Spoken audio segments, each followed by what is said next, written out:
still going to get the first stock regardless. And Riddle's not far behind himself. Burn Knuckle going to be able to take that one with aplomb.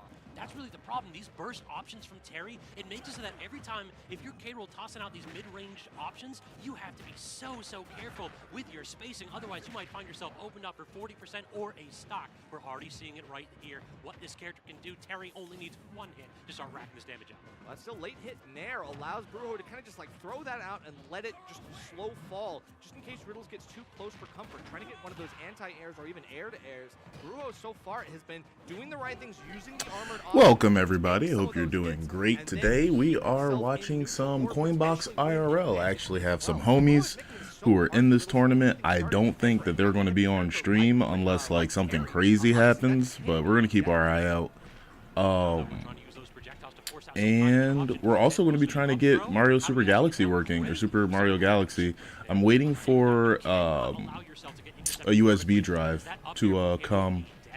And once it does, I can get started on that. But until then, we're just watching. We're watching the John. Expecting it now because you said something there. This is what real professional Smash Bros looks like, which is not. Some very linear options. Like, okay, I'm going to go for the blunderbuss. It's not what I deal in. One single side covered, but Riddles can simply just disengage, go to the other side, and find himself in a decent spot. BruJoh's still looking for these like short hop downers and stuff, but that's not going to be survivable even for a heavy character like K-Rool. So Riddles catching something here like the rising tackle on that platform is very important here. And now we're getting more just because it is a damage tool as well. A little bit of that armor, using that Nair to break out of disadvantage. We're back to the projectile game. Sit at mid-distance, toss out those slow-moving projectiles, and claim space. How do we land? The up-B call-out off the top. Broken-ass Terry bullshit. I ain't even watched the match. I'm just A salty. little bit more if you want to last through these Terry combo strings. But he is also, you know, using the double Do I jump, see any of the homies? You know, he's trying to double jump to try I don't think I see any. out Riddles and try to say, oh, well, you think that I'm going to Maybe that's Ali standing up behind somebody, potentially. It's kind of hard to tell. And of course, when Riddles is able to get the jump call out like that, you're going to get another great anti-air, and that's going to be the rising tackle to catch him mid-jump, and that's just enough for Riddles to take that first game. BruJoh's got to go back to the drawing board here because some of the stuff that he's been looking for is not going to be working here. That might work online, but we can tell that Riddles with the Terry is prepared for this matchup. It feels as though in this matchup, what you really want to do is play. It's crazy to see King K-Rool at like a high level. Not that he's not a good character or that he doesn't cheese online, but like he's extremely exploitable in a lot of different ways at the top level. Lots of heavies are. That's why you don't see a whole bunch of them at top level. Like, there's like a couple Bowsers, but I can only think of personally one K-Rool. That though, that's crazy. BruJoh getting a very early stock on, and it's not this guy. And that means that he's able to just kind of play back and play that projectile game. And now because he's in the lead, it's going to do him a lot more favors. Riddles taking an early lead in the last game made it so that BruJoh couldn't play that campier game. Still, Riddles does have some. Bro is holding shield. Bro is like, the shield will not fail me. Keep knocking on that door. Eventually, they're going to open it up a little bit of a crack right there. That's crazy. BruJoh was trying to get something aggressive out. Either way, not working out. Up though for 20 damage and a little bit more chain to this. Honestly though, holding shield for a little bit longer than you would otherwise can save your life, especially when on a platform. Out Riddle's option and took the stock. But that's why Crack Shoot, I think, is such a viable alternative for some of the normal neutral interactions for Riddles here. I think that he's able to use it as the first option, as a good hitbox that can hit both times, 2 different times. But another early stock, and BruJoh is starting off so strong in game number 2. We've got a 2-to-1 lead, lower percents for K-Rool. He's still got some longevity here, Scabs. I mean, that returning crown, anytime you get hit by that, that's like a frame 60 option. Yep. It's one of those where you cannot challenge it. We're seeing it again. Riddles is just too confident in his hitboxes, and BruJoh just has the response. Yeah, it's a little bit obnoxious to try to fight against crown. First option from Terry. Because I mean, like, you can clank with the hitbox, it'll still come back on their end, and unless you're ready to hit the crown and not your opponent, it's 4 or 5 times. Sometimes I feel like it's a little bit better than Link's boomerang. I'm not gonna lie. You can't angle it, but like something about the super armor, something about the lack of end lag. Like, I guess it's a move you wouldn't want to use directly in somebody's face, but like, you look at that, he just does crown and a jab because he's like, what are you gonna do about it? Yeah, like, are you serious? That was crown yet again. again. That worked? This time, the DI was on Okay. point, hits it again, and then He's the done dash now. attack to cover the landing. That's Mix insane. upon mix from That Brujo. was, The man is in the I wouldn't say it was kitchen, brain in dead, but it was the extremely All right, the same man, thing nice hot end. 400 I'm times in a feeling row. like we are in a good spot for Brujo. He's got the resets. He's got the opportunities. He's forcing Riddles into these panic options early. Oh, is that Dave? Which does not bode No. well. No. Because That's just Riddles some needs to have that longevity throughout the set. short, husky In, black kid a sitting at a very, table. Very tense situation where Brujo is But now can you swinging blame at me? the Terry that he lost to. This shit is in 1080p, by the way. I don't, like, it's just whatever they're recording, and it's just kind of garbage, I guess. Pause and consider why you lost it. The reason why you lost, you got hit 4 times with returning crown. That projectile is so slow, and the returning animation is so telegraphed that you need to recognize, instead of challenging it, parry it. Walk forward, shield, drop shield, and get the parry on it, or jump over it, or run up and grab the K rule. You cannot be trying to I mean, honestly, run up and it's not gonna work. He's jabbing immediately after it. Wait, what? But you got to use what tools you have available here. That's true, but he is fishing for the parries, as I mentioned. You know, he's trying to do the quick shielding, the dash shielding, but it's always like the follow-up. It's the returning crown. He sometimes gets a little bit tunnel This is vision, good so spacing well. from the K rule. You have shielded this out, it should be no problem. But the returning crown is a different thing, and sometimes if you let your guard down, it can be a real issue. We're taking it into Town and City, which is a longer stage with close blast zones on the sides. This is gonna make it really dangerous because at 105, K Rule is already in danger of dying here off the side to the burn knuckle, and we can. That was tell very that's respectable. the MO for Riddles right now. Just take him off the side and try to get an early kill. Negate the heft that K Rule is bringing to the table. But we're seeing already that What the hell was that? can struggle if you're It was weird. It looked like he took like some type of clank thing without getting hit. Starter, and finally Riddles managed to land that back air. How do you actually get rid of this stock though? I really don't know, because at 82% you still got more work to do. Like 24% is already starting to rack up as well. We're getting another burn knuckle, great combos and conversions here. Terry got that damage, baby. Again, he's starting to build on the things that are working. You know, you can tell he's just going to go with the Wow. option. He's going to get himself a jump out of That was dash attack. that would have been a Could be crazy potential danger, follow up. because I'm not that gonna dash lie. attack, in the same way that burn knuckle is, will kill off the side very early here on TNC. Bro, like, was about to combo jab and the Riddles dash not even attack. stuck in the corner. Just get the man out of this area. All of a sudden, the angle on that down tilt, perfect positioning. Definitely, but the jump around still. What? This How did time, the Terry gonna be crown able to not hit him? His way through and not worry about the returning crown. That's a way Also, why does Bruno look like to Onin? bypass that inevitable punish. And now we do it with the grab and the throw as well, using the iframe so effectively. Riddles What was that? What's happening? Pressure on the shield as well. Yeah, you do be holding that shield. That shield probably would have been destroyed otherwise. Look for something, but at 0%, we're not going to have the power geyser and some of the bigger options that we need. So we still have to back off when necessary. You cannot hit hard, otherwise it will create a vulnerability. Great call out on the Nair in the screen. dash attack, Trying to go for optimal the spike, stuff, not gonna work out. apparently. Instead, low recovery, very nearly. I don't think I play any characters that can do Nair in the dash attack. Oh, no, yeah, not a second Like, time. maybe Sheik, No way, you get a little bit too, but too greedy there, and this time you're not going to oh, surely so. What? Riddles is going to take you for a ride if you're not careful here, but still. Brother, that should not be a real thing. Well, trying to get the time. Fucking crown into jab 1-2 into up air, like, brother. But that will be almost enough. But we It was oh, I thought he was going to get that in nail. how did he get through that? Also, 181, by the way, That was for quick. Bruno. You talk about the heft that this character has, finally losing his stock around 200%. And you know what? If I'm Brujo, I'm not too disappointed that I only had a little bit of a lead right there. Right, a little bit of extra credit as well. So we still have some work to do here. Going to fall right down and not really go for so much. I appreciate that Brujo is trying to look for any kind of cheese option to try to mess with Riddles, but Riddles is patient as ever. The crown is on the ground, though. No, Riddles didn't pick it up. I thought he was going to try to get a landing air to grab that crown. That is a transcendent projectile. You want to grab that and take that option away from K-Rool. Does get the inhale, fires him off stage into the interception with a forward air. Has to do it again. He was trying to get the turnaround back air. Brujo just ever so slightly too slow. Gets the forward air instead, and that's a victory. Brujo 2-1.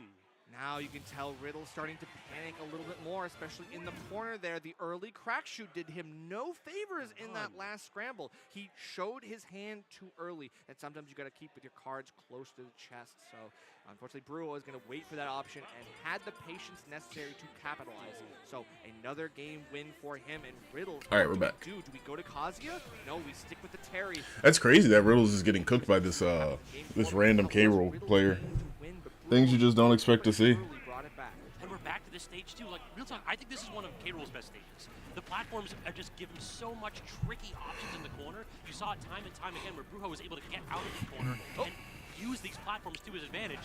Use the edge to his advantage, very nearly landing that down air too. He get that off the burn knuckle as well. Back air going to be. Well, why is Riddles at 105? What happened? Now we get some quick resets into an empty lane. Bro's about to get he's about to get power geyser. I can sense it. Yep. There it is. I was just waiting for it to happen, and yet not helping YuGiOh there, but the power geyser comes out clean, and that's just enough for Riddles to take it off that platform. I mean, even beyond the DI, in that position, you just shouldn't be. Wow. Does get the down tilt. That was crazy. Down smash, easy combo. Reverse out of shield down tilt off the parry. That parry lasts forever.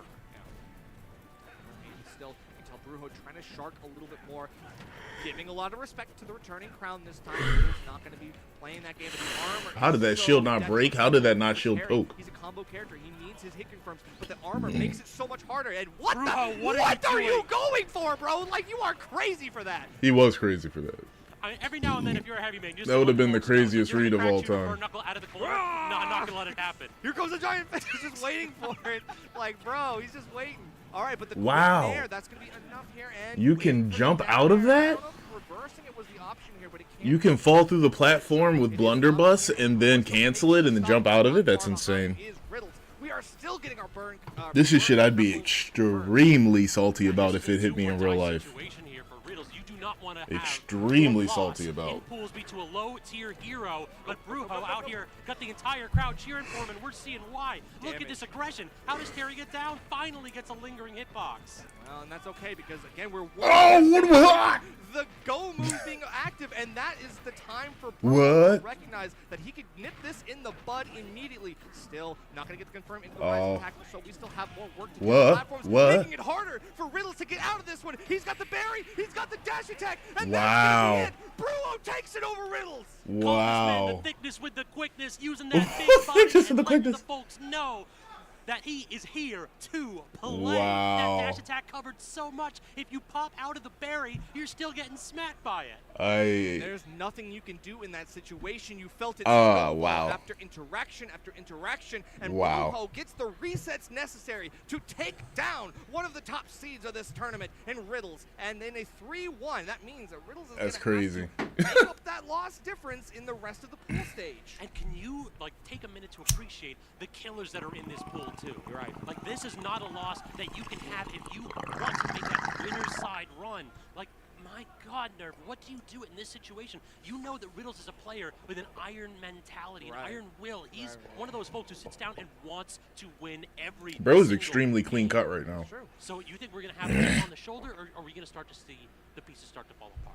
I mean, it's really hard to say because that's the last set you talked about how the switch to Terry saved him, but going Terry the entire set here, it feels like YuGiOh was ready for the counterpick strategy and said, it doesn't even matter if you pull out the Kazi, or even if the Kazi is the threat around the corner. It doesn't matter. It's crazy. But my hard drive is on the way, so I'll be able to start working on Super Mario Galaxy pretty soon. Looking like he's really good going to this. Basically just downloading WeFlow and then trying some other stuff with WFBS files. Be out of the realm of possibility, you know what I'm saying? I mean, there are some killers in that pool, though. That is going to be a difficult one. Are they brothers? Killed the killer. What do you want? Taking out the king immediately. They kind of look similar. It's like if like the dude on the right used Shadow Clone Jutsu, but he wasn't really good at it. Traveling almost 500 miles down to Washington, D.C. Maybe we play Duel Links in between. But at almost a major talent-wise level. Huge money behind it, too, Scab. Hold up. forgetting the fact that there's a huge prize pool riding on this entire tournament. We've got the money in the LCQ, but we've also got the money in the Invitational. That's where the big bucks are. And YuGiOh, setting himself up for success, is going to be pushing himself forward into this bracket. Love to see what happens here because, I mean, Riddles, you know, even though he is the golden boy, he's like the liquid golden boy. We love to see him, but he's still got to be hungry here. The hungry wolf is hungry still. Now, we do actually, speaking about money, we might as well go ahead and take a minute to give shout out to the folks that are helping us put on this event. I mean, the District E folks giving us this phenomenal venue here in downtown DC. Always got to show a little bit of love for District E. We got the crowd right behind us. So many friendly setups going, and it's only going to get better. There's so many hype players here, and I love this commentary setup because we got folks right behind us. We got, is that Peanut Littleman? Let's go, Peanut! Let's go, Peanut! Already showing up here at some of MDVA's finest stopping by. And then, in addition, got to give a shout out to Coinbase working with Team Liquid. They're working to give you back $50 in Bitcoin. Let me get that 100 gems. Team Liquid Black Friday sale. It's ending this weekend. Once you made a purchase over at the Team Liquid shop, head over to tl.ug/Black Friday Brother, stop it. to claim your free $50. Stop it. You checkman Black Friday for more info. Also, might as well give a shout out to Monster, another one of the sponsors that are helping out here at this event. I mean, I don't know about you, Nerf, if every single game is as exciting as that first set that we got, I'm going to need a few of these. Honestly, you know, but the sets provide enough adrenaline for me to go all natural, and that's okay too, because definitely feel like we've got a hot one up next for you all as well. Okay. Shiny Mark versus Lima, you're seeing it right now on your screen there. Okay, Shiny Mark versus Lima, Bayonetta versus Pikachu. Give me a second. Know that Pikachu versus Bayonetta can be a very volatile matchup. Lima is 1-0 in their lifetime history, as you can tell. Love the graphics, love the info given to us from production as well.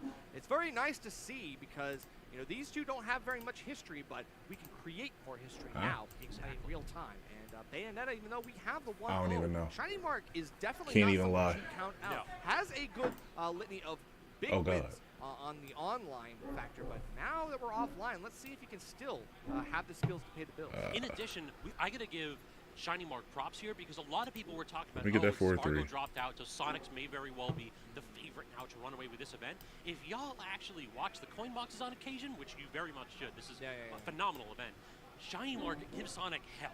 Yes. This player is not only does he have the full screen execution necessary with these complicated Pikachu combo routes. Shiny Mark has the iron will to wear Sonics down. There aren't many players in the world who could claim to be able to go blow for blow, minute for minute, hour for hour in Sonic sets, but Shiny Mark has the mentality to claim the victory. But first, we got to get out of pool. That is true, and we have two of the best Pikachus in the world here, and not just Shiny Mark, but also Esam, two characters that can beat down Sonic. Might be the hero that you need for this bracket, but we'll have to find out who's going to be able to make it out because Lima stands in between Shiny Mark's way to victory. So let's see what happens here. The prodigal this is pretty sustainable from both Texas and now South Carolina. It's going to be looking to make some waves here against Shiny Mark online. Oh wait, hold on. Did I post that in the wrong place? In addition, we got to give a shout out to what Lima did at the it's not really the wrong place if I posted it in the events show. Actually got a spot by the LCQ and finished with a top 8 victory on the invitational side. Lima has the history here at District D. So now, is it going to be a new page in the book, or will Lima be making a very, very short sequel? It's hard to say. Lima has always been a terror of the East Coast, especially since he is now firmly on the East Coast. Has been to many tournaments here and elsewhere, but this is where we find out if Lima is able to. What is he doing? Is he taking a video? Yeah, just like, hey, look at the venue. He's taking. Okay, cool. I appreciate it. We're just doing the button check, so it's no worries. But Lima definitely taken aback by the energy of the venue. We'll have to see what happens when these two actually get to scrapping. This stage also is going to be an interesting one because we know what Pikachu can do underneath the edge. This is a spot where you can go underneath that platform with side B, use a Rising Thunder, and then immediately get your angles correct with that up B quick attack. So this could be stall central from Shiny Mark. Lima is going to have to do quite a bit of work to make sure that this electric rodent comes out to play. That's true. Spanksy Fox I mean, with Small Battlefield being the way that it is, a smaller version of PS2 one that we consider to be quote-unquote you know, she is actually. She was the best character in Smash 4. They had to like ban her from tournaments and all other types of crazy shit. But what do you call it? I still don't know if I'm ever gonna play that game. And Rising Revengeance got me scarred. This is the same company made it. But thanks for joining the Spanx. Hope you're feeling good, living your best life. We're waiting for some equipment to show up, and then I'll be able to start working on. I'll be able to start working on Super Mario Galaxy. Oh, she's outside. You have to make sure that you have every angle available. If, for instance, you are having a little bit of trouble with those 45 degrees or those 65 degrees angles, then skill your issue. opponent, yeah, it's a skill issue, 100%. I always say that this is a character in Pikachu that every now and then you got to give up stock to the angels, though. Yeah. Every now and then you'll get a little bit of snapback or something like that. You'll look at your controller and be like, wait, I guess God decided to take a stock of mine. It ain't my fault. What can you do? I need it. I didn't need it. As long as you feel like unironically, this character, people forget this character is busted. Esam is 100% correct. Pikachu is busted. But Esam will never let us forget. But sometimes we do forget whether we like it or not. I mean, the people don't have his memory. People don't have his memory, and of course, like Esam isn't able to remind us as much. You know, it's very infrequent that he goes out to tournaments like this. So it is always nice to see because not just having Shiny Mark, but also having Esam, we get to see that this character is still relevant in this meta. Is still potentially, as I mentioned, the hero for this bracket potentially. I would not be surprised if we end up seeing Shiny Mark making a deep run. Like, this is the player that if I had to put one exclamation point next to anybody, it would be Shiny Mark, given that I think like this is the 4th scene. And we actually saw that Shiny Mark take first at Smash Factor 11 over Sonics relatively recently. Got the double Elam. On the rise. Yeah, this is a player that, in addition to having those online victories, has showed that, you know, lifestyle and his molding, and other That's than true. totally going to take a you know, shower. and Shiny Mark has I'm going had to continue to I would say embrace a rough it for ride the in some of these rest of the tournaments. day. You know, it's like eventually you're gonna get matchup checked. Yep. You know, that's just the nature of the game with over 85 characters. Yep. Do you know? But at the same time, Pikachu is a character that does have a lot of viability even in those losing matchups. You know, you have enough mix-up potential. You have enough really safe combo ability that really makes Pikachu a threat to be dealt with. And a lot of people are underestimating that. So I definitely want to see what happens from Shiny Mark. I want to see what happens from Esam here at this tournament because those two players are I'm back. piling a character that is very good but sometimes underrated. Had to go.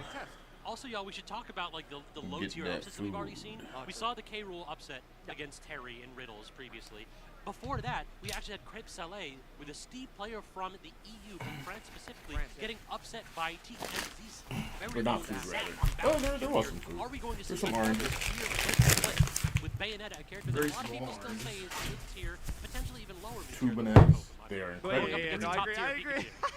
Very much so. About, but yeah, you're right. Matchups are not so being able here to like, trust even if you have one of the best male shoppers for your like groceries and stuff because they'll pick out like the least ripe, you know, most dudish type things. Nah, I had a bad bitch as my grocery shopper, and she got me some raw ass bananas. Not raw, but completely unripe. Motherfuckers verde as shit. Unexpected eventualities will come through very fervently here in the set. All right, who do you guys think is going to win? Bayonetta or Pikachu? Let's get it here. We are here at the Invitational. Pools match is starting out. Shiny Mark versus Lima and Nerf. Who you got? It's hard to say. Like I said, Lima has the 1-0 record over Shiny Mark, but we do know that T-Jolt is going to be so important here. Shiny Mark's got to keep a firm hold on that trigger finger if he wants to let that rip, because Lima will be able to take a lot of liberties with that Witch Time. And already off the side, we're taking a lot of resources as well, but Shiny Mark definitely been in this situation before, just firm hand on the resources. One of them is a question, one of them isn't. Landing one down here at low percents against Bayonetta, that is nothing. This character's recovery is not to be flexed on. He said embracing the slob lifestyle. Optimal. Oh, where is mine? Other than totally going to take a shower and drink water, I want to continue embracing for the rest of the day. There we go. Absolutely awesome, Spanx. Let's see what we got going on here. This is the shit I be trying to do when I'm playing online, but it just don't come out the same. It don't translate. But Lima's a pretty cool player, embroiled in some previous controversy. And Shiny Mark is a cool dude. I didn't know he was Guatemalan, which is cool. It's really cool. But he plays Pikachu, so, you know, I don't know how I feel about it. up Shiny Mark. That's one of those where I didn't think I needed to tech, and because I didn't, I'm dead. Right, and of course, like you end up buffering something like that. That could be a death knell as well. But we see the heel slide on the platform, not going to go anywhere, and that gives Shiny Mark the ability to go for a Thunder, just a little bit extra damage. But Lima not going to get spiked just yet. The thing with Bayonetta is that she can absolutely keep you off stage or like right next to the blast zone the entire match if done appropriately. But sometimes she just dies. Lima had no invulnerability whatsoever, but Shiny Oh, I see random moderator Lankles popped in the chat. Damn, I didn't even peep that. God damn. My vision is, but y'all got the same gradient with the profile picture, so I didn't peep. But I hope you're doing good, random moderator Lankles. That is one of the homies that is actually at the tournament. So we're trying to see him. We're trying to see if we can peep him in the background or on stream. I don't even know if he's like competing right now. There's like 2 tournaments that are happening. One of them is to get into the second part of the tournament, but I don't know if that happened already. So we'll find out. We'll find out eventually. Kind of needs it right now. Down a full stock and a little bit of change right here. And look at Lima being very patient, crossing up this shield and tossing out so many hitboxes. The Chinese like, I could surely punish one of these, right? No. Exactly, but Lima getting a lot of resets here. $1 on Bayonetta, let's go. You know? Yeah, it's looking Bayonetta-esque right now, but you never know. You never know. So they have to fight 2 more times. Yeah, it's a best of 5. Yeah, they have to fight 2 more times. So it's whoever wins the most, or whoever gets to 3 wins first. Getting an early spike as well, but Lima so quick and has to go for the air dodge. Yep. We're getting nothing after. Randomly died. Happens to Bayonetta sometimes. Just in case Shiny Mark wants to throw out something. Look at the patience. Look at the patience. Lima's just looking for any escape option. Shiny Mark's not. Whoa, oh. I had to crack randomly reversal? Just tries to get the grab. Lima retreats the platform. Shiny Mark just, all right, I'll chase you up. The ultimate disrespect. This is what I gotta do. He's like, sometimes you gotta go for that kind of stuff. But great angles on the quick attack still. What the hell? Shiny Mark. Did I just see Power World fly across my screen? Or am I tripping? I definitely expect that Shiny Mark is going to be able to get by from a lot of Lima's edge guards, but we need to see how Lima reacts. How is the counterplay going to go? Whoa! What? What the heck? Mans went from like I said, like Bayonetta will just kill you off the side of the stage in an instant. It's ridiculous. But bro literally went from comboing the Bayonetta into almost non-existence into just getting obliterated. Truly abominated. Though I feel like that was bad DI, bro. It's crazy.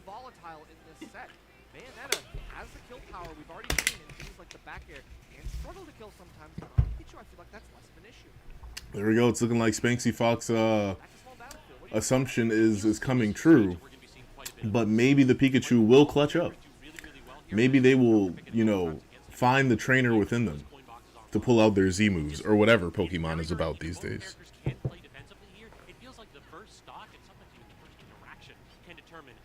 But I did get the USB drive, so I can start working on Super Mario now. The Smash Bros will stay on the screen. Just also have a hand cam that'll show me working off to the side. I think that both of them are trying to like recognize that one interaction could be incredibly important. So that's why both of them are afraid to pull the trigger right now. Yeah, both of them are just tossing out safe hitboxes right there. You saw Lima try to get a little overextensive, a little over-aggressive with that down air and gets punished. Instead, reversal, another up B, but cannot land that forward air. Great DI Shiny Mark easily holding up and out. I mean, it's even, but I feel like Shiny Mark is about to lose this stock. Just any opportunity and try to reset. I said, okay, I might be landing, but I can get a footstool and then air dodge back down towards the ground. That allows him the ability to kind of. Yo, Pikachu's recovery is so good when you can use it correctly. Surely he's dead. All of the T-jolts and even then past the down air, Lima looking so good. Wants to go all the way down there, but look at that. You got What? Greedy and Shiny Mark is able to bait. What did he do? Hard to tell which side. How are you even fighting down there? Go ahead and reach your hand into the rat hole. You never know what's going to come out right That's insane. Shiny Mark explosive under that stage. Stock does explode right there for him though, so not too big of a lead. Position. And I kind of feel like that's what we're going to get. Ridiculous. Stock 1, Lima having a 2-stock lead early on. That's going to be the exception to the rule. These two are too well balanced. can see Lima trying to go for a footstool off stage as well as getting right up close to Shiny Mark. Now that's a risk here because obviously Shiny Mark can get one of those reverse. The Randy Ford smash kind of crazy. That's something I would do. When you see something happen and a reversal is in the works, but okay, good back air, good back air. Up air, up air, up air, up air. Okay. That's kind of cool. The Thunder as an edge guard. A little bit more locked down than Lima, has to be very careful of those projectiles getting which time. Insane. But off stage, it's been all Lima. Man's parried the projectile from like, that's crazy. That's crazy. His reaction time is insane. Back on stage, you get a combo, you get a reset, you have to make something out of it. Lima hasn't been able to get a stock out of these edge guards or these ledge traps. Shiny just too slippery. Yeah, definitely. Like going for things like instant ledge drop into up air, like that's something. All right, actually, let me make him think twice about staying there menacingly and trying to compare an edge guard situation. Shiny Mark has already won it. Neutral. Damage is definitely showing. We have a couple mix-ups, and maybe that's not the right one. You have to go for the second charge of the quick attack, and this time Lima takes a few liberties, but how quickly Shiny Mark can disengage, put feet back on ground, that's a and death. overtake just enough time to get that trump to back air, and Shiny Mark is taking the lead here. And that trump is something that Shiny goes for more than just about any other player. We've already seen it 3 times this set. You have to Bayonetta's down tilt is pretty good. I'm surprised that didn't catch. Reset as well, gets right back to ledge and resets himself. So now we've got They are scrapping. I find this extremely respectable. Enough to kind of deal with Shiny Mark's aggression, but Lima still has yet to Wow. The reflexes, bro. The reaction time. Absolutely spectacular. Now we're still fighting in this. What? The double parry, the drop shield confidence from Lima right there. I'm digging it. This is one interaction, one combo string away from being an even game. Lima hounding Shiny Mark off stage yet again. I think actually Lima saved Shiny there. A little bit. I think the angle, I think there was just enough distance where the quick attack probably would have gotten back. You just have to call out the angle, but Lima did get him closer and closer to the ledge, so didn't do himself any favor. That's crazy. I'm still shocked by the double parry. I'm not gonna lie. Maybe a little bit too tunnel visioned here, but we still got chances. The short stature of this Pikachu is also making it hell for Lima to get approach options 2 or 3 times in a row. Shiny Mark, I don't know if he's purposefully crouching underneath Lima's options, but this side B just hasn't been particularly effective in the air as an approach tool in neutral. Yo, Bayonetta's like options for recovery are so good. I'm so bad at utilizing them. He's still able to kind of and right out of the shield, the that's crazy. Smash is the option. That's something I would get killed by. Why was he down tilting on shield that close? That's the question. Spacing, Lima. Spacing. But in that spot, you hit with like the calf, you hit with the knee of that down tilt. It is very punishable. You want to use that move to snuff out Pikachu's approaches, you can, but you have to be particular about which hitbox. That is true, especially with a character who has good out of shield options like Pikachu. You do have really, really quick frame options. Maybe on some other character you can get away with that kind of misspaced option, but yeah, ABK, when you hit that and you're just above the opponent, that's not much you can do against Pikachu. You know, Pikachu will take you for a ride and take a lot of liberties as well. So be careful here because one of those well-spaced ABKs could be just enough for you to witch time out or air dodge out and get yourself back out of danger. But Lima getting a little too close for comfort, again, too close to the fire. Shiny Mark puts himself firmly on the board. We are going into game 3 with 1 game apiece, Scabs. And so far, the counterplay has been good on both sides. We saw game 1, Shiny Mark got to a bit of a deficit and then immediately started chipping away at it. We saw right there again with Lima. It does feel as though the X factor has been those off-stage interactions. When Lima got that like 80% kill on the right side against Shiny Mark in that last game, it was a beacon of hope for Lima. It's like, oh, all I need to do is get those confirms and I am right back in. Exactly, but we are still sticking with small battlefields. You mentioned this was going to be a familiar stage, and it certainly is so far 3 for 3. So the counterplay is so important here because the stage is the same. And these both players are going to have to figure out, like, what are the gameplay options that I have to make a chance to victory here. So far, Lima might be showing his hand a little bit too much. You know, stuck in the corner, has to go for one of those defensive options. And this time, Shiny Mark is ready with the patience necessary to bait out those options and punish effectively. The whip punish things on like Witch Time and Bats are going to be super important for Shiny Mark to capitalize on.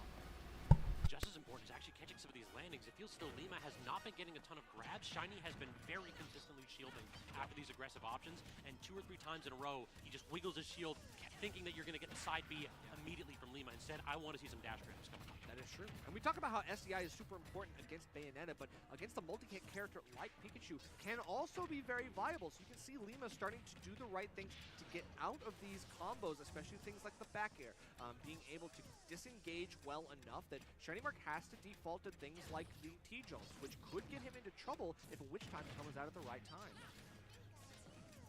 Still getting caught by one of those T-Jolts there in the mid-stage. Shiny Mark starting to bear down a little bit, trying to play that mid-range spacing, where you're not really in danger yourself, but one quick ABK could close the gap here, and Lima so far is doing that very nicely. And this match is so important, or you do not want to go into this pool where you are the 4 and 5 seed down to your opponent, because do you really think those 2 LCQ people are going to be able to topple your opponent here in Shiny Mark or Lima? You don't want to root for those people to make you the #1 seed. You want to claim it right here. This match could be the deciding factor on who gets the top seed of this pool, and already Shiny Mark looking to jump out to an early lead. Loving the down, like the drag down with the Nair into down smash. Very nice multi-hit options yet again. Stuff that Lima's got to be ready for, because, you know, there is a very small window of opportunity where you could probably survive or at least get out of that. But Shiny Mark not going to let that happen at all. Is wiggling the shield upwards to avoid a poke when he knows that his shield is slightly smaller, especially for things like ABK angled up could poke on even a small character like Pikachu. I am so impressed by Shiny Mark's discipline with the DI out on these strings. Yes. Every single time Shiny Mark is holding hard out towards the blast zone, because Shiny Mark recognizes that Lima's not going to be able to land a kill move. I need to get the heck out of dodge to avoid any kind of a DI mix-up. That's the game sense coming into play, knowing what's going to kill from Bayonetta and what's just a combo tool. Say at 127, I am in danger for some things like the back air and stuff, but for everything else, I can take those hits and keep disengaged, keep backing off, and letting it reset. Get yourself a good angle with the quick Fancy attack off Fox stage, 2.0 like said, "Get take out a of little damage on Dodge." the chin, and you go right back into the fight. Actually missed a tech on that platform, Whoa. but Lima couldn't capitalize with the slide off. Shiny Mark's defense has been ironclad so far, just using these low risk to no risk options like T-Jolt and those up Bs. And so far, Lima unable to land any kind of a strong hitbox against this easily in kill percent Pikachu.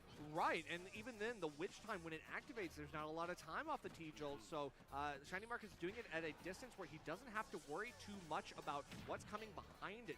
He knows that if he just does it at like a far enough distance, the Witch Time might come out, but it's not going to do anything. And Lima's still struggling to get any kind of punish on these T-Jolts that he knows are going to be Witch Time. And how do you approach Pikachu under these platforms? don't. It's so Do not. miserable. Shiny Mark is doing such a good job by doing so little. We go to the corner, we play defensively, we react to our opponent's options, and then eventually Lima has to start going for these smash attacks. You are breaking down this neutral game that Lima is so well known for. Yep.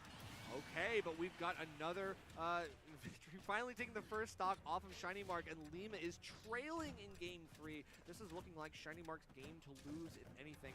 Getting a quick out of shield nair, and then Lima sees blood in the water, says that, okay, maybe I can get a whiff punish here. No such chances. Shiny Mark is going to back off and then let Lima make his own grade.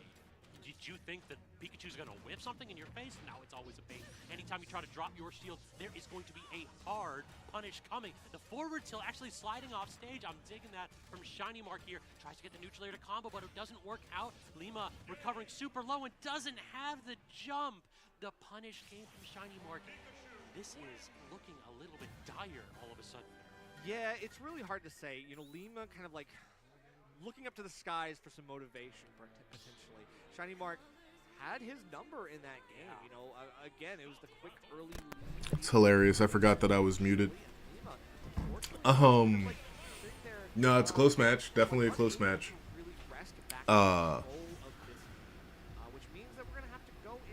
Bayonetta is a good character, but Pikachu is definitely probably better. In the previous game, it wasn't like that, but like the Smash that came out before this, but in this game, Pikachu is definitely a higher tier character than Bayonetta, I believe. Dead? Dead? Dead? Oh. Look for another one, but even with the multiple resets, Lima squeaks by for a short time, but Shiny Mark is right back in the kitchen. Can you Wow. show how incredible it was able to stuff. make back nerf I have No. no every Out other and player around. in this That's game incredible Out and stuff. been intercepted by that. Only a really But yeah, I was saying Pikachu is like, it's an insane character because in that last game, save himself.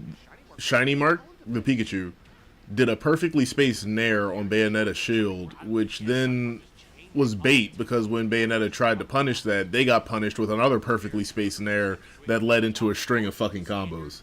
So Pikachu is out and out a better character than Bayonetta, but Bayonetta can 100% make your stock go bye-bye. What? Lima lets it rip, but Did he air dodge? avoid that. You know, Pikachu is just too small for Smash. That, I don't feel like that was an air dodge. I feel like that was a Herbox shift, which is crazy. Pikachu just wasn't there. Blast on yourself and do the job. So Lima's still in this, 2 stocks apiece, dead even. That's the thing. Every now and then you're gonna just. Lima's at a disadvantage, but they might be able to do it. You said 150 on Pikachu? That's hilarious. But the consistency of Lima getting that combo string all the way across the stage. You never know. Into the 1, 2, 3. Oh, that'll do death? every single time. Death? Don't DI knock. Death? Oh, but this time, you know, Lima is Nope. recognizing that Shiny Mark is Escapes with their life. so ready to go with these down airs. Is so ready, and it's a lasting option too. It still is active enough that it can catch even at a slight delay. Lima cannot rest on his laurels. Has got to be extremely cautious about what happens next. Okay. Because you get these 3 hits, 3 hits. combos, but then you have to back off. You know that Shiny It is Mark basically still even. looking for a chance to take control. Every Oh, they're single spamming movement options now. They're afraid. back off, but then right back in with an aggressive option, just looking for anything. Ooh, called him out with the fair.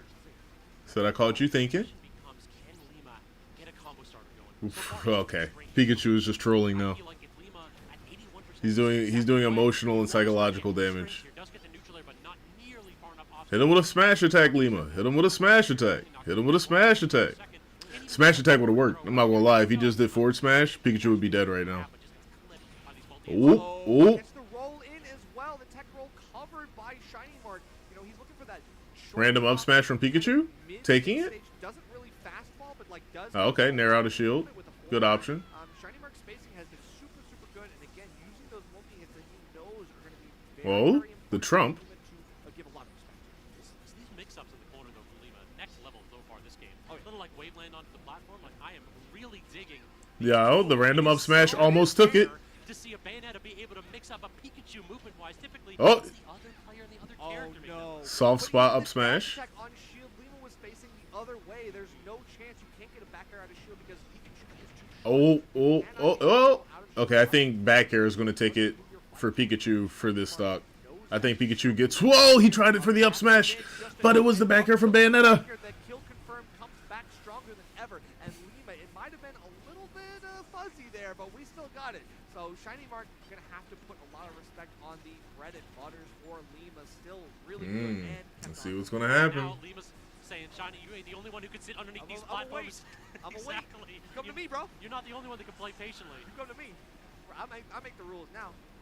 I set the pace, but Was that dash attack? set long enough for That's Shiny Mark crazy. to have to deal with it. He's gonna break that. Don't hold. kill yourself, Dash bro. attack Okay. into his face, and now we get a chance to do something It just happens sometimes. Like, Bayonettas go off stage, and then they just, like, for some reason, don't come back.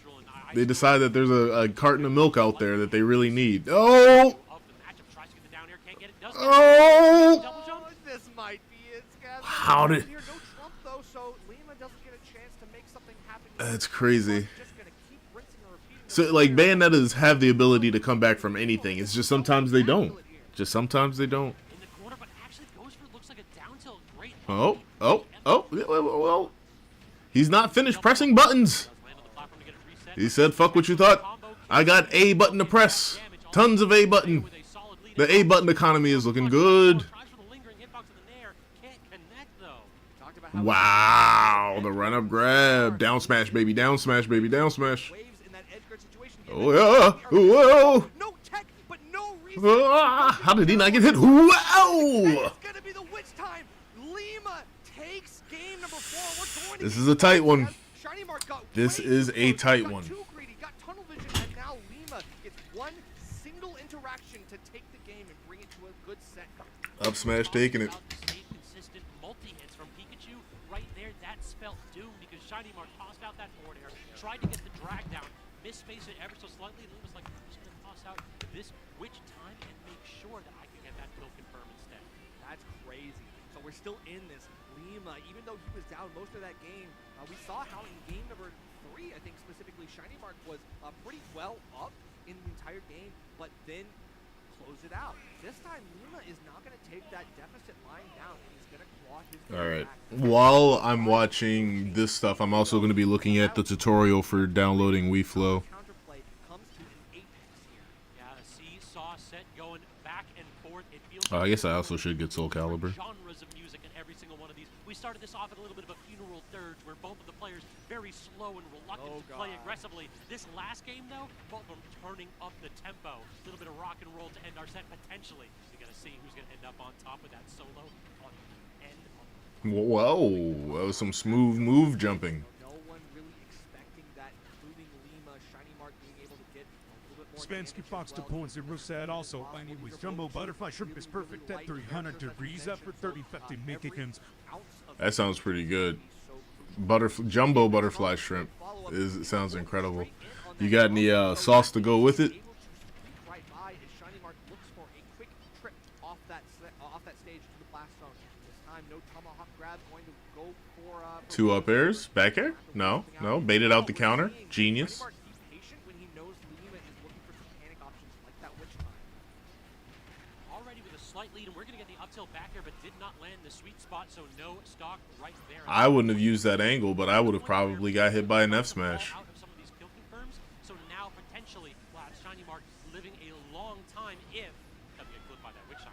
Right, but even if you do get clipped by that witch time, doesn't really matter. You just hold shield and you're all good. Lima being off stage, there's not enough distance to really close the gap. There's not much you can do as a follow-up. Doesn't die from that. Woof! Come up short for Lima. So Shiny Mark is Wow, Randy up smash. You said just catch up. That works. That works all the same. Ketchup is the sauce of our hearts. Editor? Huh? No way, you're not dead yet. Please, 20%. I'm begging you, man. I'm begging you. That's Yeah, that was hilarious. definitely one of those where you call that incorrectly and your stock's gone, and you just look at your opponent like, what did you do to me? That's it. 20%. If you had died, I would have screamed, but that's okay. No tech. There and we that go. means Lima takes Alright. the stock. We are still in this. It's here. even. 50% It's dead even. compared to what he can put on in one combo as well. We can easily see this go right back to even in it. And at 150, that might actually have been untechable. If that's the case, great call out from Lima. Just recognizing that in that position, toss out that lingering hitbox, and dare the Pikachu to hit a button out of the edge. And the spacing as well, the backing off, the hitting of the shield, and then disengaging so effective with the drift that Bayonetta has. It means that Lima can poke Shiny Mark's shield without really any consequences. It's a very non-committal way to do it, but you're putting on the pressure and it's making Shiny Mark feel a little bit more nervous, low pressure. Speaking of nervous, you see that jump out on the forward air on shield? Sir. That's one of those where, am I going to get crossed up? Is he going to back off? Am I going to get tomahawk at the end of this? Just please get me out of dodge. Get away from Lima, me. very smart to just jump away.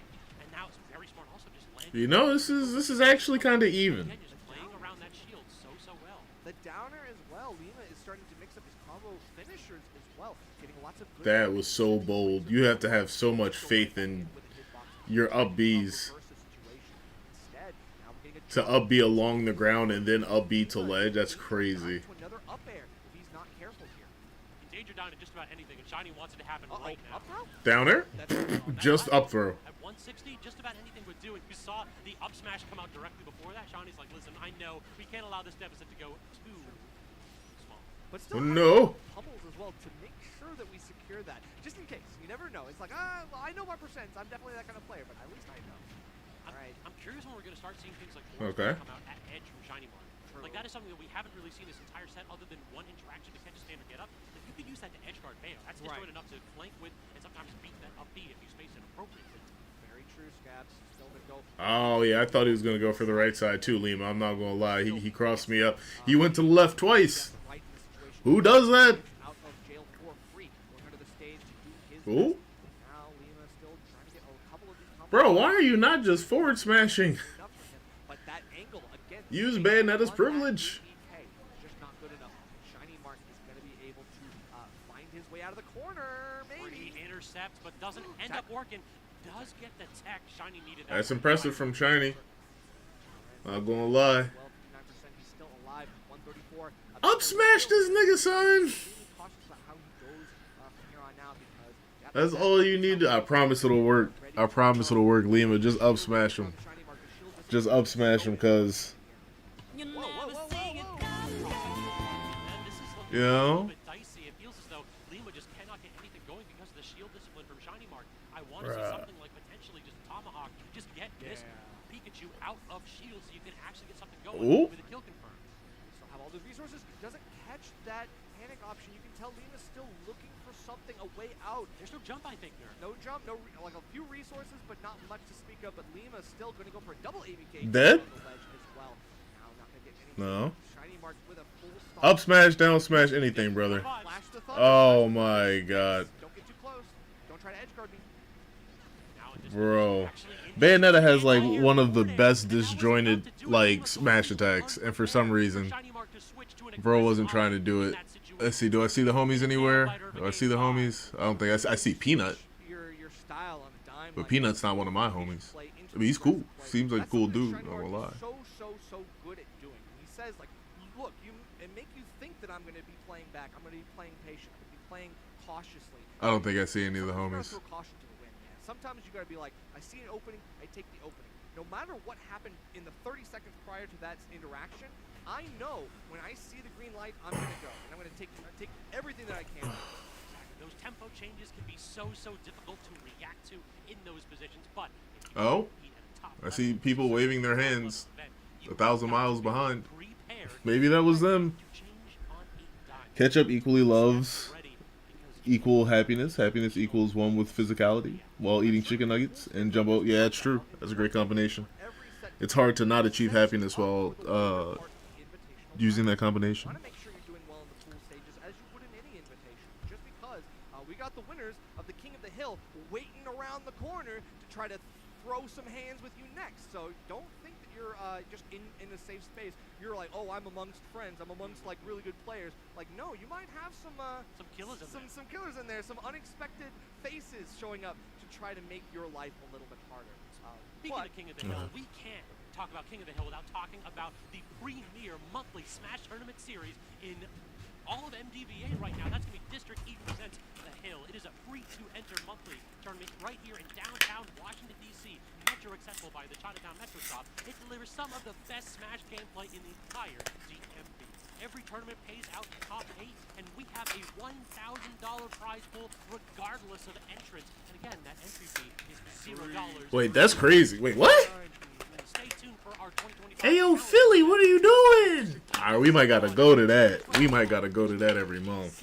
I mean, it'd be nice to be able to go to that every month, but I might have to make one of them Always jokes. happy to see District E putting a lot of love back in the scene. We all know it's the homegrown face.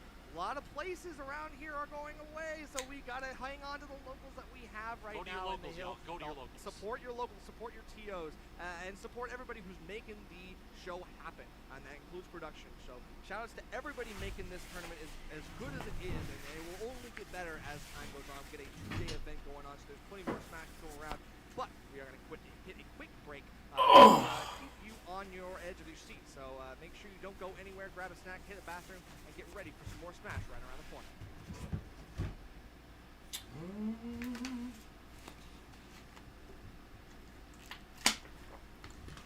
See if these oranges are worth anything.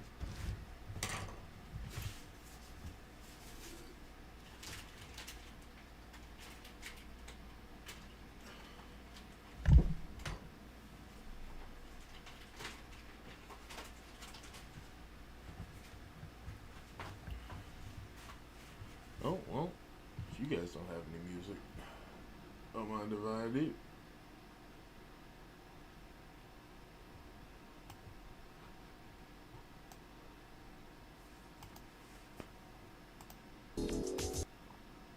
Nah, we're good on that one. We could use...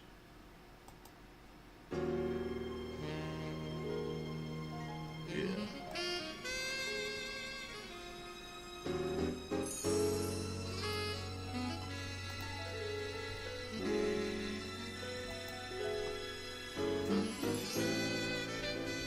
Oh, it's only a 2-minute thing. I thought it was a little bit longer than that, I'm not gonna lie.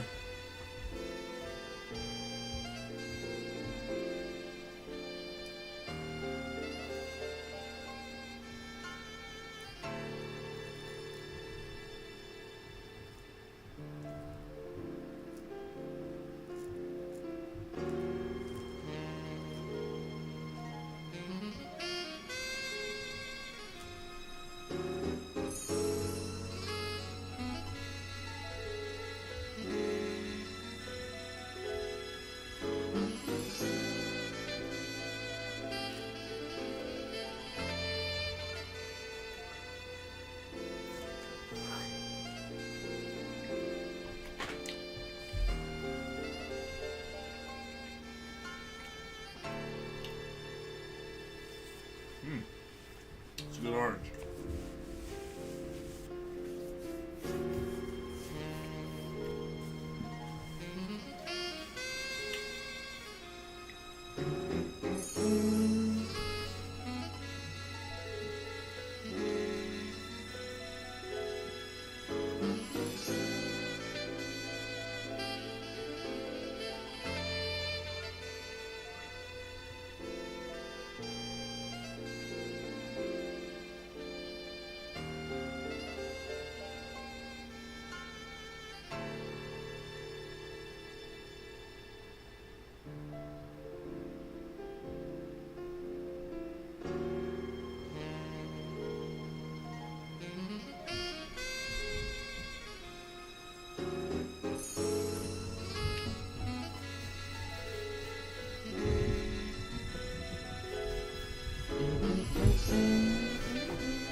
What's your favorite way to enjoy shrimp, Spanx?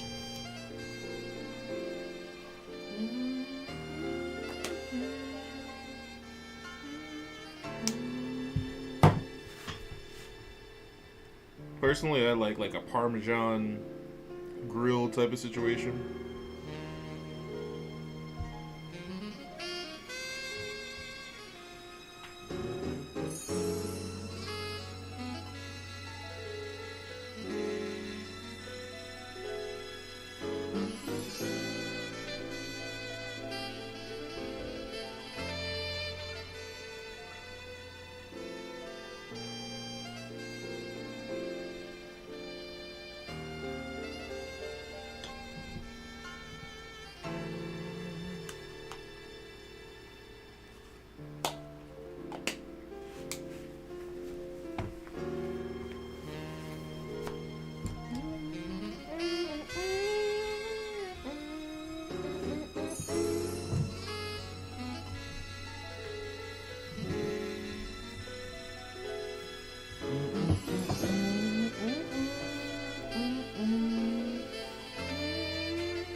Like, he will just hit the stupidest stuff, and you'd be like, why'd that work? So I want to see this set be like a super cheese fest. You know, Braho 100%. dash attacks at 70, gets a kill. Yeah. That's what you have to do in this matchup, really, because how the heck does K. Rool catch Sonic? Oh, yeah, in these no. positions, anytime he tosses out a crown, he's liable to take 60%. Yep. But Right. if you read it correctly, you can use that to stop the homing attack, you can use it to claim a little bit of space, and you can get kill confirms relatively easy with Sonic. Yeah. In my head, what happens is you have the crown toss with a platform above and in front of you. So let's say on Battlefield, you kind of go into the corner, you crown toss from the corner, and then Sonic can't spin dash because the platform is going to block you. You can't spin dash forward because crown, and you use that to take space, and then you use that center of Battlefield, right, when Sonic's in the corner, and that's your game plan. Yeah.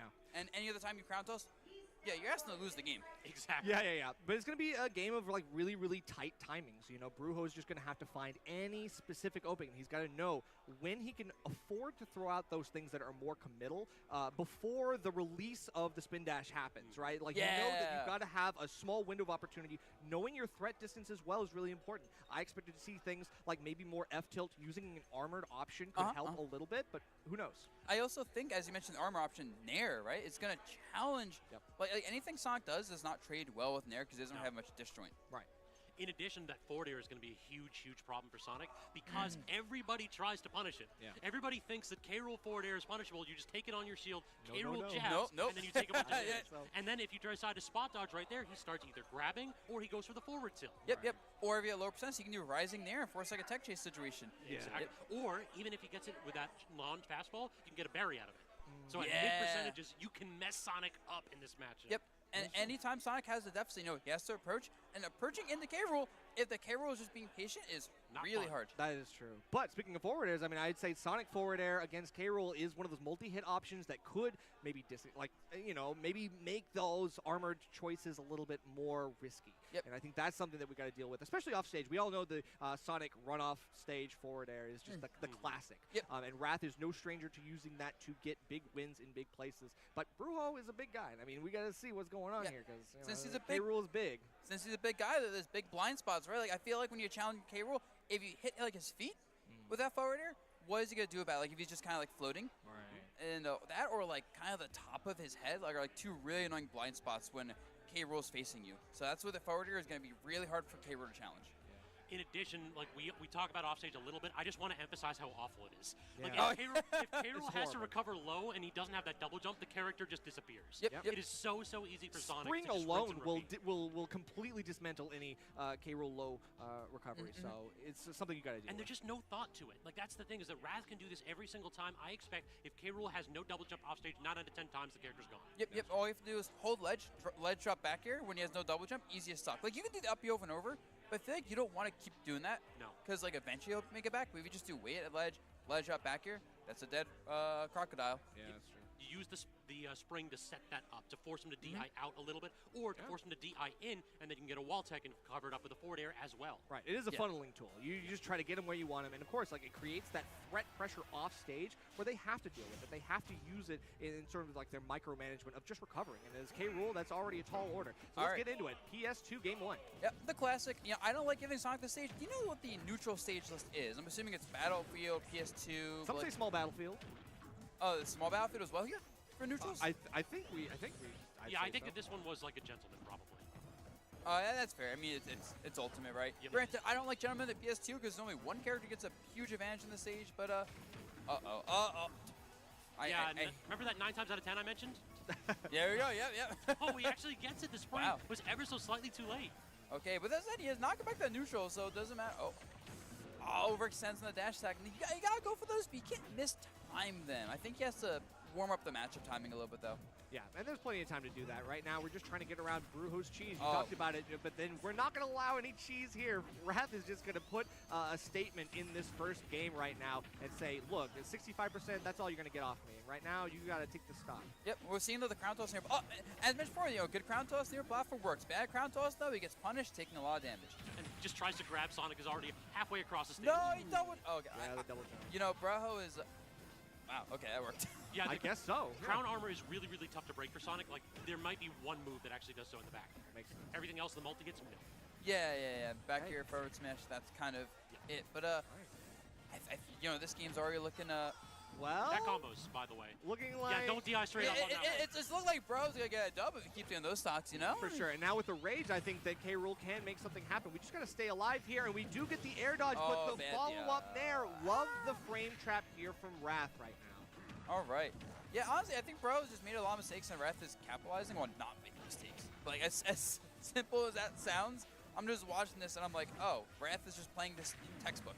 Ooh. Until he okay, gets... the tech. Doesn't get the shield break, though. If that shield was whittled down a little bit more, if you managed to, like, nair him once, then that's a shield That break would've and a been stop. sick. That would have been so funny. Okay, but wait, it looked like he was like looking for a pivot grab or something like that, but we don't see a grab. It feels like Wrath is still looking for the bread and butters, just looking for any amount of damage to try to rack this stuff up. And BruJoh, I mean, on his last stock, you cannot give up too much Okay. space. He's trying, man. He's doing some funky stuff there. Nice, yeah, using the iframes with the back throw, very nice. This should be a stock. Yep. Ooh, good tech though. Yep. Wow, I don't know about this one. You know, he panicked. He got the tech, but I don't think he was confident getting the tech. But, These non-fastfall neutralers are getting eaten alive, too, and then we're just going for smash attacks now. This is starting to get a little bit over-aggressive. Yeah. Between Oh, those here we go. and Yeah, as there it well, yeah, now you're in the corner, super low, Spring you're again, in Tech City. the second spring, yep, there we go. That was really, really close. And the crown coming back, that sucks. That sucks so bad for BruJoh. And the tech again, he's crazy, but how long can you keep this up, man? 184? Oh, and that's not going to be a kill. Okay. Oh, that should be a free kill, right? Oh, no. They hold ledge there. You just hold ledge. I think that's something people don't use enough in a lot of matchups. If the character doesn't have like a hitbox upbeat, ledge hold is really strong versus that character. That's probably the first time in a long time I've seen Sonic get up attack. We don't often see that, but we did see it just barely being outspaced by BruJoh, so we know why. All right, do you guys think forward tilt kills at this percent from Sonic? Not quite. This is a heavy character. I'd say so. I think so. Yeah. Come on, F-tilt's got to kill. Yo, oh, wait, what if we Can we get get a down tilt? Can we get anything? Oh, I wait, mean, hold up, BruJoh, hold up. back air kills here. If he connects with the Please, back air. BruJoh, I'm begging you. bro! You see, it was the nair. Again, it's these nairs, man. I'm serious. Bro, more like, bro, no.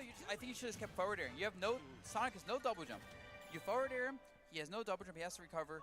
Pretty, not easy edge guard, but it's like a 50-50.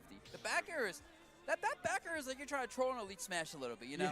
Yeah. That move has 2,000 frame startup and the most linear, like, yo, K-Rool's back is facing you and he's jumping. I wonder what he's going to do. We all know what he wants. Oh, man. We all know. But There's at no 30 surprises here. At 36, that is a strong move. But it really does kind of go to the game plan of BruJoh. Like, he's trying to get kills instantly. Yeah. Right. He's not respecting Wrath at all. It's just like, I'm swinging for haymakers, and if you put your chin out, I'm going to connect. And it's your own dang fault. But I mean, at the same time, like we talked about how this matchup is for K-Rool. If I'm BruJoh, I'm looking for shortcuts too. You know, I am looking for the fastest way from point A to point B, and point B is taking the stock. So please give me anything here. I'm going to take some really big opportunities, and if you get them, hey, that's the clip. That's the clip. Don't we all love the clip? I'm most liking the fact that BruJoh plays YuGiOh as well. So it's like he's the type of player where, you know, he's embraced that. You know, he wants to end games with every character he plays. That's so true. Okay. Look at that shield start to whittle down. Now we're at the point where dash attack might have busted it instead. Again, Wrath gets the hit. Wrath gets the combo. K-Rool in disadvantage. And let's go ahead and put out a watch. Stopwatch. That hurt. You got duffed. That sucks. Going right back to like, all right, we're back. Please let me grab, and you don't snap immediately. And you're just like, here it comes. I just put a file on the hard drive, so we're gonna see if the game can read it. If not, we have some other options too. But let's take a look at what we're seeing here. Wrath. And he ducks under the crown too with that little animation. That's not the dude. Nah, that's a different I dude. feel like ledge drop crown toss is one of those things like hero players do, and I'm always like, why? Like, it's really easy to punish. It is, but I mean, if Seeing optimal Sonic right here, a terrifying and then you thing. back air, or you do something else, like returning crown into imagination. That is the K-Rool. Like, please let me have this, and they're gonna keep going for it because I mean they are persistent. Bro, I'm not gonna lie. I thought that dash attack was like a combo to the neutral B that was lingering off stage. That would have been messed up. Oh no! The call out, loving it. I mean, Wrath seems to be. Bro went deep. BruJoh's head knows exactly where he wants to go. Yeah. It's tough. Yeah, I think Insane. Wrath is just reading Insane. all BruJoh's disadvantage options, right? Like the double jumps, the roll there, the air dodge. Like Wrath has the book on BruJoh. What disadvantage options though? This is King K-Rool. This character gets hit once, and he is in a load of trouble. Ooh, no, you know what disadvantage option BruJoh has not used yet that helps a lot in situations like this? Doing nothing. Oh, True enough. Yeah, you go to the ledge, you just wait. Sonic doesn't really punish waiting at ledge well. That's true, because he is a character that gets whiff punished super well when you react well. If you can like actually shield out his options, you can do a lot here. K-Rool not the best out of shield options though, so it's like still you're fishing for a couple things. Yeah. And honestly, you can approach this matchup as a disadvantage game. Like, you can just toss out a million crowns. Even if you get punished a little bit and a little bit of damage, you can still get those kills off him eventually. Hey! Yahtzee! There, get something going. Brujo's like, nah, man, I'll show you these feet. Wait, what? Hold up. Pause. Showing what now? In this economy? For free? I think it's a DI mix-up. Yeah. I'm thinking this is really interesting because I've seen him do it in this set and the set against Riddles. Yeah, it's good DI mix-up. Like, I think up air will kill regardless in a lot of those spots, but just in case. And also, it's just one of those things where it's like, I got DI mix-up, it feels bad, you know? Spanksy Fox 2.0 said up smash, up smash, up smash. Up smash, baby. When in doubt, up smash it out. This Sonic is Sonicking all over the place. Oh. I gotta say, one thing I'm noticing, Soft Raph nair is into being back really air, aggressive. it would Like, he is seem. not giving Brujo space to use crowns on neutral Vs, because every time you give K-Rool space to do that, he gets too comfortable taking position. But if you're constantly pressuring him to not do those things, suddenly, like, he's getting so many punishes by running up and shielding the crown tosses, or like spin dashing through, or whatever it is, and it's making Brujo. I honestly didn't know there were black people who played Sonic. Which is what Sonic wants. He has a Sonic chain. Do you guys see the Sonic chain? Hold up. Run up and shield, and Oh, where's the mouse? Oh, I left the mouse over there.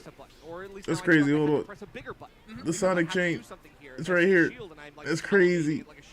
It's crazy. Yeah, exactly. You know, you bait them into this like berserker rage, and they start like swinging for the fences, and you're just like, great, now I've got you where I want you. Exactly. Yeah. And K-Rool in particular, he wants to play at that distance where Crown hits you twice. It hits you and then immediately turns around and hits you again. So that makes it a little bit harder to parry, and then he can start to react to things. Problem is that Sonic covers that entire distance in an initial dash. Yep. So, I mean, Wrath is just playing it like really intelligently, exploiting that aspect of both the character and I think the player. I think Brujo as a player, like as much as he wants like these crazy options. Surely that's it seems like he Brujo. really wants to set those up, and you don't give him those setups, he gets very uncomfortable. Makes sense. Okay, but we get one good back air. That's not enough to really put Wrath in the dirt from zero, but that's okay. It does 20 damage. It does 20 damage. That's a lot of damage, man. I'm just saying, that's good. But yeah, I mean, Brujo after he beat Riddles, like, I mean, this is like, unfortunately, this is the reality that you got to deal with as a K-Rool. Whoa! Oh, he's going. I thought that hit. I thought he was about to end that man's life. I was like, oh, that's a 3-1 for Brujo. Oh, if you were going to die there, you might as well went for the down air, brother. Way too consistently. Right now, Rat understands. Whoa, Listen, you're off stage. This is my stock now. I mean, Sonic has the ability to go off stage and be more aggressive than, say, Terry. Yeah. Oh, I gotta say, I don't like that B pick. Because remember I mentioned before, like, Brujo really wants platforms. You don't have platforms wow. to, like, use for walling out, like, jump and spin dash. It's not looking. Whoa, what? Did you see that? Yeah. What? That's crazy. But we extend off the spring. Yo, this might just be a 3-stock. He's just looking for something. I don't know what he's looking for, but he's looking for something. What? Oh, he spot. That was a good spot dodge. But at this point, you're just doing things because this game's done. Let's be real here. He's just like throwing shit out. You need a miracle and a half, bro, and it's not Christmas quite yet. That's true. I mean, all he has to do is press B and then press A in a really specific way. He's going to cook. No, what? Didn't even work. That got countered. Did not even work. That's very Oh, he did press B. He pressed B. It didn't work. Oh, you got it back. Oh, there we go. We're still in this, boys. Like, again, like, heavy. Oh, you hot. A little bit longer. Maybe He could have killed him there. Makes this a little bit He just harder. chose not to. Yo, Blue, how you doing? I know this bro really hasn't got many grabs. That file copy to the hard drive. I can go get that now. Yeah, no dash grabs either. Like, this character's dash grab is amazing. What are we doing? I think it's hard because, I mean, obviously Wrath is playing a very aerial game. Like, he's not letting himself be grabbed very much. There's not many opportunities. I just think at some point, like, what? Like, a lot of, like, run up shield. Like, even there, he's just kind of shielding in place. Like, you have to mix in, like, those empty lane grabs to Hold on, does he take the stock? Oh, he doesn't take the stock. Hang on. No, Why did I say anything? Why did I say anything? I hope you slept well, Blue. I hope the weather is good where you are. Hope you're ready to have a kick-ass day. Especially for Sonic can't challenge that. But like, see, you don't need up here. You can just hit Sonic with the forward air and set up edge guards and advantage state. But alas, I think Braho was looking a little too much for cheese, not looking enough to control space, and Wrath was just kind of playing it very smart. Like, he just didn't get, he got cheesed, but he got cheesed when he was ahead. It was always like, oh, he's ahead, he or low overextended, percent, he died. right? It's like, oh, I get back aired at 0. That's okay. Exactly, Like, right? We get 1. That's okay. So, you know, Wrath just played around, like, the win conditions very well. You know, he was willing to take hits, like small hits that Braho didn't go for, and he just snowballed the games. It's really about understanding what your play style is of your opponent. Like Braho's, we're going for haymakers. We're trying to get that kill, but just like you said, you get the back air at 0, you maybe a down air at like 30. You understand that you need that second hit. And in disadvantage, Wrath was phenomenal. Yeah. Every single time he got hit, we never saw a long combo stream. We never saw a mix-up. We never saw an early stock. And if you're playing King K. Rool and you're not killing your opponent once, that's true. below Especially like Sonic. Sonic, where it's like you gotta blow this guy up Yep, like yep. as soon as possible because it's like you are looking for the haymakers, and if you don't get any of them, you're just playing neutral against Sonic as King K. Rool. If you don't you like the cold cold blue? Because that's just the name of the game. That's just like you take the heavy tax, but then you take more because you're K. Rool versus Sonic. Yeah. No, exactly. And also Sonic, since he doesn't have like dish joints or projectiles, like he has to reverse you with his body, you know? So like you can instead just keep him out, like punish him for triple reversals, punish him for like just attempting to like be near the ledge or like there's a lot of spots where Sonic, if you're playing it right, has to just accept, oh, I get out hitboxed. But Braho didn't get a chance to use that versus Wrath.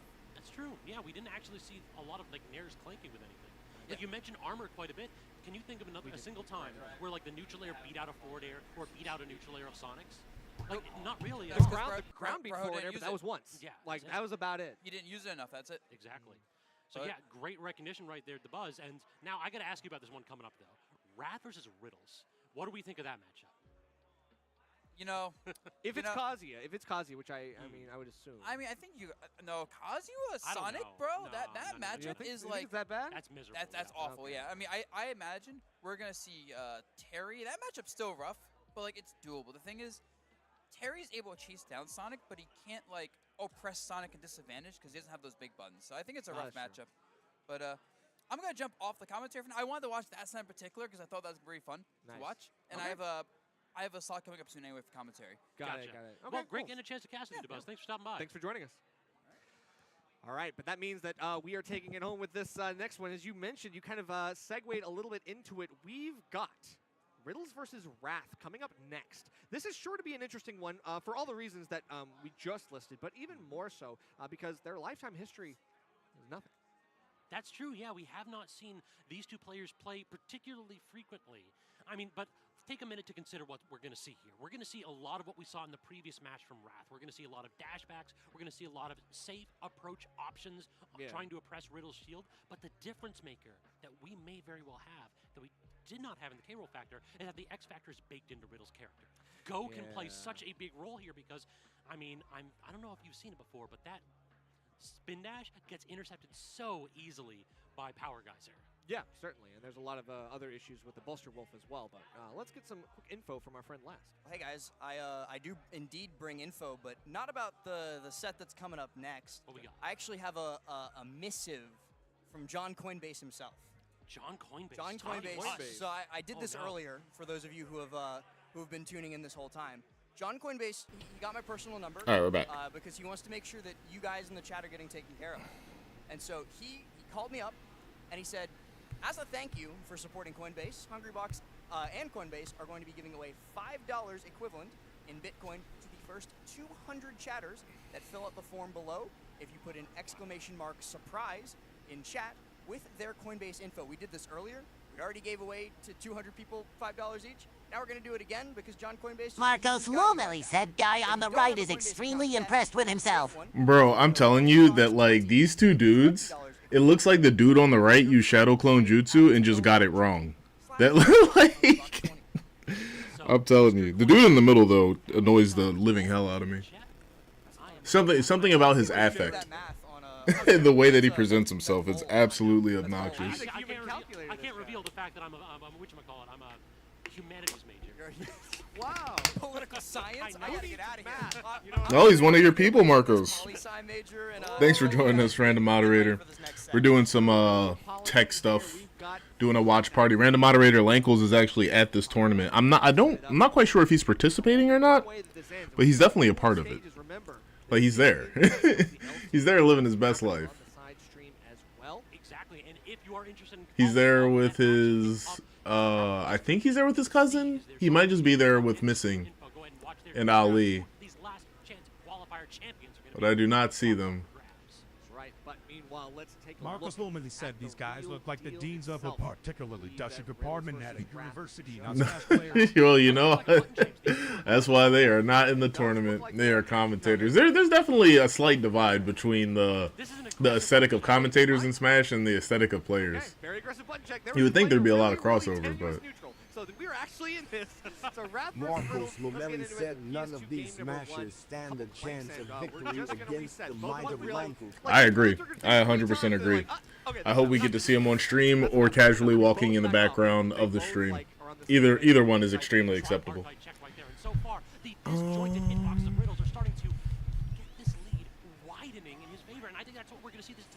Can I even test this while I have the stuff up on the TV? Probably not. So far, but one single interaction, and Wrath could take a lot of damage here. You know, Terry being a bit of a heavier character, a bit of a fast faller as well. One of those characters that Sonic can take advantage of very nice. Can bully a little bit. We're already seeing it. One interaction into a stock, and Wrath, what can you say? I mean, all of that talk that we had here, and Wrath is starting off it wouldn't be possible. I mean, not really. Somebody could have called the principal right there, because that was disgusting. This character was in disadvantage for so long, but all it takes. All right, what are we watching? We're watching Riddles versus Sonic. You know, not that big a fan of Sonics in general. Not the player Sonics, but Sonic plural. But Terry is also a broken ass character. Though that being the case, if I had to rate my distaste towards both these characters, I definitely dislike Sonic a lot more. What can we say?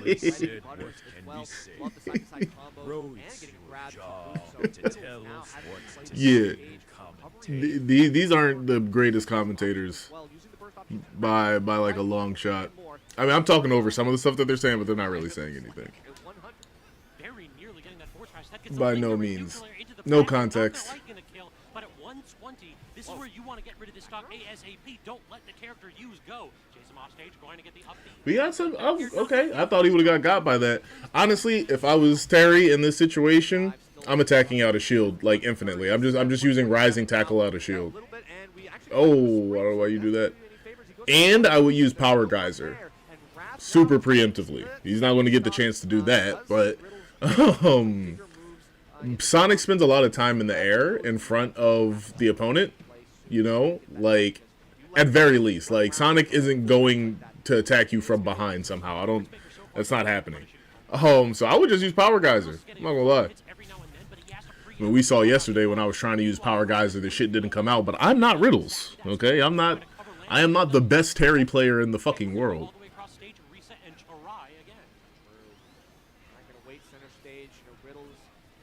Stage control, but isn't really stage control when, you know, Wrath has the ability to get to any. Bro, stop, just stop. Unless he's farming percent. He's just trying to get to 100% so he can cook. There we go. Bro, throw out the power geysers, bro. Why are you burning Knuckle? Get evicted now. Oh, what are you doing? What are you doing? Okay. He has this. This is a 3-hit combo. As long as he doesn't die, this is a simple 3-hit combo for Terry. Don't get hit, Wrath. Don't get hit once. Sorry, you're dead. I'm just kidding. Maybe it's a 5-hit combo. If you get any kind of a connection into the Buster on this stage, it may very well be checkmate. But the problem is, you actually got to get back on stage. The spring. He got. He couldn't cook the Sonic, but it was close. It was close. Why wasn't he power geysering? Bro, you have the ability to punch the earth and make like lava shoot out from it in the most anti-airing way possible. Why are you not doing it? Hey, you got it, Riddles. You got it, man. I don't want no smoke. I'm just saying. Also, we must point out again, this guy's Sonic chain. You see the Sonic chain? My boy is iced out. My boy is the most ultimate Sonic in all of time. And then sometimes, as we saw right there, You said bro doesn't know it's a thing. He's the best Terry player in the world. There is no one greater than him at Terry. It's just insane. Maybe he's hiding it. He's hiding it for like a more dire situation. You can still do things to follow up even if you try to delay. He has plenty of time to set that up. So it's a lose-lose situation many times. All right, let's see what's gonna happen. Oh, let me get this fake ass poll off the screen. These characters aren't even on the screen anymore. It does feel as though we need to see less whiff punishing from Rat, or at the very least, Riddles need to make sure that he's not whiffing as much, so the Rat cannot get those punishes. Because that was really the recipe for success right there. Sonic doing exactly what this character is liable to do, forcing you to swing first, and then he. Lima won, by the way. Did he? No, he didn't. I think Pikachu won. So he is super actionable, able to get out of that shield quickly enough, and now we're poking the shield and getting punishes as well on Riddles. Rat's still looking for that elusive downward angle forward smash, trying to two-frame Riddles and trying to catch something. But again, tangible legs of that rising tackle are pretty crazy. Rat doing some movement, trying to mix up Riddles and trying to get something here, but the bread and butters are going to have to do the job right now. It feels like Riddles getting the first hit, but the second one, we're just not seeing. These retreating aerials aren't leading to anything. Riddles is getting maybe one. Oh, Riddles, you have goals. Start using power, guys, or you do.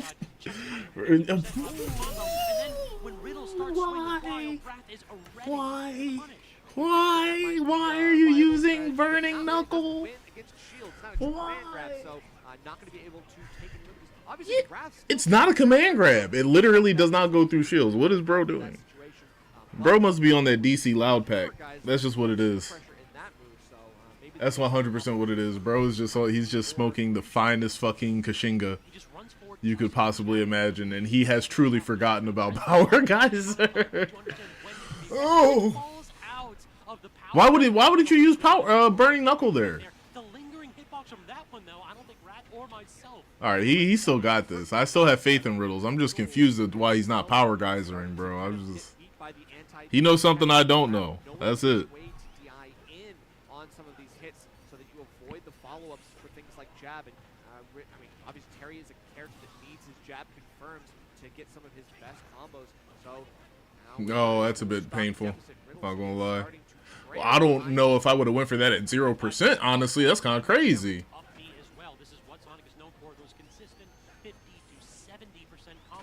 I mean, I'm not gonna lie. I get cooked by this Sonic any day of the week. That's just a fact. But that's not the point here. Okay. I'm loving the confirms when he does get them.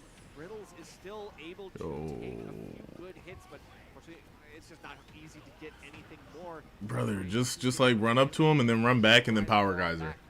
I promise you it'll work, bro. I promise you it'll work, bro. Just raw Power Geyser.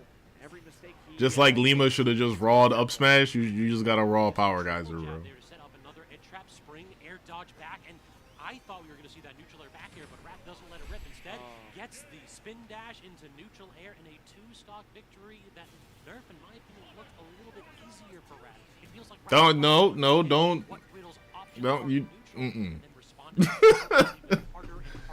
Also, what's this weird film grain that they have going on as like an effect on the player cams? It's weird. Every time he's put in the corner, he's just unable to do anything more. He's taking like 80%. He's losing stocks. And it feels like Rat just needs 2 interactions per stock right now. And Riddles, he's playing a character that... Telling you, man. Fuck Sonic. He's just not able to really get any outboxed, outfoxed as well. I do want to give props to one thing that he's been doing really well. You've noticed that Rat has tossed out a lot of these... You said it's the orange lighting. True. Up air, and Riddles' SDI has been on point every single time, so that's not working out. The problem really is, like, what's Riddles going to do out of that? Is he going to buffer an up B and just go for it all? So far, the 2 or 3 times he's tried that, Rat has dodged it and then immediately dealt him 50 damage in response. Yeah, one Hollow Bastion. You know, this is a place where Riddles knows he can get a lot of rising tackle kills here. He can get some up smash kills. He can get some Power Geyser kills as well. Riddles better not get 3-0'd, bro. Not a 60. Oh my God! Straight off the side too. I guess that's cool too. You know, you think Swear to God. you're going for these vertical kills, but instead it's the horizontal ones that sometimes are just there. I'm just saying he hasn't used 1 Power Geyser this entire set. That's insane. That is insane. That's a specific choice. Like, it's one thing to just like choose not to do it from like match to match, but like it's like a specific input that he's just like not doing. Fireball to try to bait out an approach. We're playing the FGC just after all. I mean, no matter what, even against Sonic, Sonic has to make these approaches. And, it's not Like it's truly a statistical anomaly. He's not one of the ones that I think when he has to go aggressive, I feel like it does him a disservice. I mean, How is Power Geyser not the best move here? I mean, he can't do it right now, but like that has that drive rush when he does not right here. that's true. No drive The rush. mobility options are clearly in Rath's favor, but the problem has been, what does he make out of it when he has a disadvantage and when he doesn't have the lead? Instead, it looked like the side B right there He buffered crack into shooted the- in. He crack shooted into it. Yeah, that's unfortunate. That might have been just a miss input. Gonna have to just let that roll off and keep it going. Because again, you still have the lead. You have the percent, and there it is. Great anti-air from Wrath, just calling out Wrath, thinking that he's gonna like jump or he's gonna do something here. He's too scared to swing, but no, Riddles is definitely gonna let that rip. So good stuff to him. Wrath put on notice a little bit here. 2-1 lead. Was reversed in the last game. That is what Terry can do in this match. All right, let's see. Going to beat out all right, he might pull this back. Rath's Sonic. The problem just has been that if he has to toss him out preemptively, then Wrath can respond. So far now, Wrath lots of dash dancing every now and then, a spin dash in the No. Oh, interesting. He tried to read the air dodge inward. Ooh, but right off the Hmm? platform, and Oh, okay. Riddles. He was trying to read the air dodge downward. Riddles recognizes he's got to back off, so he does so. Wrath still throwing some stuff out, gets a good hit here, but Oh, he shortened the crack shoot. follow-up from Wrath. So it looks like Riddles is just able to kind of pass by and reset again because Wrath is starting to play too scared for this game.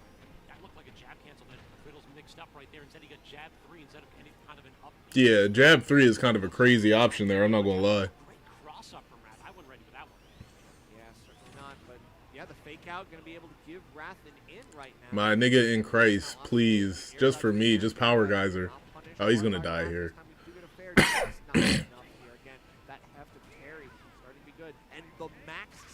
Impressed. Well, he died there. But at least Wrath lets him know that's not gonna fly. You just stood up and it's like, I'm swinging for it. What of it? Don't die. Please do not get 3-0'd, Riddles. There's no way you get 3-0'd. All right, now trying to You can see it in his face. Is Wrath, though, finally does get the elite. He's like, I'm really trying not to get 3-0'd, bro. Great position, and now it's Riddles has the opportunity to force Wrath to approach here. I feel like he just, like, Riddles will probably win from a Randy up smash. Yeah, the roll in being read out by Wrath. He doesn't really. Again, he's feeling like Dash attack might do it too. These advantage states now. He's not really going for too much. No. He knows that he's at a huge risk right now. He can die to a lot of things. And again, it's one of those like Oh! like the up smash that we saw in the first. No, It's gonna be really not like onto this. it. Crack shoot gonna be just enough of an aggressive option to get himself back. But Wrath resets, and actually we have something here. Brother, Can we brother. Oh, no, brother! And Wrath takes it all No! back in a 3-0. No! He's not going to let that game go by the wayside, and he Oh, damn, son. Riddles was doing so well, but we talked about this in the previous set with Wrath. Wrath is so good at That's changing crazy. speeds, and that's exactly what we saw right there. The last 3 neutral interactions, he called out a bunch of options that Riddles was throwing out. Riddles rolls, Wrath attacks.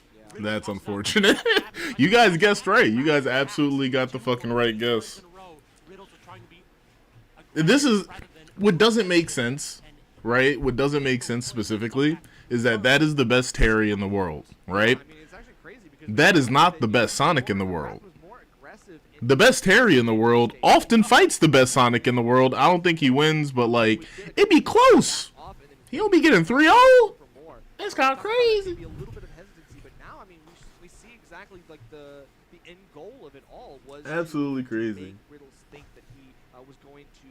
Is that a not different go for it, clapping was not emoji? going to I do think it much, is. and then in disadvantage, We don't clap for Sonic victories. to secure something.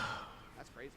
So now at this position, I think we are going to swap over to some last chance qualifier matches. But first, we're going to take a little bit of a break. Oh wait, hold on. We got to talk to you all about Coinbase. So Team Liquid has been working with Coinbase to The homies might be in the LCQ, so we'll see if we see him there. in Bitcoin equivalents if you buy something this weekend at that Team Liquid Black Friday sale. It ends actually just after tomorrow. Once you made a purchase from the Team Liquid shop, head on over to All right, TLCG I need to try Friday BTC to claim your free $50 in Bitcoins. Use chat to command run this program exclamation to see if it'll Black work. Friday for more info and for those links that you can get that free money with Coinbase Wallet.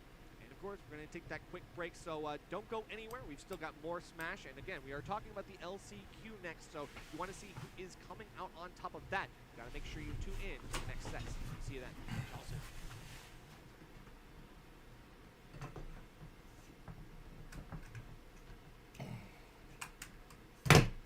Okay, so then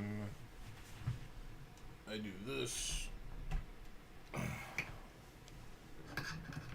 I do this. It's going to make everything a little bit wacky. A little bit of topsy-turvy.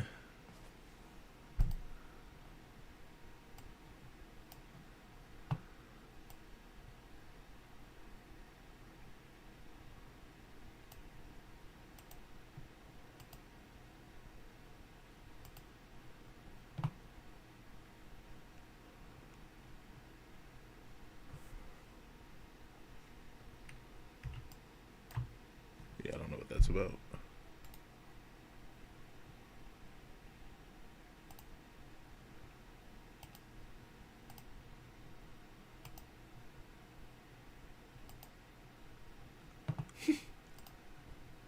There we go. Optimal. Honestly, we can make it a little bit... Yeah, we'll just leave it right here. Oh, but then also...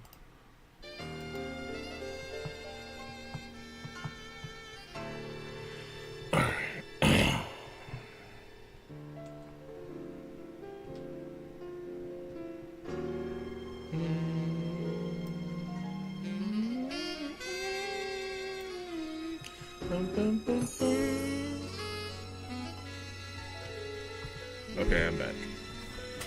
Just trying to figure out how to keep the one thing on screen while I can still use my TV. Oh.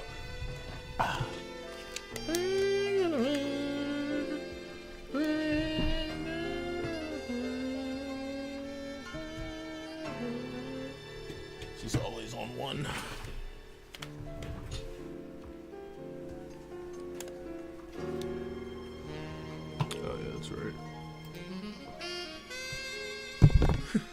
What'd you guys have for breakfast?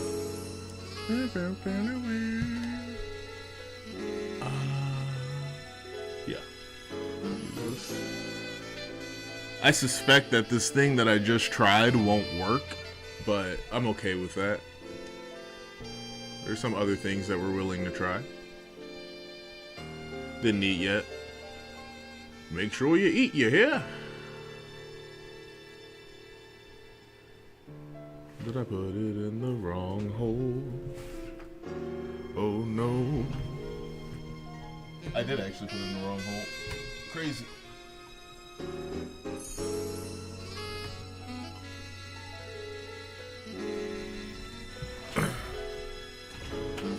Nope. Did not work.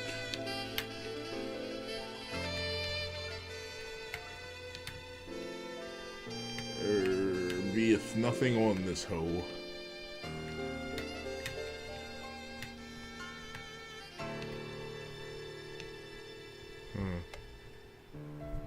Interesting. Yeah, it's right. Random moderator Spanksy did have the jumbo shrimp with the chicken nuggets. Bum, bum, bum, bum. Alright. That was loading the WFBS file directly onto a new USB drive.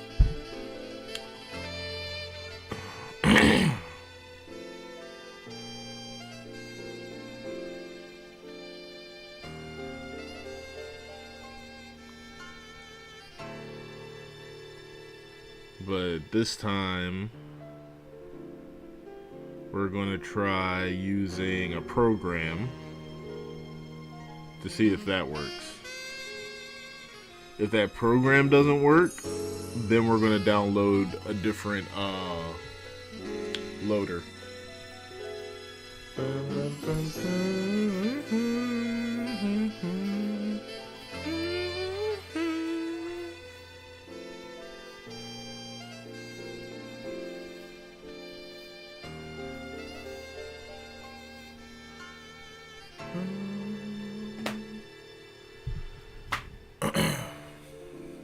Oh, it's crazy. There's actually shrimp on the screen. I didn't even realize. Spanksy is the prophet.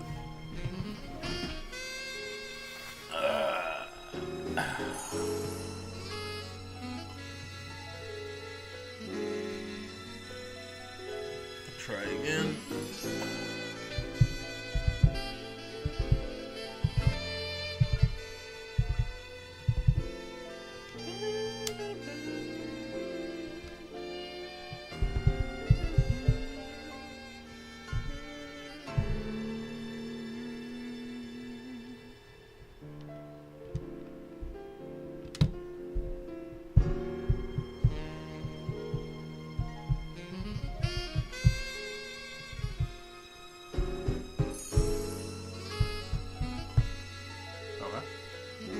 There's nothing there.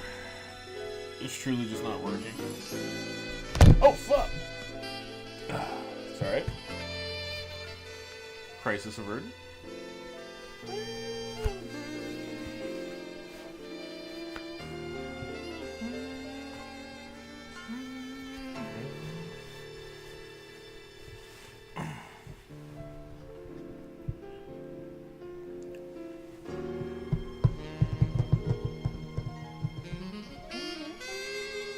Sam Squeaks said hello.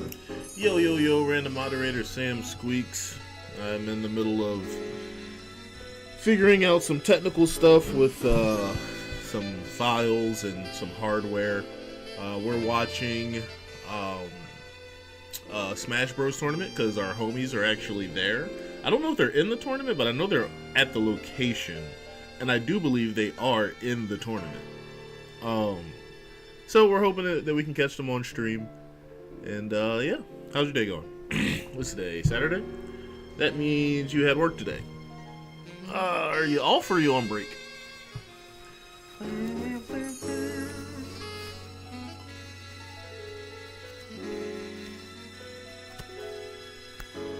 Sam Squeak said rough day. Oh no. Well, I hope that the soothing jazz soothes your soul sudaciously. Drink some water. Sam Squeak said I'm home. I got home late because of dumb stuff. Naturally. That voice is hilarious. But I'm glad that you got home. Hopefully you got some nice warm food to snack on and comfort you. And if not, you should order some.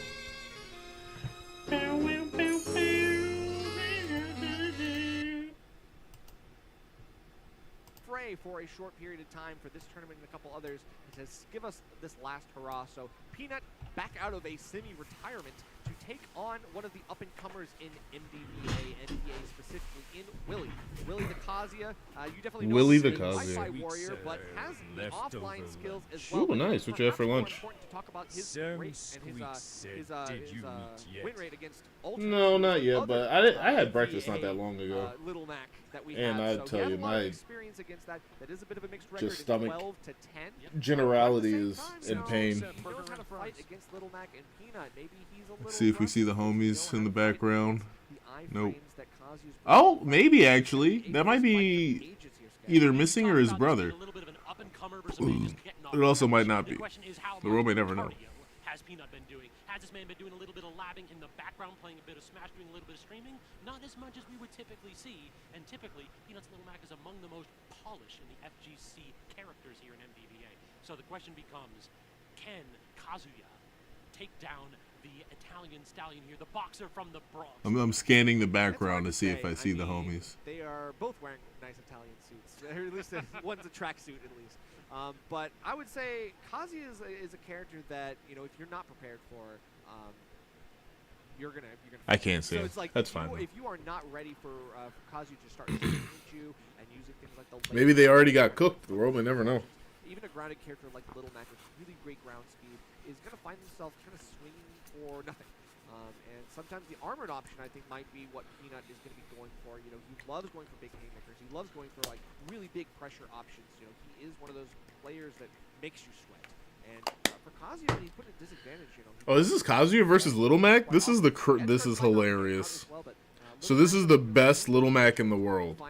This guy on the left side of the screen, there is no Little Mac greater than him against any old Kazuya. This is apparently a pretty decent Kazuya, but funnily enough, that guy who is the best Terry in the world is also like the best Kazuya in the world. He just doesn't use Kazuya because Kazuya is a bad matchup against Sonic. Yeah, no, he's like someone Marcos Lomelli said he is the biggest Mac. He is the biggest Mac. He just started streaming on YouTube. He is truly like, he's a silly guy. He's a silly guy, but that's right. this is exciting. This is exciting. For this next set, we got Peanut versus Willie again. We are in the LCQ. One of our own finest might be the ones to make it out to fight against the big dogs in the Invitational. And so far, Willie is starting to broke back. No respect. You ain't making it back from that, brother. It's done now. You got DLC'd. That bell was ringing for Mac. All right, he's gonna have to. Oh, is he dead? Is he dead? Oh no, he jumped out. There we go. There we go. Up tilt. I would have done maybe 2 or 3 more up tilts. Now go. Whoa! Hit him in the face. Wow. Okay. Was that actually like a trade? Oh, that hurts. Wow, jumping off the ledge using down. What a punch in the motherfucking kneecaps. Incredible stuff from the Little Mac. I mean, I'm rooting for the Little Mac. Oh, wow, wow. Why wouldn't you KO punch there? That's crazy. He knows better than me, but still. Okay. Is he going to do the KO punch here? No. Oh, okay. Okay. Whoa. Now it's gone. That's there's nothing. You can't come back from that as Little Mac. Is he dead? Is he dead? Is he? He's oh. Okay. Hands are being thrown by Pete. That shield was almost abominated. Up tilts into the side B. Let's go. The Jolt Haymaker, I think it's called. Dash attack is making it happen. The movement, the movement. All right, Kazuya is looking a little bit lost in the sauce. Oh, but is he dead? Is he dead? He's dead. Ain't no way. Yeah, he's dead. Sam Squeak said rooting for Kazuya. Yeah, Kazuya's cool. He is all in gold, but the only Kazuya I'll root for is Riddles. He's kind of like the pioneer of the character. Everybody else is just doing what he does. Though, this Willie person did not even perform the 0 to deaths that Kazuya is known for. You know, like, in an ideal situation, if Kazuya is on the same field as you, you lose. That's just it. There's nothing you can do about it. But you have to be really good at executing a very specific set of inputs. While Riddles is perfect at it, yeah, this guy is not. He doesn't have to be, though, because Little Mac is regarded as the worst character in the entire game. Which isn't to say that he doesn't have his options. He has some of the best moves on the ground. It's just, once you get him off stage, he's kind of done now. He wasn't done now. Oh, that hurts. Willie just avoids it completely. That hurts. Back in the dirt and unable to do anything here. I have watched I don't think that this ends well for Peanut. How many times I've seen him miss a KO punch? 9 times out of 10, he is crystal with those. They ain't even bother updating the scoreboard. That's savage. Foul even. All right, what does he do here? That's a death. That's a death. Good stuff. Oh, okay, okay, KO. Oh, no. Okay. Sam Squeak said Kazuya fine. You know, he is a billion-dollar businessman. He just doesn't have a conscience, which is a little bit issue. I think you probably want your fine men to have a conscience. He might throw you off of a cliff. He's thrown most of the people he's ever known off of a cliff. Canonically. Had the other shot. Squeak said how I like him. With a conscience, that's good. That's very important. See it here, no first tech yet again, but Willie almost getting another follow-up. Peanut's just struggling to get any kind of win in the neutral, and right now Willie has been able to back. You see some interesting spacing. This might be a 3-0 and a handshake. He's looking for the up tilt or the up smash into the up B, but so far Willie understands what to Oh no. Marcos Lomelli said not completely. This fault, he has no soul. We don't want to interact with the Kazuya. Yeah, he did have a very rough upbringing, but like also I think that there's more room to have sympathy for Heihachi than to have sympathy for Kazuya. Cause like so Heihachi, I'm pretty sure is just a regular dude. Truly just a normal human being. And then he slept with somebody who has like a demon gene, but I don't think he knew that at the time. So then I think he gets some type of crazy prophecy or something, and it's like, yeah, your son is going to be like a devil that's going to destroy the whole world. And Heihachi was like, fuck you mean, bro? Like, how am I supposed? What about? Okay, what's the test? And they're just like, I mean, this is a prophecy. We don't really give specifics. So then Heihachi devised all on his own accord. I don't know if that was before or after he killed his wife. But Sam Squeak said still how I like him. Is he about to cook? Is he about to cook? Is mentioning Kazuya's awful childhood going to give Mac the win? All right, I got to keep telling the story. So then Heihachi is just like, all right, cool. I'm just going. It worked. It worked. It worked. Traumatized Kazuya into letting Little Mac win. But yeah, Heihachi is just like, all right, cool. I'm going to throw this baby off the side of a cliff because if he's a demon, then he'll survive, but at least I tried my best to kill him. But if he's not a demon, then he's just gonna die. Oh, it was weird. It was a hard situation. I don't know what Heihachi was really supposed to do. He's clearly not necessarily pro-life. But yeah, it's rough. It's a rough family dynamic. Tekken got a crazy story, but that's why we're gonna play it eventually. You know, when we eventually figure out this Mario situation, and then when we eventually beat Hitman, then we'll eventually. But yeah, you should probably stay away from people like Kazuya. I'm not gonna lie. Jin is a different story. Why not Jin? Jin is like at least better adapted to his situation. There we go. You got it, Little Mac. All right, is he dead? Is he? You said Jin is number one. That's hilarious how he died. That's tragic. Willie, you don't get that side beat back. That's it, man. I'm sorry. I mean, Venus neutral's been good, but offstage is just. All right. Why is he not going for like? But I'm picking Kazuya over Little Mac. That's fair. You know, I think Little Mac is definitely probably a lot better for you in the long. Is he dead? Is he? Oh God, he just blew his. Oh. Oh. That's only if he gets hit.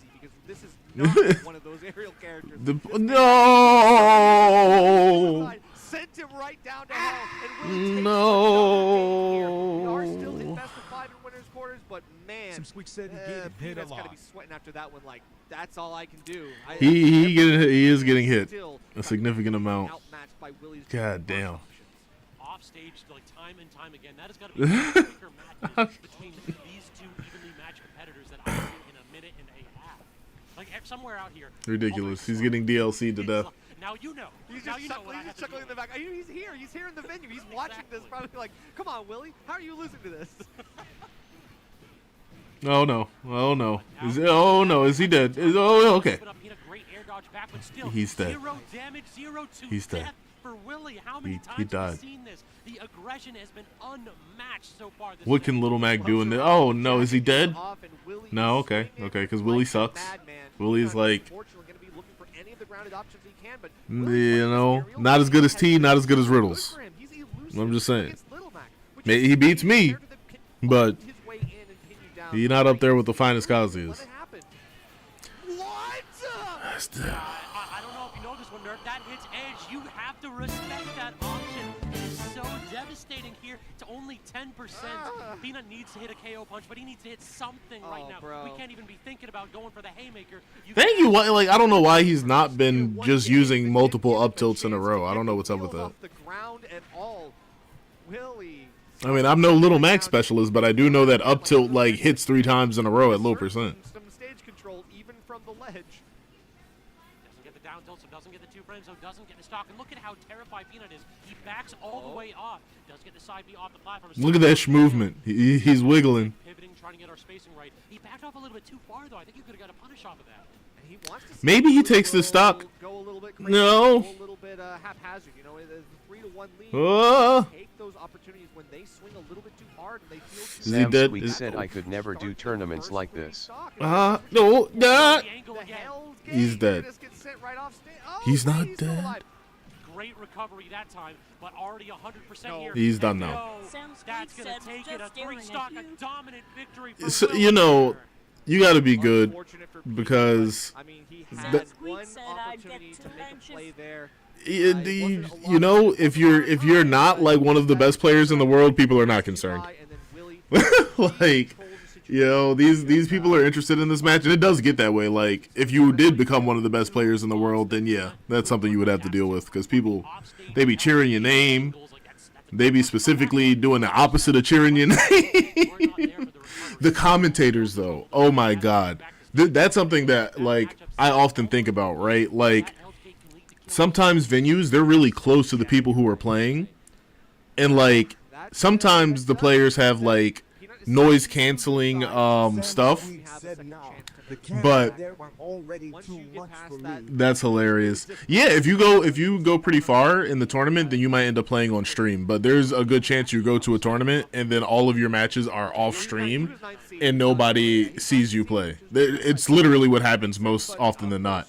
But if you were to get into like top 3 or something like that, or like maybe top 8, you'll probably end up playing a match on stream and then you'd have to deal with that. But worse than all of that is the fact that you're in the venue and you hear people being like, oh, look at him, he's not playing the best that he could. In fact, he's lost every single match between this person every single time that they've played. Nobody believes in him, and this is going to be a quick match. Bro is right behind you. Bro is right behind you saying that in his most broadcasty turtleneck. That, like, that's, I imagine that would be a little bit much. Squeak said I'd have to be a masked player. A masked player, that's hilarious. They recently actually did something like that at a YuGiOh tournament, which was pretty cool, where they got a dude from the WWE to wear a mask, and he was dueling people, and it was like, if you beat him, then you can unmask him or some shit like that. And it was, I think, some guy named Xavier Wolf, something Xavier.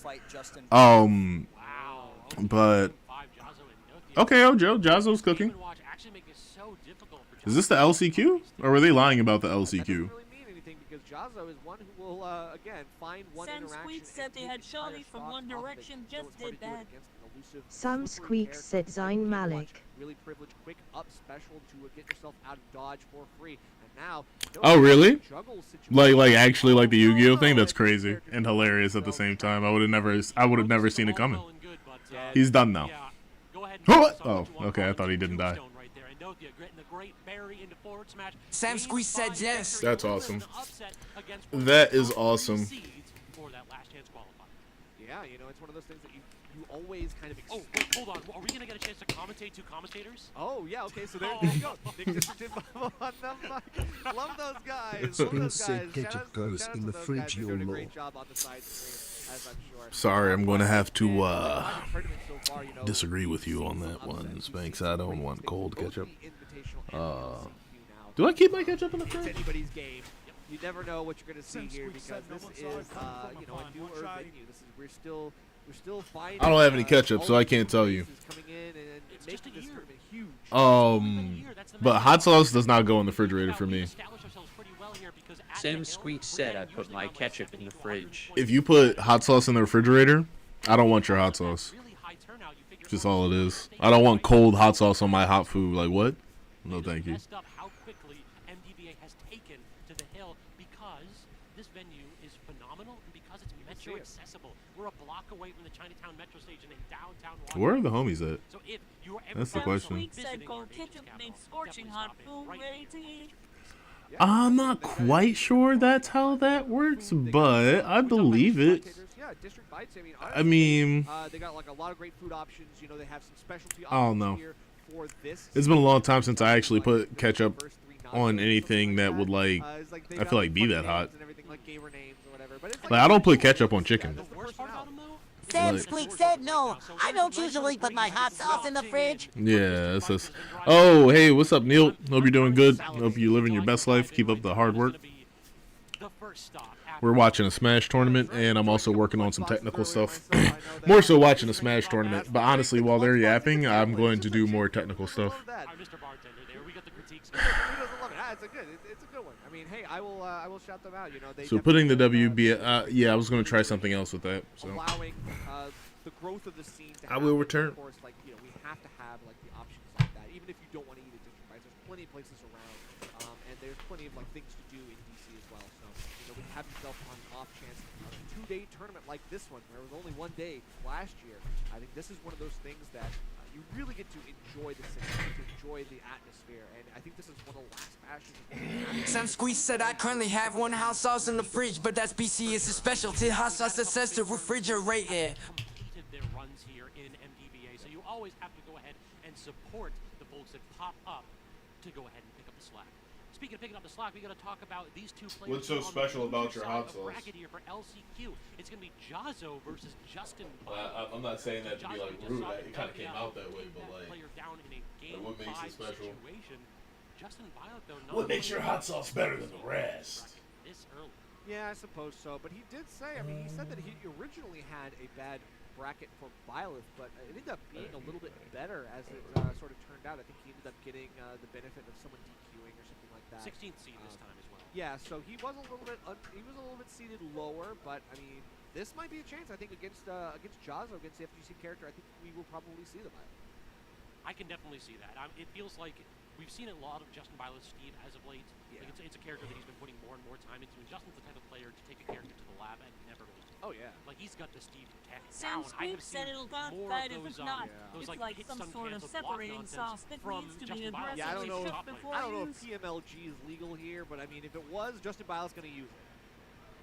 Like, if PMLG is legal here, I can tell you, Justin Byleth will abuse that rule. If he hears that it's legal, he's going for it. He's going to go for all the Steve tech, the Steve cheese. Sam Squeak said it's one of the hot ones, hot Hey, sauces. it's in the game, and we don't have any rules against it, so that's how it goes. Definitely. So let's take a look at this. Actually, we're just diving right into. Yeah, we saw Aggressively shook before just use. to That's run hilarious. all the way to phase 2 out of that action, getting out on the winner's side of the sports. All right, but let's get into it. PS2 for game 1. I wouldn't expect anything less. They are swinging from the fences, both converging in center stage from the go before it's even gone. Justin Byleth got a good start here in some damage. One edge guard could make the FGC characters look a little bit like Little Mac did in that last set. Kind of. As soon as you're off stage, you have that arrow to force a low recovery, and then you can either go for a 2-frame or you can get a run off forward air. And speak of the devil, the sweet spot very nearly claiming that stock early, cannot get the neutral air follow-up. So now YuGiOh has stage control, Justin has to get out of the corner. It's true, but well-spaced back airs as well. Justin Byleth already trying to poke the shield as effectively as he can. YuGiOh does the same with a reverse Tatsu to get himself out of dodge and force Justin Byleth to have to reset without getting any punish. So whip punishes are few and far between so far, but I can tell 1.5 for YuGiOh. Something's got to give here. Both these characters can be kind of hard to whip punish because Justin, like this character. Oh. I mean, we were trying to talk about whip punishing, and then we actually got one right there. YuGiOh, great confirm with the up B, just recognized with Justin trying to poke a little bit too over-aggressively. That was kind of a lower percent when you got that first confirm. You know, 3 hits can turn into a lot of damage, but then the Shoryu hits, and you're like, oh god. Has rage, baby. It wouldn't even matter because yes, Ken with rage is a beast, different kind of beast. Wants that. Actually misses the check, gets the down tilt into the up air. Yeah, in those situations, Violet's such a slow Alright, we're back. Nice. Oh shit. He got his shit took. His shit got obliterated. Taste defeat. YuGiOh's posture is amazing. He's one of the more aggressive players out there. Already trying to set up some nonsense. Ken is a great, like, and cool character. It's just like, you gotta have very decent execution. It is much better offline. Is going to be looking for an early down air to try to take an early stock. He can beat out the short, out the distance on short. It's way too low, but so far YuGiOh is keeping himself very, very secure here. Keep tapping away on that shield with the down tilt though, take him all the way across stage. That neutral be potentially a mistake. Oh, Good DI here, though. survived the fist of truth. Too early, and we do see the full charge, but it's just above YuGiOh's head. Unfortunate for Justin, but that's okay. It does delay his Roundhouse kick. Oh my god! Both sides. I've seen it all. That's crazy. Yeah, it doesn't matter. Justin Violet, that's a big old sword. We could have gone. Wow. This is jump scare short. He got, that's crazy. Aerial one too. It's like that's the kind of stuff, you know, YuGiOh, he will go out there and he will find his anti-airs no matter what. I think air-to-air here is going to be so crucial. So Justin Violet kind of laughing that one off. I'm laughing that one off too. That was definitely a goofy last couple of minutes, but you know, I can tell that this is a good standard for what we can expect in this set. I mean, we Still didn't work. God damn, Kanye. It's fun though. So putting the WBFS file directly onto the USB didn't do anything for the loading. I don't think out of any of my native files there's anything else that I would need to try. Everything else has already been attempted. So I think I'm just going to start downloading WeFlow and see how that see where that gets me. It's like kind of like a complicated process, but honestly half of it is already done. I just have to figure out like where I need to start in that process. If I was this Byleth, honestly, I would just start nairing. I don't know what Ken has in defense of nair. Yeah, just start nairing, bro.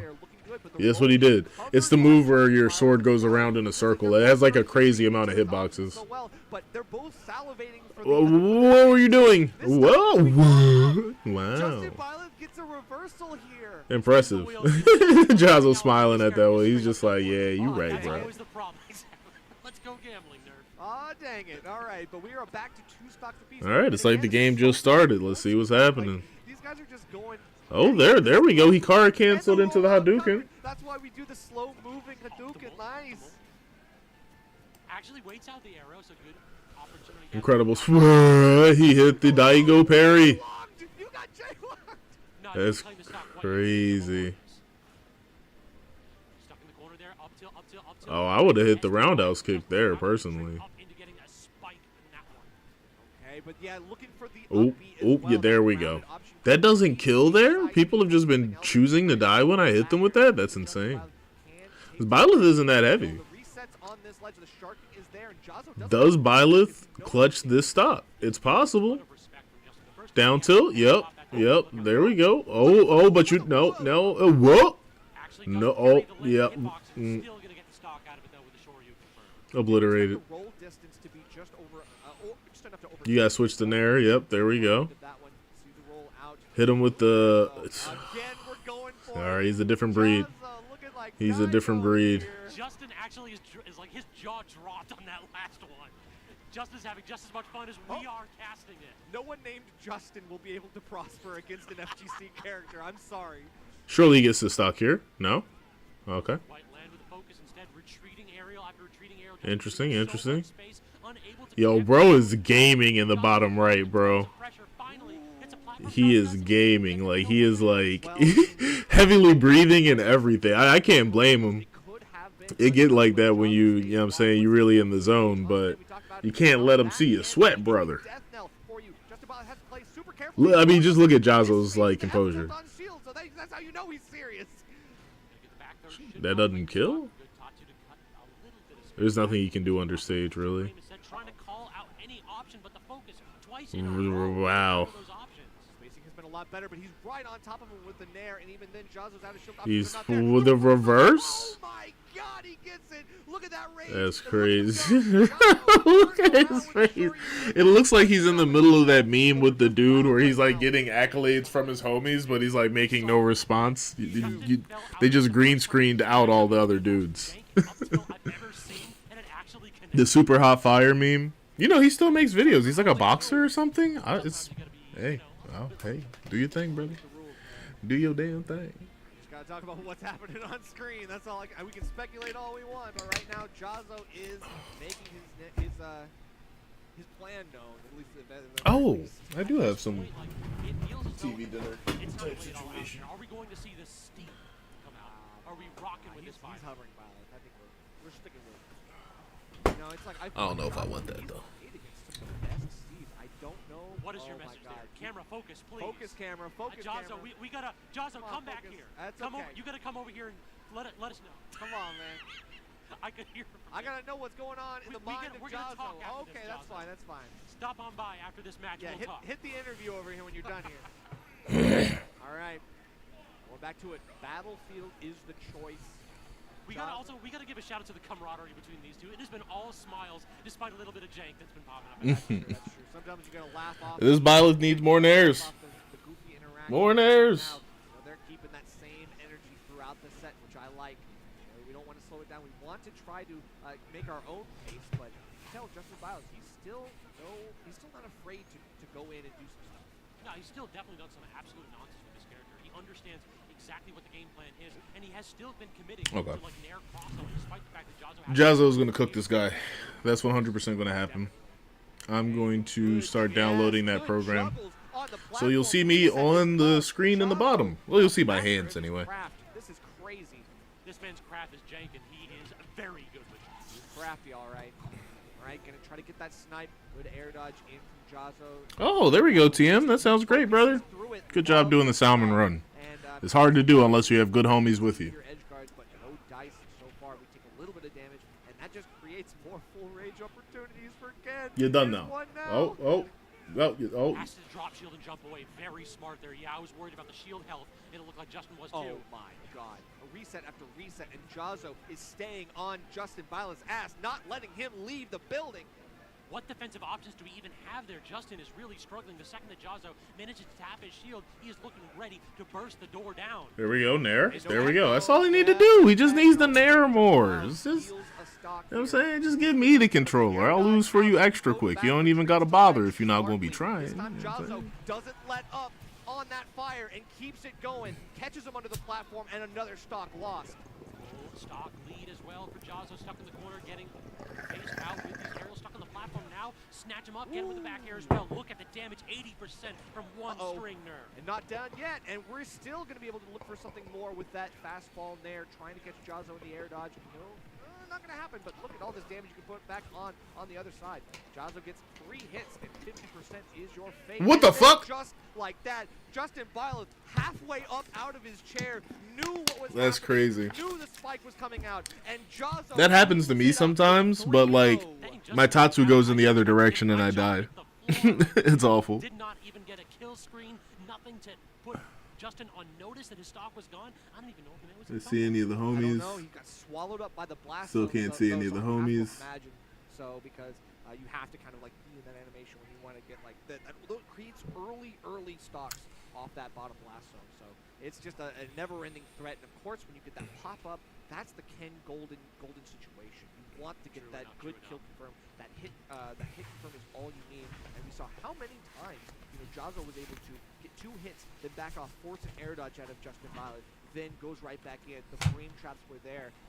He definitely had what you call a little bit of Oki, and it definitely was looking pretty good. So. Yeah, I mean, he's playing Ken, not Zangief, but I mean, Ken got a couple of them tricks too. Throw loop's still in the game. Throw loop's buffed, actually. Good God. Well, we just give him Dragon Lash kick. All right, YuGiOh, you have something to say. All right, we don't know what this was. What was on the phone? I want to know. What's up? It was just. Yeah, there's a third mic. Use the third mic. Yeah, grab the headset and say your piece. All right. Listen, I was completely salted after fighting Endothea, right? Yeah, Which, by the way, is congrats for top 8. I'll give you props, right? This game sucks. This game sucks is what I had in all caps on the notes. Like honestly, like I can't go from a normal set. Wait, no. Can we with the Game & Watch? No way. No. You go from Game & Watch to Byleth, you are struggling, my friend. Yeah. At least it wasn't Steve. At least it wasn't Steve.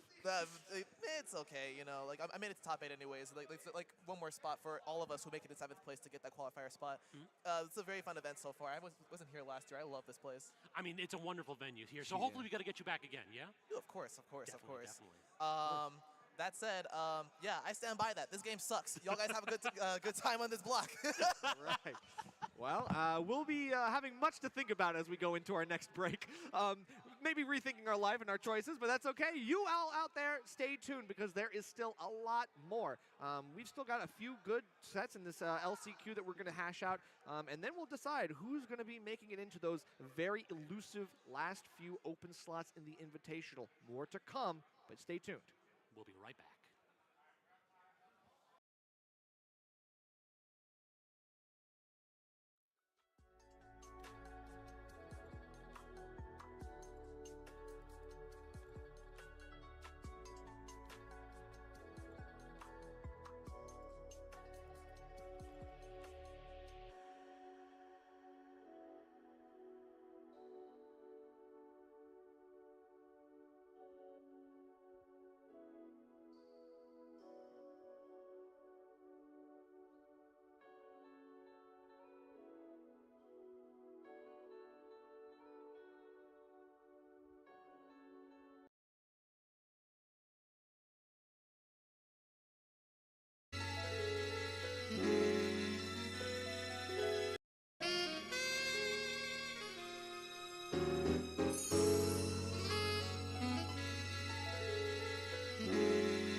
Bro, this shit looking extra complicated. I'm not even gonna cap.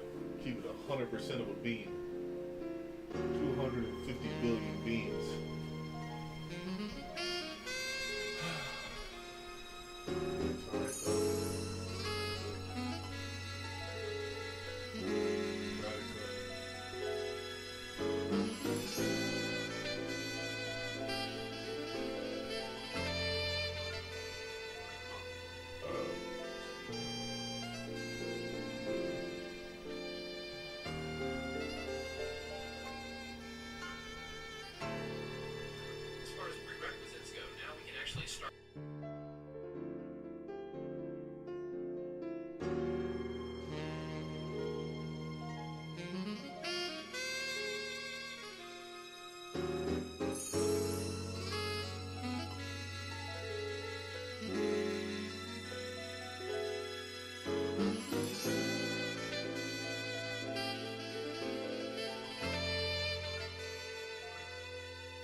Maybe Little Mac will be on the wrong side of it. Maybe he will, maybe he won't. Who knows? Anytime you see a hero on screen, you got to go ahead and take a minute and be like, listen, I'm going to see some nonsense. I'm hoping for the most absolutely ridiculous hocus pocuses. I'm looking for a magic burst to kill at 17%. I have no idea what wildness Chug is going to pull out of the back pocket, but I am here for it. Yeah, I mean, obviously Hero has some of the biggest options and the most call-outy of options as well. You can just keep throwing things out, especially with those menu options. Peanut is going to be probably put to the ringer. He's going to have to make sure that he stays alive against some of these bigger threats. But Chugs, I got to see what he's bringing to the table. Again with this, I think that's Purple Pikmin. I think that is Purple Pikmin. Where? I cannot tell. Yeah, that is, yep. I'm so good. I'm so good. Of course he is. You know the memes. I'm so good. You're with it. Who is that? This is on Chugs is from North Carolina, actually. So yeah, I cast him a little bit, and I want to say it was Patchwork. North Carolina. Okay. Yeah, exactly. So basically, Chugs has had a couple good wins under their belt. Cool. The question is really going to be, have they fought anything like Little Mac in Peanut? I would say in the Carolinas, there's lots of crazy characters, sometimes low tiers, who swing big and, you know, get big advantages off of it. So already we're starting off with a good buff into ranged option. Chug's trying to keep Peanut at more than just an arm's length, I'll say. I mean, the big thing right here is that you can toss out a bunch of options, but as long as you've got that full shield, you don't have to worry about getting one shot by him. And then you actually have to approach to get a little bit more MP. That does work if you hit shield or Little Mac.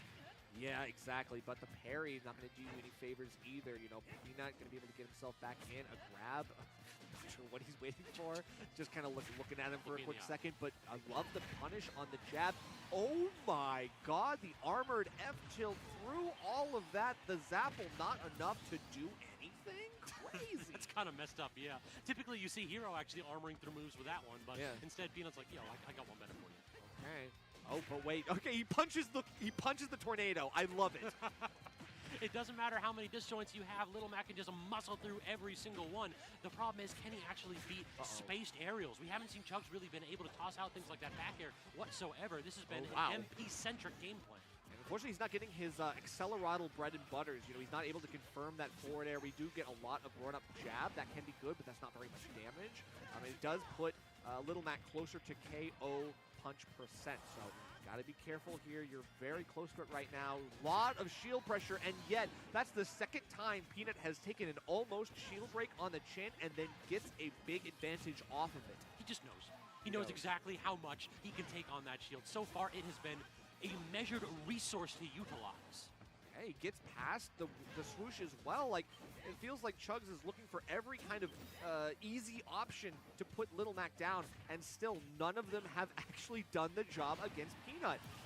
Okay. I'm really digging that. Up be at a disadvantage. Those little 50-50 situations that Peanut can go for, they can be terrifying. But if you have a disjoint below you, it really kind of limits the strength of Peanut's armored options. Right. And a lot of damage being put on because of Oomph, and the roll in covered by Flame Slash at the last little bit of Oomph being active. That's why we killed so early. I'm sitting here like I did not think Peanut was at kill percent or anywhere near it. But all of a sudden, Chugs proved me wrong. Yeah. But Flame Slash is one of those really big moves that, of course, you have all right, to we're go back. for it. If you're not, if he's able to top deck that or do it very quickly, Peanut is just gonna have to take the L. He doesn't have a chance to react to that kind of thing, and you've got to land somehow. So Flame Slash being as big as it You know, I'm rooting for the Mac. I'm rooting for the Mac star. I remember I lost a really good tournament run to a Hero on some bullshit. Surprised that we haven't seen Chugs try to use that too much in neutral. Like, yeah, for the killing options, you can try to outspace Peanut. But in neutral, it's kind of just been, I'm going to use my spells, I'm going to use my buffs. We have not seen a lot of defensive game plans here from Chugs. Chugs kind of wants to go ahead and claim these stocks early and often. Right, and he's doing the right out of shield options as well. Oh, that hurts. Oh, he survived. Very nice, and with the accelerodal. Well, how does that move never hit? Air dodge. I think he might have just panicked there for a quick moment. But hey, he's got more buffs on the way as well. Flame Slash not gonna be able to. Yeah, I would have countered there too. I'm not gonna lie. After the frizzle and right off stage with the run-off fair. That's just the rinse and repeat stuff. Chugs is now starting to get more comfortable with his own options, and the kill confirms are there, and he's starting to access his win cons. Peanut has started to also be a little bit tricky. Like we saw it twice right Crazy. there, where he just like stopped his combos on the platform, did up tilt wait, and tried to react to your options. True. Crazy. Range on the F Whoa. still able to be parried. Peanut getting underneath the up tilt as well. Low profile. Incredible stuff from Peanut. Nice. Still not gonna get the kill though. He's moving. Can spell disaster. Incredible stuff. Incredible reaction time from Peanut. Have the opportunity to get like a waveland jab to get the jab reset. With accelerodal is so difficult. I couldn't even tell you what he should do to fight against Hero. Hero is such a ridiculous character. He let it rip, but he actually grabbed him out of it. Chugs got the grab on the KO punch. Yeah. There we go. So Peanut is just mixing him up with movement and like attack options. Like he's throwing out shit when bro is like thinking he's not going to throw out shit. That's the way he's going to win this. He's out-macking the Hero. I mean, he just lost his stock, but I believe in him. He's about to even it up. Really been able to open up this Hero and just stray hit after stray hit, and then occasionally we wait and punish his advantage. Oh, that's a bit unfortunate. Platform as well, but we don't get too much pressure from Chugs' side. We do get a lot of coverage on that platform from the up tilt. But all these shielded. Oh, okay. And Peanut is still hesitant to take the lead here. Now the zoom. Gonna get back to for free. Nice. That's what we like to see. My man's read the future. He pulled the Shulk. Okay, dodges the sleep. It's a random move that this character can do. He wanted to go for the up tilt, but he lets off on it for just some. Holy schmoly! KO punch. As second it is He active, hit it. The millisecond it is active. He hit it. Goes crazy, and all of a sudden Chugs could not. He hit it. In time. Well done. I didn't Well done here. Well done. Well done, Peanut. It was incredible.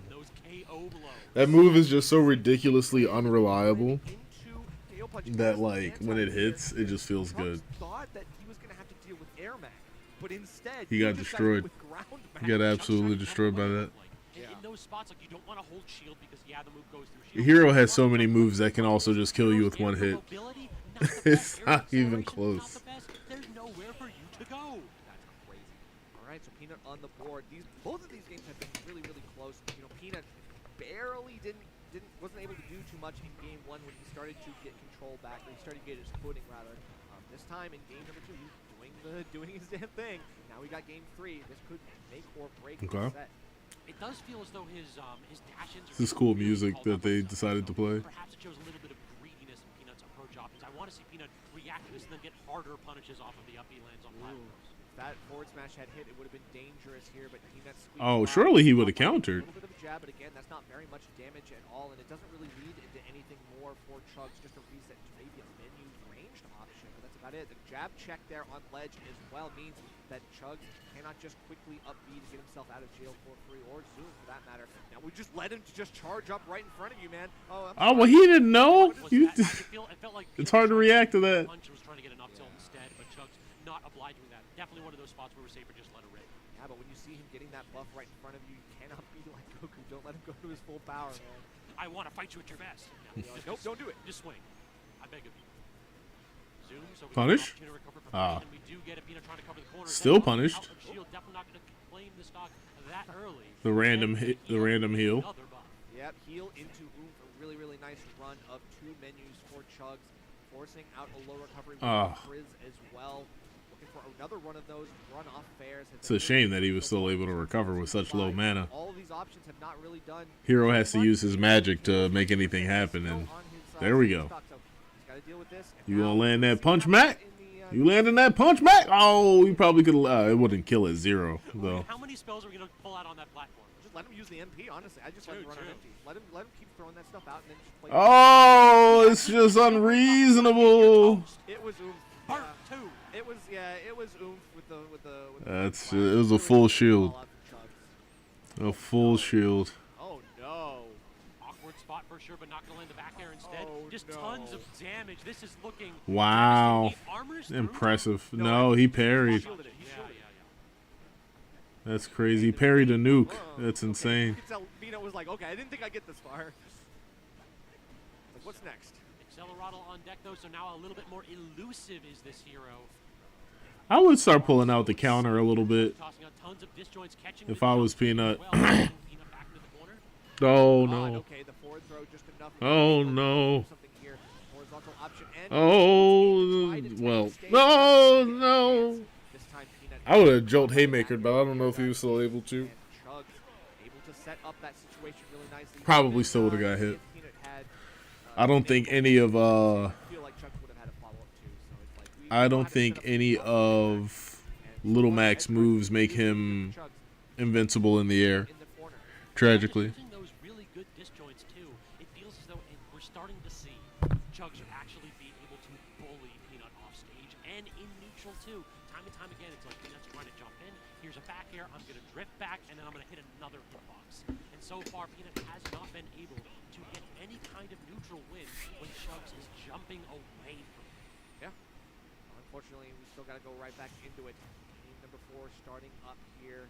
Chugs with a 2-1 lead. We're going to Hollow Bastion, which means vertical kills are on the table. Let's see what happens here. Peanut starts to use the armored tools a little bit more firmly than he did before, and he's not hesitating on getting his reversal opportunities. He's not going to let Chugs jab his shield like Do that. 20 more %. Jab too, especially. That's a punish. There we go. Easy 20. Finish it out with jab. Hit him with the dance. Hit him with the dance. You got this, Mac. Let's go. Let's go. Very much like That's a little bit greedy. we're off stage. We don't have a side B. Okay.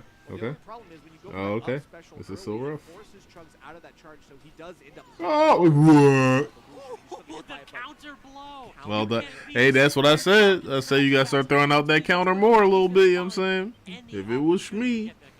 That's an unfortunate move. That there was a twofold approach that Peanut was just going to be smothered by on the ledge, and that's all Chugs needs. See a another attempt at the counter, and maybe Chugs is starting There we to go. look for that option as well. Peanut cannot just lose Optimally that. delayed the tech. We shield out the first Reasonable. hits of the Kafriz, and that's going to be enough. So far, the There's a lot, like, I mean, you don't want to be up close to Hero because he also has a sword, but those up tilts and the up Bs might start clutching up right about now. The grab toss off stage, no two-frame opportunity there. Can't even land the up tilt there. I think we're in like up tilt, up B% underneath that platform. So Oh. has a game plan, just trying to execute. And low MP as well for Chugs. You know, he can't rely on some of these options anymore. He's getting a couple hits. Counter landing? Enough to really stop the bleeding. He's going for these menued options. He needs more MP. So far, he's been good. He's been playing onto it. So now he gets a couple. His recoveries are just immaculate. They're the best things you've ever seen with Little Mac. I would have died. But no, we don't go for up throw. Oh, he's just so good. He's just, oh. It's unfortunate. It's unfortunate. Also, in Maybe Randy up smash. time and time again, Chugs was tossing out new opportunities for Peanut to That looks even better. trap options. That works too. So actually got himself at that kill percent instead. Peanut just doing a great job of surviving. There we go. Hitting him with the hands. Now using the grounded speed that he has in Little Mac to punish some of My man's is using KO Kin and all other types of broken shit, but there we go. The up tilts on the platform. not letting Chugs get it for free at least, so that's good.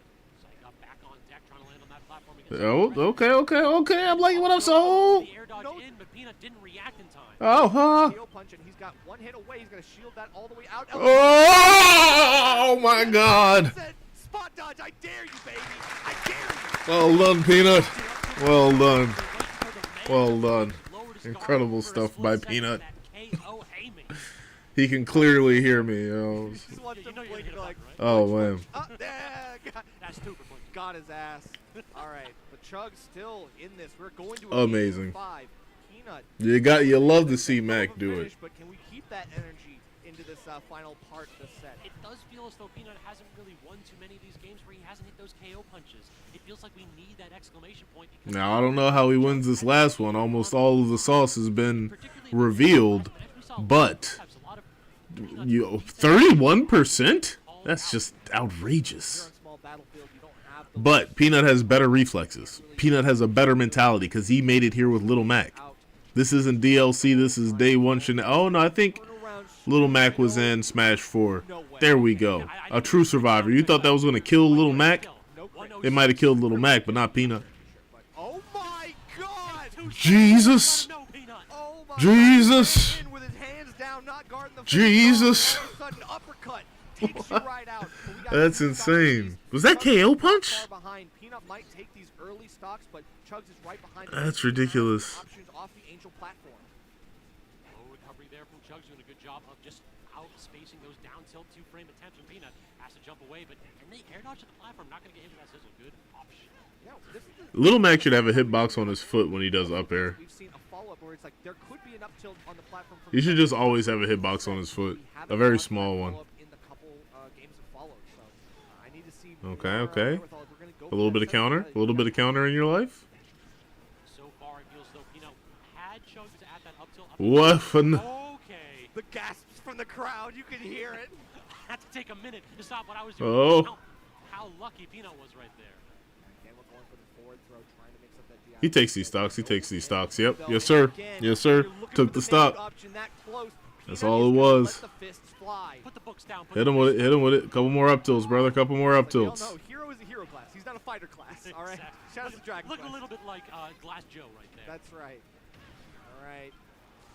Oh, not that bullshit. Not that bullshit. Okay, bullshit is active. But oh my God! Well done.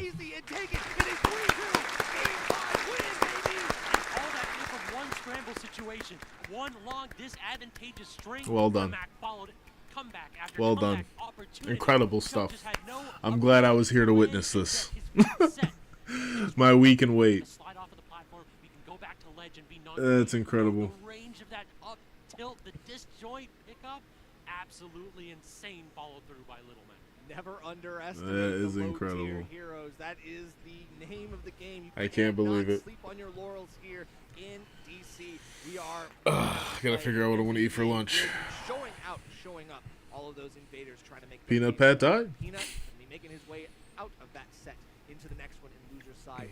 We're all excited to see what happens there, but I think that's loser side top 8. So now if he wins one more set, we could potentially see Nut Nation tomorrow.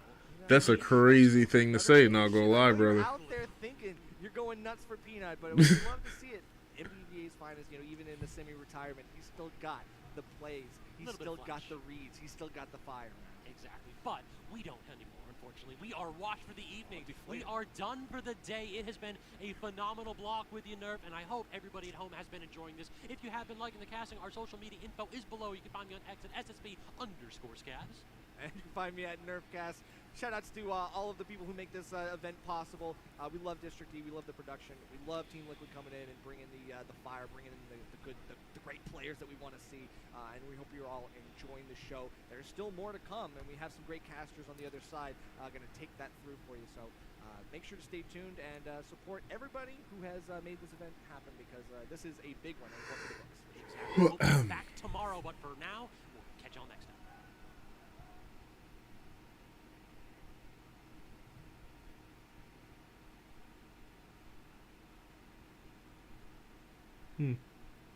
I wonder if they're going to show more LCQ matches.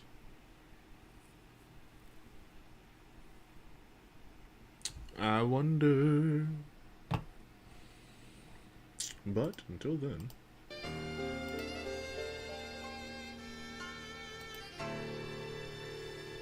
Alright. I just downloaded, or I opened up the page, which is a GitHub repository. Oh, and boy, do I love GitHub repositories.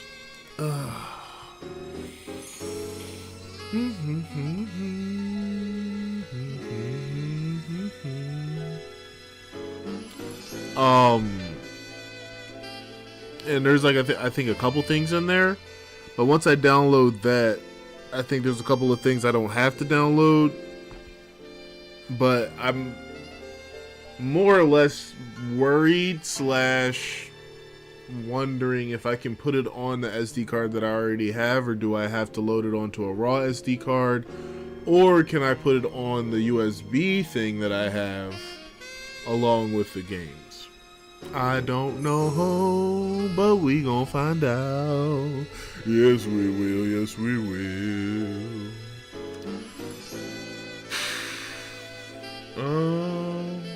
But that's after I figure out what I want to eat for lunch. There is an order to all things, and it must be followed.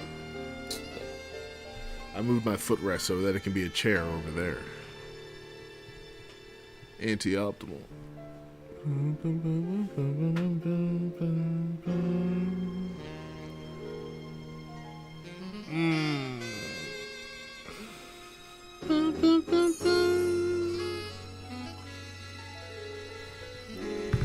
Whose stream are we even watching, actually? I think this is Hungrybox's stream? Yeah, this is Hungrybox's stream. You know, subscribe to Hungrybox if you want some more Hungrybox. He's a funny guy. He does a lot of betting on his channel. So if you have like an addiction, maybe don't. But if you don't, then yeah, excellent content. But sports betting has just gotten, I mean, it's an esport, but like, there's just so much gambling all over the place. I mean, life is a gamble, you know? But the advertising of it just seems a little bit absorbent, my personal opinion. That's just me, though. Oh, I forgot that I can do this, since this is a specific sort of thing.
Oh, you know, actually, there is another tournament happening right now. It's just, I'd say maybe slightly less interesting. It should still be happening, right? Yeah. Well, they're not doing anything.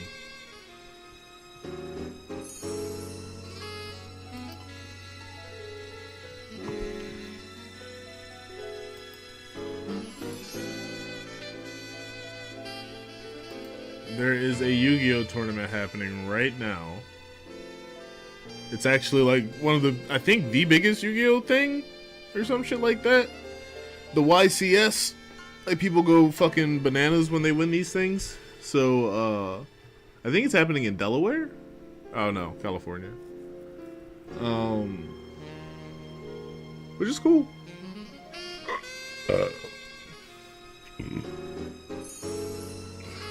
But this is like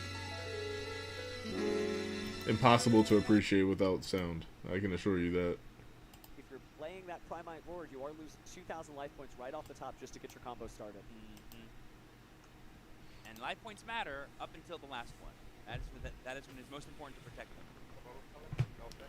There was the Volcanics, which I believe might be just enough attack points. She has like what, 800 or 1,000 attack points? Believe so. So between the 3,900, the 1,600, and the little bit from Volcanics, that may be all she wrote.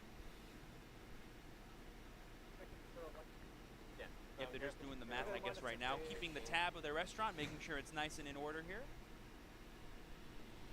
Yep. 36, and then we go. Oh wait, is does Garunix's attack go back to normal at the end of the turn?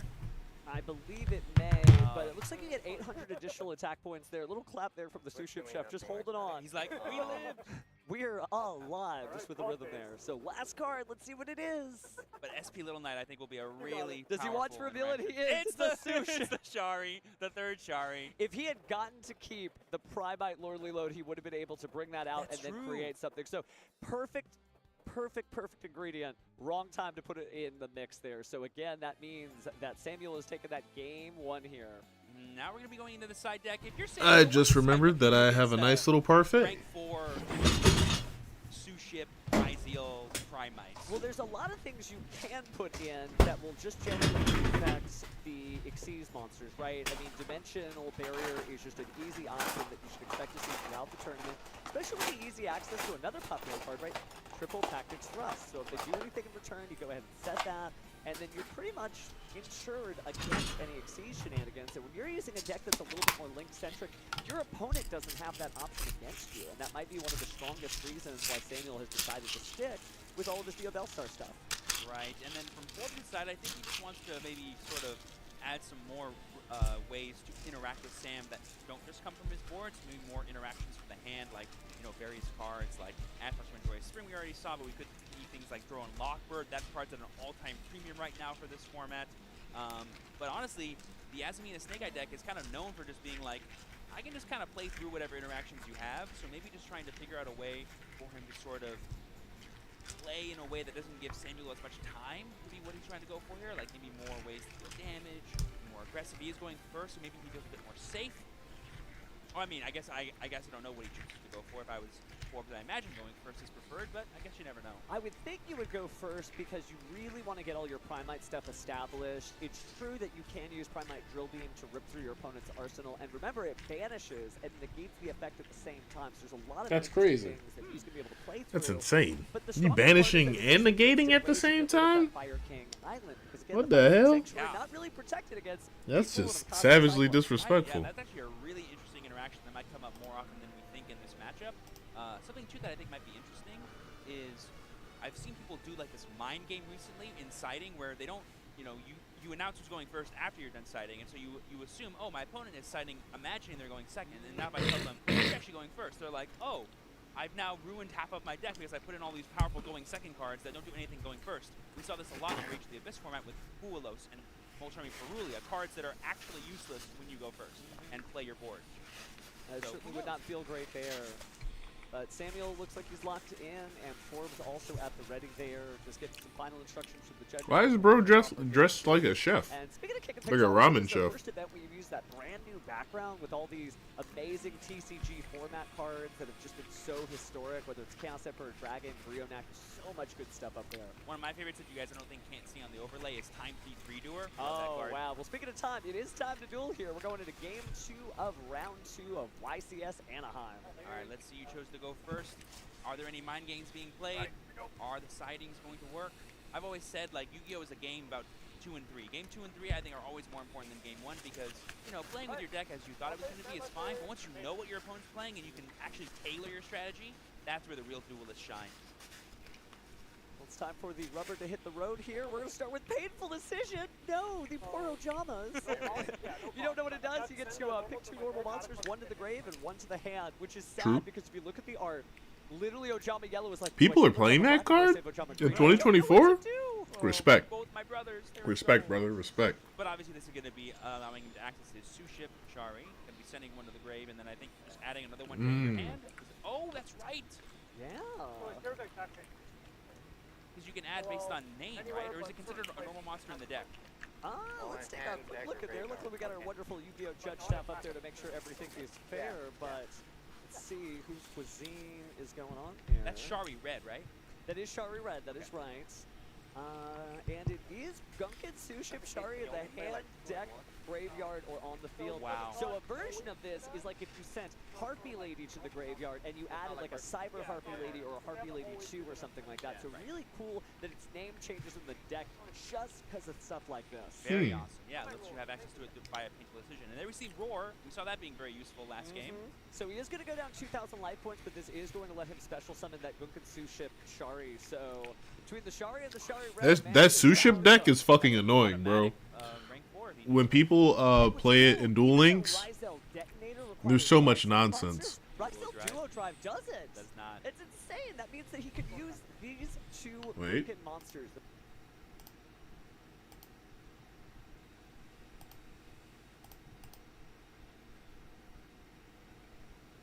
Yeah. And then the 2 5th-place players also going to play it More out, important. I believe, for the last spot. So there is a lot on the line here. Now, if you were wondering who we're getting next up, I was wondering too, but I think it's pretty... Not really. That already want to make rank 4s. Like, that's what the deck is built to do. And there we go. Now we see Ice Ryzel once again, the ideal normal summon for this deck. Going to be special summoning out from the deck. Probably going to be Sword Ryzel, letting him search X and just get the full combo from there. And there's the sword. Yeah, we noticed that Samuel is like, I'm not interacting. My only point of interaction for this engine is going to be the Duo Drive. That is the card you have to stop if you are able to. Stopping the normal monsters, they almost always can still get to Duo Drive. Certainly, if you only have 1 card you can stop Duo Drive is an important one because it gets 2 cards with different names, and whether you already have the field spell pool, just go ahead and grab the trap card or vice versa. So it's just a very flexible card that you can't let your opponent resolve if you want to win that duel. That is true. In game 1, we did see Forbes access the Ryzel monsters, but he never accessed the powerful Ryzel spells like Plug-in and Cross. If he has access to those this game, it could be totally different. It seems like he may. Duo Drive, effect to attach on summon, and there we see Ghost, Ogre, and Snow Rabbit not playing around the potential of that in your hand. I don't think you have to declare that effect on summon, or do you? No, I do not think you do. So again, that's just a good way, but again, not able to detach any material, so not able to grab any new cards. So here we special X from I need that card. The Ghost, Ogre, and Snow Bunny. Too useful.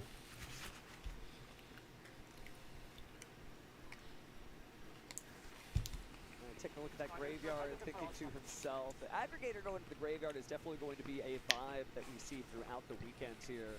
But now he's still got 2 level 4 monsters, so depending on what he wants to do here, he could try again. We have, I think Forbes has plug-in in hand, and he's thinking to himself, I can plug in, bring back Duo Drive, and then attach to it. But I don't think he'll be able to search because he activated one of the effects, and I believe that means he can't activate the other one. That is right. You can only use What the hell? following effects of Ryzel Duo Drive once per turn. He's Mog Paul. He's mogging up. Who the hell is Yeast Mode Paul? This matchup is, I imagine this is one of those matchups that's very difficult because I don't know what Roller has that helps him for Steve. Honestly, I guess the Nairs don't really. I don't know. We'll see. I'll tell you the one thing that you want in the match one. One for that flip jump to get around a lot of those aerial extensions from Steve. If you don't make sure you gotta conserve that because you can whenever he goes for a lot of those like aggressive combos off stage, you can get over the block and get back on stage. But also I think the biggest damage he was using in this matchup like this is gonna be up tilt. He's sitting above the blocks, keeping them safe to break the blocks, and when he rushes in, find damage, and the suplex to catch him rolling behind, finding damage early on. He's doing a pretty good job so far. That suplex is such a good move. I'm not sure if you watch a Fire the Pyro content, but he has like 2 videos about that side B.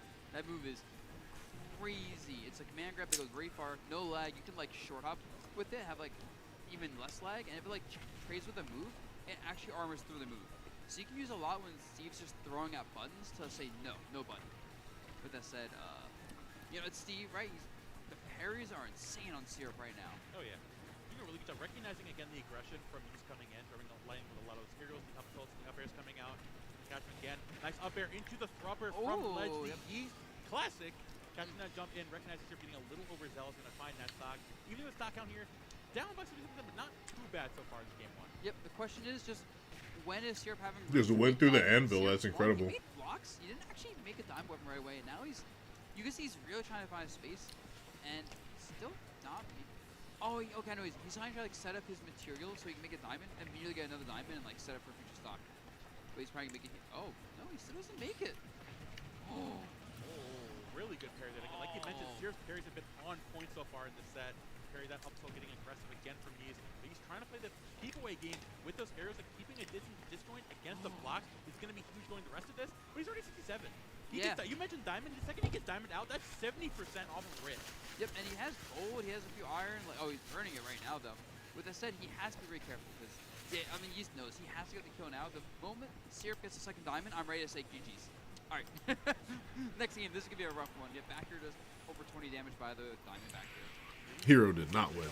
Again, with that Diamond back here, like you mentioned, honestly, the second he gets that Diamond back up, the jump ins go from a little scary to, if I jump in the wrong spot, I'm dead. Yep. It jumps up that much higher. It's so Yeah. scary because, again, Mii Brawler's game plan revolves around landing aerial, revolves around landing up air, landing near to get some damage, and finding up tilt to get more damage in. But with those 3 block walls, it's just so tough to get any of that started. Yeah. It's, I don't know, because like we saw him trying to use Nair, but Nair takes 2 hits to kill. It looks like the dirt block, so that doesn't work. I imagine backer just doesn't have enough coverage. And like, yeah, you know, maybe we'll see some adjustments. I wonder if maybe you could like use the neutral B, like the bowling ball one, to go over the block wall. It wouldn't be the best option, but it'd be something. But like, I don't even actually know what he's using for a neutral B. We haven't seen it once. He's using the Mach Punch. Oh, okay, the Mach Punch. Okay, so he's looking for like close range spot dodge reads. Oh, this might be. Think about. Oh, he's gone. That's it. There's no way. He said that's it. There's no way. He's really good at recognizing players burning the defense option. Right as he burned the jump, he just went for the Steve combo and killed him on the ledge. That's nasty.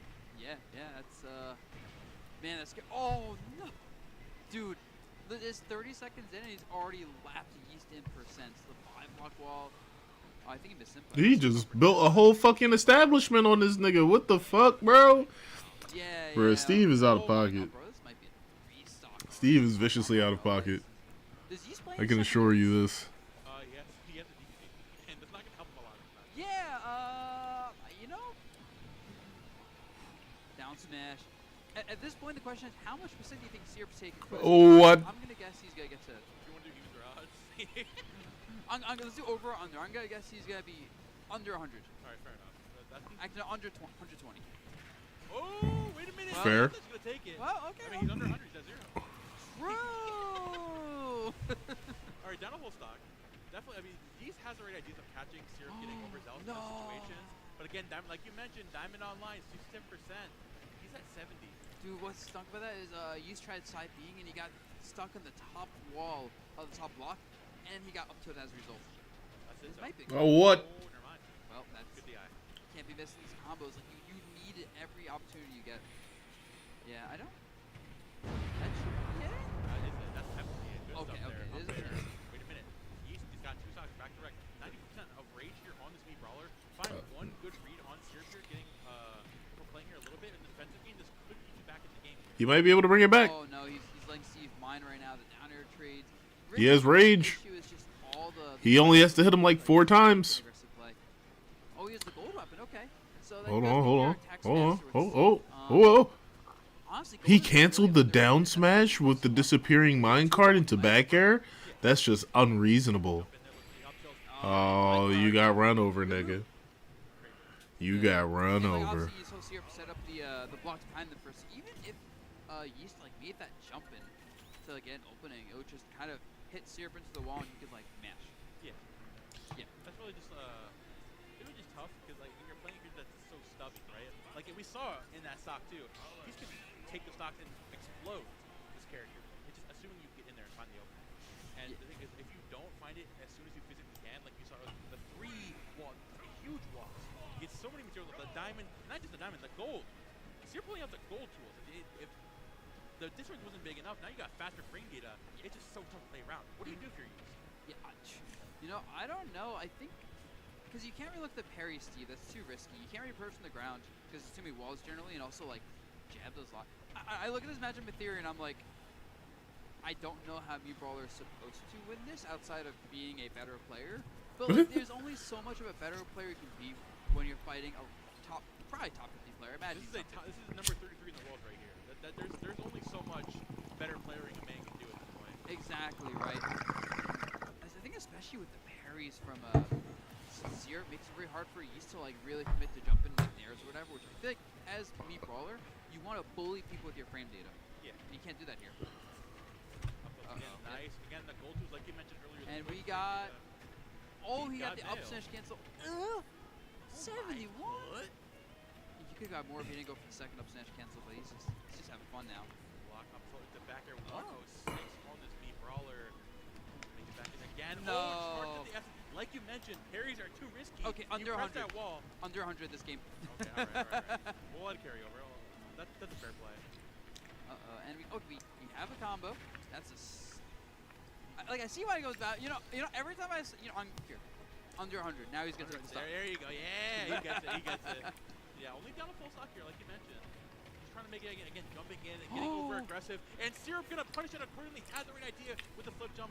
Not gonna make it back there with the electric. That's crazy.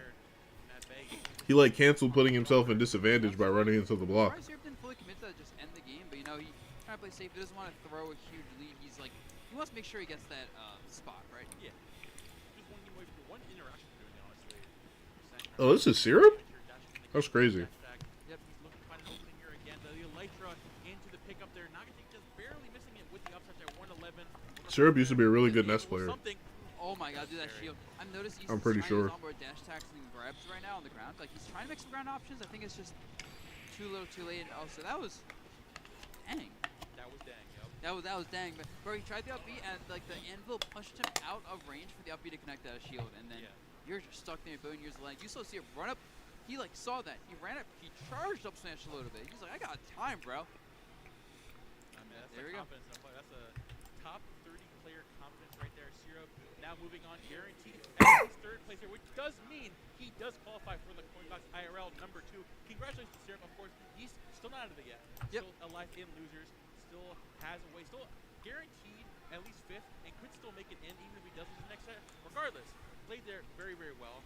Syrup moving on in good fashion. We've got our next winter semifinals coming up. We've got it's gonna be Willie versus Endothea, right? Yes. Or is it Endothea? Yes, so that's gonna be Kazuha / Terry versus Game & Watch. Now, this is a matchup I've seen a lot. It is a very hard matchup for really just any character that's like a stubby, like close range character. Game Watch up B does a lot there. So the question is always, how do you deal with how do you not deal with Game Watch up B? Because you can't really punish it with those characters. Okay. You kind of have to just like let Game Back Watch to the up grind.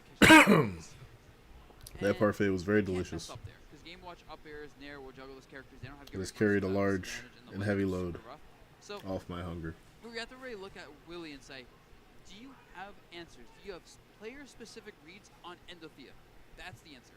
It's a good point you bring up. Actually, I just casted YuGiOh versus Endothea on the other stream over there with Nick District, and actually it ended up going. Endothea actually ended up going YuGiOh there. First game in one. Is there some alternative stream? The one thing you really have is a lot of the FTCs with Ryu, with Terry, with Ken. A lot of their pressure is inherently fake pressure. So Game & Watch can counter it, which is They're at setup 18. that early up special, the pressuring the shield. I'm just now seeing this. Has a little safety has the electric to burn the shield there. He has the big disjoint forward airs. A lot more of that push there early on with those sweep kicks, right? Yeah. You have a lot more of that safety. And What other setups do they, or what other streams do they have? Where if you mess up, if you burn the uppy a little too early, then Kazi catches you down. You get electric uppy, you're dead in like 50, 60. So Desi is definitely going to be careful. If you're just mindlessly throwing out up special, you're going to get punished hard. Yeah. You've got to be a lot more aware of your defensive options. And if Willie, on the other hand, if you recognize that Dothius has a little bit of a flowchart, it's a little predictable, you can punish accordingly, catching those drift-ins, those landings, and especially with Kazuya, you can take that all the way to the bench. Are they like only on Twitch or something? So, that's very important. Also, because Kazuya's electric, you can't like nair as freely in this matchup as like you can with a lot of other Game Watch matchups, because one electric just beats nair, beats back here. I don't know if Kazuya has a good answer for bomb, because like you can't laser because bucket's too big of a deal. Maybe you can electric the bomb if you shift back, but I think that's what you see a lot of your Game Watch. Go. All right, put out the forward airs, just let the bomb rest there, put the explosions out, see what happens. Exactly. It's a lot of situations, like you mentioned, it's a lot of situations where Game Watch typically relies on, but you can't press, you can't nair, you can't back air, still has the bomb in hand, so can still up out a shield given it's going to be a lot scarier of a situation to rely on. It's going to be a really volatile match. That's the word we're looking for. It's going to be volatile from both sides, where it's going to be really finding the damage and trying to find the gaps in Dothia's defensive play. And Dothia, Oh, they do have like a separate stream. And you can lock in, because he can do this. He did it last set against Jazzy. Reverse 3-0. He definitely can lock it down. Being able to have that confidence and can't let the pressure. Well, I'll keep an eye on this too. Yep. Pressure can get to anybody. If you lock it down, you've got it. Oh yeah, Kazuya is 100% a character that thrives off pressure, so he's a much better bracket character than Friendly's character for that reason, I think. Also, one thing we've got to mention is Kazuya, very heavy character, so you're allowed to take risks with Kazuya. As long as you don't get like down smash to like 80, Kazuya is allowed to just kind of gamble in situations, and that's going to be a huge deal, especially if Endothy is, like I said, playing a little bit nervous. Oh, is that stock? That should be a stock. That's a big thing already. And Dothia went for the aggression for the first interaction. Why is this guy's name Larry Lur? That's crazy. Instead of playing defensively early on, he ran in, and he got punished for that. Why are you running in against Kazuya? You know what? I wonder what Larry Lur has to say about that. If you fight Kazuya and you don't get killed at 0, this is where you get stock for you. That's a win. You got it, man. Also, I see he's channeling the power of Larry Lur. Look at that tag right now. Yeah, that goat right there. He's been playing Smash the top level for forever. And, you know, maybe that's the power he needs. And the forward air, as I said before, doing a big deal. These edge guards. And that is, that's stock. You cannot get too aggressive versus Game Watch when you're off stage. He's too good at covering aggressive options freely. I mean, I personally want the Kazuya to win, because Game & Watch is extremely annoying to me. Going to use that down so really good. Again, the tough guy going to push through that nair. Like you mentioned, cannot get But these people are anything. I'm going to continue to download files. You make one mistake against this Kazuya, you get over aggressive. He's going to find big conversions. Doesn't find that just yet. Yeah, only because 18 just kind of messes up there, and can't be doing that. Oh, that's a free punish. Oh no, the drop. I've seen 3 hits that have not led to death from this Kazuya. You got to clean this up, man. You playing Kazuya? That's the entire character. But it's not easy. It really is easier said than done. Yeah, it's really easy to sit in the comments and go, oh, just hit your combo, dummy. Like, See, they just said the same thing I did. This Kazuya, he ain't it. He ain't it. Red right now. You know, another like 20%. I think he could take a stock with down B. If not, right now in the corner, to be honest. Race drive online electric down, so could honestly do it. Well, too obvious. No, I'm not gonna find that one just yet though. 150, really trying to land here, trying to find this opening against Endotya. Oh my God! Doing a great job using those RPs. Yeah, this is forward air. Oh, barely lives, bro. He's at 45 and you live. That's some BS. We need to buff Kazuya. I think Game Watch should be the lightest character in the game. Imagine if it was like Pichu. Agreed. Yo, the Buzz, please commentate more, bro. He's spitting fast right now. No. We should just mod the game. Like, yeah, Game Watch can have everything he has, but he dies at literally 0. He just, he explodes like a hero with Whackton. Exactly. But right now, at the ledge again, I think Willie's just been. He's been trying to find hits too aggressively, and I think Endothy has started realizing it because he keeps doing like dash back forward tilt to bait out Willie's like burst options. Really trying to find an opening here again, trying to get through those up airs. Race drive online. Can Endothy let him get back? Down smash into the down tilt is going to do it. Oh, Willie. Man, you could have hammered there. You could have put like, a bit of a show. It'd be cool if we got like a 9 there. He's not really content, but he doesn't get it. Yeah, unbelievable. Like, he's up 2 stocks to 1. Come on, you're not going to reverse 2 stock by Kazuya. There's no way. The Hungry Boxer, we need real content makers on here. We need the real noticers out here right now. Yeah. This dude's just not trying to give us the clips. It's unbelievable. That's what I'm saying, bro. All right. Honestly, we saw in the stock 1, Willie definitely has what it takes to take us over in Dothia. He has really good conversion, really good damage on this Kazuya when he feels like it. When he finds the right hit, when he finds the right opportunities, he has it, the opening. The fact that, like, we need more, like you mentioned earlier, we need more consistency with these Kazuya hits. You're finding that hit, I need to see at least the stock or at least like 80%. We can't find like only 45% on a singular hit. We need to find more on this Kazuya. Yeah, I mean, and look what Thea's doing in the meantime. He got 1 hit. This might be a stock right here. 70. Uh-oh. No, he's fine. Up B. There's the neutral B and up B. Count how many up Bs there are in each stock. Oh my God. Yeah. That is 0 to death in that stock 1 from Endothea. And again, the aggression from this Game & Watch is punishing this Kazuya accordingly, right? Like, we're getting outside of that immediate range. And when you are in that range, the electors come out. This might just be a stocker if you find the right conversion. Oh, great spot that from Endothea. Only 72. What are you doing, man? You're throwing. Okay. Oh no. Oh, that was such a good match, but it doesn't matter much because he's still in disadvantage. He's trying to find something that, again, to push him out of shield there. Yep. He's getting a little overzealous there, trying to find something to get back in this game. And Dothia not going to let him have it. You know, one of the biggest weaknesses of Kazuya you see with those electrics is when you're outside of percents for Kazuya to do like down throw into imagination, you can actually hold shield and Kazuya doesn't have a proper threat, right? Because electric pushes you away. So like you actually can't get pressured after electric. Grab isn't going to do enough, and it's just, Like right here, if you're a Game Watch, you want to take aerials, get to like 40, and then you just hold shield. Exactly. Even with that race drive, like at 26%, you're not really worried about that. You're just constantly still putting the pressure up, and the Kazuya has to burn the race drive at some point, making it back, or die trying. See that back here. Does he burn the race drive or die trying. Oh man, rage drive. You know, I always think rage drive is one of those moves that they threw into the game because they were like, yeah, Kazuya's too weak. We need to give him something crazy. And it feels so random. It's like, yeah, you have from 100 to 140. You have a command grab that's armor and full screen and kills. But only at this 40% window do you have it. See, that might just be it there. Bring that jump and then up special looking to get back. Catch a roll in there with the down smash. Good stuff there for Endothea. Forward air into Nair Dragon as well. Really still going to find that hit, but not going to find the conversion just yet. No. Oh, dude, that. You know, I would say it hurts to watch, but it's Kazuya. Yeah, honestly, I don't blame you. Race drive online. Really looking to find that opening here at ledge. Up again. Not going to find the strong hit there. Going high. Goes for the down air. Very aggressive down air. And that forward. Do it there, dude, Enthea's hitting a lot of these forward tilts. Like, that has been his primary kill move. That and, like, forward air into down smash setups. Yeah, now, definitely.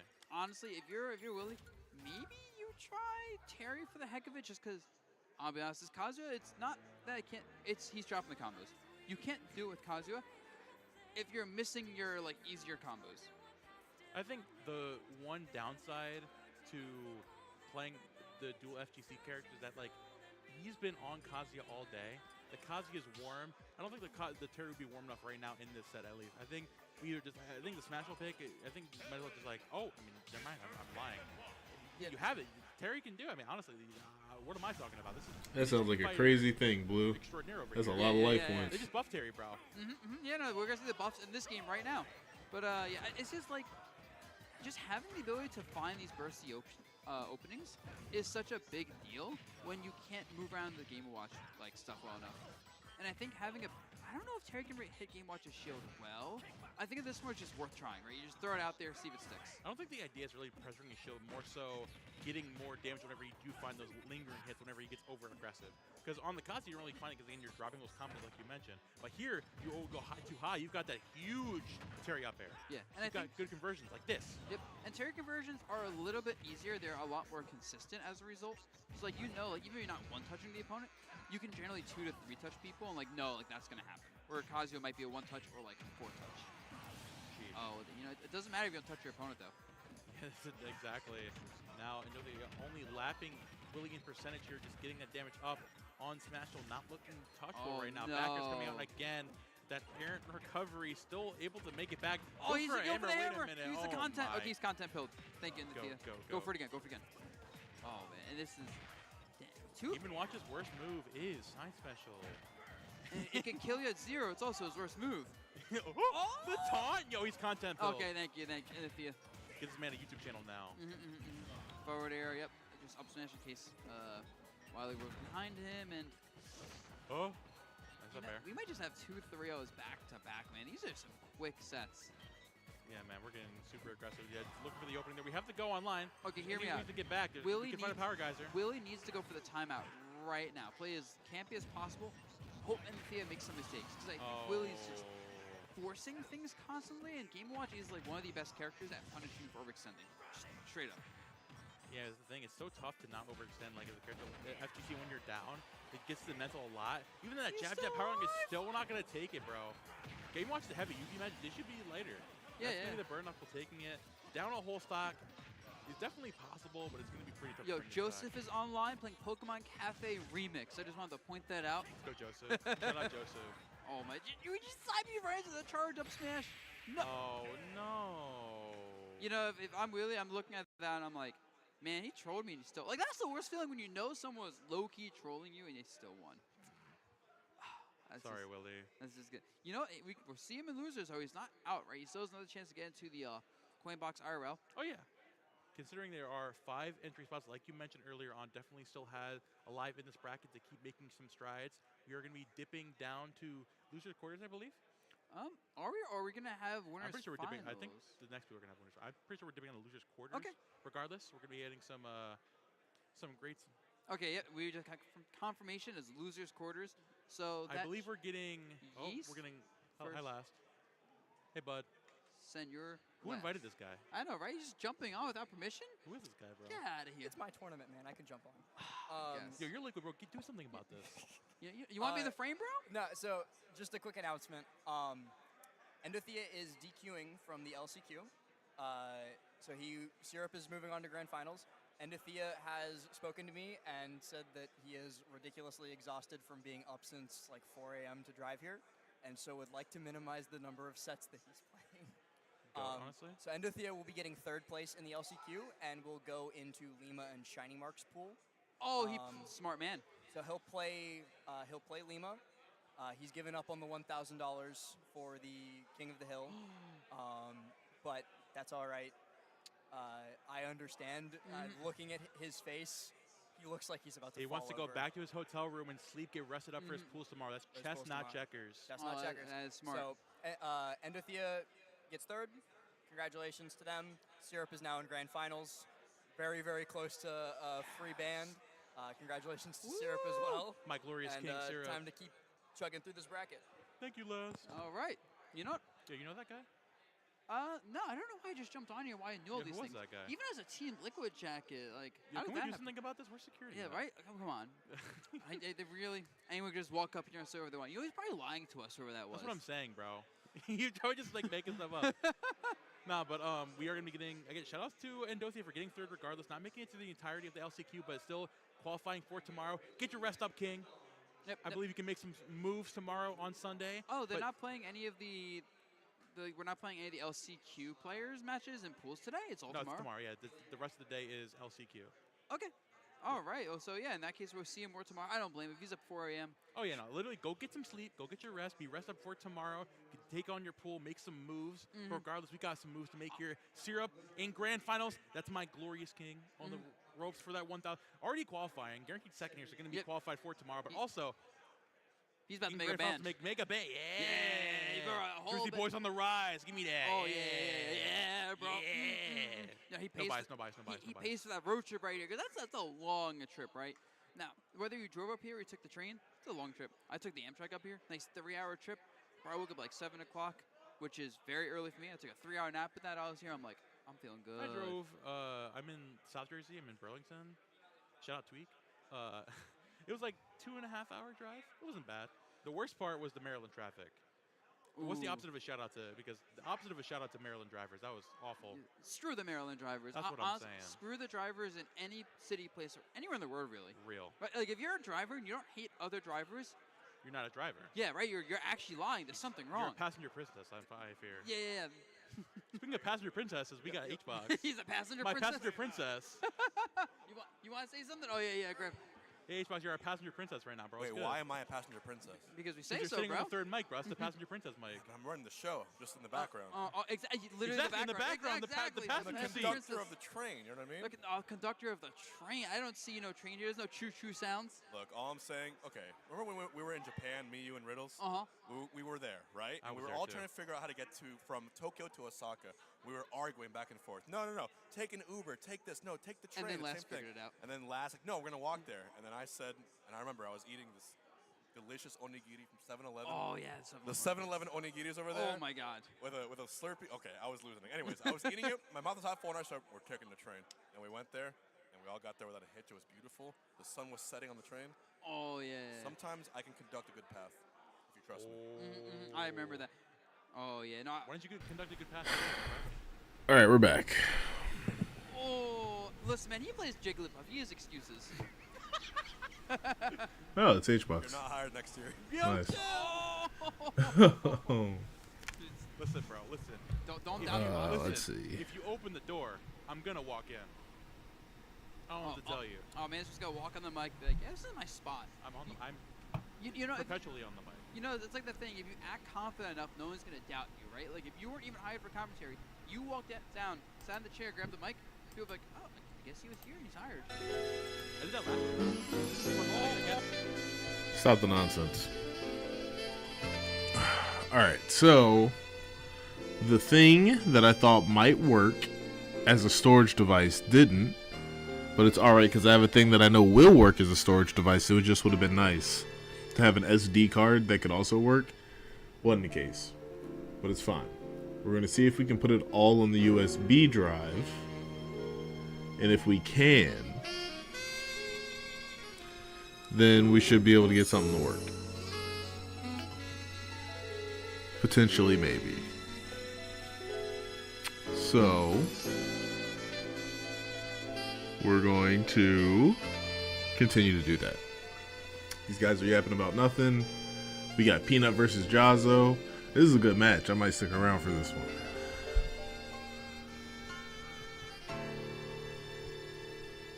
Oh, and then...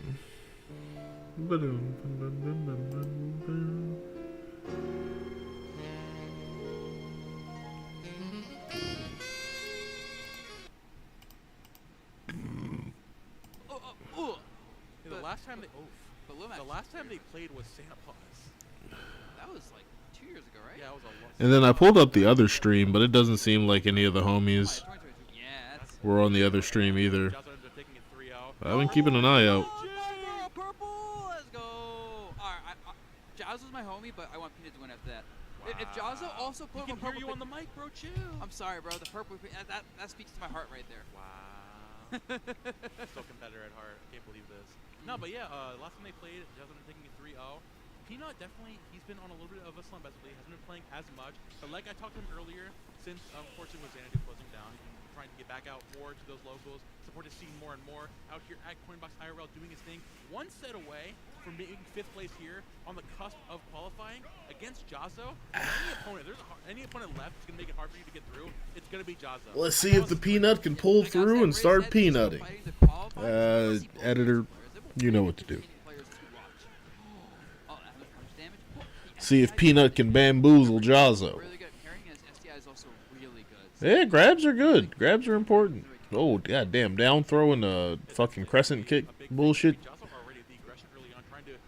More crescent kick bullshit. I respect it. Down tilt Tatsumaki. Classics. Yeah, and you'll die. You will die for that. The aura from the set is going crazy. These are both characters that don't have the best out of shield options, but really. You talk about sure you can out of shield is a beautiful thing. You kind of want to be picking, like, you want to be attacking first a lot of these interactions, so it makes sense, right? Generally, you can't be passive to win this kind of matchup. Because you gotta do a jump, ledge jump into a button.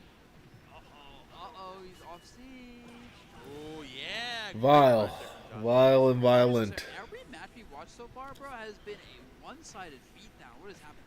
Dude just comboed down tilt. You gotta listen. Give him a second. Give him a second to buzz. Give him a second. He's cooking. We didn't cook enough because Ken is still here. All right, game 1. Relax. Chill on this. YuGiOh definitely a really good path right now. Nice S match out of the corner Jazzo doing a really good job of playing that CQC game, pressuring Peanut. CQC. None of these are Snake. Up 2 stocks to 1 here. But Peanut looking to make it back, using those disjoints to keep his space against Ken. It's gonna be easier than done though. Wow, that pressure on field is insane. Pressure is nuts. Like you mentioned, the lack of outage has been so tough so far. I gotta say, I gotta give credit to Jazzo because he's really baiting a lot of Peanut. Like if you notice, Peanut is whiffing a lot. And That's part of the Little Mac gameplay though. You got to throw out the down smash to make him think that you whiffed, but then down smash is like positive in life. So there we go. There we go. Peanut with the clutch. Everything else has been a mind game up until this point. Yep, I mean that's the classic for Little Mac, right? You're not sure what to do. Go to platform. You have so much trouble covering it. That parry leading the forward. So just do it. You can just go to the platform again. That's it. Yep. Focus. He got cooked. Yeah, that's the big thing about. But you know what I'm saying? There's potential there. There's potential. There's certainly potential. With the up air, and what's one move that counters singular hit moves? Focus. You know, you could jump in, you focus, you find that focus there, and you just straight up. That's makes it so much tougher. Oh, this guy's back. Security. Get this guy out of here, man. We did not hear that. Yeah, I'm sorry, bro. So Endothea found out that he still has to play a set versus Lima, and so can't leave yet, which I told him before he just didn't listen. But he left anyway. No, so he's still here, and he's realized that since he has to be here anyway, he might as well fight for the $1,000, and so he's back in the bracket. Oh my. Yo, get this man on the mic. We gotta have a talk with this dude. Be like, bro, make up your mind. I'm at the Endothea of my wits. Aha. Sorry, that was terrible. Can I get a new commentator? Wow, one bad joke, I'm out of here. That's crazy. Anyways, game 2. All right, we believe in Peanut. Peanut can absolutely box Ken into oblivion. Like I said, you just have to be a lot more patient. You can't just run at Ken. The thing about Ken is he's not as fast as Little Mac, right? So you as Little Mac are the whiff punish. Good jab, good jab. Run in, run out, run in, run out. If you run at Ken without running out, between the parries and the focuses, it is pretty rough to get in. Maybe he can clutch up with this. Oh, you don't. You hate to see that. I mean, I do that too. It's a pretty sound strategy, letting your opponent SD. Though I feel like this is actually a more realistic fight that could actually happen. Ken Masters, the rich guy wandering the streets looking for a fight. Little Mac, prize fighter. You know, maybe just trying to defend his honor. Then rolling away, doing something like that, putting the pressure on, and then being recognizing when Good stuff. That's huge for a match. Oh, maybe no parry. But that was a crazy backroom job. Or not parry, but I would maybe a counter. Well, and now it's 1 stock to 3. This is what happened last game, bro. It was 1 stock to 3. Peanut started bringing back a little. I don't know if Little Mac's counter takes him off stage if he's completely standing on stage. Be crazy if it did. As long as Jaws doesn't get destroyed, Peanut doesn't have the damage up in his combos really to like take a stock for free. I think Jaws is pretty comfortable right now. When he lacks in combo potential, he brings up and just straight up taking the stock criminally early. If he finds a pick up there on the platform, Okay. And Jazzo He's getting down tilted into oblivion. Wow. And he jumps in and gets a little A B. aggressive, then Peanut can take a stock really early, especially because he's right on the cusp of that KO punch. Yep. Jazzo's got to be careful right now. Remember though, when you're fighting Little Mac, the goal is, like if you're up like this, you really want them to have KO punch. Let them burn it on the stock if they need to, because they don't have it next stock, right? Like, I believe in the Mac. Okay, that's something. Nice, nice. Demoralizing for the opponent. Landing the KO punch does psychological damage. Okay, he died. He died. It's all right. It's all right though. I respect him all the same. All he has to do is win 3 matches in a row. That's it.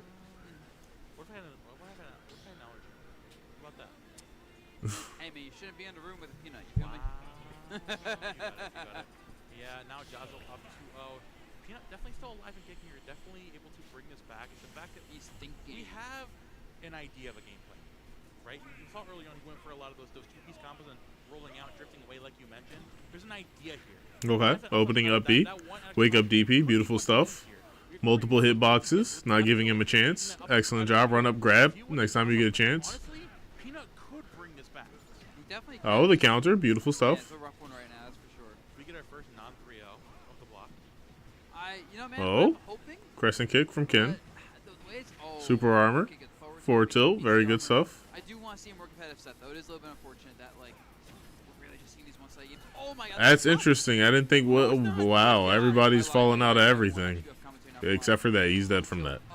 He ain't living past that. Baby, and he has KO punch, and now he's just gonna really try to wait for this opening. Okay, wake up, DP. Notice Peanut's using him more and more. They don't lead to much damage, but it gets him out Oh, of yeah. Well, he's alive. Counter? Wow, was crazy. His like up B got clanked with like I think one of Ken's feet moves or some shit like that, and then you got sure you can. Challenge that really. He has to kind of just let Peanut back to the ledge, which honestly, hearing a character just let Little Mac go to the ledge is very rare. Wow, the patience.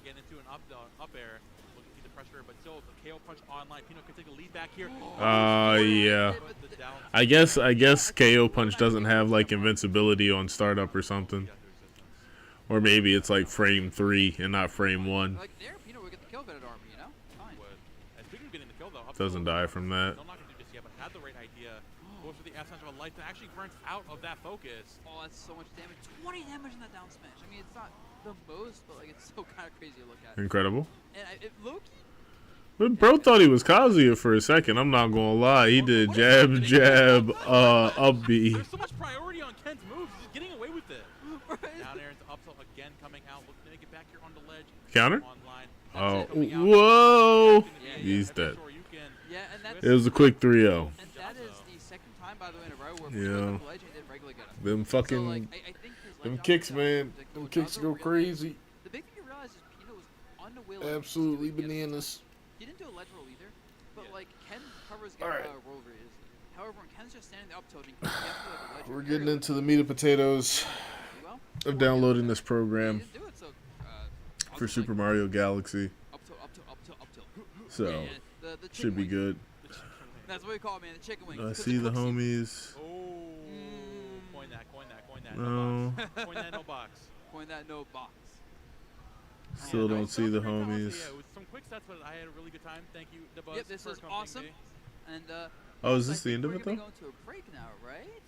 Yeah, but we gotta keep the lights on. So why don't you tell them about our people hoping? But so right now. Stop all that.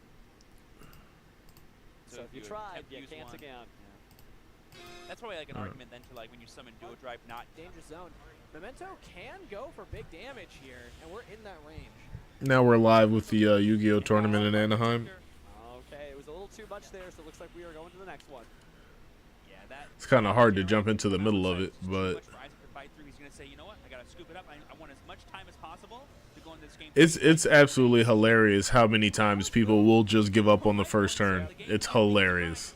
Run the risk of losing in time.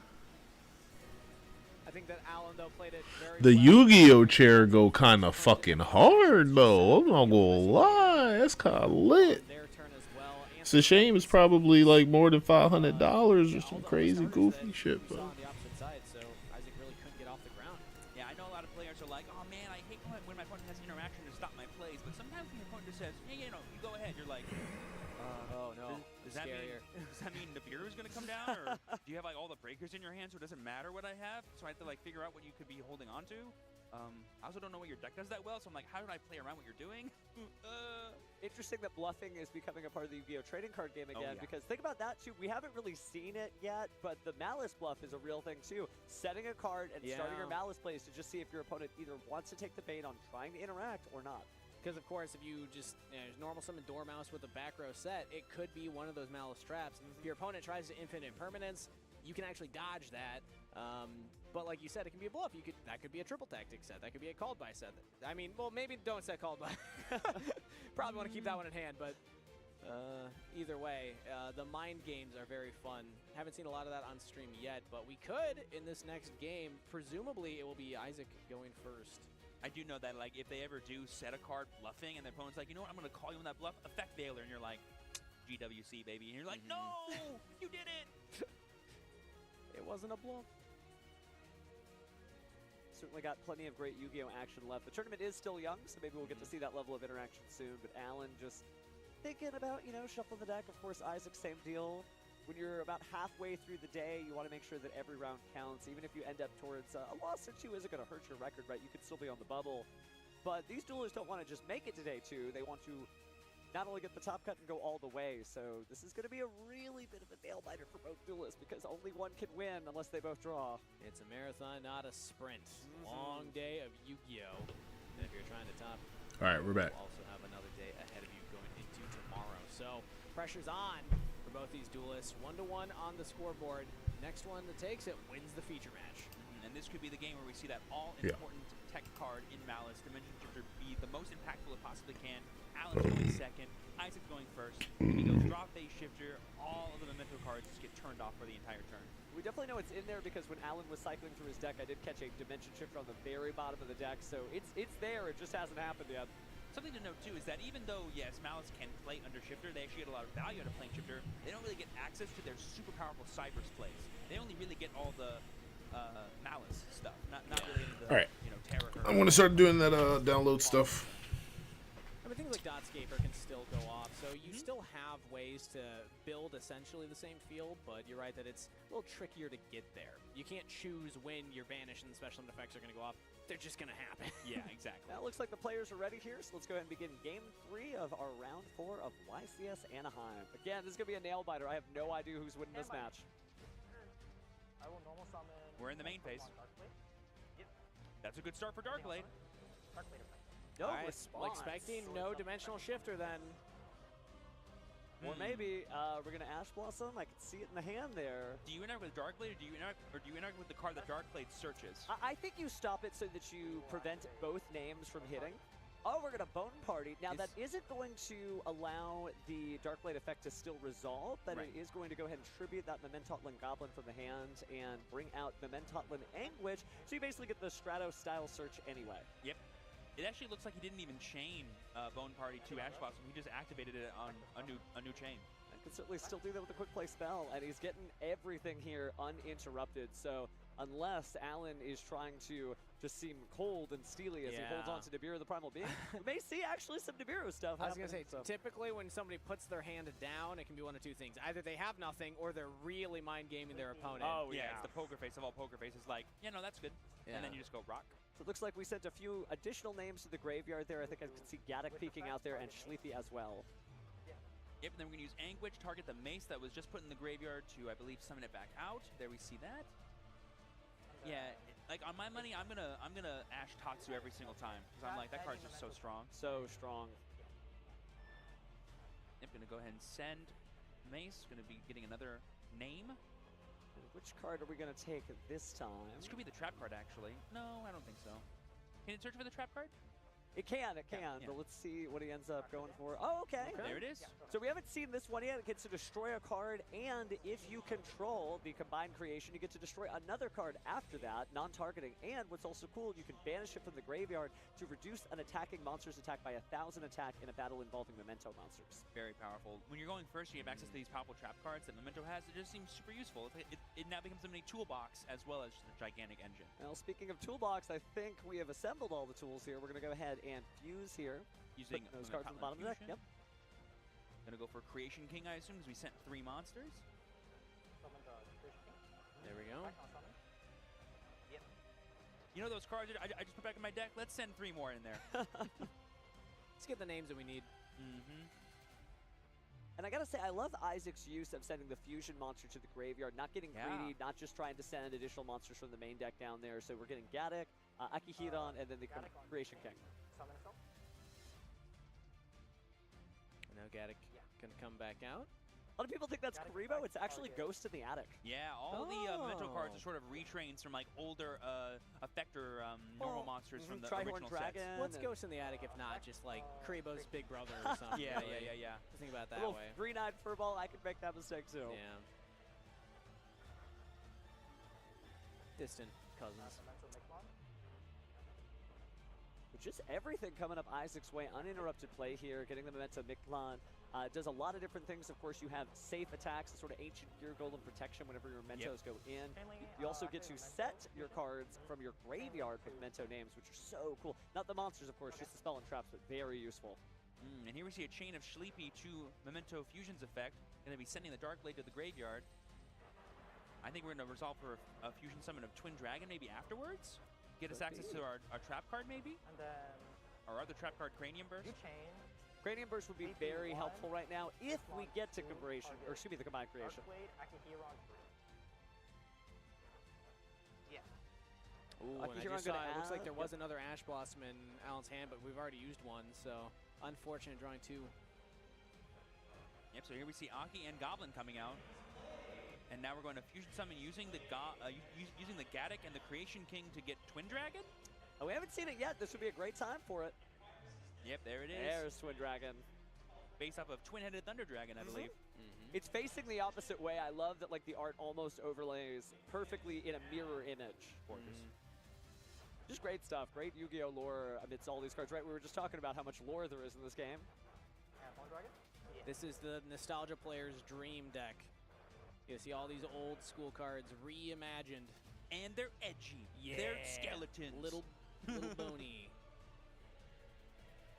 I wonder if Isaac opened Cranium Burst. I think it's in his hand.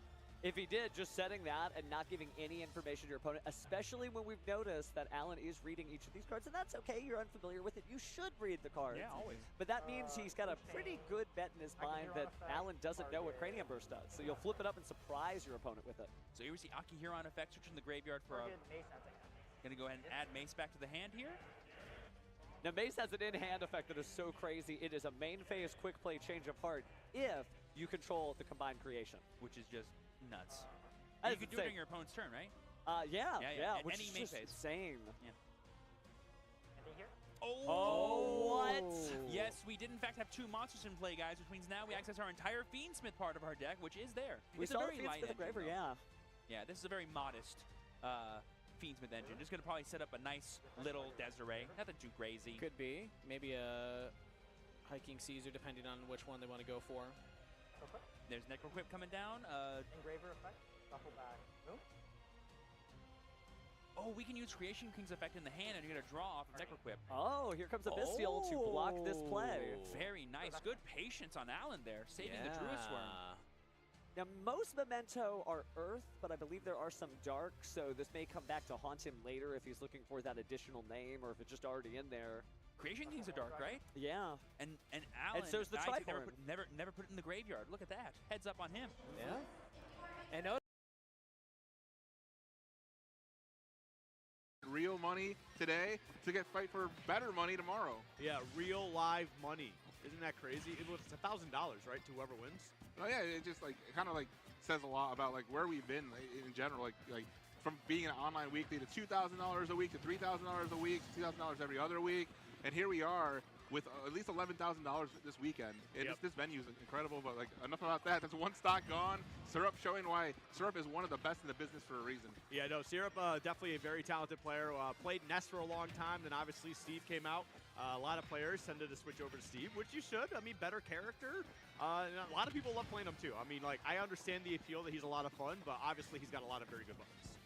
And then, like, Steve or not, like, Syrup is still, like, one of the best Nesses in the business as well. Like, consistently incredible results representing New Jersey here. So, New Jersey to get here, you can honestly probably say just take a train to get here from New Jersey. So, second year of Coinbox IRL, here we are doing it. And Syrup holding this first stock forever. Yep, and there goes another one. Yay, up smash!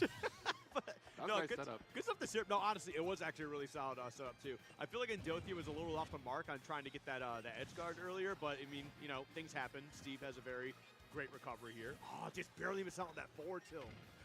Oh, yeah, gonna get that back here for stage control, but now we have to actually, like, get the right call out here in the recovery. Wow, getting a couple aerials in and still able to recover, and now you're at kill percent. No way.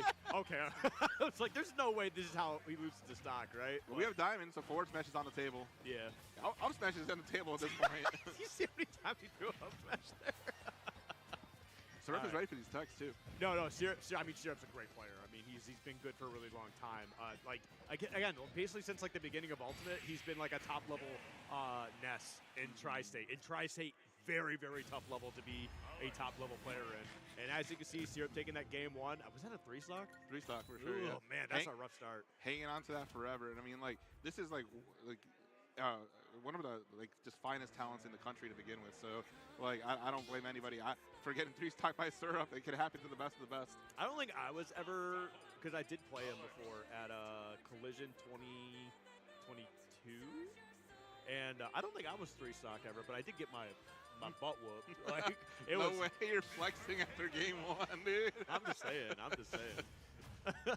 No, Syrup is nasty. Actually, he might have. I mean, it was Ness, so like that was a more tilting matchup for me anyway. but yeah, no, Syrup's very, very good. Yeah, Coinbox IRL going into game 2 here, this winners finals of the last chance qualifier.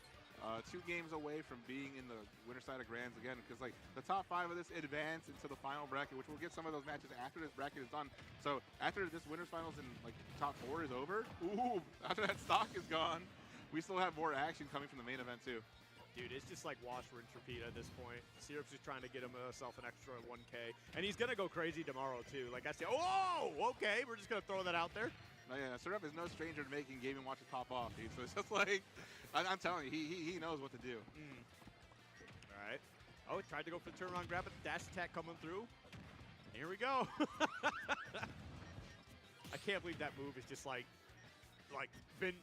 nothing's changed since his character released. It's been so messed up. Oh, that actually could have been so sick. Yeah, actually. Yeah. Oh, that actually could have been so fun.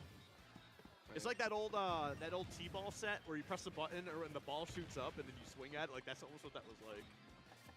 And this is interesting because like once you get 3-stock, it's just like there's obviously like a lot to work on from there. Like definitely like the stage didn't really become a factor, so we're seeing the same stage. At the same time, this is also just a pretty decent stage to go up against Steve, mostly because of like the base platform at the bottom doesn't fully align, so it gives you a little bit of extra room to recover because the blocks, so like it doesn't like go with the grid, you know? Yeah. For the Steve's blocks. Oh. Okay.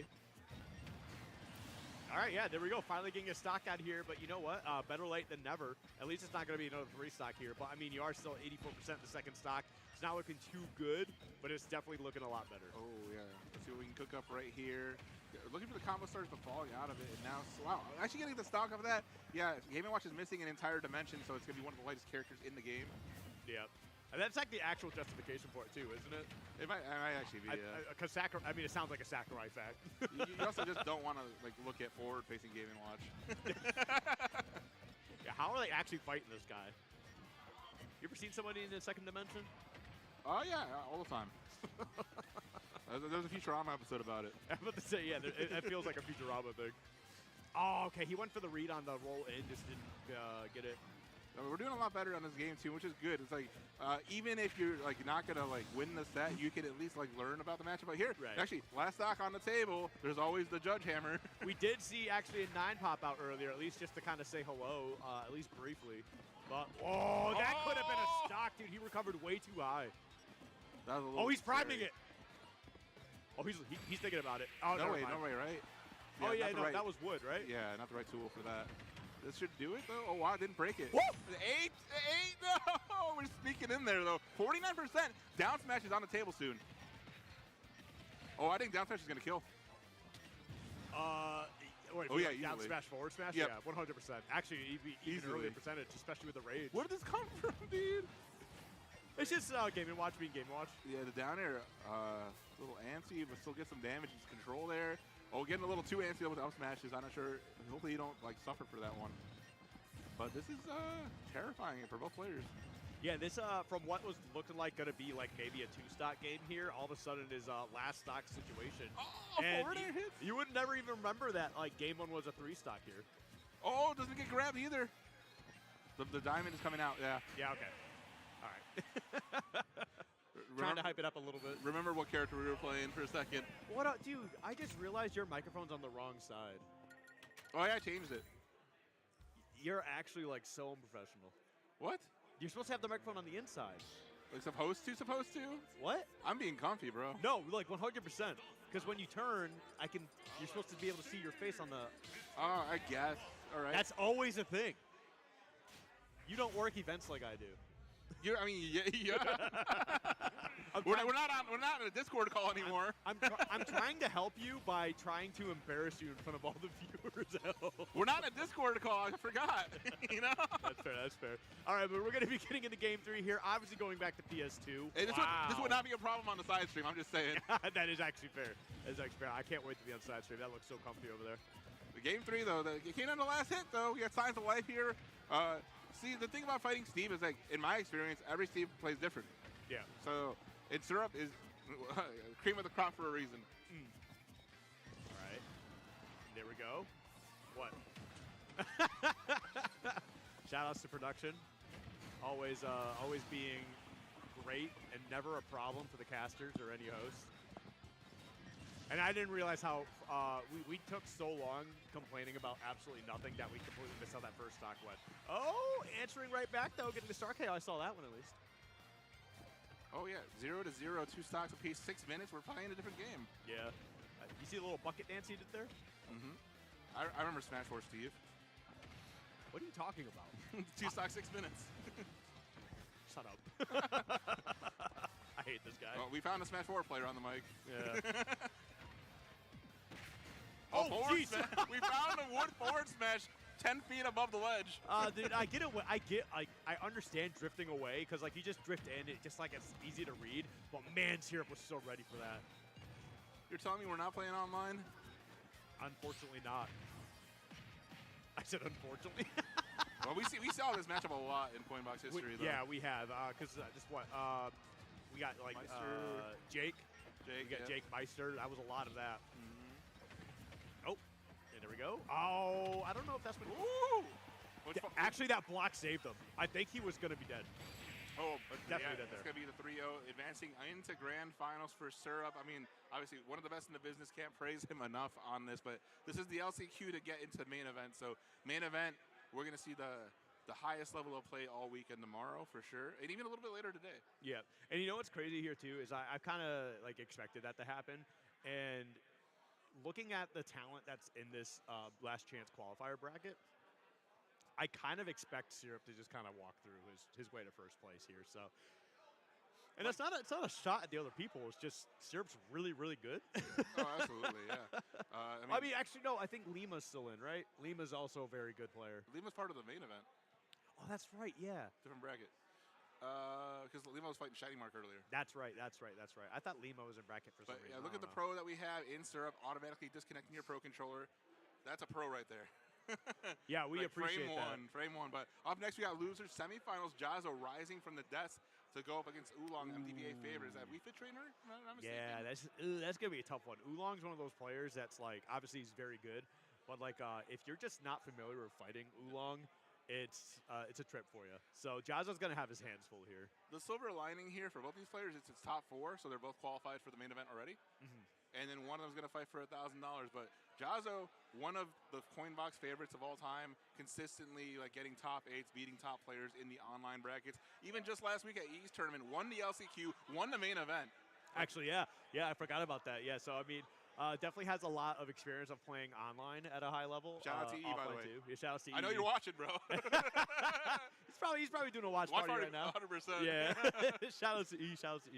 But yeah, we're gonna be getting into this one here. So YuGiOh, again, like I said, gonna have his hands full. Oolong, it's kind of like I don't know what it is, but Wii Fit trainers in general just tend to have this aura and mystique around them. Like in New York, you've got John Numbers, right?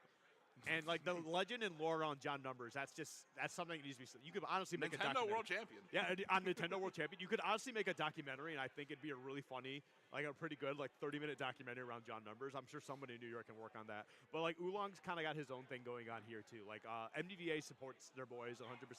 So Oolong going up, you're probably gonna hear some noise in the crowd. They're gonna be really excited to see their boy compete. So we're gonna see how that works out. I think there was just a lot more noise last year because there's a lot less spots to fight for. Yeah. And like knowing that these guys are guaranteed, it's just like, yeah, I guess beating the top player is still gonna be huge. And like getting MDVA like further on the map is nice because this is a beautiful venue. We were here last year. We watched Godzilla -1 upstairs last year. That's right. Guys, if you haven't seen Godzilla -1 yet, you're messing up. That's a fantastic film. I mean, I am also like a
like you said, like you saw, its effects are negated. It Right. does have a mandatory trigger effect to destroy all cards of control. But it's Resolves negated. negated. Yeah. So you're good to continue.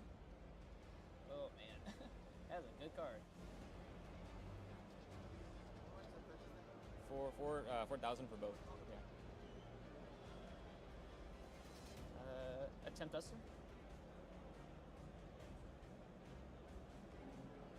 Thunder. Attempt Thunder.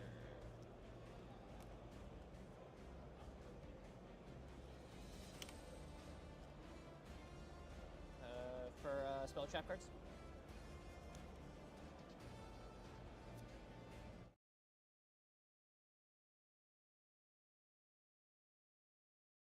Chain 1, or sorry, banish for cost. Sure. Anything there? You were good. Chain 3.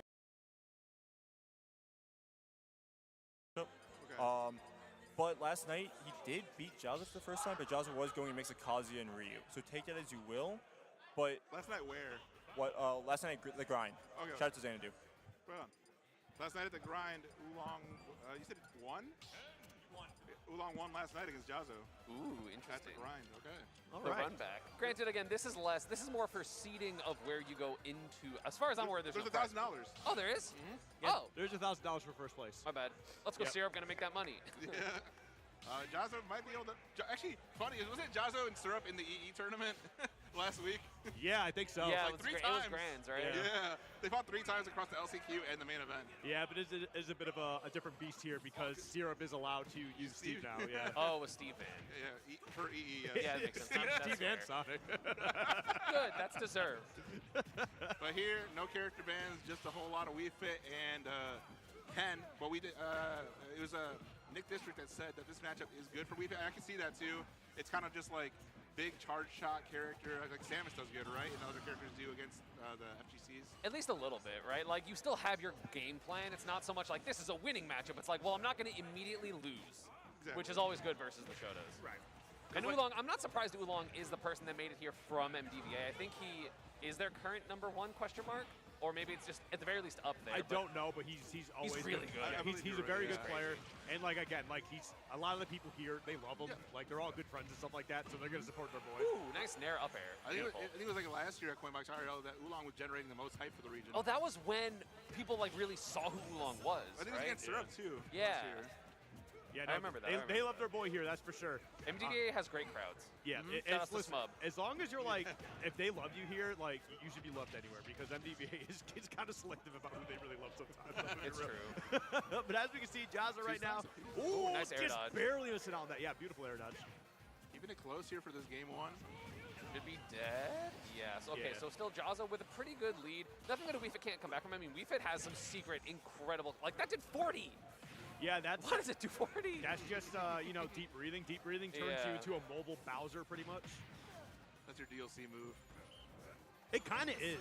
Oh, the dodge! Yeah, and again, literally even game as we were talking about it. So Jazza's going to have to bring it, a bit more of a lead. He's got the good hit, but Oolong is going to fall out, but the immediate parry. The first 2 stocks did not matter. Ooh, It really didn't. That was a lot of damage right there. But ooh, 83. Oh, Jazzo! He's at death percent. Yeah, death percent here. Yeah, 28. You just have to. Oh, God, 60, what happened? I say you just have to remain untouched here now, right? Wait, like, it's kind of close. yeah, he just gets an up tilt Sour or spot. down tilt, and I'm pretty sure he just has it. No, like But at the same time, for like Wii Nair, Fit, back though. air. There's a lot of things that can kill you. You're going to get the deep breathing off stage. Ken, of course, not an edge guarding character, so you are going to get away with that. Well, that's it. Oh, no! Okay, we're good. We were just talking about earlier how Ken is the worst FGC too. Ken sucks. Ken's fine, but Ken sucks. Because honestly, that's also a scary spot for Jazzo. Like one, back air for stage control, and then He's you're dead. Yeah. Like, back air is a shotgun in feet, so that probably would have just been the stock had Oolong got it, but ended up working out for Jazzo. So now Oolong, I wonder where this counterpick's going to be. I feel like Jazzo's going to ban. Oh, I was literally going to say, I think he's going to ban Town to get it so that there's not a high ceiling, and also there's a lot of room for Wii Fit to run away here. So this makes sense for the counterpick. Maybe Van Cowles and FD or something. Yeah. I think FD is good for Shotos. So like I'm an FD truther. It's just like obviously I play Pika, so like they're not gonna go do it versus me. But I'm like, that seems good for you because no one can land on you with platforms. They can't like jump around. Yeah. I'm actually with you. I'm actually on the FD train too. I think FD sucks. I think you suck. I hate it. I'm an instant, and I hate that stage. You're on the wrong True, side that of makes the sense. table. I'm on the what? The wrong side of the table. The right side? You are technically on the right side. I'm yeah. technically on the right side. The right side is the wrong side. Yeah, game 2, Town and City counter pick. We fits love going here. Yeah. Oh yeah, it's a big open stage. I mean, they're gonna plank half the time. Actually, that's the thing is I feel like Oolong doesn't plank a lot either.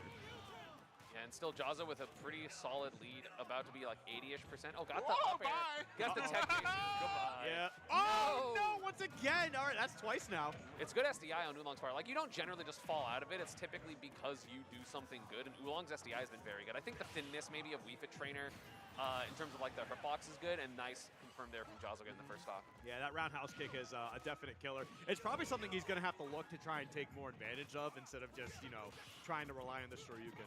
Especially on Town with the small side blast. Oh, yeah, 100%. And then you get the platforms on the side, too. You kill, like, 20% earlier. Yeah, exactly. I do love that you guys talked on, like, the touched on the subject of planking, because Ken and Ryu are the most plankable characters. Like, I do it all the time with Ganon. True, yeah, but your ledge hang is crazy, so. And Wii Fit's is too. Yeah, Wii Fit's got a crazy one. I think it's only bad when like they're pulling themselves up during the pull-up, right? Something like that. Oh. Yeah. I don't know. This character's wild. They have a whole section in Discord just kind of dedicated to what move does what to the soccer ball. So I mean, they got way too much to think about. Very complicated. Ooh, nice back here. YuGiOh getting a read on like the aerial timings, because of course you want to do landing aerials on Ken, otherwise you are going to get out of shielded quite heavily, but that was a beautiful forward air. Again, a lot of kill potential. I think Wii Fit's one of the most slept on and underrated characters in the game at this point. I agree. Just because like it's just Xavier for the I mean Xavier and Oolong, I would say the two main ones. Japan doesn't have one, which is of course like a huge detriment to people's perception of characters, but suddenly 72%, like when did that happen? I can't believe you're leaving out John Numbers, Nintendo World Champion. Honestly, I forgot John Numbers still played this game. That's my bad. I think John, I don't know if they're like retired or just have like only go to Xeno. Yeah, just taking it back a little bit, but they also just do a lot of work for House of 3000. Exactly, yeah. Like if HO3K is there, like John is probably there. Ooh, nice forward air. Again, bringing it back super quick. I mean, John's had quite the big lead. Nair not going to kill, but is going to break the focus, and the forward tilt going to hit the lead now. That's what I'm saying. Wii Fit's crazy. Absolutely. Also, shout out to the mic quality even through the mask. Oh yeah, absolutely. Yeah, you're right. That sounds really good. Okay, here we go. Last stock scenario, though. I mean, Oolong definitely did a good job kind of taking a lead here for a little bit, but it wasn't for long. And now YuGiOh, this could be the start of something devastating. Like we already know. Oh, did the 38 without deep breathing. Yeah, we know Ken and Ryu for like getting one hit in 1,000,000,000%, but we've been here stacking it up. The damage output's low-key been better for Oolong. It's just YuGiOh's getting more neutral wins. Yeah. 111. We're bleeding here. Yeah, especially deep breathing online. F tilt from like third stage will probably just kill, even though Ken is pretty heavy. I feel like on a stage like this, I feel like, you know, when they were both on separate sides of the stage, I feel like Ryu might have been the better option there. Oh, yeah. Yeah, you air dodge. Yeah, that's just straight up. That's going to happen. Check your stretches, my guy. That's not what the word is, but that's okay. We got a hot set. A lot less one-sided than the last one we watched. And then the winner of this is going to have to go. I don't know who beat Oolong in winners. I think it was both. I think it was Endothea and I don't know how to pronounce that tag. Because I remember hearing like Nick District talking about Game & Watch Wii Fit earlier. And I remember hearing YuGiOh complain after he lost. So I know that Endothea was the one. Again, sorry for mispronouncing that. Huh? Both of them then, right? Yeah, so the winner's going to get the run back, and then Syrup's just sitting there just like, ha, ha, ha, ha. Licking his lips. Hoping it's not YuGiOh. That's the thing. I'll just say, so do you think on like larger stages, like if we go to Town and City again, do you think Ryu's probably just a better pick there?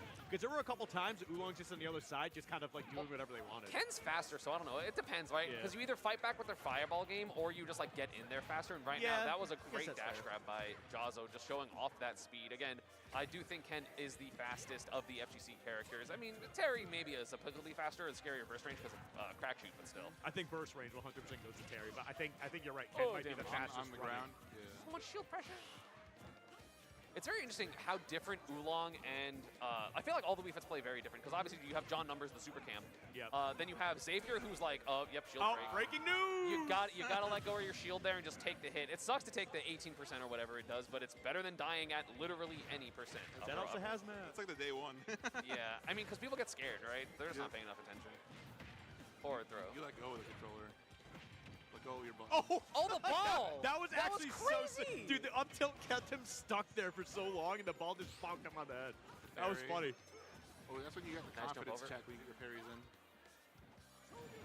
Yeah, he's going to try to do a Samus S ledge trap. Gets the F tilt across the stage. Omega died at 145. Dude, that was actually really disgusting, too. And that's the thing is, forward tilt's always been really, really good on Wii Fit Trainer. Yeah. I think she has really solid moves. That was a lot of damage and pressure from YuGiOh. 51, but a simple... Oh! There we go, another opening. 75. Okay, there we go. Oh, gets him with a couple up tilts. Oh, misses the shorty. That's going to be a big punish. No, didn't wait for the expect dodge. Oh, God, so much damage. Yeah, Xavier's like a really big combo Wii Fit, and I feel like Oolong is kind of just playing tight neutral and is playing a really solid advantage state. Like, if you've seen Xavier's clips on Twitter, you're like, why can Wii Fit do those things? That's crazy. Oh, yeah, no, Xavier's a ridiculously good Wii Fit trainer. Oh, that almost come across stage! That's insane. That sent so far. Across the stage! Oh, the stage snipes. control here. Well, this is the kind of set we want for every set, dude. Call up Ted Lasso. I haven't watched that show, but... I haven't watched it either. I watched the first 3 episodes. It was very funny. But just getting those snipes needs to... Oh! Get those Shoryu anyway. 0-0, here we are. I actually really like that. You kind of like jab them up there and then you just kind of run past them to get the shuriken the other direction. That was Been really here smart. before. You're also expecting, you know, the air dodge potentially. Ow, so much damage. Oh, the 70, ball also hit back. 74. 74. Get up attack, the most clutch get up attack of Oolong's career. Get out Thus of here. far, what can That's happen? bad. Now you're so dead. We're making progress, team. We're I think making even though deep progress. breathing does reduce the damage, I still think it will kill now. Oh, parry, not the double parry though. Gets the reach. 78! Dude, that's what I'm talking. The damage is crazy. Oh, you're dead. Okay, we're gonna get that out of the way. I blinked and it went from like zero, like no range. Saibi does 40% for no reason. It's literally like melee. You gotta Yoshi get the there. spike hitbox, right? Who cares? That's still Sorry, a it lot. only does 32. Yeah, and Otherwise, you have to get a very specific hitbox. And you can put your body there, and it's crazy. Yeah, I was gonna say, Yeast and Willie is currently 2-1, and Yeast just went up first stock, so it looks like he might be the qualifier in that losers quarterfinal set, but this isn't losers quarters. Those players got knocked out. This is in the tournament. Oolong YuGiOh going to game 4. $1,000 in this bracket, and I mean, like, beating YuGiOh with the grind is one thing, but one more is at stake here. YuGiOh has been on the stage before. Yeah, that experience is so valuable. Yeah, I feel like Oolong would actually have like a lot more of a reputation too if they just kind of traveled more. Because like for the longest time, MDVA kind of had, you know, that lucky major every other month type deal. Which I mean, it wasn't Japan where they had a major every week. But every other week. Yeah, every other week. But like they had a lot of events for here to go to. But I feel like if Oolong actually traveled more people would know about him, and he honestly he'd probably level up a lot more. Honestly, shoutouts to using male Wii Fit trainer. That's the correct choice, if I'm being honest. Yeah, crazy up air downer by YuGiOh to get the first stock. Tried to get the down smash, the nasty semi-spike angle. Would have evened up the stocks, but right now, struggling, and that's Saibi not going to hit after that Shoryu. You going to mash out? Yes, you are. Up smash, not enough damage. I think you're dead. Up tilt. Gets the cross up. You only get the single hit. That's all you need. 3 stocks to 1. YuGiOh 1 stock away from making losers finals versus Endothea. I don't think anything is enough damage to break through focus. I think it's focus. No, it's damage based. Oh, it's is just, it? It's still, I mean, it's like 30. But you need like a lot. Yeah, because about to say, I thought it was always absorbing the first hit. I think it was Ganon smash attack that broke it. Yeah, exactly. Yeah. It's like really strong moves. Okay. Like That fully makes charged smash attack type deal. Oh, YuGiOh's schmixing. He's jumping over the head. Oh, Yeah, that's I gonna be feel it. like, yeah. Oh yeah, he's what on an it. up air. He's on it. Yeah, he's ready to close this out. You can kind of tell. Oh my God! Sometimes you know when you're right. When you're right, you're right. There was no need for that extra movement. But it what was the cool. hell was that? Look, look, he knows he's a villain right now. He's feeling good about it. I mean, he needs to make sure he's playing super well, not just to not enough to win the set, but enough to be. Oh, Yeast is popping off. If you can hear that on the mic, that's what that is. That was not YuGiOh popping off. That was Yeast popping off because he did win. Yeast mode, making it through. But like YuGiOh has to make sure he's playing well enough to beat the Game & Watch. Game in 5. Do you know how? Kazuya? Huh? Game in 5, Brawler Kazuya, dude. That's got to be tense. It was game 4. It was 3-1. Oh, I saw 2-2. My bad. No. But still hard. I mean, that matchup's. A lot of the brawlers think that Kazuya just straight wins. I'm a little bit more optimistic than that personally. I'm with you. I think B-Brawler's ridiculous. B-Brawler's better than Kazuya as a character, in my opinion. Chad, what do you think about that? I'm not a Kazuya truther because he loses really bad to the best 3 characters in the game, like pretty bad. I get that, but I still think he might just be a better character overall. But I also feel like a lot of me brawlers haven't like fully like grasped the character yet. I'm gonna be real. I think there's still a lot more for that character to go through. I also think that, including myself, right? We just all are like, this is the one moveset we're gonna use, and it's like, yeah, but what about the matchups that's bad in? And we're just like, no, we'll make it work.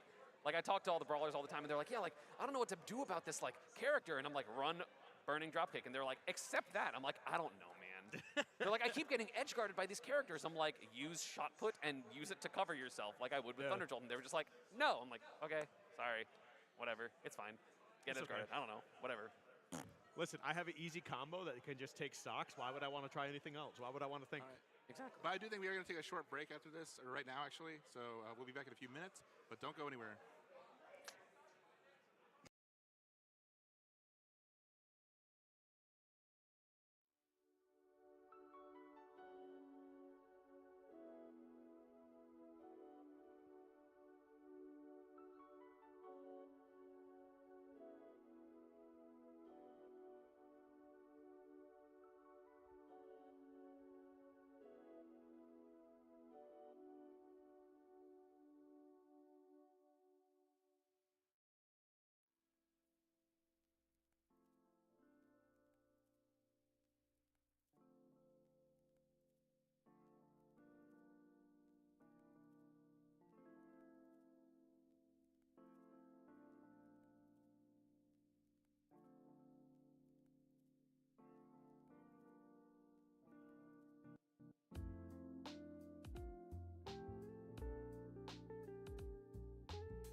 We're back. I didn't even realize that they were on break.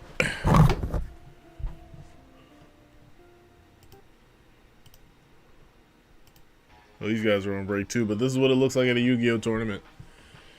This is what it looks like at the biggest YuGiOh tournament. Oh, yeah, what are you eating, Blue? I don't know if I asked or not already. Oh, my guy is here. Okay.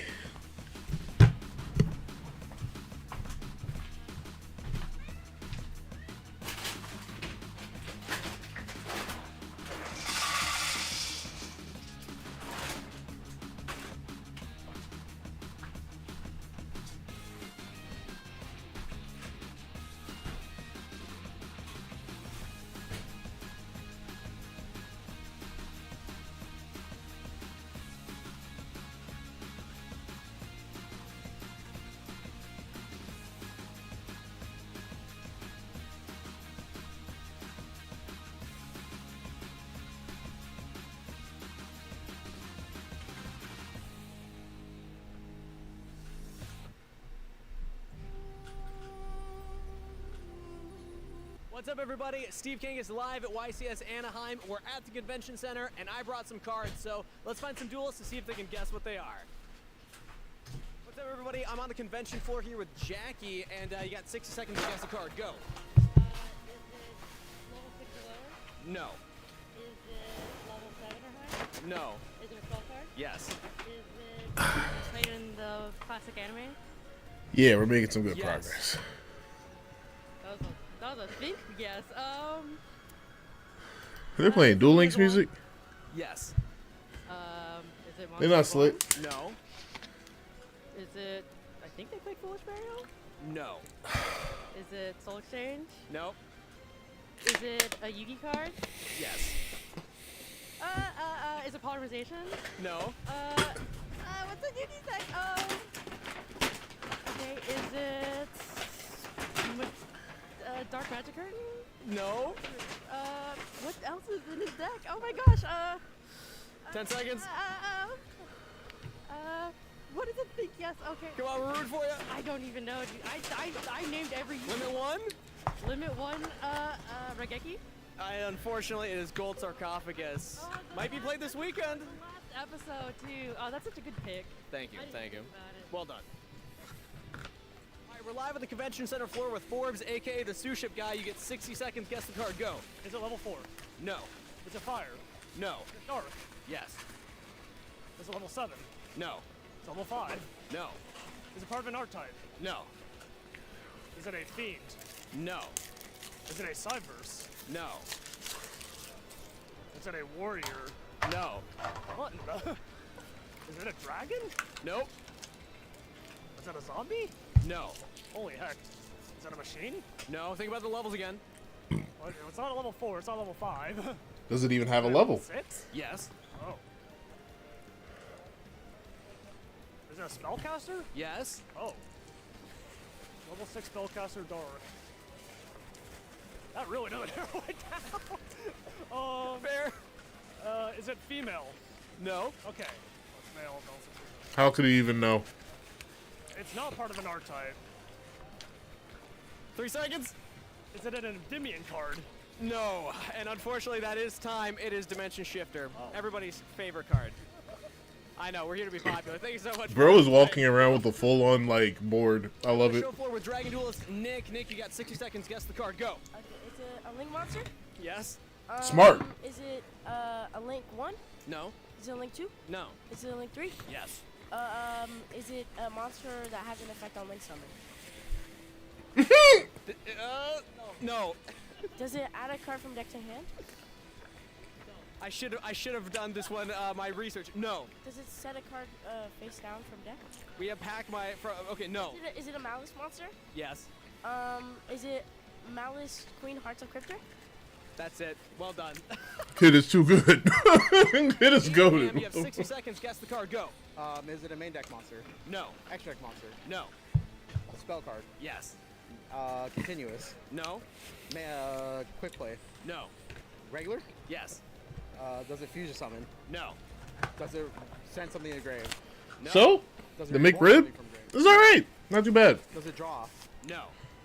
Oh, let me make sure. Does it add? A card? Yes.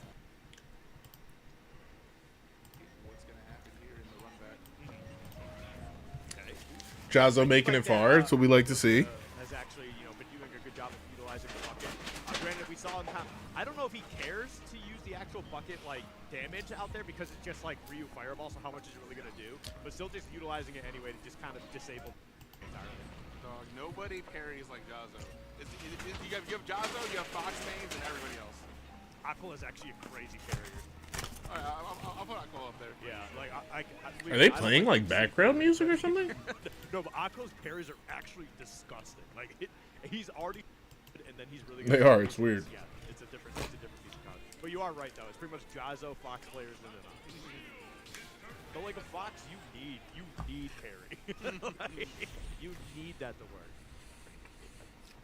All right, well here we go. Going to be getting into game 2. We already got a game 1 victory from Jazzo, and this is going to be revenge for Jazzo, right? If I'm not mistaken. Yeah. I do believe this is the run back. I don't have the bracket in front of me. Somebody told me. I took it for a fact. I love listening to the first thing I hear. I'm running with it.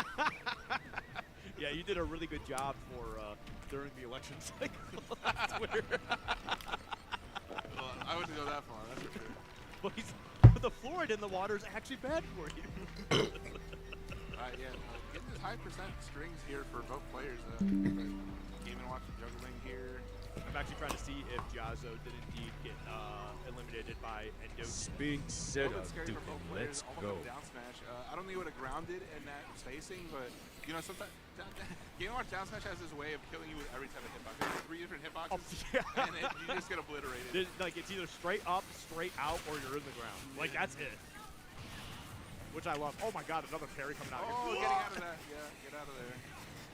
Scary move. Dude, even if I forget his forward air. I agree, Spanx. I agree. Ryu's sick. That's part of your brain where you're just like, don't get hit by Ryu's side special, and you're going to have a good time. I mean, sometimes you can't help it, though, because those down tilts are Oh, hard to the pressure. Yep.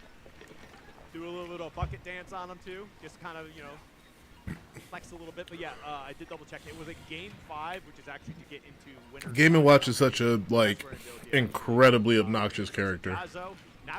We are rooting for YuGiOh the entire way in this scenario. Forward airs and then the charging down smash. It's just like if YuGiOh didn't drop shield, I was breaking shield. He probably tried to parry because it's YuGiOh, you know? Okay, there we go, 27. It's always funny, like, when you see that slow fireball come out every once in a while, because it's, like, so slow. And it's even now. Yeah.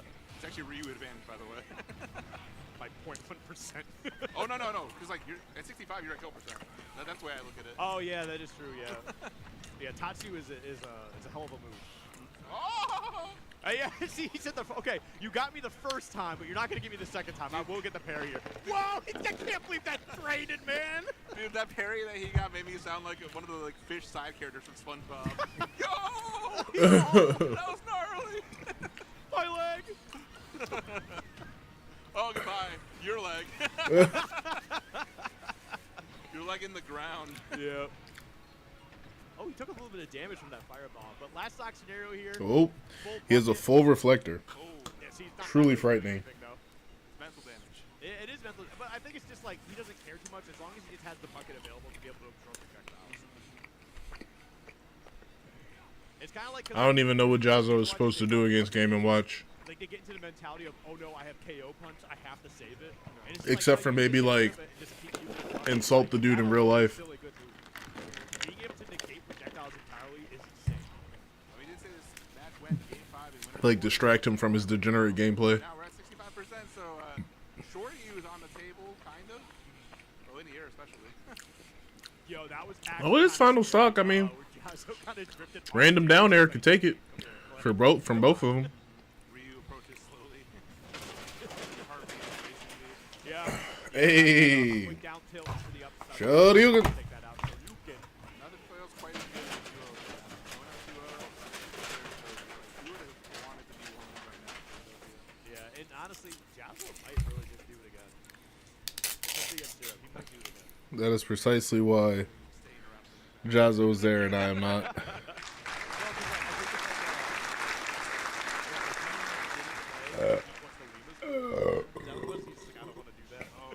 Oh, excuse me. They just played out, and now it looks like you're just gonna be putting there anyway. That is more incentive, though. Yeah. I mean, the thing is, like, your brain is like, I already beat YuGiOh once, I can do it again. But YuGiOh on the loser bracket life here. All right, well here we go. Gonna get some nice damage racked up here pretty quick. Just kind of looking for a way to turn this around. Ooh, the frying pan. Yeah, but like you notice that both players are good at racking up the percent, but when it comes to closing stocks, YuGiOh's there time and time again. Did you just time and time again me? These chicken nuggets are brought to you by Spanksy Fox. The caster curse phrases. It's like time and time again. Absolutely insane. Good song. Yeah. I mean, listen. Time after time is a song. Time after time, yeah. But, I mean, obviously, listen, I've heard league casters use those phrases. It's good enough for them. It's good enough for me. You shut up when DCM said nice back here. You didn't say a word when he I said was that. actually, I was trying to say something about it, but, like, you guys just kept talking. No. Because I was going to make fun of him. No. I'm like, when you want to be a jerk, you will be a jerk. I promise you. That is true. It's a me thing. You will not stand up to ESAM. You're mean to me all the... Dude, the first interaction I ever had with ESAM... What the fuck are they talking about right now? Like, what do you mean? Oh no, mom and dad are fighting over the losers finals. Don't tell me I choose what I want to be nice to people. Which, I mean, yeah, I kind of do. You have the visual match and then the audio match. Oh, I was about to say nice backer right there, but he ended up getting disrupted by Game & Watch Snare. There are 2 fights happening right now. There he goes. Sayonara. 76% though. YuGiOh can definitely even this up. What? Oh, combo starter. Here we go. Game & Watch bread and butter. Yeah, he was looking to end it. He was looking to go to game 4. It looks like we're getting in that direction. 41% is a juicy start, but against Ryu, I would feel really good about having like 80 or 90s. Chicken nuggets are pretty decent. You say 80s or 90s? 80 or 90. Oh, I'm like, what was Game & Watch in the 80s or 90s? Like percent. He's like wearing cool. Extra credits. He's wearing cool glasses. He's a lot older than that. He's the taco. They got the Taco Bell coloring from the 80s and 90s. What do you want? Done now. I had Taco Bell. All right. Well, Jazza, look, he recognizes it's all over. He's like, it's third place for me now. Look at that camera. He's looking at the camera. Yeah, he got. I gotta play another game. He got Game & Watch. He got Game & Watch. Look. I like how I gotta do this again. I like how he's complaining like he's not up 2-0. 2-1. 2-1 now, but yeah. That happened to me. I gotta work so hard. I failed to feel bad here. Shout out to these cameras; they look phenomenal. Yeah, they do. They're definitely taking advantage of that. But PS2 all set. What? PS4 games, PS2. What did you say? Pokemon Stadium 2, the stage that they're on for fourth grade games. Oh. Do you want to explain it? Like, I didn't hear what you said. You said it really fast. Okay, I was just asking for clarification. I'm sorry. It doesn't make you look bad. It just makes me look bad because I wasn't listening. It's still not. But are you listening to the 112% given right now? We're working our way towards. Yeah, great transition. Yo, did you see him duck the fireball? Duck is generally really good. It's actually crazy like how we don't see that utilized so much more. I mean, characters do duck a lot, like Jigglypuff and Kirby, constantly ducking fades. Like, this is what you gotta look for. That's what matters more. It doesn't matter if you're at 300% or 70%. 70% is more dangerous if you're fighting Ryu. There we go. They're gonna answer right back. Smash 4! Enough of the bit. This is a serious match. $1,000 going into it. It's been the worst joke for the past 6 years. Oh, man. All right, well, here we go. It's just facts. It's not even a joke. It's just information. Dude, it's the same joke some people forever, only played Ultimate. Some people haven't played Smash 4. They didn't know. You have 2 stocks. You lose 1. That's half of your life. Shut up. Oh, nice back there. It was a nice one. It was actually nice. And Jazza 1 stock away here from going to Grand Finals. Ryu. The thing is Ryu's back here does look like vicious. Oh, yeah. Dude, his aerials are just so meaty. Like, in Smash 4, he could combo forward air into forward air for 30%. That's great. This is not Smash 4. Was Losers Grand Finals? That's a big interesting. Smash 4 Ryu was a different beast, though. That character was insane. That's, is it thinking back? No, not anymore. He would have had to have clanked with the, oh, you're eating a chicken sandwich? That sounds delicious. Still not in any danger of losing the stock, but one more opening from Jazza could make that happen. Nope. It's another... There's one more opening from Jazza. Yeah, actually, this is pretty much it at this point. I think, without rage, I think Endothia's safe. Okay, now we're... He 88? Did I do 13% in the back throw? Some homos. Wow. The backer's going to close it out 3-1. Gets the run back. We're going all the way to Grand Finals. Incredible stuff from Jazinho. We already saw this set 3 times last week. But this time, Steve is on the table. Yeah, Steve is on the table. That is a different player here. So, well, great job to Endothia taking the 3rd of 5 spots here in the LCQ for Coinbox IRL 2. Speaking of which, we do have a trophy right here. It says King of the Hill Champion. For the LCQ winner. You can't really see it. I don't know if there's a way for us to zoom in. I'm not too worried about it. I'm still hoping that the homies are going to clutch up and somehow end up on mainstream. I believe in them. Unless they were never competing in the first place. In which case, I still believe in them. Let's scale it down a bit. I know we're getting to the Grand Finals. I know it's going to get exciting. That is like a very heavy trophy. Like, it doesn't look big. If you wanted to KO anybody, you can put anything in a sock if you try hard enough. No. What? Okay, there's KOing and then there's just straight up murder, and I feel like that's what this trophy is. You're not using your imagination. I'm just telling you, you can put this monster can and do the same thing. That won't kill somebody. Well, I mean, maybe hit them just right. You're weak. What do you mean I'm weak? I've seen people absolutely destroy someone with a can. You ever see that one video of the guy in the I'm trying to talk about my Mario Bros. Video game. What are you talking about? What are y'all talking about? Inside of a sock and taking somebody out. I'm talking about Super Mario. What is? Is it? Surely they're back to tournament gameplay. Nope. Still just watching people. But at least they got the Duel Links music.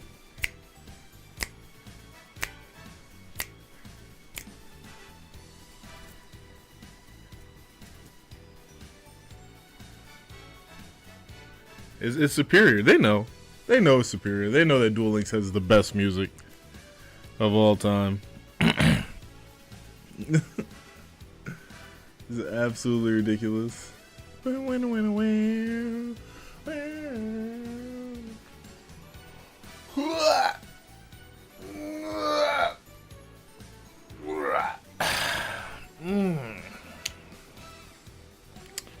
The sandwich wasn't too bad.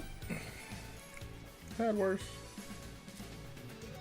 But we'll take this opportunity to crazy commentators. I tell you what. I'm going to continue setting up the WeFlow thing. I think we're making good progress. I'll catch you on the other camera. Excuse me.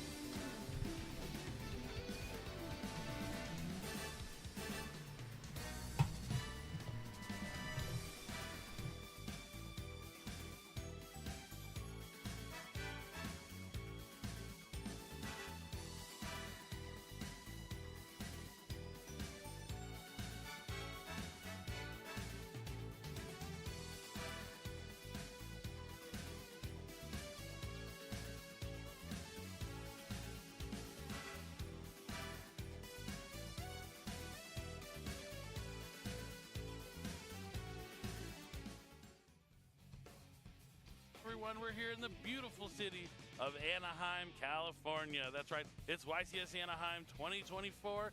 We've had 4 rounds already in the books, and it's been some excellent dueling, some cool unexpected things, and then some of the expected stuff we thought we were going to see coming into this weekend, but we have some more awesome duels on the way. Yeah, let's take a look at actually some of the bounty duelists out there today and see how they're doing. Looks like we have Adrian, who has 3 points, YuGiOh with 6, Asala, you'd know from the commentary, with 6 points, Mario with 9, and it looks like Landon, multi-time YCS champion, with 12. Yeah, on the other side, Aditya is also at 12. That's our NAWCQ champion. Donovan not having any wins just yet. Looks like he probably dropped out of the tournament there after round number 1, but all these bounty duels can continue playing, accumulating packs, getting some boosters along the way, but of course, they have their eyes on the prize, and that is to make it back to day 2 before we can get to that top cut through the 9 rounds of Swiss today, 2 more in the morning. I think 11 total rounds of Swiss, and then we're going to cut to that top 32 for that final playoff, where eventually we're going to crown the final YCS champion of 2024. And it's going to be quite exciting. We're here in round number 5. Let's go ahead and meet our players who are going to be part of our round 5 feature match. Kangas, take it away. Up first for our round 5 feature match from National City, California, in the blue chair. He's been skating for over 15 years and can still do a kickflip. Alejandro Montenegro. And his opponent in the red chair from Hamilton, Ontario. He moved from Hong Kong and playing Yu-Gi-Oh! Has sparked his love for travel. It's Mackie Chong. Duelists already on stage. Let's throw it back to the casters for game number 1. All right, thank you, Kangas. We get to meet our players. We have a Californian against a Canadian. You know, both CA, but a little bit of different geographically for sure. And that's cool. So Alejandro, he said he's been skateboarding for 15 years, still can do a kickflip. So he's also, I believe, brought a deck that is a little older that we didn't expect to see this round. We're going to have to wait and see, but it's Swiss round number 5. The players are taking their decks out and getting ready to duel. But as I mentioned, I can go ahead and tell you, because we will see the deck types. Alejandro brought Sprite here this weekend. Not the new version of Sprite that, you know, everyone's calling Raziel, being similar to Sprite. Actual Sprite. Actual, factual, old school Sprite, as Sprite-y as you could. All right, building up that. Yep. Oh, wow. Now let's see how much damage we can get from YuGiOh's Ken here. We need a couple of different openings here, but Diamond is very scary here on the end of Syrup. Yep. There you go. We get a opening of some sort. Okay, just go for one up air into another one, kind of resetting it. A little bit of an awkward juggle, but definitely a good attempt. No, I don't know what the play was. Oh, YuGiOh's actually in disbelief as well. I can't believe I pressed the buttons wrong. Yeah, and then the Diamond Pickaxe coming into play. And we'll see how much mileage we can get from Syrup here. Like I said, Ken and Ryu being a bit on the heavier side, I think you would feel comfortable with like 80 or 90% extra credit, but only taking on 4 so far. YuGiOh reeling it back here to one stock situation. All right, well, there we go. Gonna get rid of that crafting table as well. Gonna spawn another one. Goes right Hold in. up. Get some more materials here. You know, this is Hold up. what you need to do with Steve. Hold up. He saw that focus, went right through it, got the. I'll save the audio spam 54%. That's definitely a good place for in a second. Oh man, just the amount of work that characters like Ken and Ryu have to do to go this far, like just plowing through Wii Fit Trainer after Game & Watch, and you gotta be ready for a unique Steve in this. This is really hard to do. Yeah, it's definitely a tough one. I mean, if anything, YuGiOh's in the mindset to deal with, I guess, quote-unquote lame characters, or at least characters that are really going to try your patience, right? But Steve is a different beast. All right, holding up, and we're holding. Closer to Game & Watch in terms of like you have to like be with. We're so close. We're so close. Trainer's got no problem being on the other side of the stage, right? Yeah. Because like all those characters that we mentioned want you to misstep, but the amount that Steve can get off of you misstepping is nasty work. Yeah. All right, well, here we go. Going to be getting into game 2. Syrup already up 1-0. Needs 2 more to close this bracket out and secure that $1,000 cash prize. Yeah. Very nice payout here in the coin box last chance. Oh, is this grand finals? 48% Okay. protect on the YuGiOh is coming alive, trying to get used to the different matchup here in grand finals. Did you really just let him stay out there for as long as you want? Okay, misses the forward air. That's going to give YuGiOh a little bit of breathing room, at least to get back on stage. He just looks a lot more timid all of a sudden, I'm going to be real. Love that conversion coming out from YuGiOh, though. Really good, meaty damage, and now not too far away from a down tilt KO. Oh. 92, all right. I still give the favor to Ken right now. And that's why. Good call, good call. All right, but 92%, that's not too much for Syrup to deal with here. He can absolutely find a way to take a stock, but he's going to take a little bit of a break, try to get some better resources on. Oh! I don't think he was ready for that block for him to bounce off of it. That was a pretty far attack, too. It's like if you were to hard read it, I think Ken could only really dash attack in that position. Like hard commit. That was actually a crazy setup, right? You had to force him into focus, you dropped the anvil, and then like he's already kind of feeling pressure, so he jumps over the wall, and you immediately have the back air ready for him. Good damage here starting out, but now Steve gets one up tilt, and your 30% looks like nothing to my 68. Okay, here we go. Double walled up on Saturday here in, you know, Washington, D.C. Beautiful Washington, D.C. Small battlefield yet again. Wow. Gets attacked, but still takes a decent chunk of percent. That was so much shield pressure, dude. That was ridiculous. Bro was just swinging. He was swinging. That's so gross. Oh, wow. Oh, my God, God, dude. Well. But too heavy is YuGiOh. Not enough rage on Steve either. But this is a really bad spot to be in if you're YuGiOh. Yeah, it's definitely a tough one for sure. Oh, wait. We have life? That's beautiful. That's fucking beautiful from YuGiOh. That is magnificent from YuGiOh. Blessed be the Holy King. You got to bring that into Steve, and like you have to try and apply like your opening in a very more specific timing. And the fact that YuGiOh was able to do that is really well done today. I mean, YuGiOh also has a very good team player in the group too. You know, that definitely helps out a little bit. I don't know how often they play, but he is there. Yeah, it's just like so much has shifted over the last 6 years. It's just like really hard to keep track of at this point. But YuGiOh is one that keeps on fighting. We see him online in the coin box. We see him online in the not box event. And now we're seeing YuGiOh just go ham. But it's a lot of stuff to come back from, especially on the stage. All that hard work to get iron walled. That's why we like small battlefield as Steve, you know? God damn, I walked away for a second. I guess he lost somehow. It's all right though. We're about to try. I think we might have got it. We might have got it. We're close. We might be about to start Galaxy. Not today, but like proof of concept. Oh, about eating the chicken sandwich? Absolutely true. Chicken sandwiches are very good.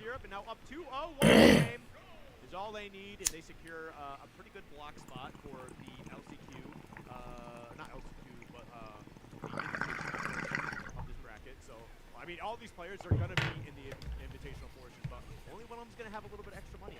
I don't know if they're doing the cash prize like first, second, third. I think it's just all in the first prize. I think so too. And these are just like generally two of the best non-invited players. Or in the not. game, and like these two honestly could have warranted an invite. But honestly, the fact that they don't just means that one of them is getting an extra $1,000. Yep. And two of the best seeds in. It didn't work. Was it top 12, top 16 tomorrow? It didn't work. We got cooked again. I didn't get invited to the last chance qualifier, the invitational portion, and I feel like I can make an edit there anyway. I wouldn't mind playing another bracket. But you know, you walk away with even more money. we Oh yeah, just getting a huge advantage here. are not doing it the way Winner of the LCQ already, looking to take this that we're trophy. supposed to be doing it. Can YuGiOh shut it down? It's a lot to ask for. 6 games. And I think I had to download the WADs. Yep. Here we go. 158. Yeah, really taking his time. Gonna get some more resources here. Look, he's got everything he needs right now. He's got diamond. He's got gold. He's got a good amount of iron. He's doing whatever. Oh, he just kept getting caught up. No way. He got caught in his minecart and actually messed him up. Wow. Okay. If there's one good thing about getting comboed by Steve is you're getting your rage faster. Yeah, that is true. Because that was like 2 openings and almost a stock. No way, dude. Yeah, but we have probably the most plankable character and then the character that's the best at planking, you know? Yeah. I mean, really gotta hand the syrup for the reaction on that, though. The crowd yelling, "I love Steve." Oh, yeah. We're about to potentially get a third one for the top 16 tomorrow. Listen, all I'm saying is everybody has access to the same character select screen, so. There we go. Wow, that's enough, yeah. Yeah, YuGiOh getting on the board here. 12% now. Difference. Getting some teabags in or some squats. Yeah, I mean, we're 6 years into the game. I don't know patch it over 3 years. Okay, yeah, I think I have to put the WADs. Props to Syrup for jumping on it early and like getting the second character under your Okay. It's not a problem. Okay. Good damage there. Oh, that was awkward. Yeah, that was a little bit weird. I don't even think YuGiOh was ready to DI that one. No, I don't think so. I'm actually kind of surprised that up smash didn't kill, but you know, I'm also kind of glad it didn't. And then yeah, just pretty close here for both players though. 83% stuffy kill percent for Steve. Oh, I think the crafting table might have interrupted with the multi hit there. The It could have. The extra damage might have helped there. Juicy 4 there. Juicy. I want to say meaty, but then like I just jumped on Juicy, you know. All right, I'll let you own that one. It's still a good one. I wasn't expecting Juicy. I'm sorry. Oh, up smash and up smash. All right. This is signs life we need after stock 1 was looking grim. Yeah. Now we have YuGiOh with the lead. Well, I mean, I totally expect Syrup to be able to take the stock here relatively soon. And yeah, it just kind of being an even game. Oh, wow. Okay, hold on. See, when I thought about Juicy, I was thinking about the $1,000 prize pool. Well, so much juice. $1,000 worth of juice. That's a lot of juice. It is a lot of juice, actually. That's a lot of pressure. Well, who knows in this economy? Right. You go to a breakfast spot and spend $8 on an orange juice. Oh, wait. Is that a game? No, surviving. No rage on the Ken, that's why. Yeah, I mean, also just great DI, too. That's the other side of it as well. That one should definitely do it, right? Okay, cool. Okay, we're going into game 4. YuGiOh with a game under his belt. That's what I want to see. He wakes up a little bit. Reverse 6-0 happened. Dude, please, no. What do you mean? You're not a YuGiOh fan? No, I'm telling him. I'm telling him what you said. It has something to do with YuGiOh. Clip it and ship it, chat. No, it's just, you know, I've watched this matchup enough. This is what it comes down to. Like we didn't just run a tournament last week. Yeah, that is true. We ran a couple tournaments last week. Oh man, oh man. All right, well here we go into game 4. And this is the first time Syrup gets to pick a stage. Looks like we're going to be going to Town and City. The last time we went to Town and City, I think, was against Oolong. And did Oolong end up taking the game? Or no, YuGiOh 3-0'd him, right? No, the Oolong set was competitive. It was a great set. I think it was a 3-1. Yeah, and I think he took the W on Town and City, if I'm not mistaken. Well, we saw a good dynamic, a good back and forth. Oolong took the game on Town and City the first time for sure. Like, because YuGiOh won on PS2 twice at least. Yeah. So he took Town and City was Oolong's W. So us going back here for the Syrup YuGiOh game, I mean, I would not be surprised if Syrup ends up taking this. So it's not to say that YuGiOh can't get it done. It's just Syrup's got so much room to be working with. But then there's also like the dynamic of Wii Fit Trainer on the stage is like quite a bit different. But what's not different is that up smash. That's the thing is like this stage, like yeah, you think it would take longer to kill off the top, but I feel like Steve up smash is already just so strong anyway. Right. and now you just kill it with back air like 20% sooner. Well, I think Syrup heard you groaning over the extra game. So, yeah, Syrup locking in here for the $1,000. Yeah, Syrup wouldn't do that to me. He wouldn't throw, right? Oh, wait, hold on. Maybe right now. Speak it into existence. Dude, he built the... This isn't even a throw. This is just Jazzo's crank. He built the Super Mario Bros. 1-1 course there. Turning up the volume to 11, Jazzo right now. But guess one Steve combo later, we're at 80%. Yeah. Oh, watch out. That's huge. Nice. Okay, 128 to be able to take that one out. Yeah, this Jazzo is definitely still in the same stock, even game in my brain.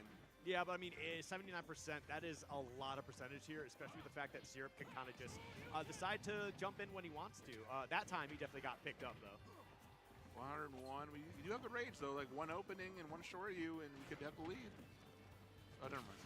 Yep, that's a big stock there. 43%. I mean, it's definitely doable. We've seen Jazzo make these comebacks before, but this is certainly a huge lead for Syrup. Like, when you're going up against Steve, you have to have that counter play locked into your brain. You got to have, like, watch out for iron at all costs. That counts Minecraft or Minecart, and that counts the down air. But yeah, the 0-0. Oh man, we could see the game 5. We could potentially see it right now, and it could definitely happen. But right now, it's just a matter. Yeah, it's just a matter of Jazzo getting back, and he's got diamond too. Yeah, man. that's what you don't get on the first stock, but you save that over time. Oh wait, we could see. Okay, hang on. 48 though, one more opening. I would say just getting him off stage and hitting another downer could be huge. There's no way, right? You have to get out of there.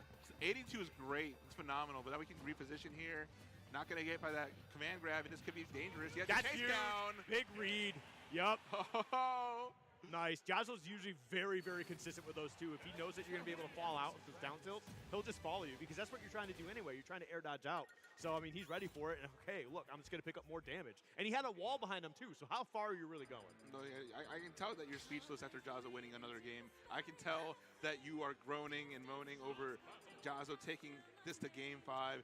Having to commentate more Smash Bros. I know you're upset and hurting on the inside, but you have to keep it partial here. You're really, really hanging on this. What are you talking? You're the one that was like, yeah, for a whole second. If we had the caster cam on the table, Skip would be passed out, frustrated, angry. I've actually fist balled up. I have my head on the table right now. Fists of fury. Well, here we go, going back into small battlefield. I believe this is where game 1 was, which Syrup did take that W on. Yep. 1 and 2. This is a great advantage for Steve, but like, I mean, we just want to see his counter pick the first time, you know? So let's see what we can cook here. We might see a reset. I mean, Jazzo won 3 sets on the Steve last week. Yeah. Or the Ness. Yeah, the Ness, which is obviously that's a much different matchup entirely. And honestly, I think Syrup could still do it with the Ness, to be real. He's still a very talented player with that Ness. Whoa! But like, as a player, that's still gonna get to you mentally. It's like, if you're Syrup, you'd be like, this guy beat me, the player, 3 weeks ago, you know? It's like, regardless of the character. But that was actually a disgusting pickup for a stock. That was actually really well done by Syrup, especially getting that wave land. Just right. I think he ended up like jabbing. You say you give your dog a fortune cookie? That's cool. If that's good for your dog, I don't know much about dogs. Oh shit, Jazzo was cooking. That's incredible. Yeah, I just cursed it. Yeah, you did. You cursed the hell out. 2 stocks, 6 minutes. That's incredible. What an incredible scene. I mean, Jazzo isn't losers though, so even if he beats Syrup, he has to beat him another several times. Yeah, I'm sure. As we continue to move on here, game 5. Okay. Still. Okay. Ooh. That's the thing, though. We're kind of seeing. But I think we're having good progress with the thing we're doing. Right? But then Jazzo's just going to slowly bring it back anyway. So I mean, this is a really hard deficit to come back from, though. Syrup is locking in for this. It's a decent amount of iron going for him. So like 3 bars, not bad. But I think we need like the extra diamond and shrimp for the last stock, you know? Yeah. That's what I'm talking about, though. See, yeah. Bye-bye. Like, this is literally what happened. I couldn't believe it. It was 0 to 10%, and now it's the same stock. Yep. All right, well, let's see how this one plays out. I mean, that's low resources here for Syrup. Jazzo haters in shambles right now. I don't know who that is. It's not me. I like Jazzo. Oh. Syrup could close this out now. Uh-oh. I gotta stop talking. I'm gonna stop talking. That dash attack was so costly. Yep. Oh, we get another set. 3 more games at least. Reverse 3-0 was looking dire. On game 3, Surf had the lead, up 2-0, up on the 3rd game, and now here we are in a brand new set. The more you talk, the more the opposite happens. It's really interesting. I've noticed it a lot in the last couple games. I'm going to be real with you. We're going to get 10 games, right? Why is going to be a quick 3-0 now? We're like, oh boy, we can commentate 2 sets. Yippee! Yippee! No, we're here for the long haul. 100%. And I mean, these players also. Let's go. YuGiOh cooked apparently. What a blessing. This is the last end of the bracket, right? We hand somebody a trophy, and then they go and play the invitational sets they have to play immediately afterwards. Yeah, small battlefield yet again. Here we are going back at it, and then YuGiOh just coming alive time and time again. Why'd you look at me? When you're having a conversation, you look at somebody. But YuGiOh definitely doing a pretty solid job here. 93% though, but Syrup battling back. Couple of jab fairs kind of keep the opponent away, but is going to be able to take the stock there. Shoryuken. And these Shoryukens, I feel like. Okay. I feel like it's a. Oh, let's see. Let's see. Back, I feel like I told you, those 3 sets from last week mattered. Like, yeah. I got you. You didn't take a set on me. I took 3 on you. Yep. 4 today. Well, that's the inspect. That was a charged up smash, dude. That was really charged. Took 20 for being there still, though. And oh geez, that angle is atrocious. Yeah, hold on. Steve recovering. Yeah, but 86%, you're at kill percent. Yeah, I mean, yeah, he's at kill percent, but the recovery, if he doesn't kill him straight up, he's going to be able to get back. 51 gross, dude. Yeah, that is actually really gross. Ouch. 72. Imagine if your character had a, if Ganondorf had a walking jab.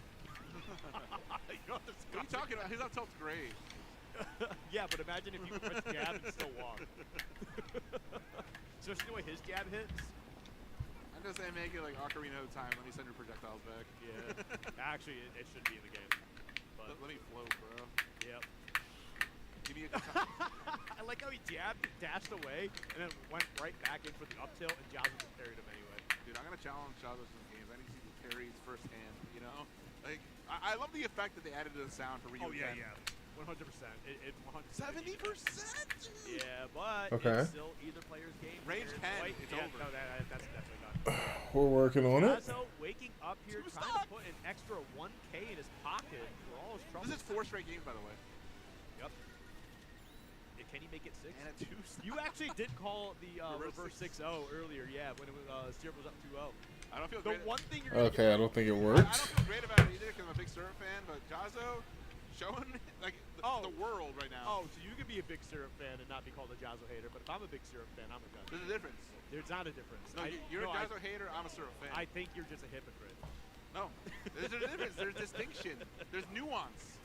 I don't care about any of those. I'm getting you a thesaurus and a dictionary for Christmas. I don't know what those words are, and I don't care. I think you're wrong. I just solved that. I told you, That's funny. books. Okay, okay. I can't read. Okay. Okay, I'll get you like a book on tape. I'll get like Bryan Cranston to read it to you. Okay. Imagine. Brian, read the dictionary. Reads the dictionary. I'll make it happen. I got. What the heck? That was weak Shoryu. Yep. Well, you're really high up there, dude. And week hit's really good. Yeah, but like still, and that's small battlefield. It just looked like that shouldn't have happened. we saw it at the end of the last Nope. game, or like in the last game at least. I just didn't work. Doesn't feel like it should happen. And now Syrup. Oh, I'm not playing anything. I'm just trying to get Mario Galaxy to work. Out, and Syrup actually followed him there. Like you got a forward, could have been huge. Well, yeah. If you lose 4 straight games, you gotta start playing different. That's just it. You just got 2 stocks. You gotta come alive. Maybe listen. If you lose this game, maybe yes. Why didn't it work? I don't hate the idea. Why didn't it work? Phenomenal. Yeah, no, I mean he's very good at both characters here. But I mean, I guess it just kind of depends on how this game 2 goes. Like if this is like ends up being like another 2 stock, maybe it's time to swap over. Maybe it's not a good file. I think a C can still get it done. Because a lot of this comes down to both of them just kind of trading these hits back and forth, trading stocks back and forth. If I'm not mistaken, Ryu is the World Warrior, right? Yes. What's Ken? Masters. Yeah, okay. Fair, but good man. Yeah, he's a good man. He's a good man. 100%. 4 games straight here, but now we have Syrup with a lead. Could turn it all around. Oh, I know. Every time I talk about syrup. Every time. Took 3 for 3. You see the crafting table fall on the side? No, I did not. Right before he lost his stock in the blast zone, the crafting table spawned on him. It just dropped. Syrup needs this game. Syrup needs this game. Dude, look, dude, he's brought it back. Oh!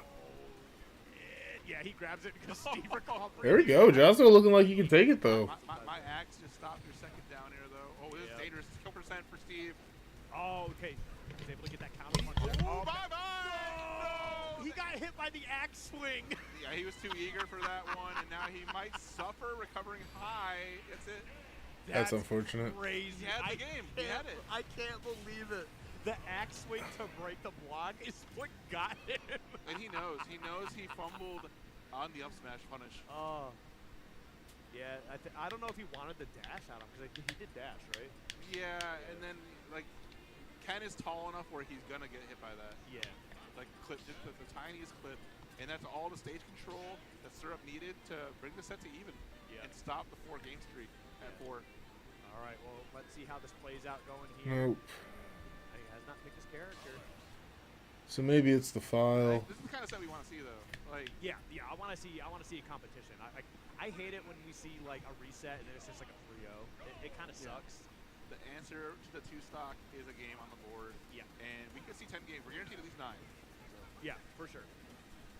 2 more, and we're just keeping it to small battlefield. Yep. Honestly, I think this is the right play for both characters or both players here. You know, I don't feel like anybody has one super strong advantage over the other.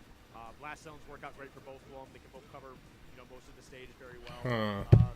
But yeah, it's really, you know, Steve is honestly, you know, the better character, not a controversial opinion. So like, yeah, he does have an advantage inherently, but I think for the most part, it's a good stage for both players. Throw the word advantage out the window for Johnson. Went through Oolong, went through Indocula in the run back, and now we're going through Syrup for the second time. Yep. Here we go, 65%.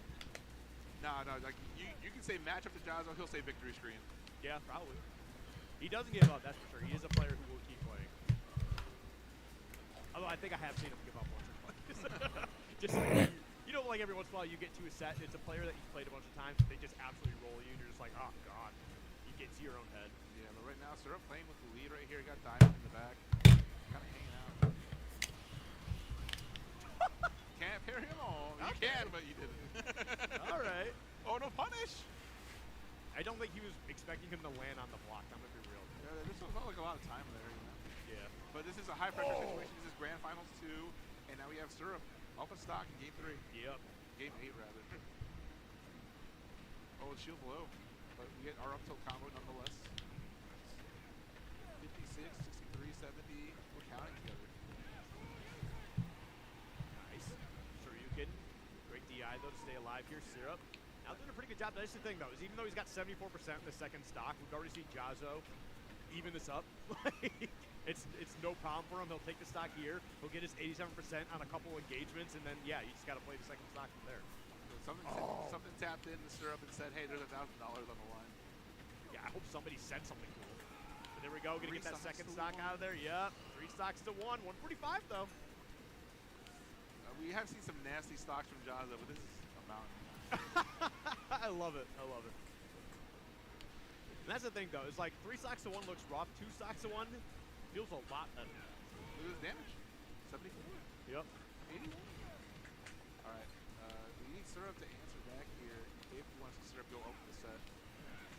He's not even on the platform. Yeah, he was on the blocks. And has enough height still. Yeah. And, all right, it was 3 stocks to 1. Now it's basically the even game. Hell, I've gotten stuck in mud. I need assistance to get out. The quicksand didn't sink, and now Jazzo hasn't been hit. All right, well, 60%. All of a sudden, yeah, Jazzo has a lead here. 1 hit away. Yep, could be taking it. Oh, the parry's huge. Yeah, okay, definitely 1 hit away now. Yeah, goes for the grab, though. 94%. Yeah, this should definitely be enough. It's just a matter of putting that shield pressure down. Not going to be able to get the hit that they need. Oh, man. Up close and personal. That should be it. Oh. No jump. Having no jump, I don't think was really the issue there. I think it was just trying to find a way to pick up. Oh, yeah, that's it. Okay. Yep. Well done, Jazz. Jazz 1 game away. Even if I'm not winning, at least he is. Alright, if it's a bad file, I can try a different file, but there's only so many files I have. That reverse 3 stock probably fits in a YouTube short. That's probably like All right. Like, straight up. Honestly, yeah. And now John's 1 game away from the losers bracket, from losers top 12, mind you. So from 9th place, 7th place, 5th place, 4th place, 3rd place, 2nd, and now we're 1 game from taking this $1,000 and this trophy and the best spot in the 10K tournament. The trophy you could put to a sock. This is Minecraft Alex and Ken Masters having a good time. Dude, you know the in atrocities. sky. You know the atrocities I've seen in Minecraft. I've seen what people do in Minecraft. But you see a drop of blood. They probably there's mods for it, I'm sure. There's mods for this game. We can't use them. I did you make that up? Like anyway, gonna be going into. You started it with I your did socks. not. I did not. With your socks. I didn't do anything with that. With your socks. Anyway, I'm just gonna continue talking about this game here. Because it's a high pressure situation here. YuGiOh gonna be looking for a way to try and get him off the ledge. Goes for the 4th throw, puts him off stage. I'm gonna hear about this later. Yeah, you are. Yeah, you're in trouble. You know who's in trouble though? Not YuGiOh. No, dude. Oh, yep. Syrup's in trouble. Yeah, 110 now. He's got to make sure that you don't lose this. Oh, that's huge. That grab. Yep, whip grab, 27%. Still not taking that stock with the minecart. All right, I don't think we're getting a No game 10. way. Wow. Just barely missed out on that up. I don't think we're getting a game 10. No, I don't think so either. YuGiOh saw into the crystal ball. Yeah, dude, he's just not able to take him out here. 146. Oh, wow. Okay. Signs of life from Syrup. We saw Syrup make a big comeback in game 2. So we can see this happen. Okay. It's a matter of just getting up on the stage now. Get some resources for later, but still don't have diamond in the back yet. I mean, yeah, he's taking his time here. Just no resources outside of having gold, and that's another stock. No, he fell out. Even with the hit, I think the lack of rage might have kept the team alive. Maybe. I think it really comes down to a DI check at that point, which you should be able to get it, but either way, putting a little bit on him. Oh. It's all of a sudden, it's a very even game. Yeah, YuGiOh's doing a really good job of getting those extra little hits in between before the short you. Extra percent matters. Can Syrup bring this back? Oh, there we go. Forward air. Put him off stage. Oh, opportunity. Oh, that's actually huge. No jump. He did have a jump. Didn't matter. 1 stock apiece. We could see a game we can see a game 10. Yeah, we could potentially get there. It's just a matter of can Syrup find a way to close this out because YuGiOh is really good at finding his openings here. Okay, just 23%, so something to write home about, but it is a start. Kind of low for YuGiOh, which is great news for Syrup. Yes, very low for YuGiOh. We got diamond too now. Yep. Oh, getting a little cheeky there. Oh, wait, that's big. Oh, wow. The dodge. The grab finally hits. This is terrible. That was so anticlimactic. The fizzle out into the game 10. The people wanted it though. Okay, game 10, this is the way it should end. For the highest stakes that we can get, this is one of the biggest tournaments left this year. I don't know, is there anything else? I guess the Throne, right? What was that? Throne's like next week or something, right? When is the Throne? Throne happened like a month ago, dude. Oh yeah, I watched that. Yeah, Guild House. Wasn't it last year in December, bro? I'm like, dude, that was like. No, the secret though. No one nobody told you about. One that you're not invited to. Yeah. you're not allowed to. Sorry, watch Phil. I left the secret out. Wow, that's crazy. You didn't watch it. I did watch it because I remember. Did you? Yeah, I remember everybody there. Yeah. You remember everybody there? Yeah. Coney was like lamenting over the Yoshi that Sid was holding up, and then he got Riddle to sit in front of the Yoshi. Oh man. Because I know lamenting about the Yoshi's not enough. I had to talk about Riddle sitting in front of it to like specify. But Town and City is the pick for Game 10. You know, I remember the gameplay from the Throne. You know, the thing that's actually important.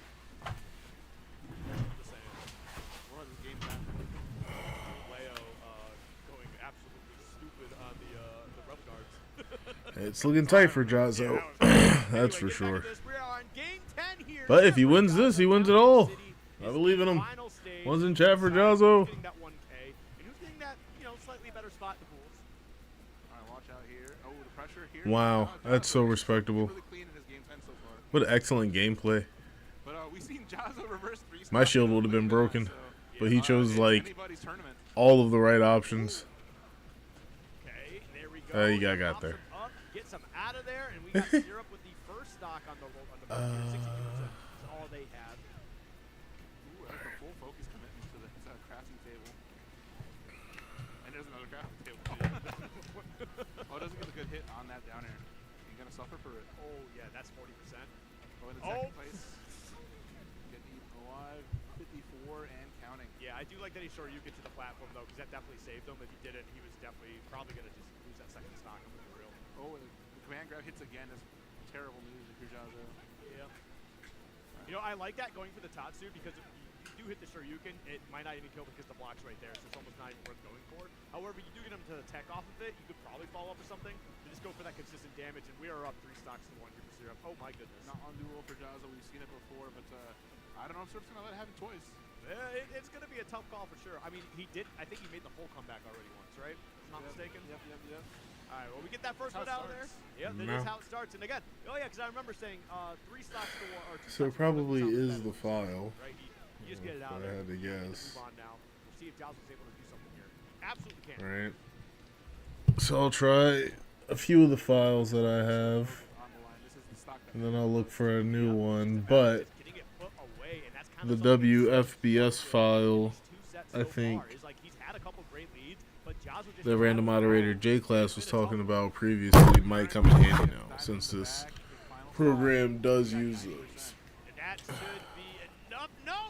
Like the other one did too, but the other one I had to format my USB drive so that I could do the thing, but this one I can still manipulate the USB drive so I could potentially like receive a file and then put it on there. Because you know YuGiOh just wants to parry and punish you. Yeah. But like, The world may never know, though. So like, you don't want to commit to anything too crazy. Because he dropped shield, stock there. And that will certainly do it. And Syrup is going to take your king of the hill. Tournament champion here. He's going to go home with an extra $1,000 and securing a slightly better spot in the invitational portion of the Oh, I imagine Syrup won. These two going 1-1 in sets 5 and 5. I looked away for only but a second. And we have Mr. Damn. Yeah. Hold on, let me rewind it for just real quick. I'm thinking about the Yoshi's not enough. I had to talk about Riddle sitting in front of it to like specify. But Town and City is the pick. Town and, you know, just the off of it. Far is like Syrup trying to call up the. It's not looking good for our boy. And Syrup is going to take the king of the hill. Tournament champion here. He's going to go home with an Well, and secure that's the way it goes. in the invitational. That is the way it goes. I guess we'll figure out more when he puts it on the field and resolves its second effect.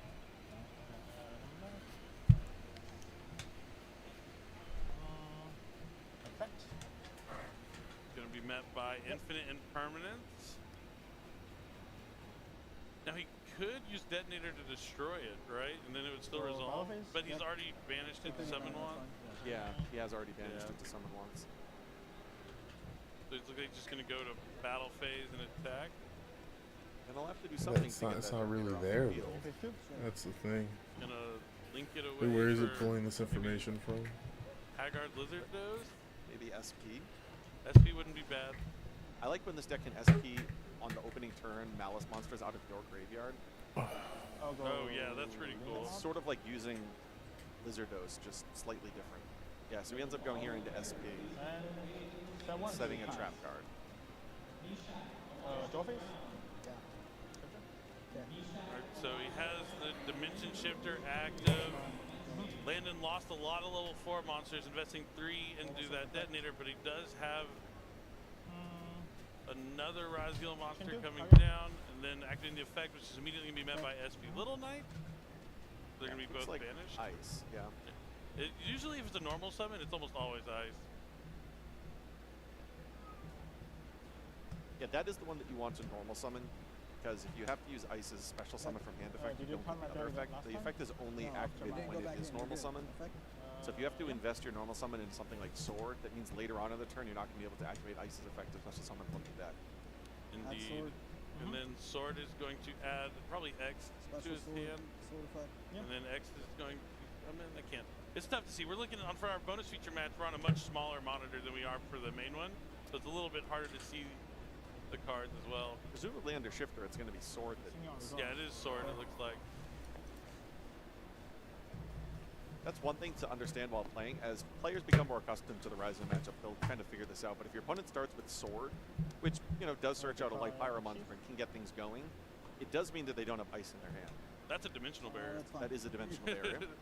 Yep. I know that one. That one we can tell, yeah.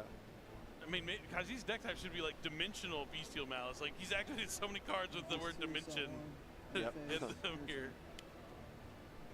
But this is not stopping Landon from having an onslaught of level 4s as the SP Little Knight returns with another level 4 on the field, but not having to deal with any Xyz monster. But he has to top deck here. He doesn't have anything in his hand, just the SP Little Knight. Can he draw a Malice card? Battle phase? Yep. Yeah, any Malice card here would be good. I have to imagine if he's doing this, then it's not a Malice card. 4,000. Tough break here for Kaji. Yep.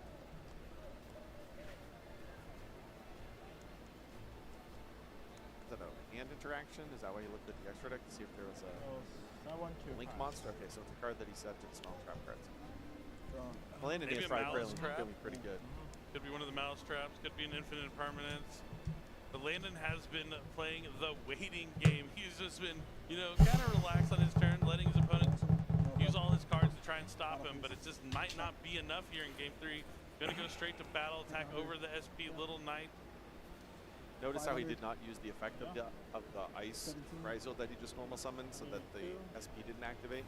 So this will permanently clear the SP. And now he can go into main phase 2 and then access his extra deck without SP on the field. Yeah, the game is looking really good here for Landon. If he can resolve Duo Drive and get access to Ryzel Cross, he's going to be in great shape because he'll be able to have that monster negate. That divider there, it's from the World Championship this year, as he was one of the competitors in Seattle, Washington. So crossout designator, he just did a crossout check to make sure he didn't banish infinite permanence from his pot of desires. That's huge. That means Duo Drive is going to resolve. Kaiji sitting on no cards. Kaiji may have many wares, but there are no cards in his hand here. It's going to be incredibly difficult because he's going to have a monster negate, and now he has the Ryzel trap card Plasma Hole. Plasma Hole gives multiple layers of interaction. It will destroy cards equal to the number of Ryzel Equazi monsters on the field, and then it also has a graveyard effect that would allow him to Equazi summon during his opponent's turn. Or his own turn, even. Oh, his own turn, yeah, absolutely. That surprised me is how many people are using it just to do a little bit more damage. Yeah. Such a cool card. Absolutely, especially because with plugin, you can just basically search it out whenever you need and put it underneath Detonator as a material, and then when Detonator activates effect, all of a sudden you put Plasma into the graveyard, which now you can activate during your turn or your opponent's turn, whatever is necessary. So he's got 5 different layers of interaction here. Harpy's Feather Duster, not a bad draw.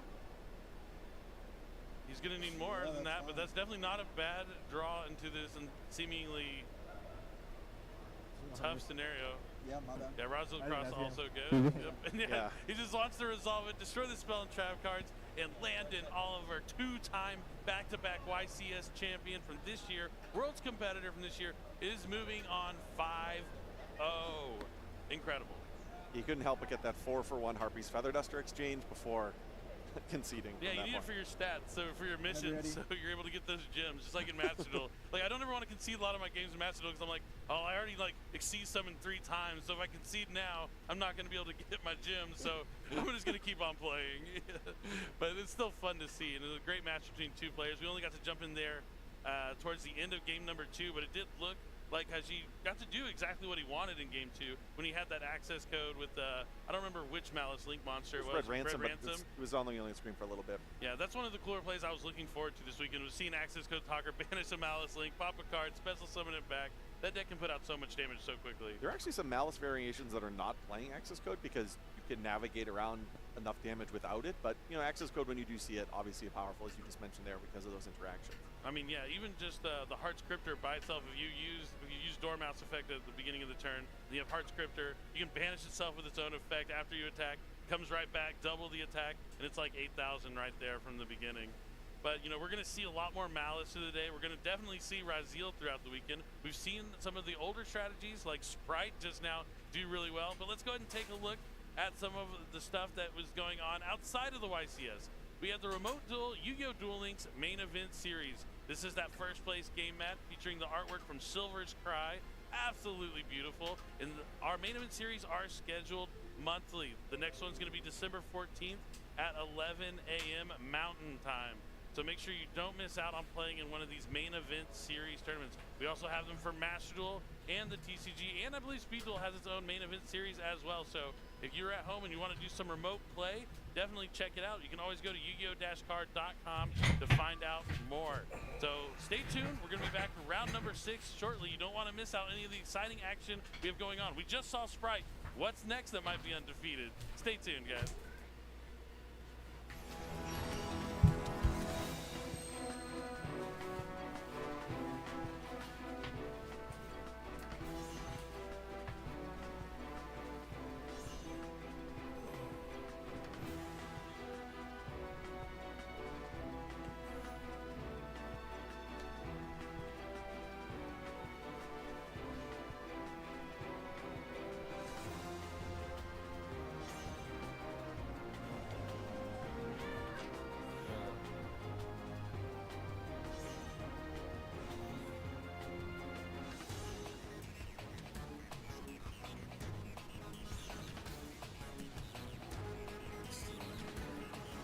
Still there. It's time to duel.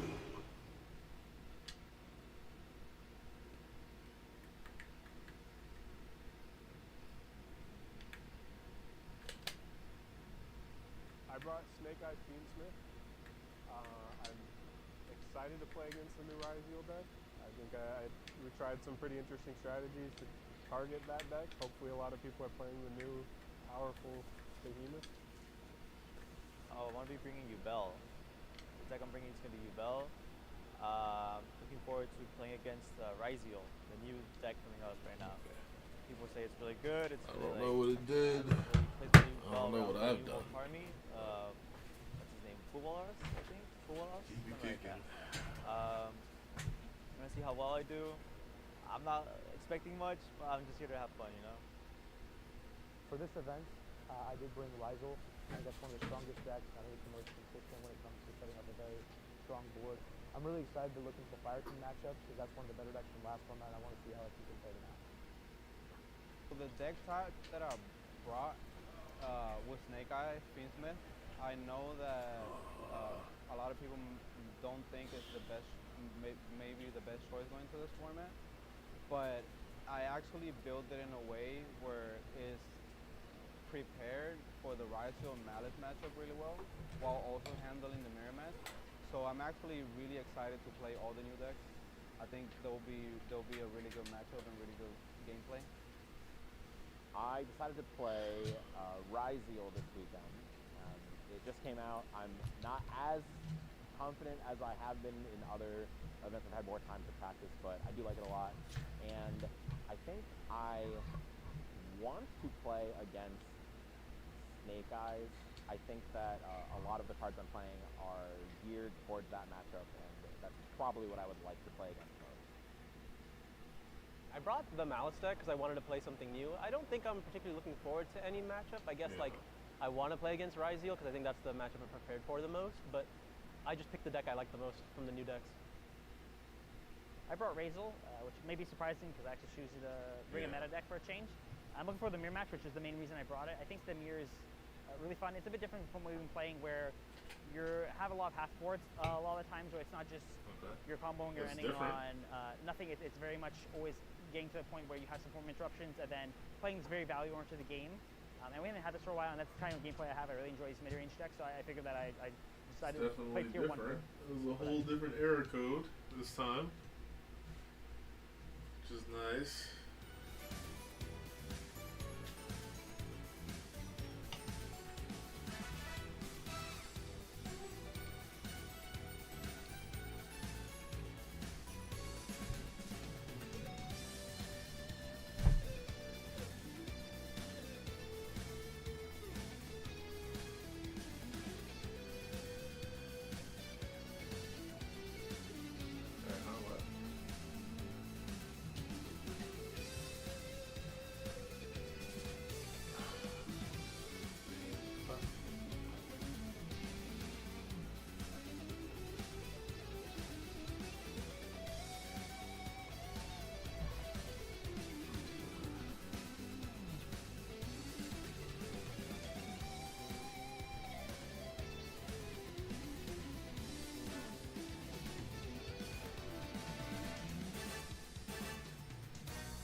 try a different save file. That's all I can think of right now, honestly.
Let's see.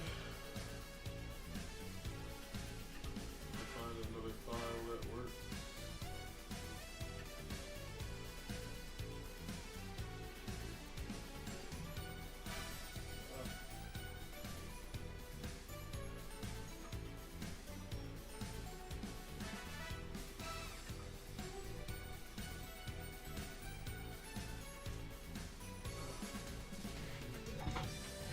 Let's see if this one works.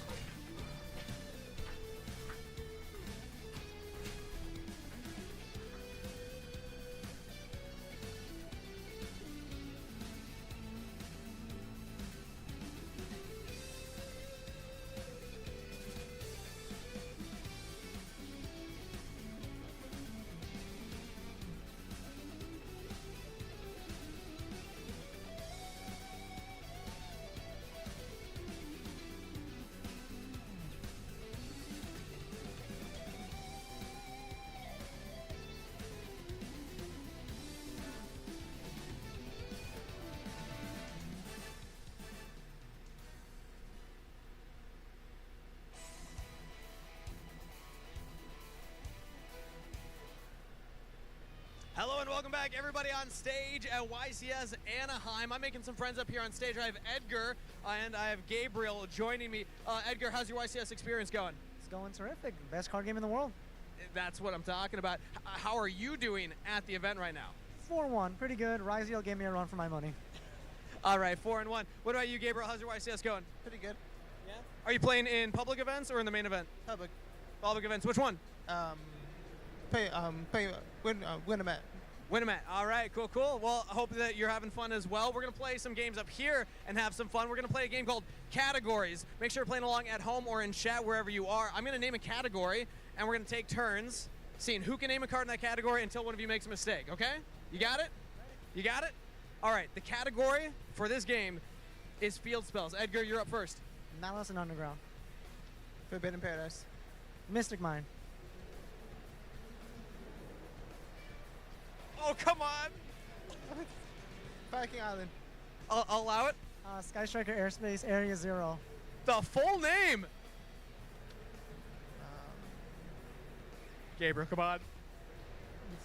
2 seconds. All right, well done. Edgar, you win it. Congratulations. Hey, you'll get them next time. Hope the public events are a fun time for you. Edgar, best of luck going forward, 4-1. Maybe we'll even see you up in a feature match one of these days. Thank you for playing along with us, everybody. We're going to throw it right back to break.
I got hope for this one. This should work. This will totally work. No reason why this one wouldn't work. Right?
Alright.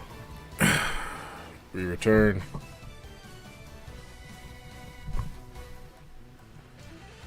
The file is uploading to the hard drive, so we'll see if it works better this time. Definitely got high hopes.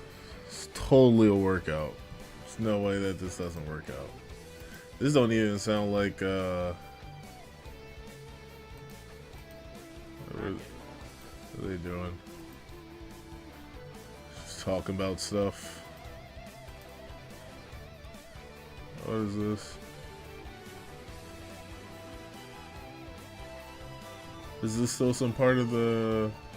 Or did I just go back too far? I don't think I saw this before. So what is this? What's going on here?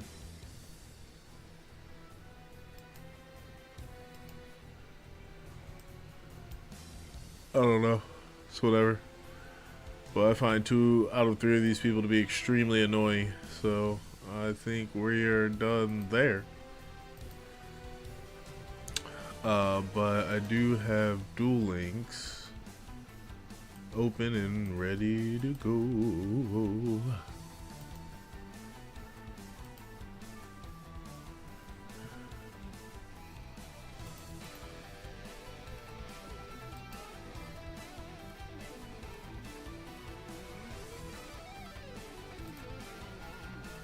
Defeat some legendary duelists.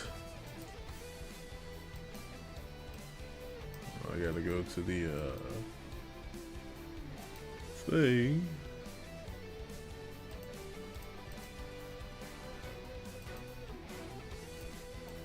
Let me fight Bandit Keith real quick. You feel me?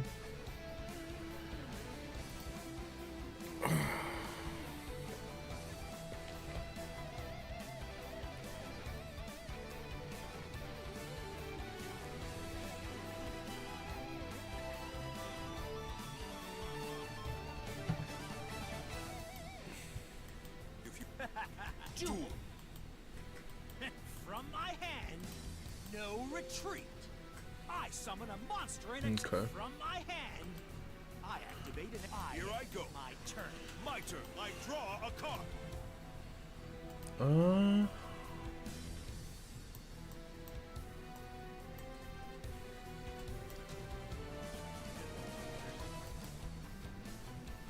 None of that helps me per se.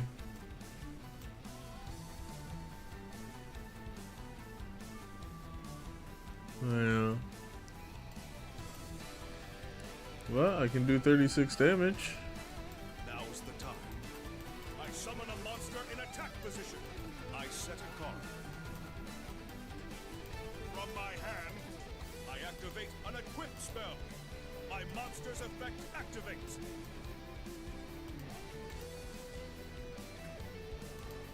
I activate an equip spell. Time to battle. Here we go. My monster attacks. Let's do this. Yet. My monster attacks your life when I end my turn. Mess with me. Now isn't the time to let up. I draw.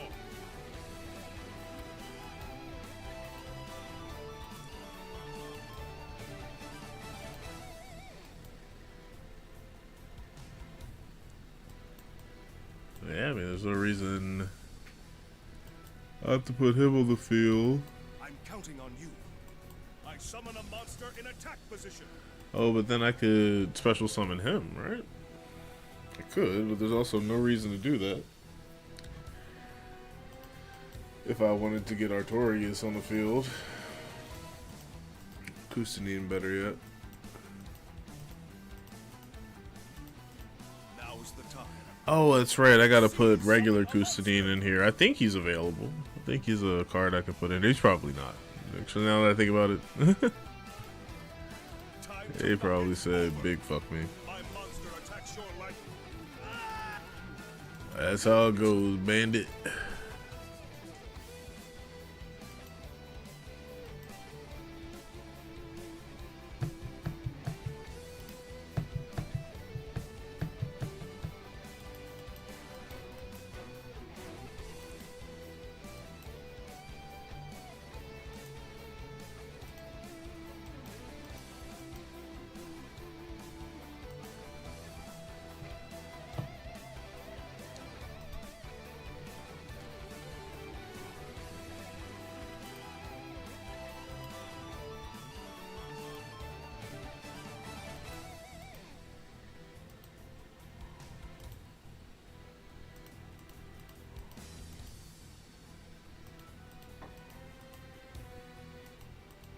Yeah, he's not in this game.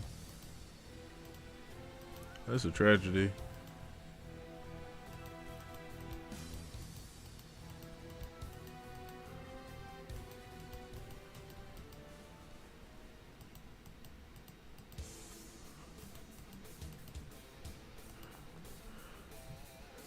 I think maybe I don't have Astolfo? Or do I have all the cards in this archetype? Minus these goofy ones. Which truly just don't do that much. Regardless.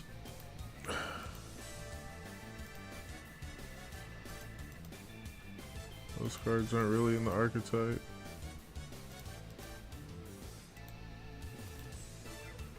Why wouldn't...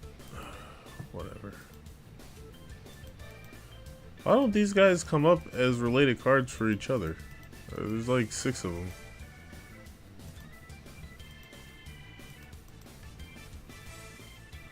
Whatever.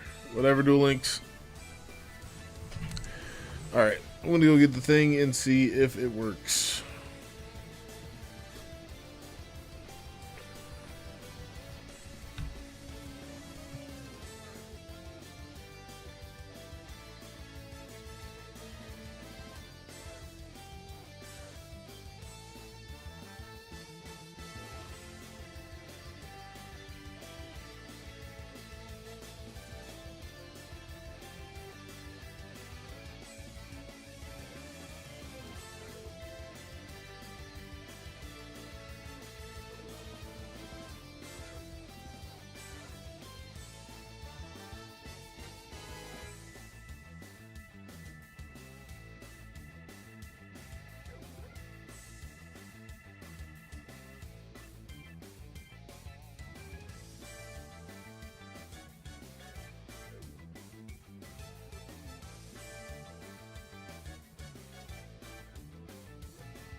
And welcome back as we're here in beautiful sunny Anaheim, California at the Anaheim Convention Center for our Yu-Gi-Oh! Championship Series Anaheim. And what a championship series it has been. Just an incredible time, right, Steven? Yeah, that's right. We just saw an amazing round 5 between Sprite and it was just super awesome to see a deck that I didn't think anyone was talking about, showcasing how powerful it can still be in this new format. I know I've been hammering this point down many times throughout this tournament, but you really can't play whatever it is you want. Again, as we look at the tournament floor, we've got a lot of duelists. There's still 37 undefeated duelists, so it's anybody's game. Yep, let's go ahead and throw over to Stephen Kangas to actually introduce the duelists for round 6. And for our round 6 feature match in the blue chair from Fresno, California, a combatant on and off the dueling table as he's competed in jiu-jitsu for 8 years. Please welcome Kyle Hopkins! And his opponent in the red chair from Stuttgart, Germany. If you've watched his feature matches in Europe, you already know what he's playing. He wants to shout out his home country of Hold up. Turkey. It's Batuhan Senkesen. Duelists already on stage, so let's throw it back to the casters for game number 1. Thank you so much, Steve. And there you guys go. We have Kyle versus Batuhan, and I don't want to spoil. I know Steven already kind of mentioned it, but it might be a little obvious to people once Batuhan starts playing that he is indeed something to watch out for. Oh, this is so exciting. Everyone knows me as an anime fan, but this duel will prove that you can play exactly what you want, show up at these top tables and feel great. Obviously, he is smiling and happy to be here. This is going to be a... What? What's happening? What did I do? What did I do? Why didn't it work on the other one? Why is it working on this one? What was the difference? I tried this one. I put this one on the other one. Why? Why? Why? Why? Well, let me just make sure. Why? Why? Why? Why? Why? Why? Why? Why?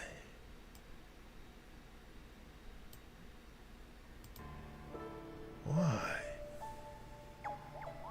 Why?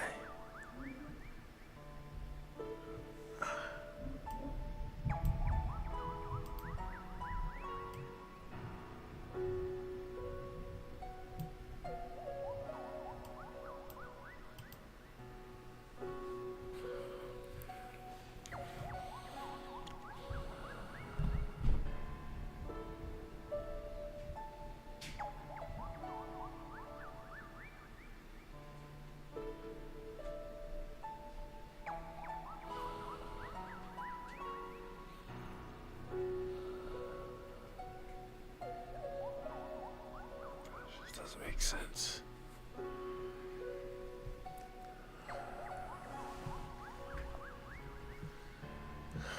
It just doesn't make sense.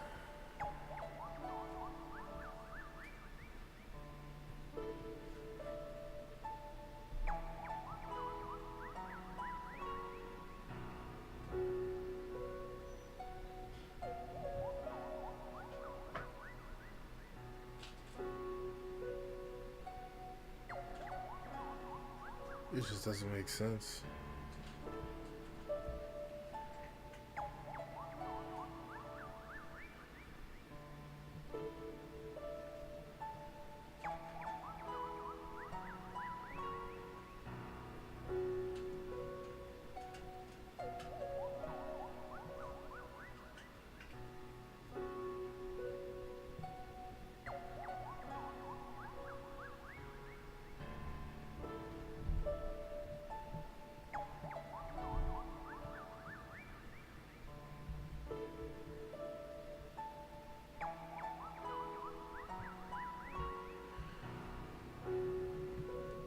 I just don't understand.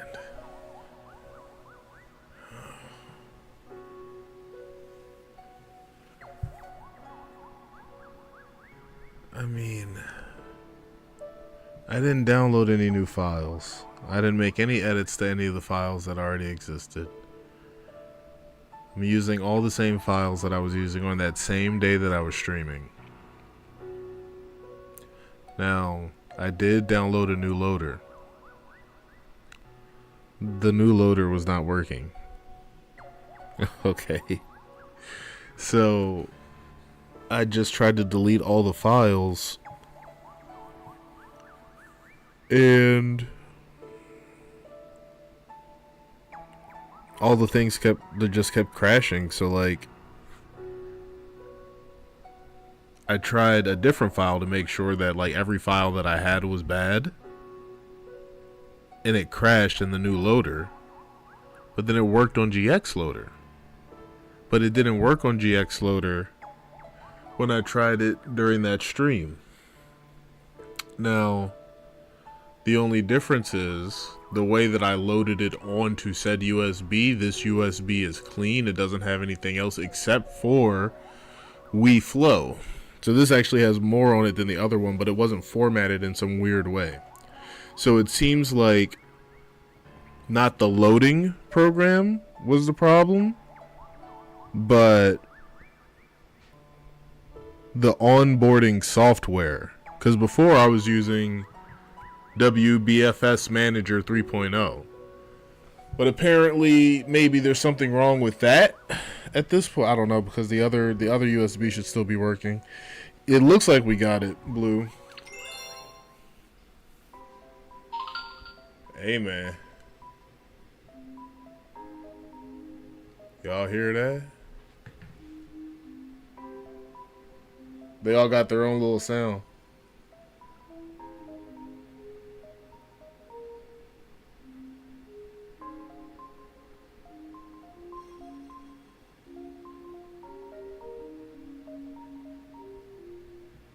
I think it's auto-tuned. That's kind of lit. That's kind of lit. I love it.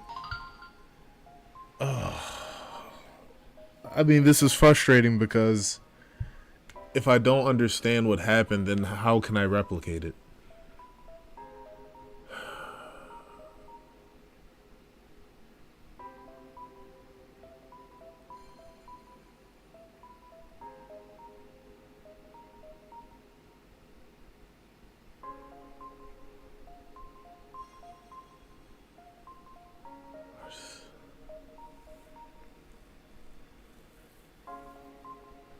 I mean, I could always just commit to using the backup manager to load things onto the thing and just use this USB drive as like the new thing. And then that old USB drive will just be the game that has, or it'll just be the USB drive that has those 3 games on it. That's it. Well, it's good. We can continue on with the scheduled programming. Not today. No, not today. Not 5 hours into the stream. We will not be starting Super Mario Galaxy. The stream doesn't end until I get Super Mario Galaxy running. And it is running. I don't want to I want to test it more, but I feel like it's good. I don't feel like it should be a problem. Is the screen cut off a little bit at the top? Nah, we should be good. It should be good.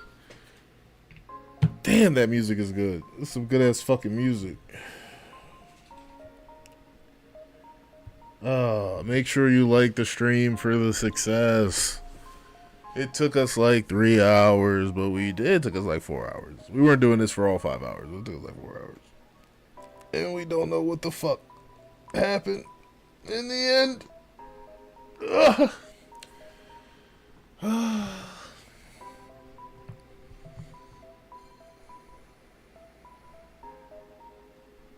So was it just a bad file?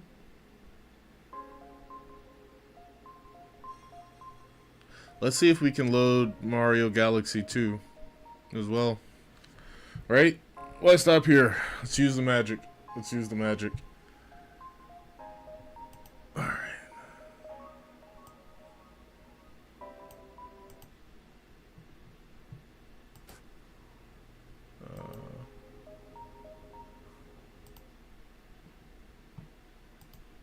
Incredible match. Both these players are right now X1. All right, I'm gonna keep working on it. More than halfway through, which is super impressive. Let's see if they can keep it up and win their spot in day 2. Certainly, since these duelists have one loss, it doesn't mean that they're not going It's to make it ridiculous. into, but it does mean that they are effectively on the bubble. Truly We'll ridiculous. showcase more duelists that are a little close, where each win He says that's maybe tomorrow's they stream. chew, Yeah, and what each probably. loss means, maybe they won't. I don't know. I can't let it go I anymore. might Should we tell him leave it about until it? next week. I want to talk about it. He's playing Blackwing. It's tomorrow, Sunday. Yeah, I don't know. We'll see. We'll see. Birds being summoned. But yeah, I'm gonna see if I can get the second one onto the thing. Blackwings aren't really out of style. They got a lot of support at the end of 2022 in Darkwing Blast. The same set that Kashira came out, they were able to hold their own, but this shows that this deck has a lot of resilience, and there's so many cool combos. We're going to have to try to keep up as best we can. Yeah, I'm not going to pretend to know what Baduan is about to do, but I'm going to say watch out for some really key cards. Things like Simoon the Poison Wind, things like the powerful new Synchro Monsters. I say new, but new for the Blackwing strategy. Full Armor Master, as well as Assault Blackwing Dragon are going to be probably some big names you can expect to see in Baduan's combos. On the other side of the table, though, we have Kyle. This, it's not going to be an obvious match. We're still going to be as impartial as possible because we have YuGiOh showing up here. Definitely one of the coolest decks in today's tournament, coming over from Crossover Breakers. This version of the deck that Kyle is playing is featuring a Fiendsmith package to help add to the already powerful Xyz plays that YuGiOh can establish. Certainly a fair note as we geek out about the decks. Both duelists are here in their own right? They have worked themselves to the bone as they've gotten through the tournament this far and will continue to do so. We're not playing favorites here. Just exciting to see some interesting gameplay. So hopefully those of you at home watching are just as hyped as we go into Game 1 of our YCS Round 6 featured match. All right, the dice are being rolled. We have Baduan getting a 4, and we got Kyle getting a 8. All right, Kyle choosing to go first very expressively. Let's go ahead and check out these opening hands and see what we got. All right, so gonna make the first move here, Kyle. Let's see what you do. So normal summoning Sword YuGiOh. Now, out of all the starters in the YuGiOh deck, Sword is probably the weakest one because it essentially forces you to, if you get Ice in your hand, have to get rid of a card. So you're kind of going minus in order to actually summon and extend to get 2 Xyz monsters in play. But like all YuGiOh cards, it's still really strong. Certainly, and there we see the Troll and Lockbird immediately after the X YuGiOh gets added to the hand. This deck loves adding cards to hand. This turns off things like Duo Drive for the rest of the turn, which is so huge for the YuGiOh strategy. This may slow things down to a crawl so that Baduan is able to really put on the pressure with those Blackwing monsters, but not done just yet. We're going to go ahead and send that Meteorologic Aggregator to the grave to special summon our Ryzel. Yep, we're not going to be able to get the search off of X YuGiOh's effect because of Droll and Lockbird, but we will be able to establish that Aggregator in the graveyard for potential Detonator. About to be summoned right now, question mark? Boom, there it is. Seems like the strongest way to go.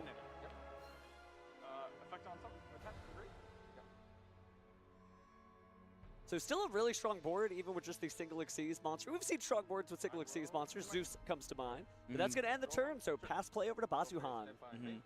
Yeah, even though we only have Detonator and not access to cross and plug and do that Drone Lockbird, it's still Detonator. And there we see the Imperm coming from Baduan. I was about to say Detonator's a lot, but when it's Impermed, it's now doing nothing. Well, not necessarily nothing, because you can right. still detach the material in response, so it has that built-in Meteorologic Aggregator effect. Oh, we're doing it! There it is! Black Whirlwind! Oh, that's awesome. Chain. Yep. Actually, cost. Yep, Aggregator can negate the effect of Whirlwind. You won't do anything because it's negated, but whenever you activate something, I can detach and then pop something on the field. Yep, Kyle's explaining that you can still detach for the cost, even though the effect is no longer going to resolve, but Aggregator now has the effect to later. Boom. So unfortunately, Crow Hogan fans are going to have to wait to see a bunch of Blackwings show up to the field, because that is going to be difficult to play through unless... So I believe that's Blackwing, Surgery, the Phantom Glimmer. This will allow him to search his deck for a card that mentions Blackwing Dragon. Still not going to get much out of the Chain Link 2, but at least the effect will be negated. So it's a nice way to be able to search, but the Veiler still gets through. And here we see Small World being activated, trying to get some more cards in hand, but there it is, the Ash Blossom. And honestly, big ups to Kyle here, choosing to affect Veiler the Suji, because it does have an effect to tribute itself to summon a token tuner monster. Very powerful there, and Chain Blade blocking was good, but it just wasn't enough with both the Ash Blossom and the Veiler there. So yeah, it looks like we're going for Fiendsmith and Grave. We're going to go ahead and discard that and see what grab from the deck. This is the Fiendsmith side of the YuGiOh package. Really smart of Kyle here to go with that first in case he has access to more YuGiOh cards in hand, because the second you start using any YuGiOh, you're locked into Xyz. You can't really access the powerful fusion plays that Fiendsmith lets you go Vile creature. is kind of the issue with Droll and Lockbird. It may slow your opponent down, but if they just hold on to those cards and survive another turn, Meow. yeah, they can start playing them. Yeah, they can still summon their monsters to get Detonator out, like we see. All right. What happened?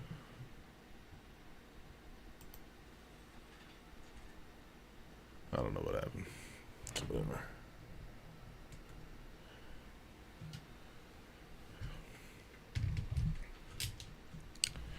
All right, let's see if it works.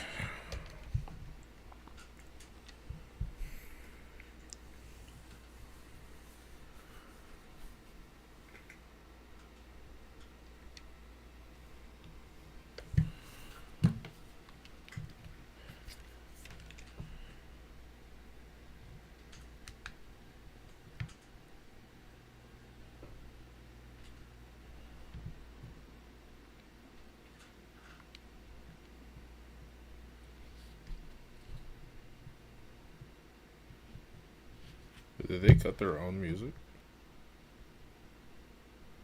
Okay.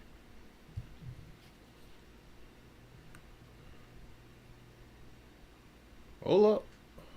Hold up.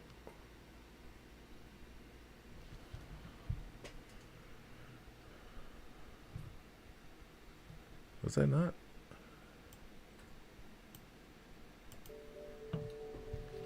Hold up.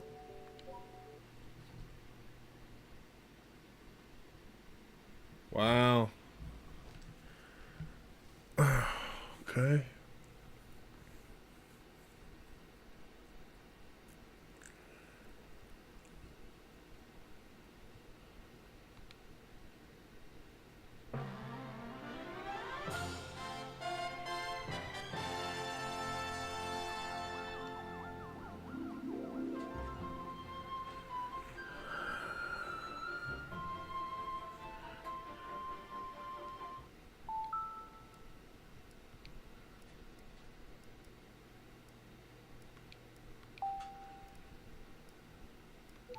So then does that mean I just needed a different USB drive?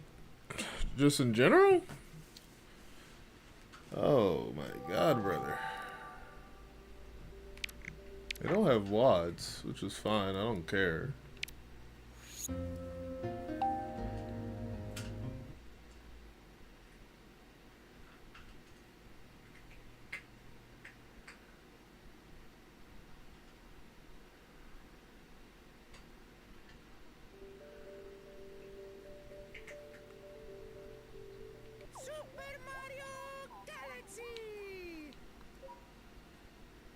Does this do that weird shit every time?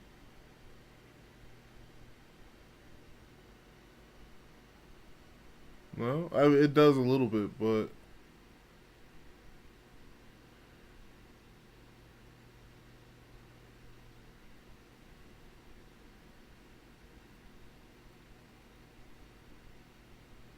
Welcome back, friends, to YCS Anaheim here. We had a brief little bit of technical difficulties, but we've checked out all the dual discs, and they are working just fine. You might have missed a little bit of that first duel. Stinks it also bad news noise, green yellow, but got a sandwich and water, let's go. Kyle Batuhan is playing Blackwing, and Kyle is playing Fiendsmith Ryziel.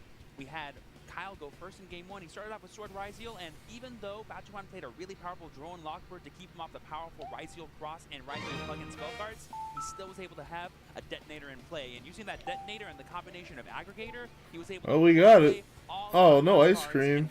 But you got a sandwich and water. Let's go. Excellent combination, Spanx. See how Batuhan can recover and win this match. Excellent combination. For our game that is going to begin right now.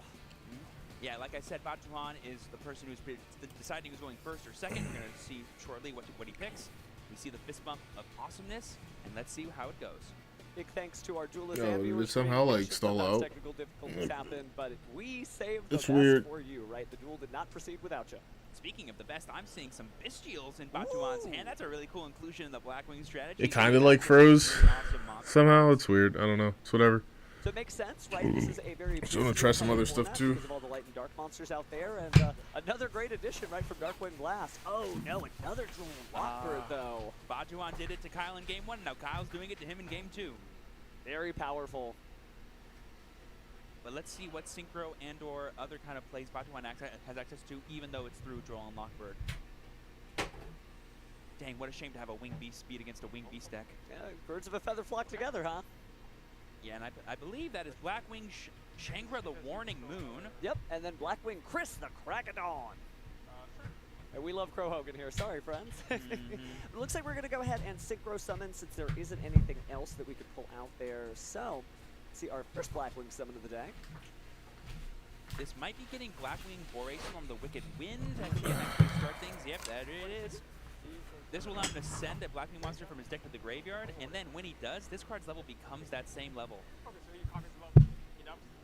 Sure. Nice. I also actually have ice cream. Tragically, it's just Banksy without the ice cream. A good card for him to send here could probably be some kind of extender, because I do believe Boarstorm is a Synchro Tuner monster. This could have him get into his Assault Blackwing plays, maybe even Assault Full Armor Master. Taking a moment to think there. It looks like we're just sending. Is that Simoon the Poison Wind? That very well could be Simoon the Poison Wind. I don't think I've ever seen that artwork form before, but that looks like the number of stars, level 6. Yeah. Yeah, it might be just the reflection. Yeah. So this will still make Boarstorm level 6. Oh, it's not Simoon the Poison Wind. What level 6 Blackwing monster? So this monster's going to allow him to banish it from his graveyard and Why summon can't a I get monster rid of from this? his deck. Take damage equal to its attack. Yeah. That's right. That still freezes it, so. Very exciting. Let's see what monster he summons here. This does play around Droll and Locker because he's not adding, he's just summoning straight from deck. Oh. Definitely helps. That's going to be 2,100 off the top there. Is that sadness? And I believe Buy after level 6 $509 we have a level 6 worth of Valkyrie ice or a cream. level 6 True. tuner that does give us level 12. Are we going all the way in? I think that's full Armor Master's levels, right? No, it's level 10. And then he becomes level 6. Yep. Yep. He is level 6. Yep.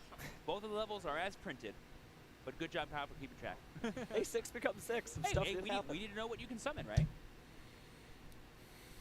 And it has been a minute since Blackwings have entered the format again. 2022 was when all of the Darkwing Blast stuff was printed. It looks like we're going to go ahead and banish Chris the Crack of Dawn with the Bestial Magnemite here. Yeah, I guess these are just like free level 6 extenders in the deck too that just let you keep summoning more monsters that you can use for synchro fodder. That's nice. I mean, at this point, we have access to still all of our plays here because I don't think we're locked into anything. We haven't used something like Simoon or anything. Yeah. Batahan taking a moment here to consider where to go next. There's a lot of different things you could do here, but I think he might be doing either a level 12 Synchro or a rank 6 Xyz. Even Batahan is sure as he goes into his extra deck. I forgot because they're all Wing Beasts. We have access to the to the Raybaptor Xyz monsters, but we're going to be seeing potentially a Synchro or a Link Summon here. There we see Y-Strix coming down.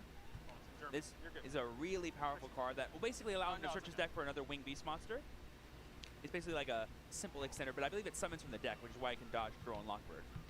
Definitely helps there. Ah, there we see Shamal the Sandstorm. This is a really powerful card that also came in on Darkwing Blast. This will basically allow him to set specifically Blackfeather Whirlwind if he wants to, but I don't think he'll be able to get any value out of that because of the Droll and Lockbird, so I think he's just going to use it to still climb up into his more powerful extra deck monsters. Certainly an awkward turn here, right? Every player knows what it feels like to get hit with Droll and Lockbird. You know, you don't have access to all those great cards. Oh, I actually, that's funny.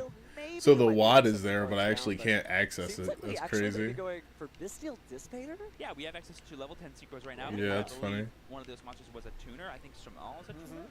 Yeah. Ah, but instead we're going in defense mode here. Ah, so there's Full Armor Master right there. And because we had a Blackwing tuner and a level 6 monster. There we go. Very strong. Again, it's unaffected by card effects. Yep, so we're going to go ahead and add back the monster that we used to start our combo with. It's going to be Shangra the Waning Moon. Yeah, for anyone that doesn't know about Full Armor Master, he's essentially a monster that's unaffected by your opponent's card effects. And then this card is also going to be basically a once per turn. Let me make sure everything still works. Naruto Shippuden 激闘忍者対戦スペシャル激忍の書を選んでください。好きなモード Wi-Fi 関連ので1人から4人まで1人で遊ぶ場合はここを選んでください。ぐらいはさまざまな任務に挑戦しキャラクターを選んでください。Oh, and it still has my save data because I only went through it with Sasuke. But we got Killer B. You know what I'm saying? Kana Yoro?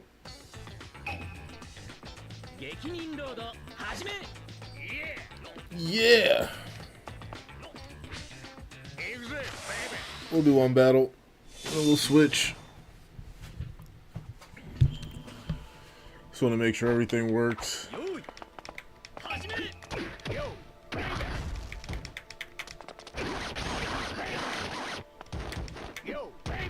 I forgot about that.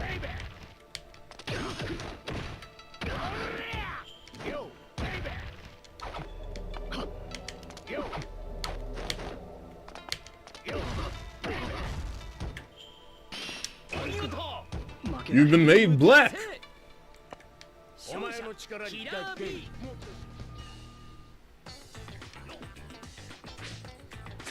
Alright, that's enough of that. I don't even know how to exit out of this.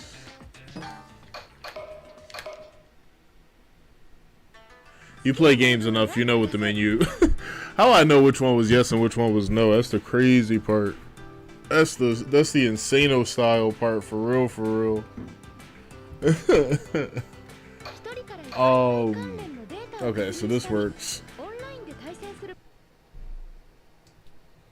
Let me make sure that the GameCube games work, because I deleted the memory file from one of them.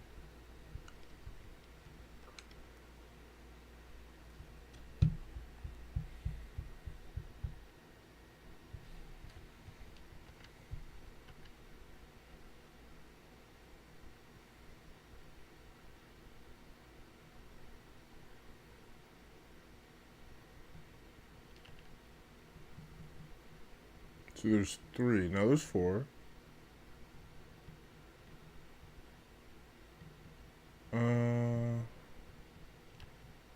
See if this has a memory save for it.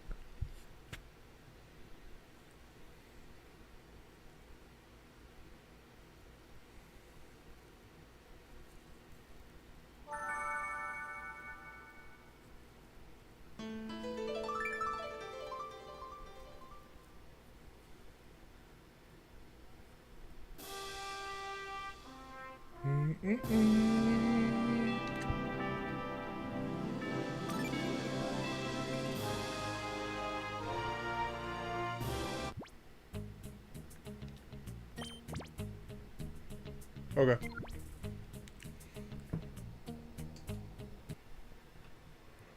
True.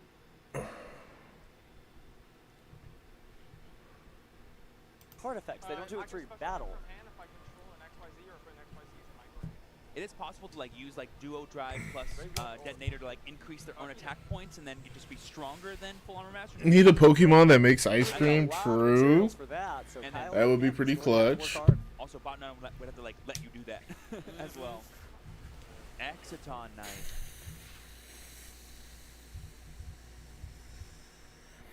What the hell? Oh, they did say that they were having technical difficulties. Yeah, it's F's in the chat. That's funny. That's funny. I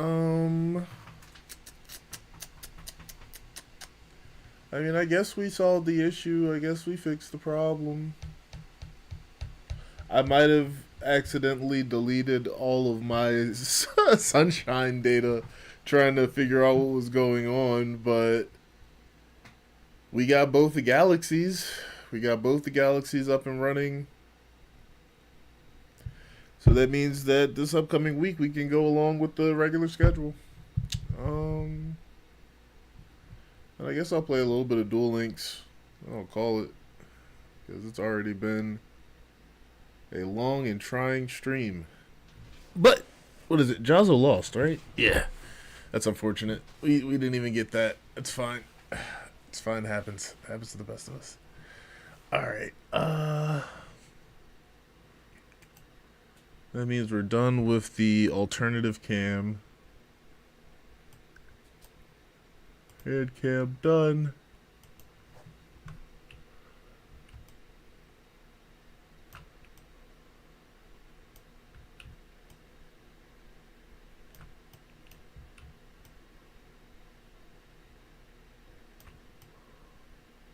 Bam. And then what's this? Bam. And then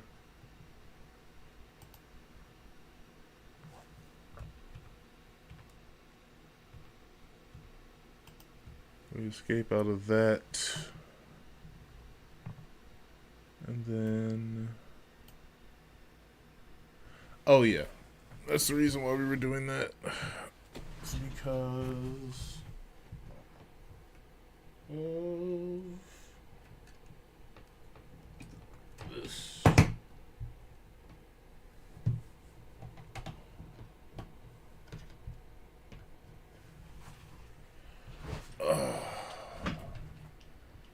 Isn't that a beautiful sight?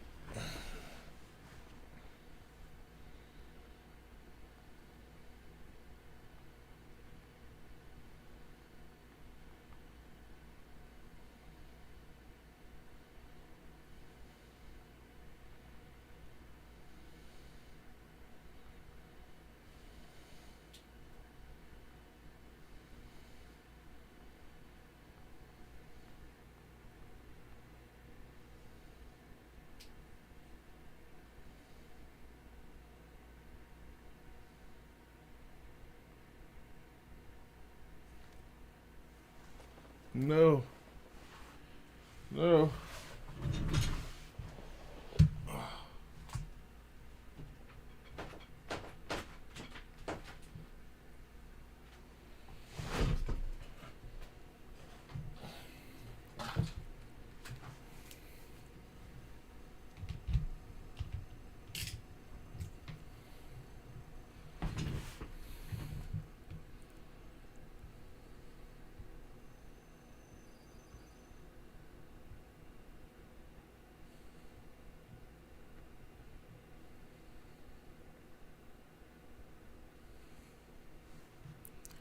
Obnoxious. Hold on.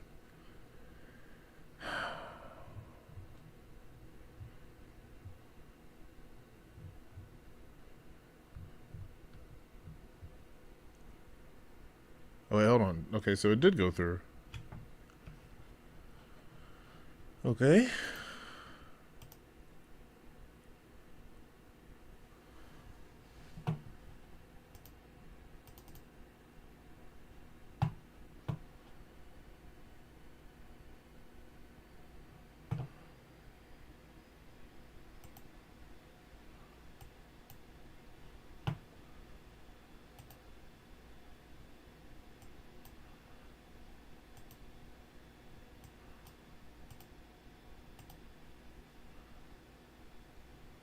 Perfect.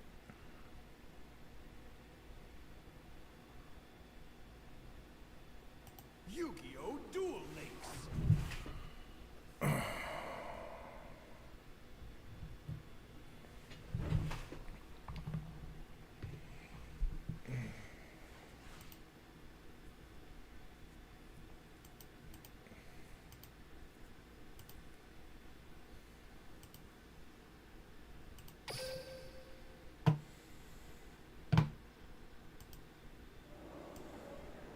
Flip fire into face up.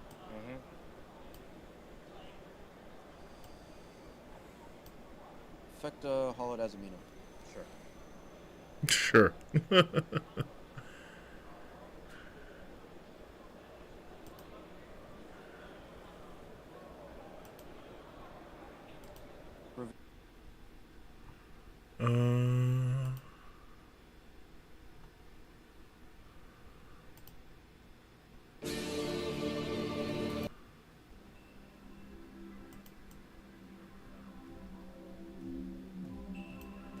All right.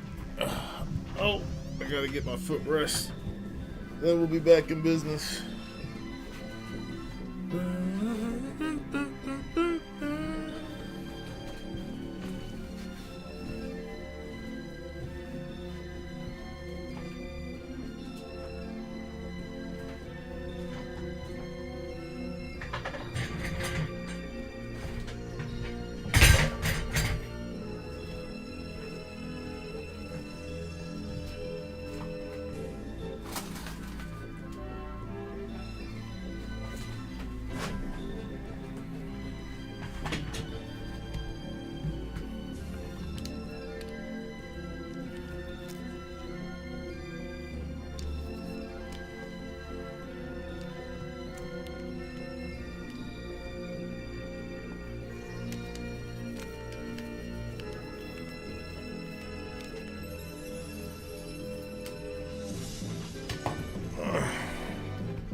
Definitely took long enough and made little enough sense.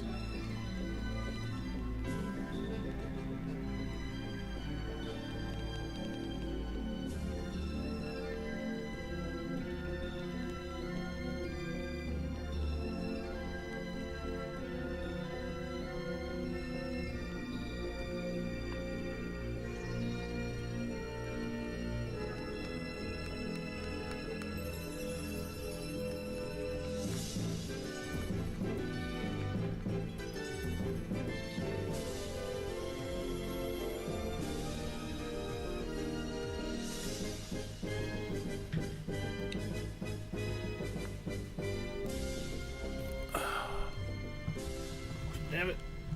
Water bottle's all the way over there. I say all the way, but I'm just lazy and in pain.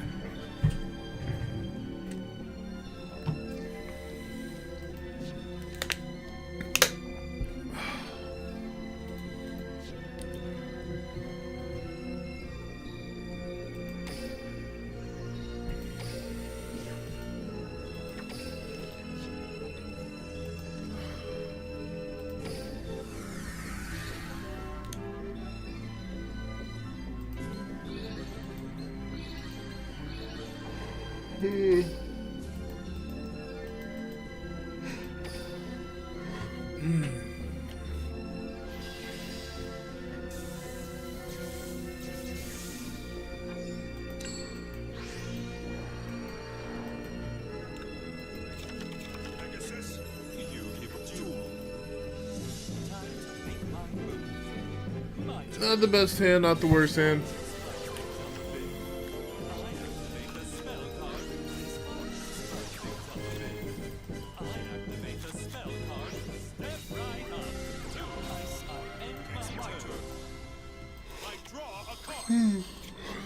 Okay. Instantly better.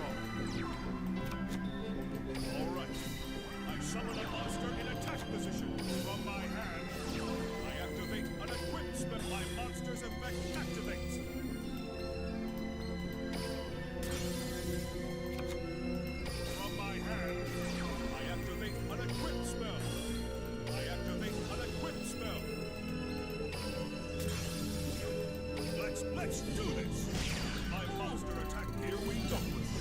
My monster attacks your life points at my end. Optimal. Incredibly optimal. My turn. I draw. I set a monster. I end my turn. Now isn't the time to let up. My turn.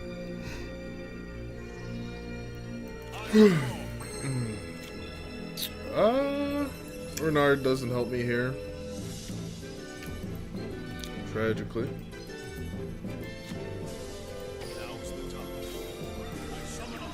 We get the Utopia play, but Utopia doesn't get us much. Let's do this! My monster attacks! It's over! My monster attacks your life one.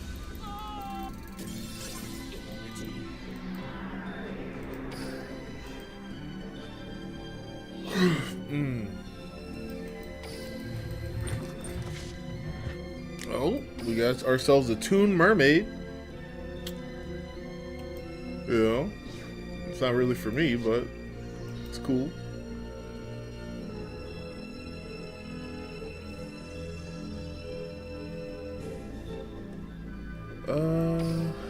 She wants us to duel in the Grand Festival.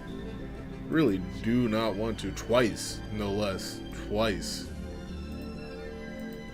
Truly horrific behavior.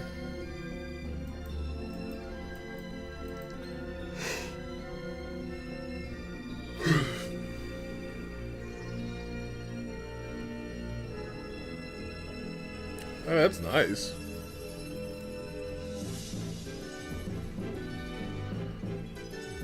We'll make a lot. Oh, this is a warrior too? It's pretty nice. But most of my cards don't get attacked like that, so I don't know. I'll take it though.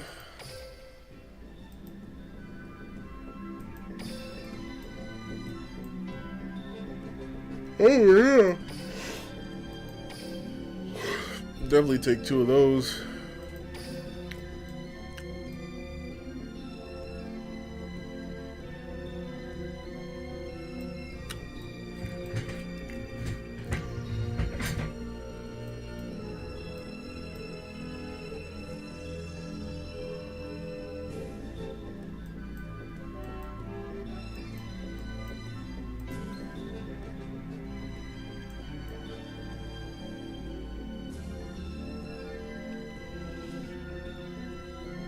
It's crazy.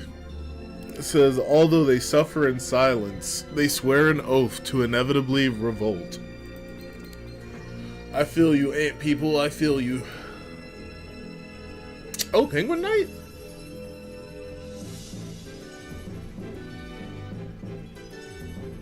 Is this card have a different effect or something?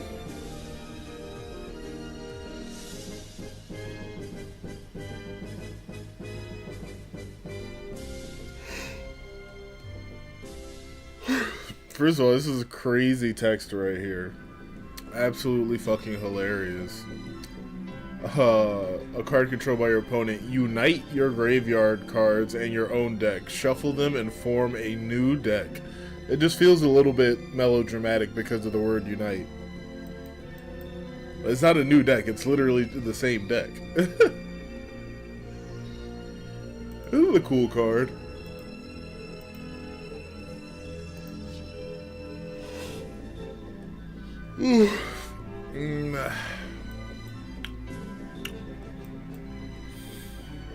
Okay, let's take a look at her deck. Let's see what we got going on. Let's see what's pop-a-loppin'. Oh, yeah, I guess I could do this. Then everything's a little bit better.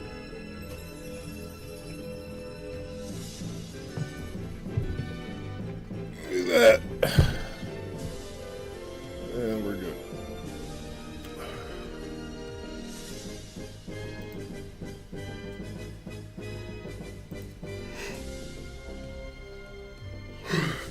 A little bit of mind control. We could add another Kiteroid, but we'd have to take something out. I am really not getting any use from Boars. Boars is not helping me out, man.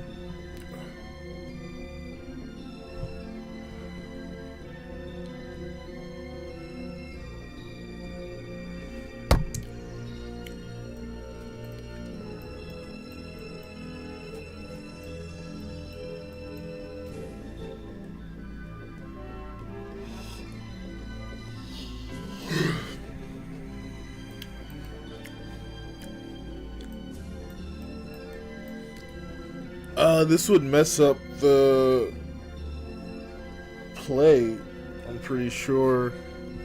No, because I add one into my hand. Okay, so we'll try to get our Torgius out with this guy. Like, anytime we summon Murdrop, we're going to try to go for the Boars play.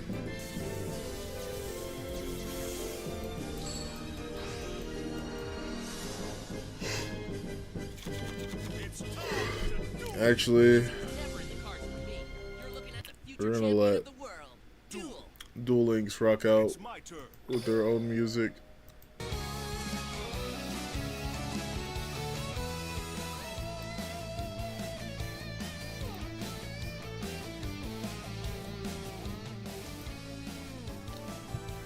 Nice. Oh shit, this is actually a super complicated hand, I'm not gonna lie. Keep it a bean. But I think the most intelligent thing to do is buy another Merlin. Need to do that for sure. But yeah, that's what we'll do. Here I go. I summon a monster in attack position. Activate the effect. Put our other Murdrot on the field. Defense mode since we can't attack. Heritage of the Chalice, which is going to give me, I need a card that returns also, so almost none of these, it's crazy. I guess I need Destiny. And then after I equip Destiny, I activate his effect. And we summon boars. We destroy this. We equip it to boars. We activate boars effect. We take this card and this card and this card.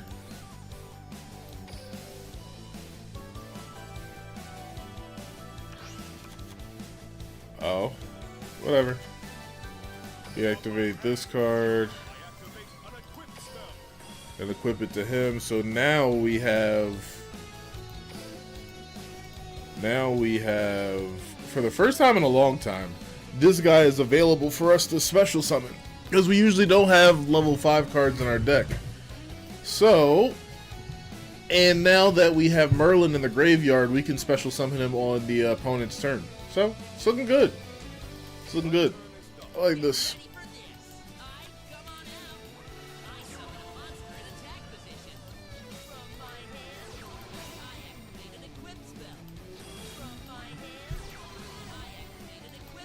It's a little rough.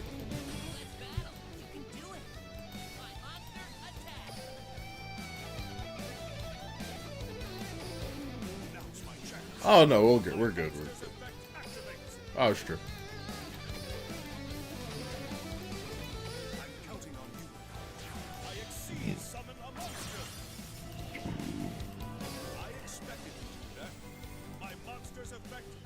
We're going to equip that guy and this guy and this guy.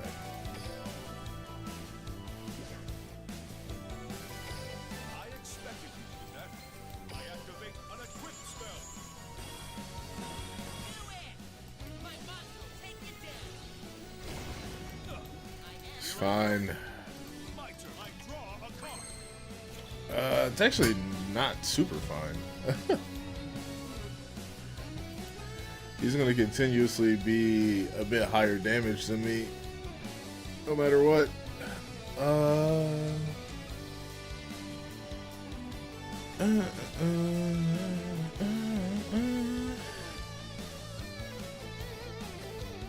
Oh, I'm silly.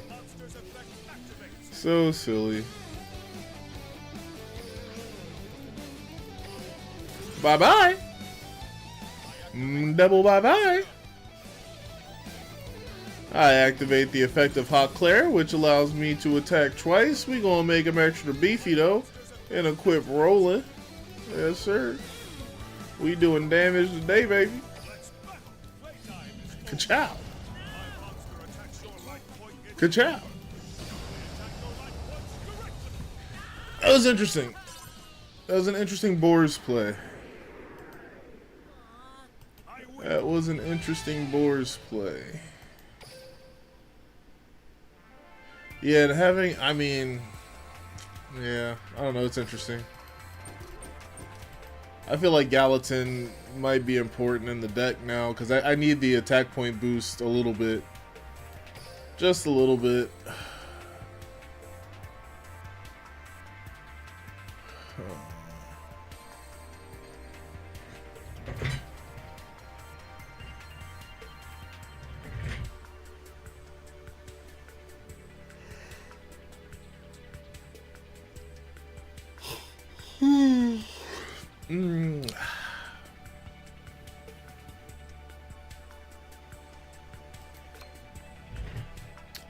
This card is fake. It's not a real card. I just don't see it being useful.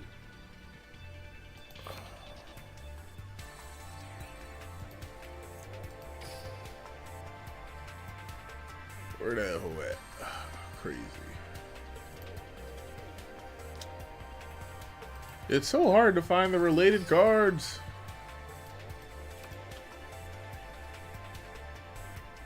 Alright.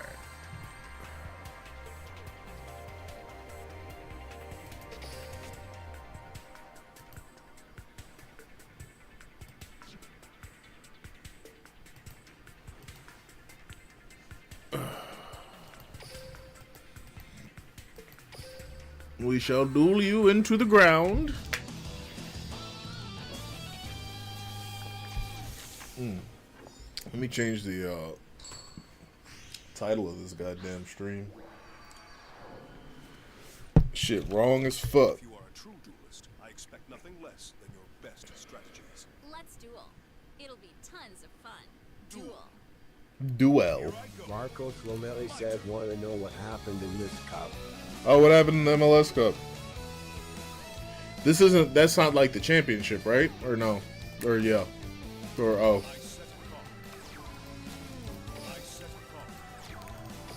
This is a shitty hand. Marcos Lomeli said it's the Big Kahuna, the championship game. Oh, it's incredible.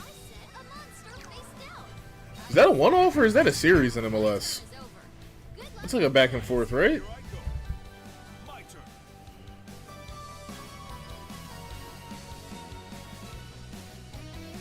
Marcos Lomeli said it's a one-off now, Hmm.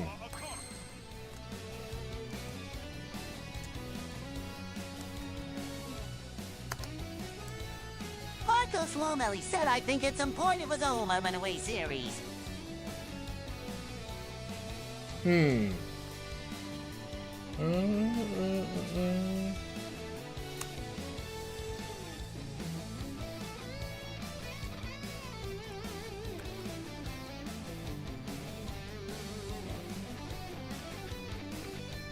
There we go.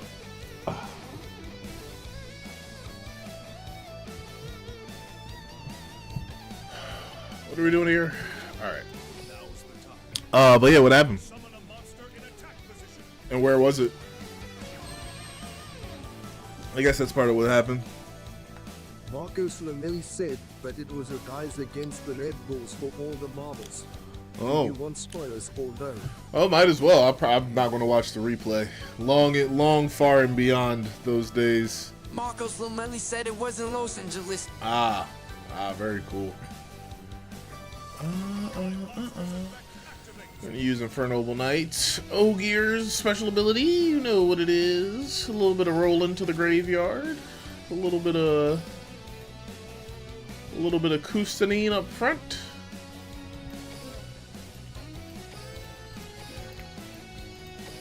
Marcos Lomeli said it's actually very appropriate that you got Mario Galaxy working.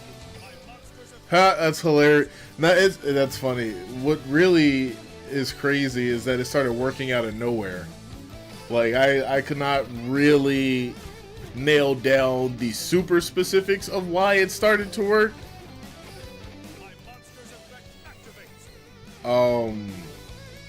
Like, it's like a slight programming thing, but Marcos Lomeli said because the LA Galaxy won 2-1 in regulation time. There we go. Probably in like at the 89th minute. Oh, I mean, Marcos Lomeli said they are 6-time champions now. So was there not a whole bunch of extra time? Or was the game just like kind of dominant? Let's go though. That's good for them. Respect.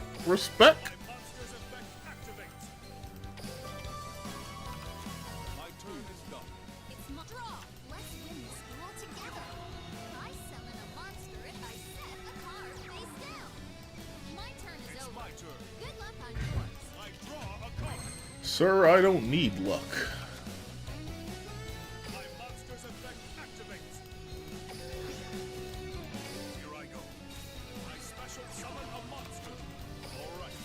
Marcos Lomeli said now they were up 2-0 in the first 20. Red Bull got one back in the 30th, and then it was time to hold on for the remainder of the game. Of course. The most titillating soccer one could imagine.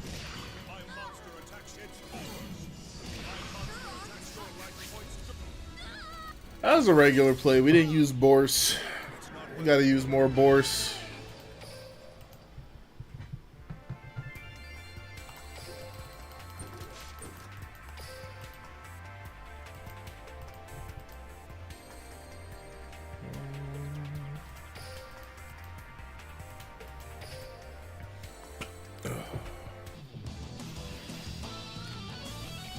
Were they cool goals? Any bicycle kicks? Any Zlatans?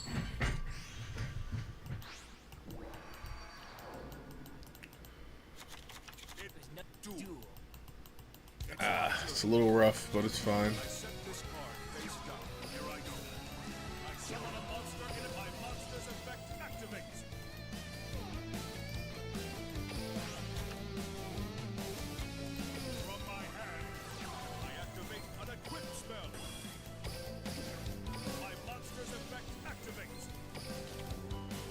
Lightning speed gameplay right here. Said it was a good day for Union fans too. Red Bull still never won. The Laugh go back to being the least important LA team. It's true. Laugh hack. That's what I think. That's what the TTS called it. Marcos Romelli's said second goal was a nice build-up. Not super spectacular, but good football. Not super spectacular, but good football. Did I fuck up? No, I didn't. Yeah. Really? You really thought that was worth it? Be gone!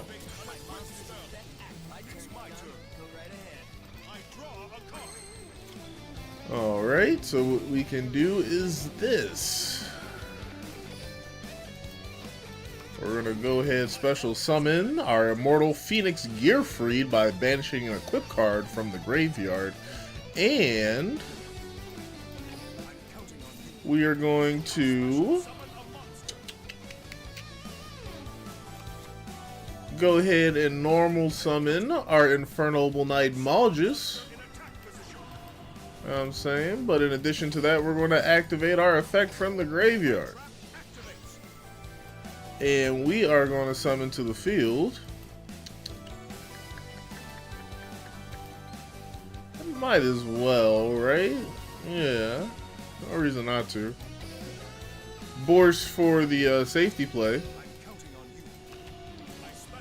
Which then allows us to special summon our XYZ monster, which will be our good old boy Kustanen. Kustanen. I'm gonna get his name right eventually. We heard it earlier today. I forgot how we said it though.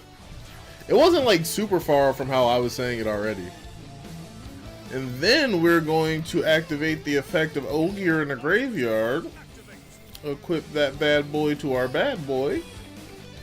We're gonna do 15 damage with him. And then we're gonna do 3,500 damage with him.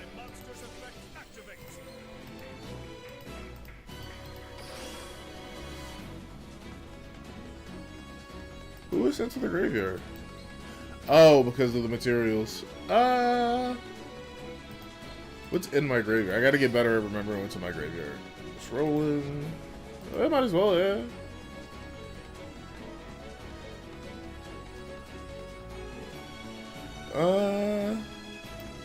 I'm good actually. Because I would want to equip Malgus to Gearfried on the next turn if there were a next turn, so that he was safe from battle and card effects, but it did not go that far. I guess we shall never find out. Again, though, that wasn't a Boris play.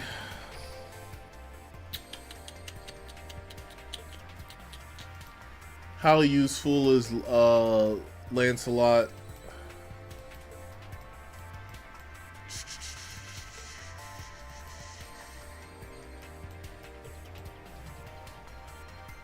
I just don't know. I guess the only way to really do it is to duel somebody, I guess. I mean, I already know I want to make the deck smaller, so that's like no surprise. But if I do make the deck smaller, I think it would be after I buy a Merlin, because there's no other way for me to get them. Yeah, that's just the way it goes. It's like $3, so that's not that bad. It's not that bad.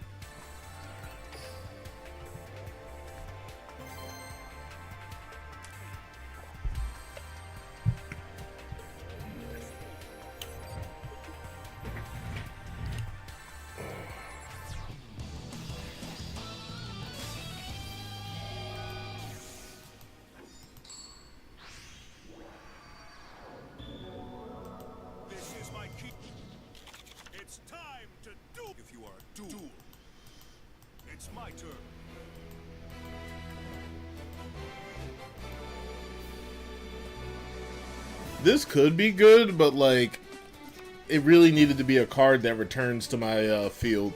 This does not. We might still get lucky though.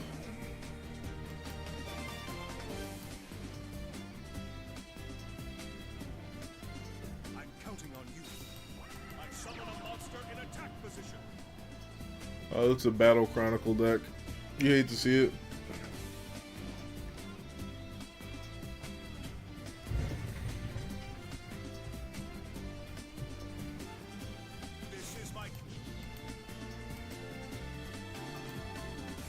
I don't ever feel like reading this fucking effect, bro. This shit is like so long. It's never worth reading. It's basically like your opponent is legally allowed to commit bullshit. Okay, no, this works. We clutched up. Big clutch.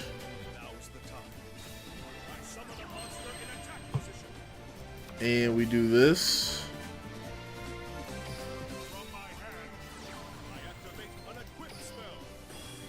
And we do this. The question comes in on who do we summon forth?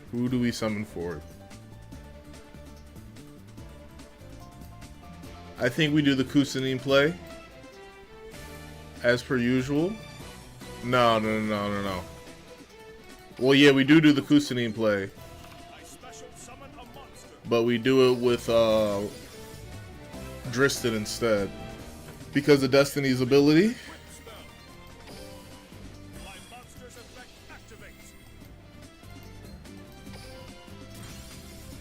Okay.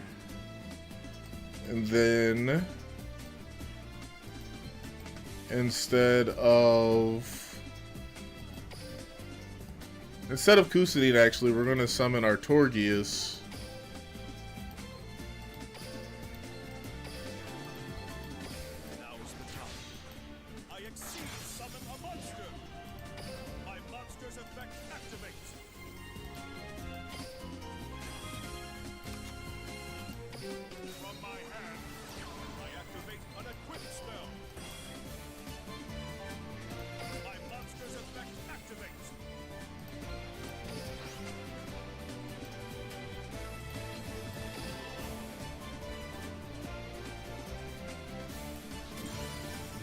Nice.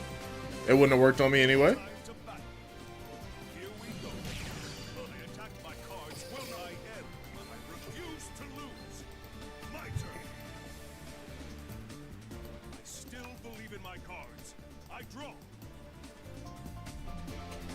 A phenomenal play so far.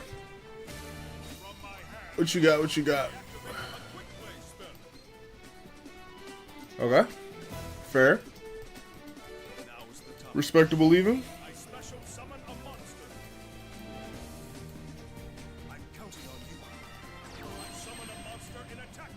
Respectable even. What you got? What you gonna do? That's rough. We don't like to see that. Huh?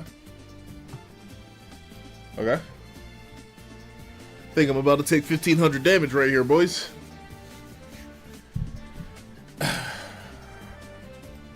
What do we do after that, though? Time to battle, sure. What do we do after that? It's not gonna be looking good. I can tell you that. Well, we'll get to draw. We'll get to summon a card to the field, I believe.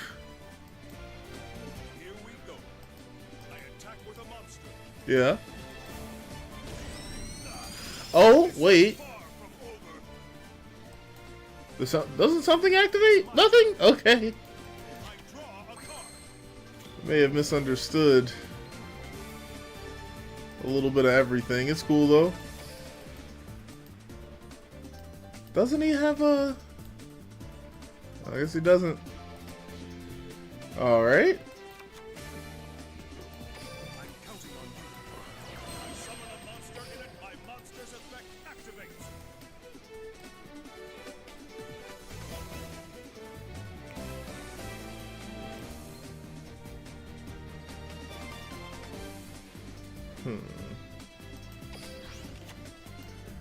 Yeah, we probably won't win this, but it's a good fight.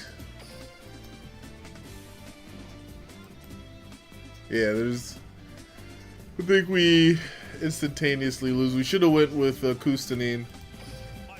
Tragically. Should have went with Kustanine. I think he gives us better protections.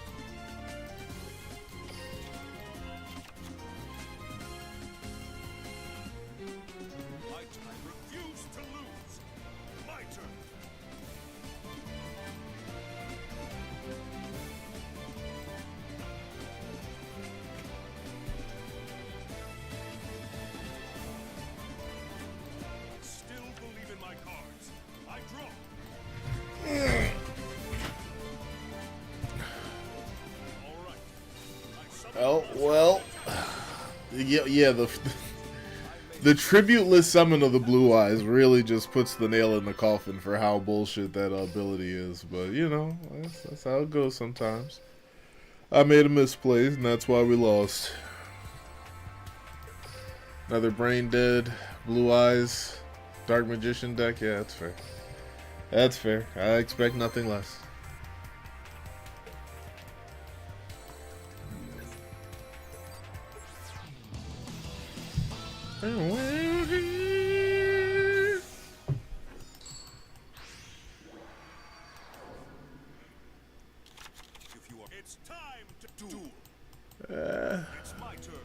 If I get a Noble Arms card, this is a great hand.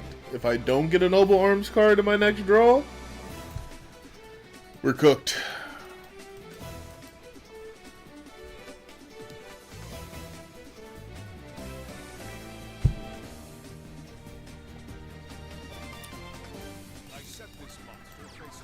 Interesting. I set this card face down. Interesting. Here I go. My turn. I draw a card. Okay. Not quite. I set this card face down.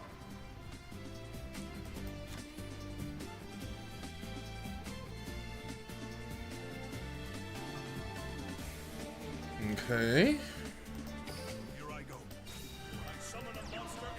I think I can make something work this turn.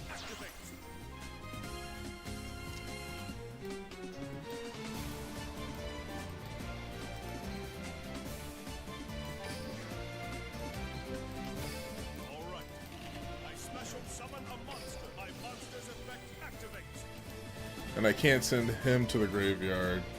But what I can do is send that to the graveyard.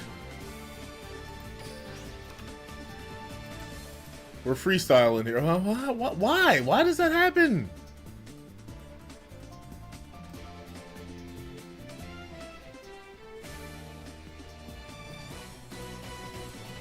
Why can't I special summon him?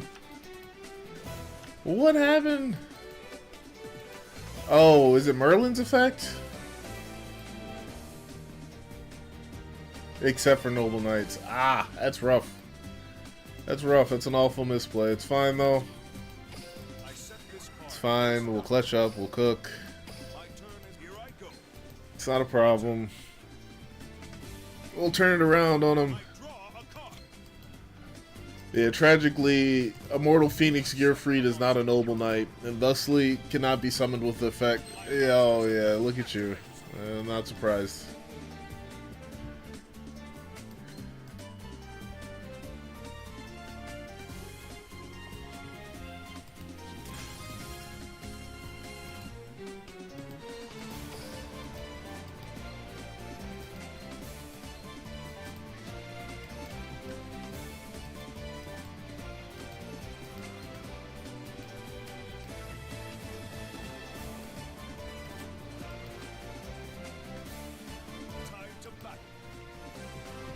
Okay.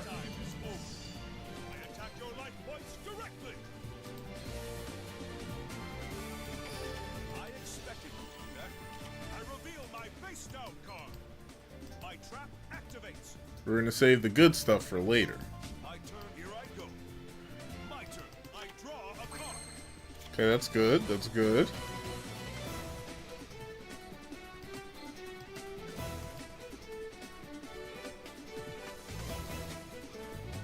My monster's effect activates.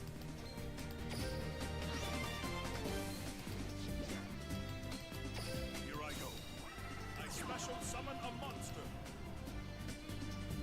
And then we... Can we win this turn? No, we can't. Be nice though if we could. Okay, so what we do is activate Gachapon, take him, summon him, special summon this bad boy.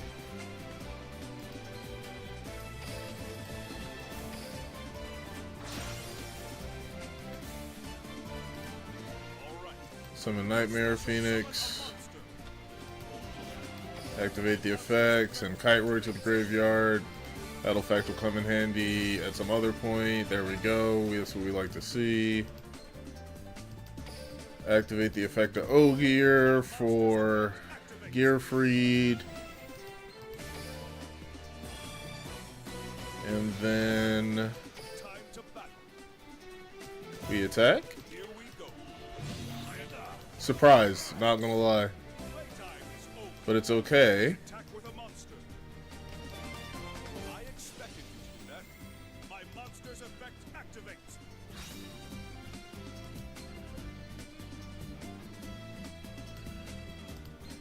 Well, we're gonna pretend like you didn't do that.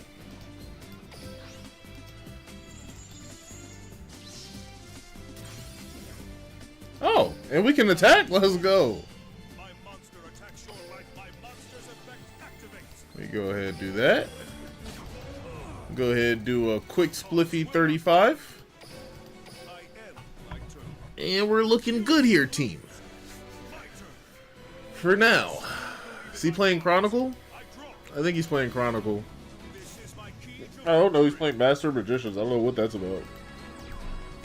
He just added a card to his hand from the ether.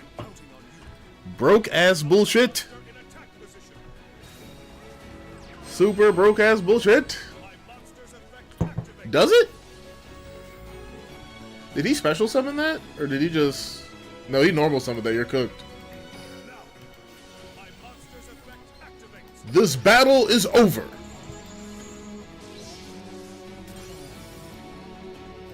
Oh, he has an effect he can activate from the graveyard, right? No? Okay.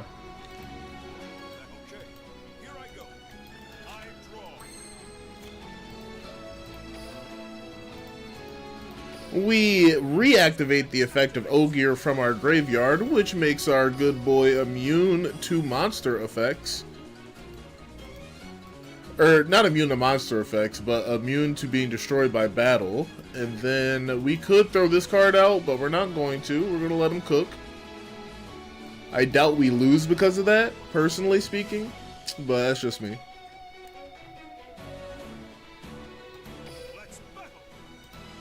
Begone, evil thought, name an opponent, for your kind was not welcomed here. Congratulations, you win. I win. Oh. Usually, Yami Yugi has a voice line where he just says, I win, regardless of what the opponent said. And it's pretty fucking hysterical. Like, the other person will be, like, spilling their fucking guts out. And he's just like, I win. In case you didn't fucking know, you fucking lost. It's truly hilarious. It looks like I'll have to make some more sandwich.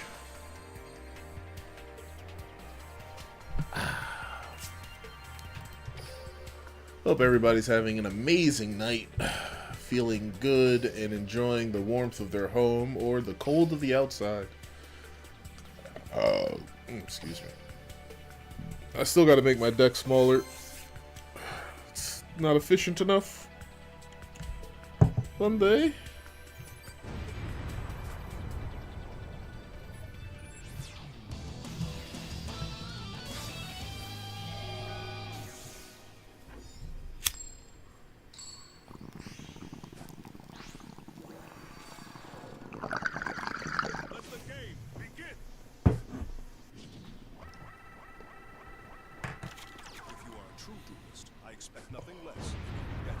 I played against this thing before, but it's like, bro, you have 7 cards in your graveyard. What the fuck am I supposed to do? Like, whatever bro is cooking is so fucking intense. Matter of fact, I'm gonna just start making my sandwich now. Bro about to be making his turn for forever.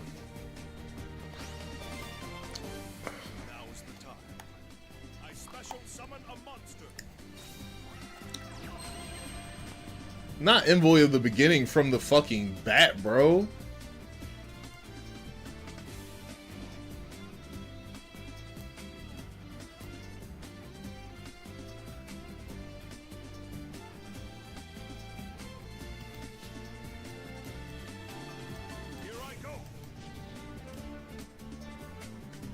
Bro, how many times are you going to activate this effect? Oh, my God. Oh, yeah. Bro just be pulling shit from his fucking hand. Pulling shit from his deck. Broken S abilities. Activates the ritual spell that started in his graveyard.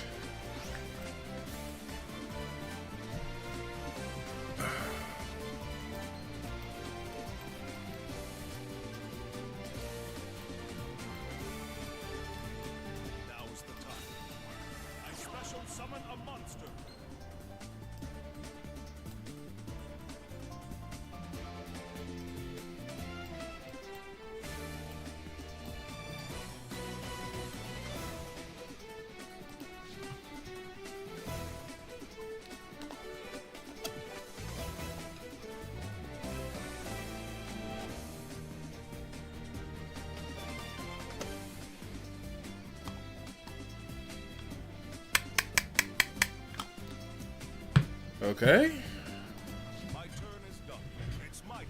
Alright.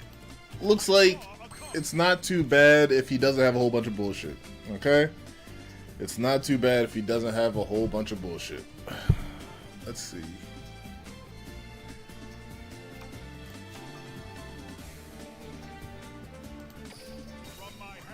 Let's see if he has any hand traps. It does not look like he has any hand traps. We are going to go for...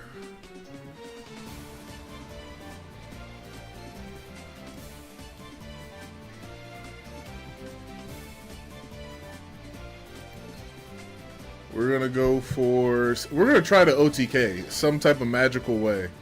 Give me a second while I figure out how. Alright. So, we Merlin... we activate Merlin's effect. We Medrot. We defense mode Medrot in case something goes wrong. We activate Gallatin.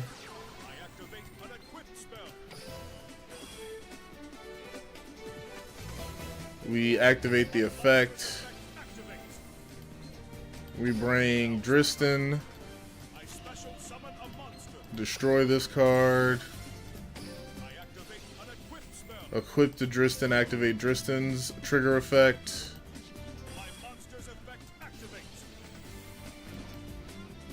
We destroy this card. There's no consequence. Then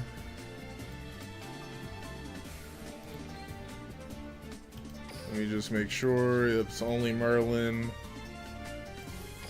We'll special summon now. The special summon is our boy. Okay.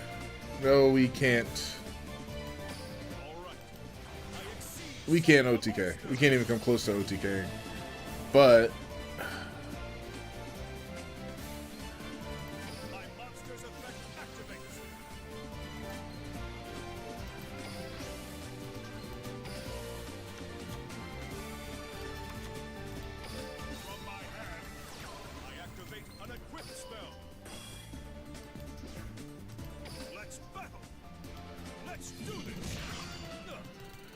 and now he's just gonna do everything over again.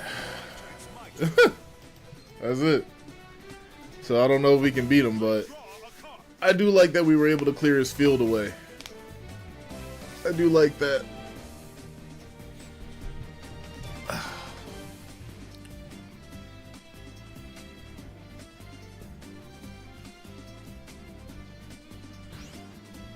Yeah. He's doing some inordinate amount of bullshit. That's fair. Is he just gonna like attack me directly or something? No, no, it's more bullshit. Crazy bullshit.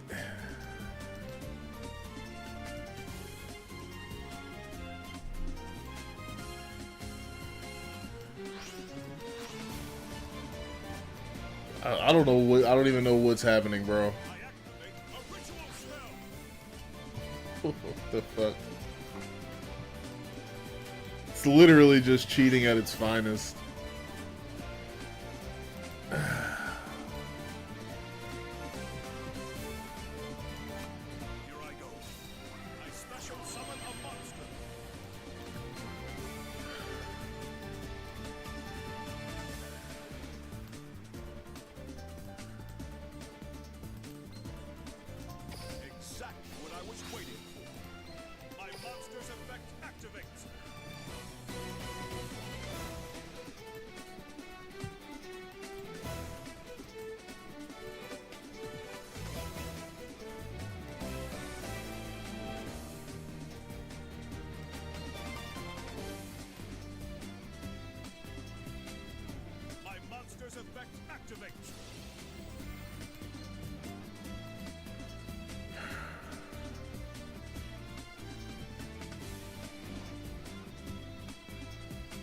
Oh, did you not know that you can't target, or are you going to target this card?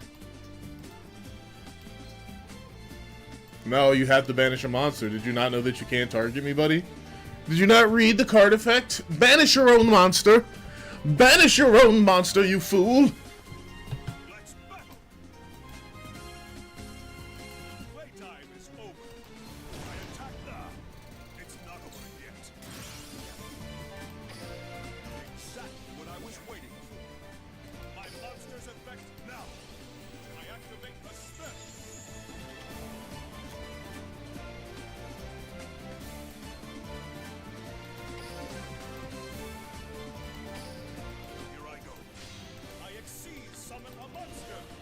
Yes, sir.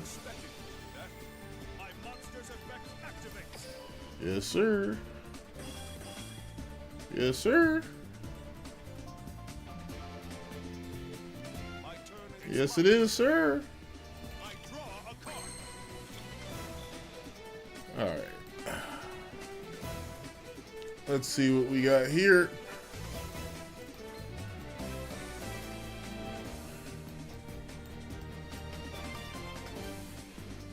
Let me go ahead and summon my boy. Let me go ahead and activate my boy.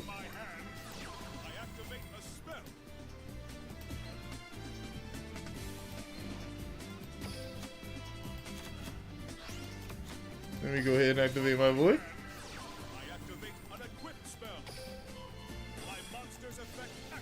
Let me go ahead and activate my boy. Let me go ahead and activate my boy.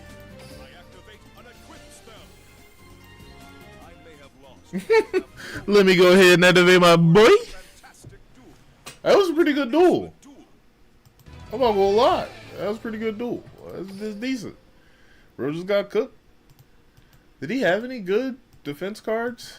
Or any trap cards or anything that I destroyed? Or no, he was just solely reliant on his ability like his little cheat ability, and because of that, he lost. That's what happens when you go against a superior duelist. You know?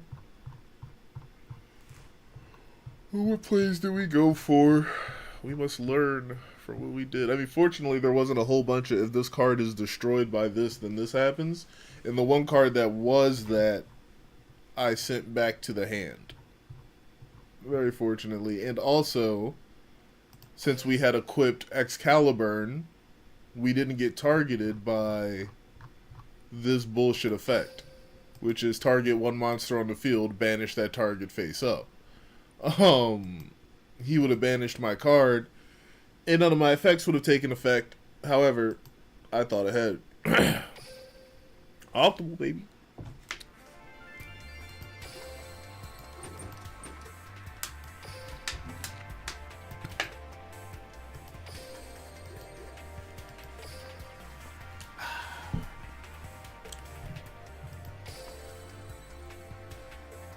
Yeah, he had one card. It's a cool card. But yeah. This insane special ability. At the beginning of the duel, add a card from out of nowhere to your graveyard. During this duel, you can add the Soul of Light and Darkness and one card to your graveyard. But bro added like 6 cards to his graveyard. So you can only special summon Gaia the Fierce Night monsters. Okay. Monsters without rank or level. So Link monsters, I think. Once per turn, you can activate the following effect when you special summon the Black Luster Soldier monster. Add retro and cards when there are no cards with the same name in the graveyard, and then select. So how does he end up? Why are all of these cards in the graveyard? Where do these come from? Where do these cards come from?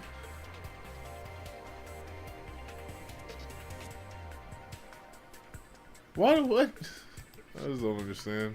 It's whatever. It's whatever.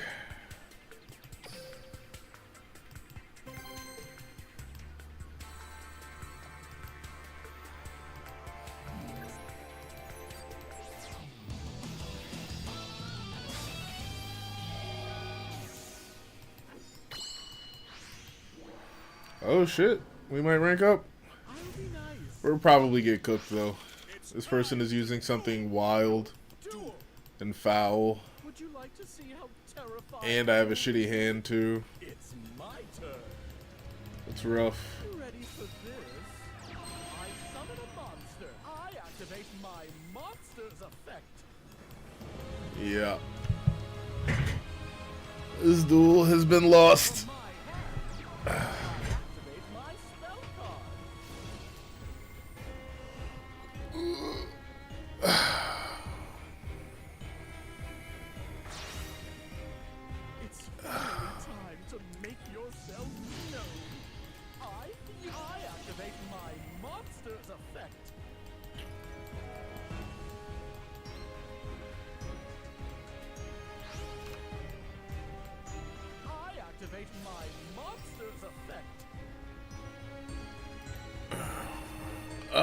What card could we draw? What card do we need to draw?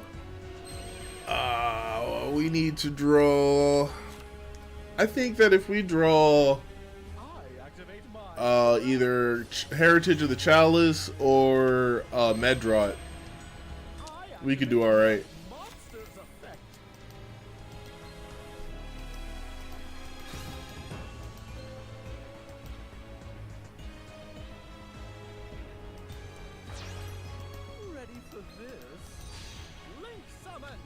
I activate my monster's effect.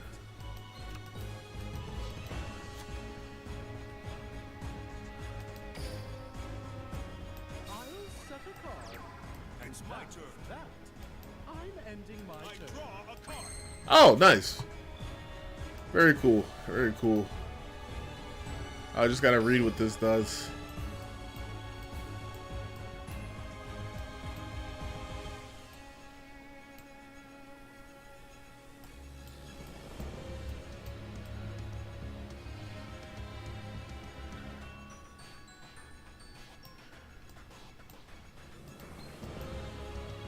Well, he's just going to activate this, and I can't really do anything about that right now. Well, I mean, yeah, I guess if we can't do anything about it, we might as well do everything we can.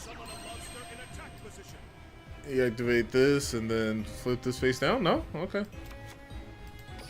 From my hand, I activate an equip spell.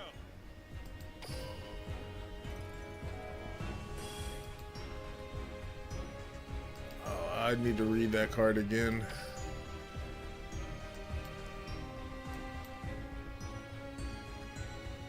Oh shit, it's what they control. Okay.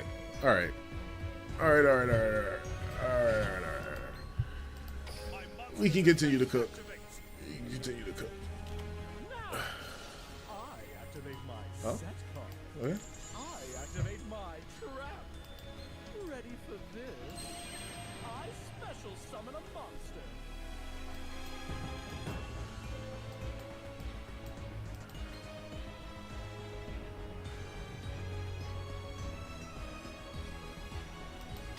Here I go.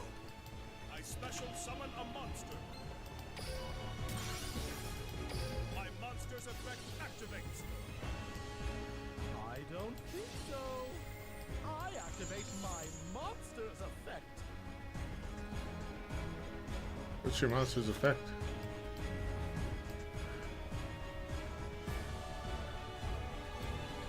I don't know. Doesn't matter.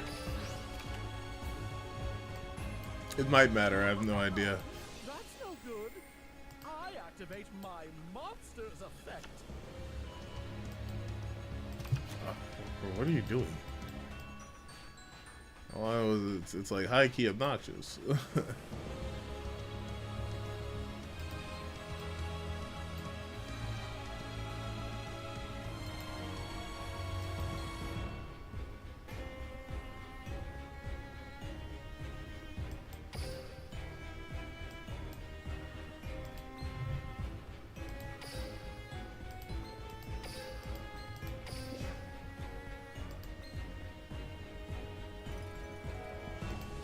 Now's the time.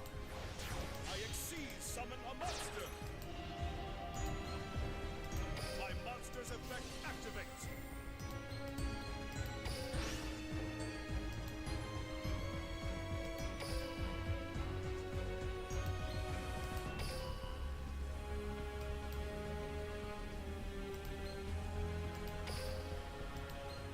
My monster's effect activates. From my hand, I activate an equip spell.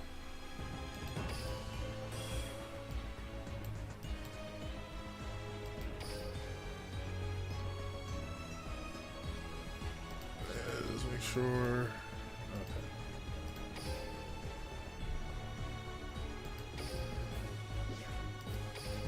My monster's effect activates.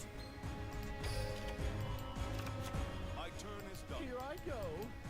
It's my turn. I should have put this card down because I might actually get Amazon as Swordswoman.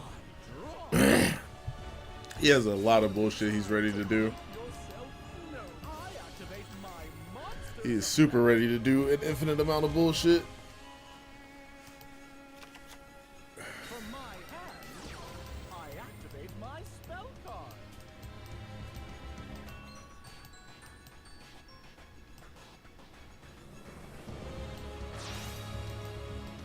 Ready for this? Fusion summon. I activate my monster's effect. I activate my monster's effect.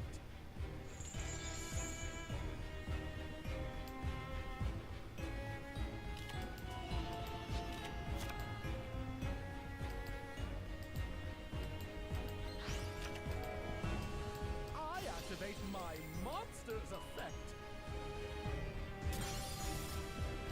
Oh no.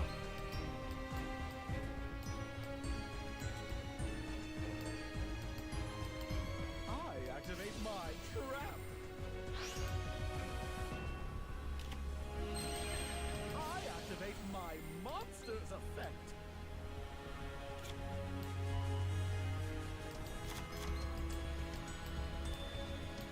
From my hand, I activate activate my quick play spell. Okay. Here's what I do. Fusion summon. I activate my monster's effect. I will set a card. From my hand, Jesus Christ. my spell card. There's so much bullshit happening.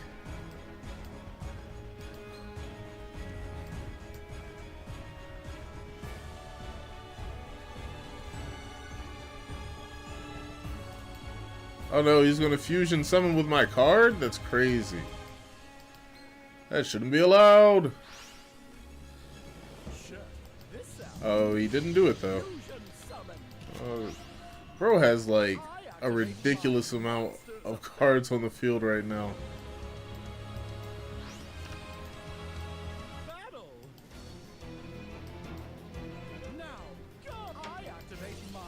Nope. I'll take that though. I expected to do that. My monster's effect activates.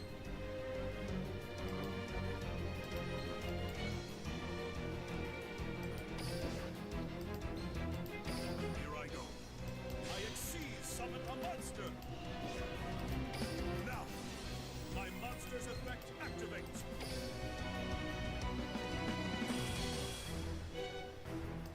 Now, go! I attack with my monster. Exactly what I was waiting for. I activate an equip spell. Now, go! Direct attack! Now's my chance. My monster's effect activates. Here I go.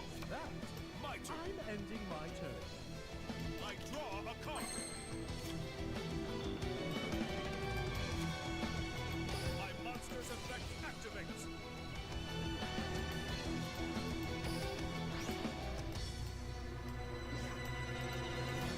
I'm counting on you. I special summon a monster. Pointless. I flip over the card I set. I activate a continuous trap. Here's what I do. I fusion summon a monster. Okay. My monster's effect activates.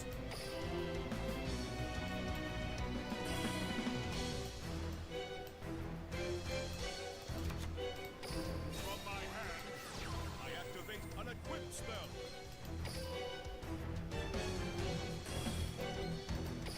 I activate an equip spell.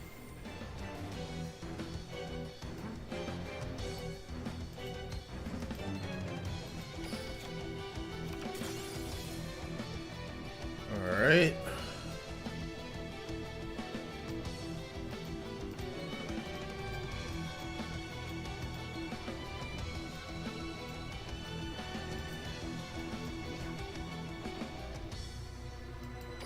Time to battle.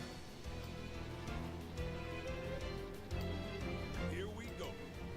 I attack with a monster. My monster's effect activates. Now, I activate my monster's effect activates.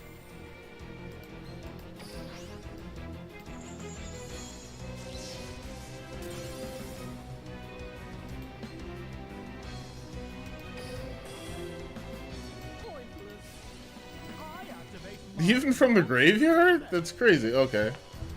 Just some other bullshit. I don't think so. I activate my monster's effect. Okay. My turn is done. Here I go. It's my turn. I draw. I activate a continuous trap.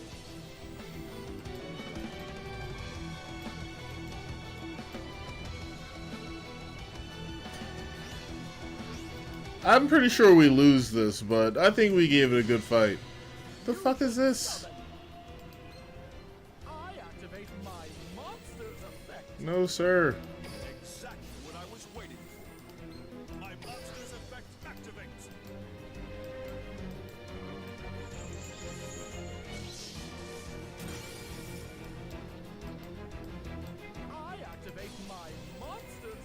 Jeez Louise. It doesn't stop with this guy.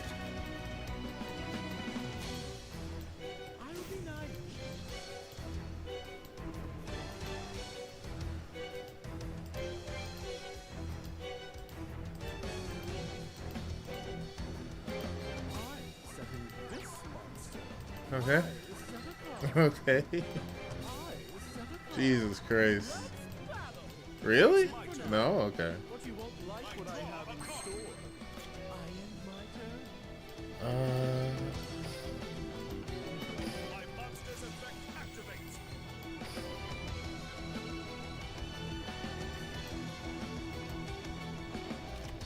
don't think so. I activate my set card. I activate my trap. No way he still has all this time to be doing this shit, bro. Here's what I do. I'm so surprised. I activate my monster's effect. I mean, yeah, I can negate it. My monster's effect activates.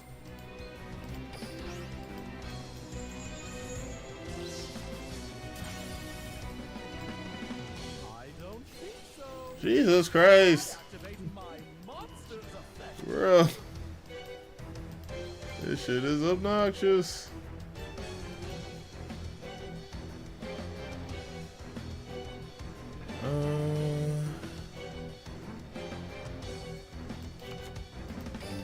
I set this card face down. I set a monster. Let's battle. Let's do this. My monster's effect activates. My turn. Would you like to see how terrifying a duel can be? It's I draw.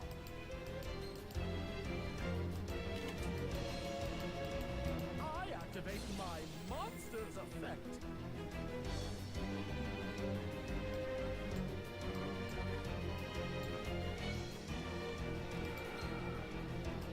Exactly what I was waiting for. My monster's effect activates.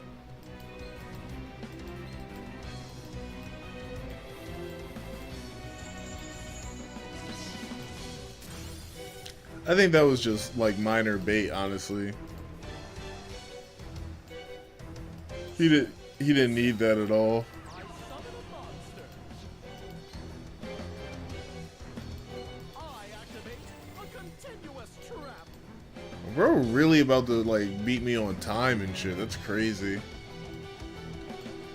That's so crazy. Check this out. Brother.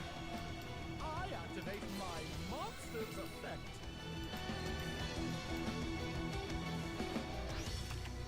Longest duel. Activate my monster's effect. Oh, fortunately, that wasn't a real card. I'll set a card. Let's battle. Now I activate my monster's effect. I end my True. Your my turn. Bring it on. A card.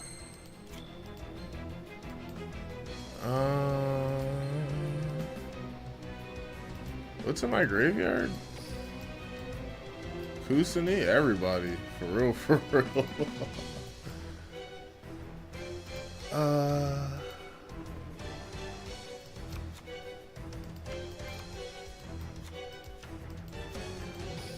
I set a card. From my hand, I activate a spell. That's no good. I activate a continuous trap.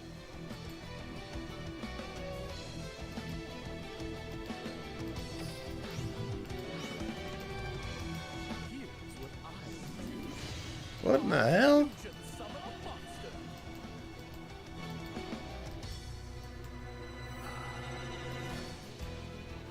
Oh?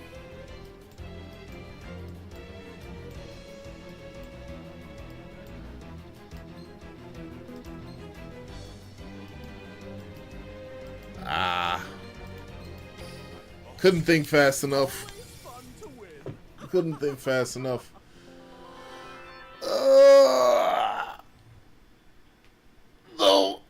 entirely sure there's anything that we could have done. So who did I have on the field? I had Modris on the field. I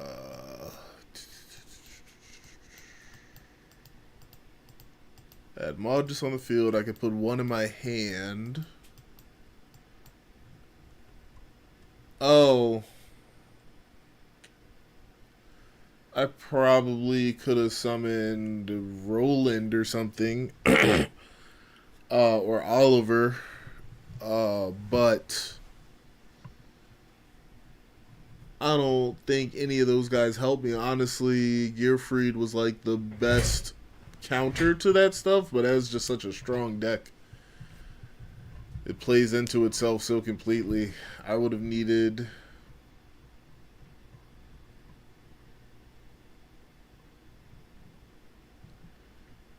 I think I would have needed like Charles with like every sword possible. I would have needed Destiny, Excalibur, and Gallatin to maybe like chip out the damage.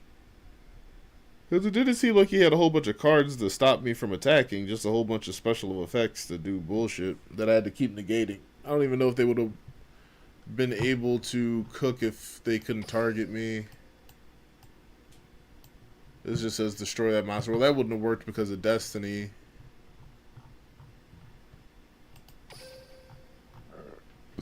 There's this bullshit.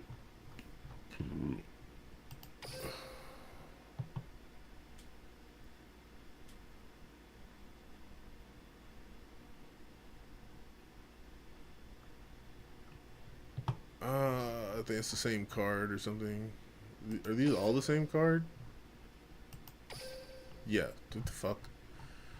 You overly sweaty individual.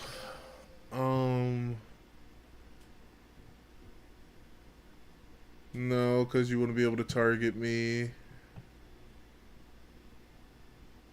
This would work though, I think.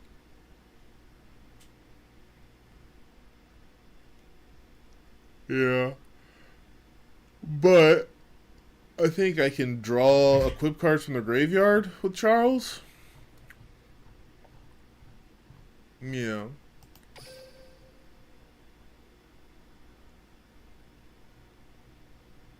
Yeah, this is an obnoxious deck. Extremely obnoxious deck. I guess we can start shooting for Charles more.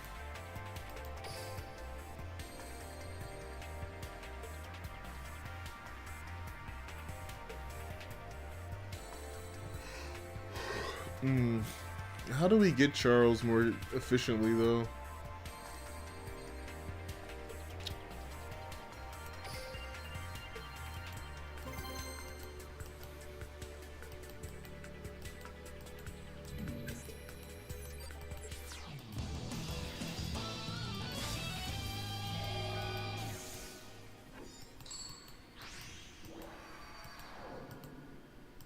There's only one champion. I duel. Get ready. My turn.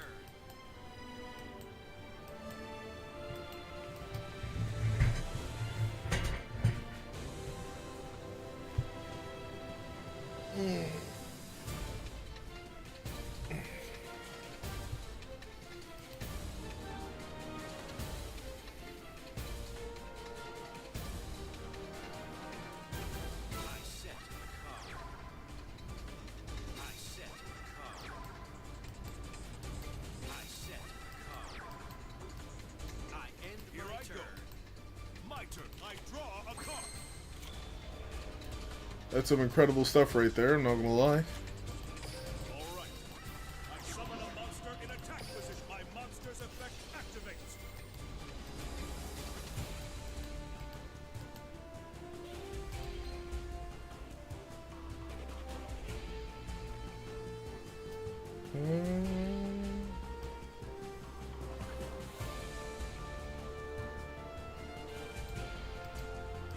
You know, I'm gonna go for the other play with that one. We'll see if that serves me anything.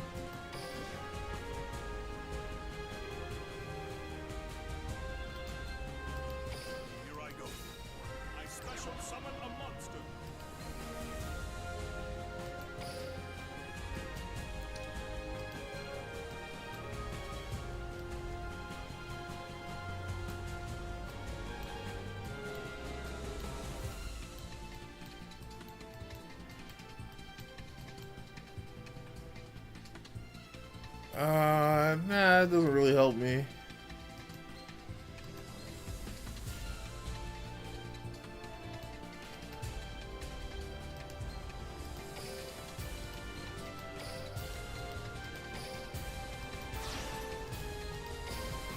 All right. I synchro summon a monster. My monster's effect activates.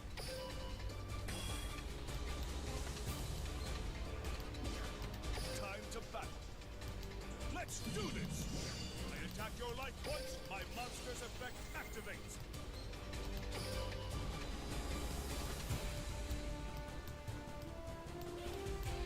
I was expecting that.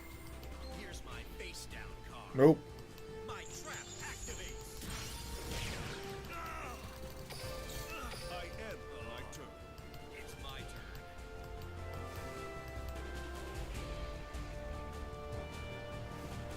Your trap card will not destroy me. I set a card face down. Is that so?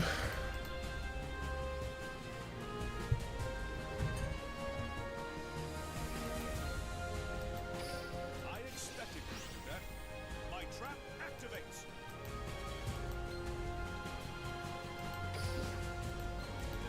I'm counting on you. Now isn't the time to let up. I draw. Now, I'm gonna risk it all here, but I think it's fair.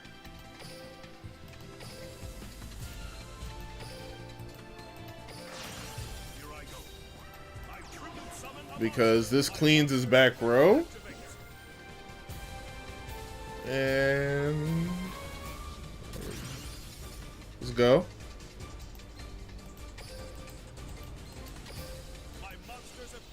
Yes, sir. That is why we keep that card in our deck. To stop from all that bullshit. Bro had like a nefarious back row, bro. Bro said you losing light, you losing attack points, your card that was special summoned is destroyed, and every card you had in face-up attack position is destroyed. I'm sorry, brother, but I saw through your childish schemes.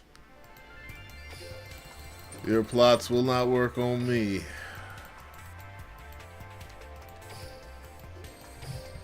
Bro had some like weird stally deck. Yeah, what is this? Where were you? What is the point? What is the point?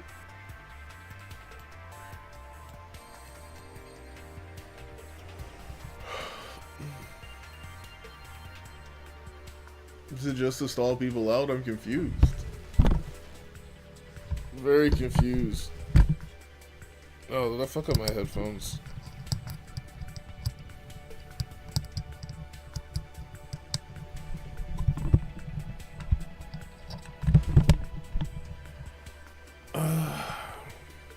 Yeah, I don't know. I don't care.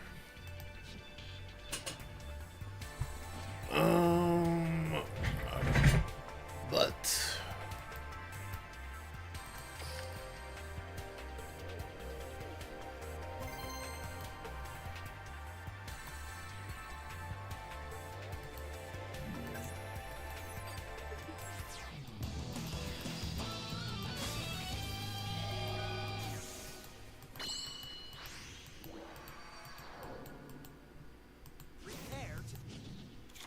bro's probably about to cook.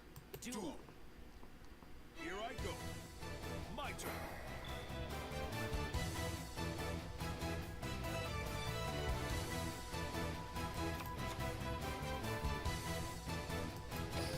From my hand, I activate a spell.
All right.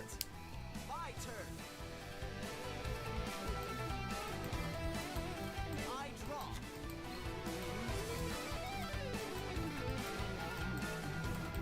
From my hand, I activate a spell.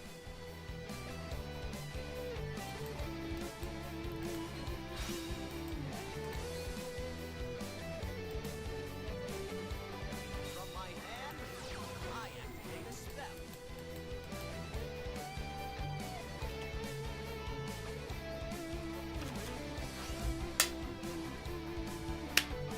My monster's effect activates.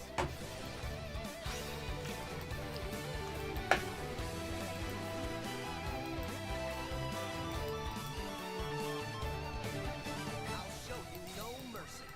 I summon a monster in attack position. My monster's effect activates. I'll show you no mercy. I special summon a monster.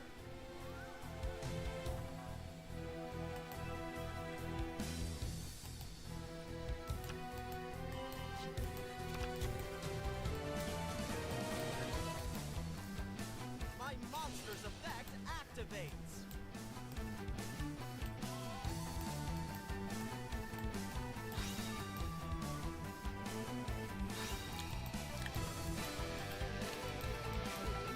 I'll teach you to stay out of the waters. I special summon a monster. My monster's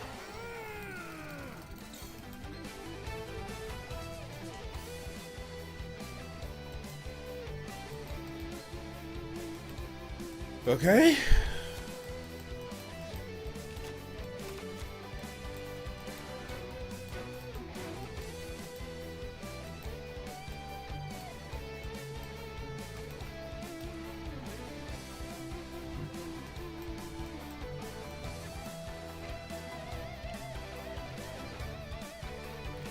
I set a card. I set a card face down. Let's battle. Doesn't seem so bad.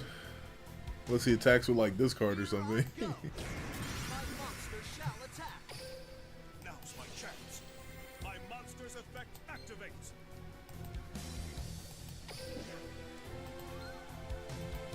I'm counting on you. I exceed summon a monster. Exactly what I was waiting for. My monster's effect activates. My Here I turn go. is complete. My turn. I draw a card. Okay. Cool. All right, we got to be strategic and quick.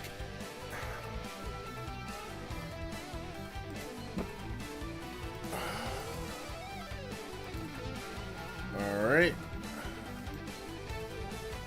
My monster's effect activates. Let's try to activate this effect real quick.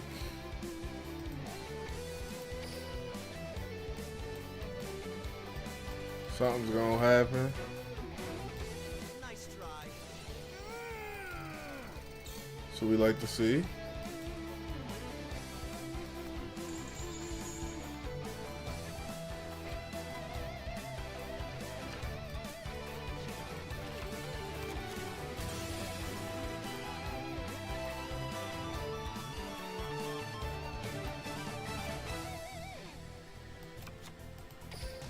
I set a card.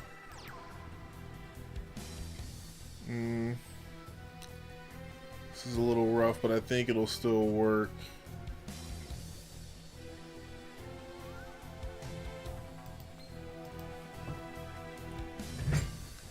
Here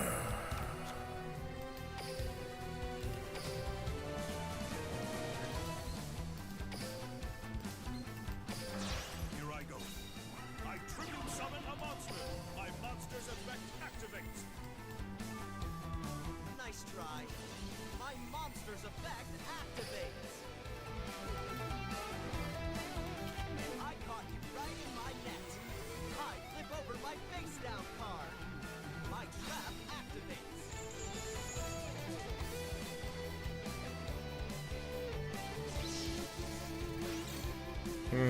Interesting. But not all too bad. Oh yeah, well that is kind of rough. I'm not gonna lie. Keep it a bean. Keep it a bean.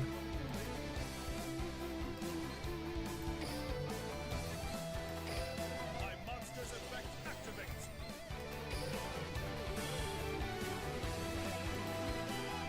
I activate an equip spell.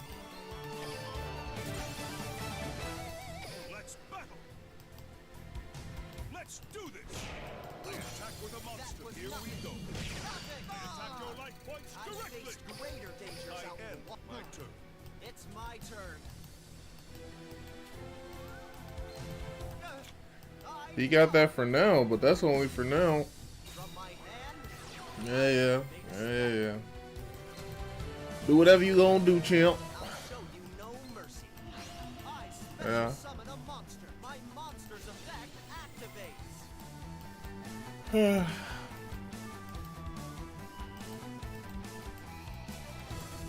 I'll show you no mercy. I special summon a monster. My monster's a...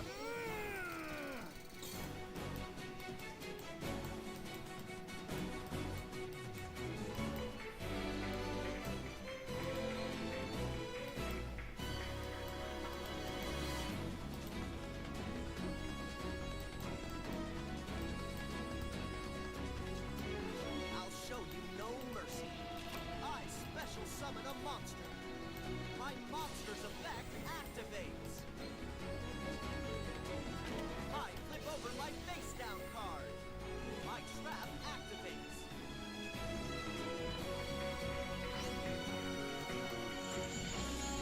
Okay. Obnoxious, but whatever.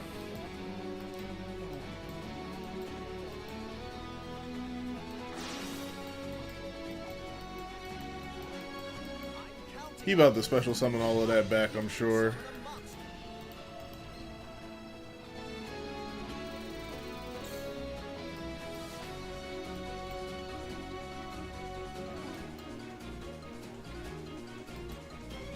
Okay. My monster's effect activates. Now's my chance. My monster's effect activates. I'm counting on you. My special snaps my chance. My monster's effect activates.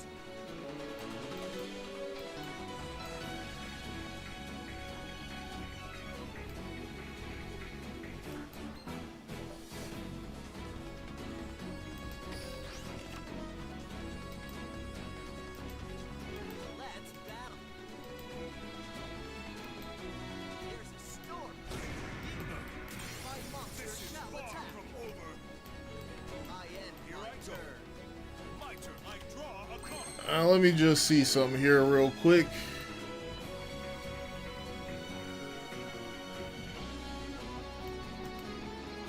All right.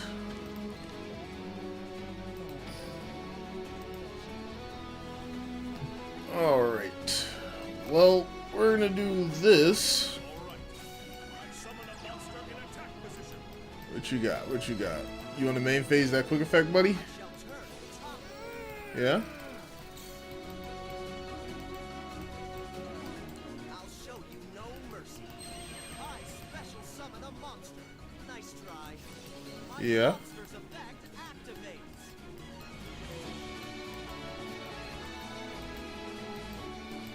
I'm counting on you. I special summon a monster.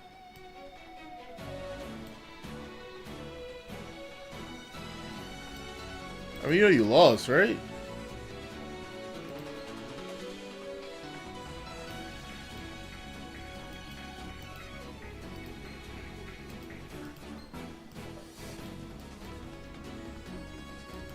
Okay. I just want to make sure. My monster's effect activates.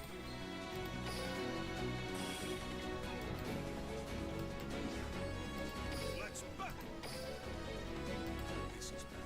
If I don't do so, playtime is over. You're done now, son. Now. That was a good duel. An excellent thing to get us into gold rank. Yeah, that wasn't too bad. That wasn't too bad, champ. Especially since we both had rank up on the line. I think that was decent. Level 5, here I come. Ladies and gentlemen, we got him.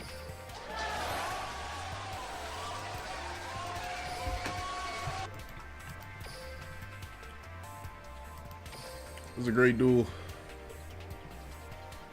It's all the resummoning and desummoning.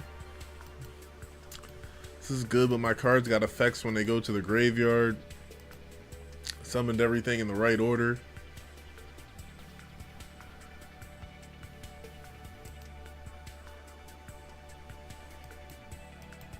Man's used every card, every magic card in his deck like 5 times.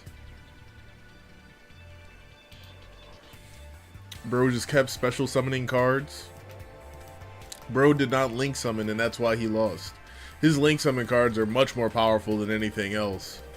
Like this.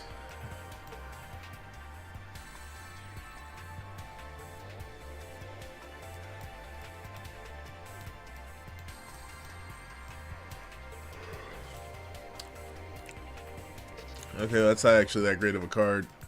But this card is good. Oh, never mind.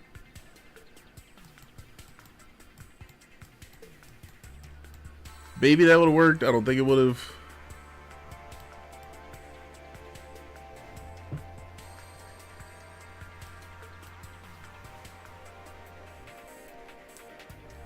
What the hell? This card is crazy.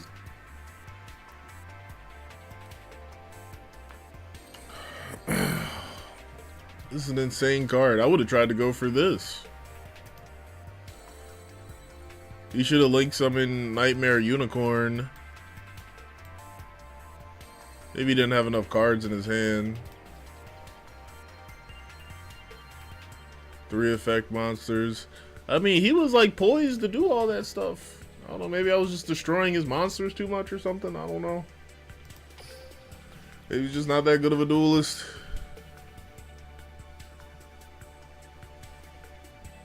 Oh. Excluding from someone from the extra deck. Yeah, what the heck? I don't know. I don't know what bro was cooking, but we made it. We got ourselves into level 5 gold division. I'm gonna use the bathroom because I deserve it.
Naturally, we gotta see how crazy Gold 5 is. Yeah.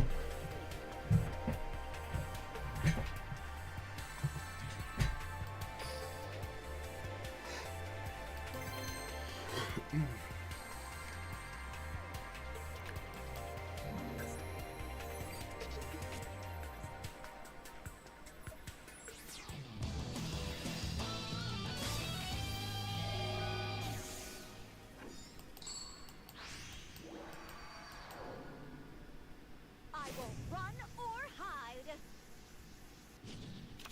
It's time to duel. I'll win the only way I know. Duel.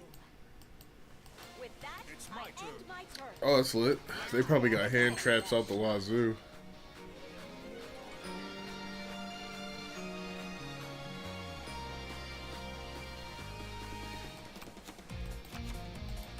I set a card.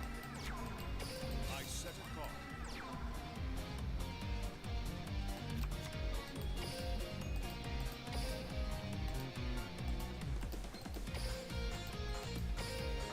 Here I go. I tribute summon a monster. From my hand, I activate an equip spell. Let's battle. Here we go. My monster attacks you when I end. I knew I'd be in this position. It's my turn. I draw.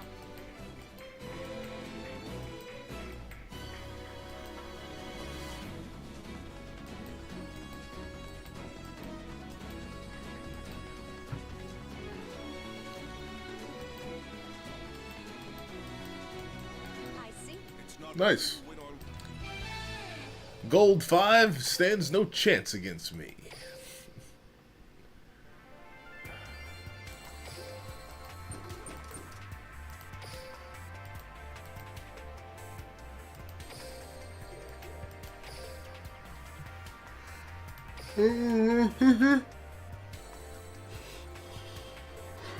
First of all, if I had to fight another Dark Lord deck immediately, first of all, what the fuck is this? Crazy.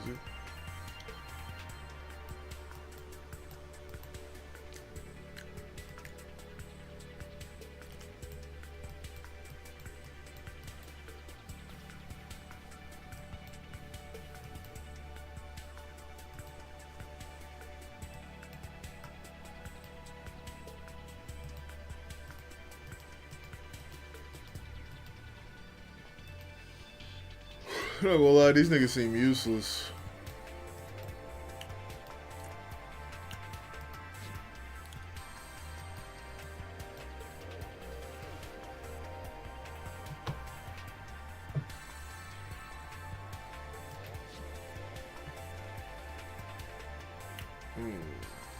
Man, they want me to do these go duels, bro. Fuck it. Fuck it! Shit. Go and do it.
Oh.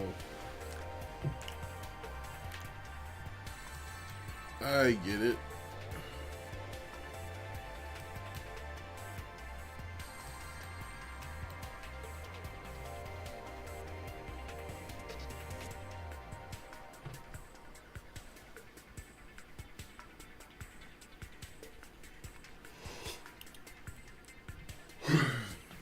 Okay.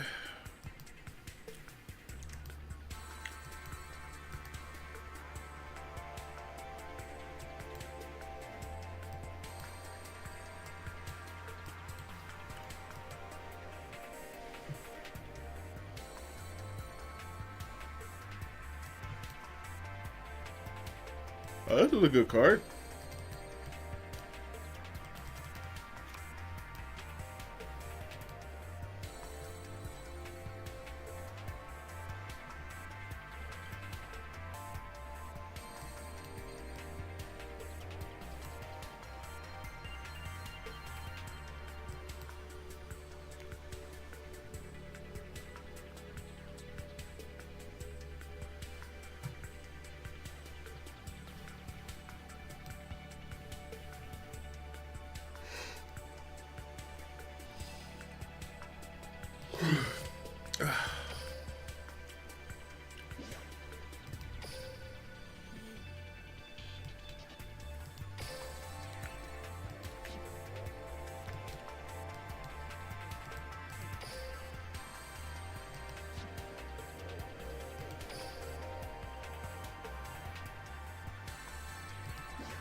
No.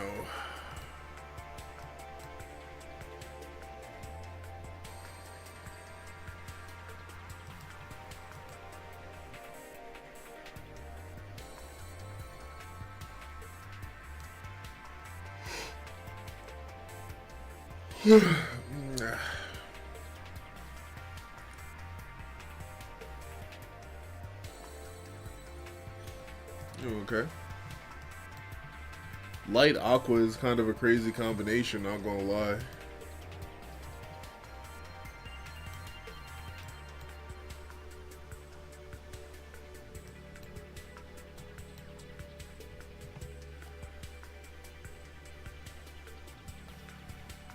Why would I do that?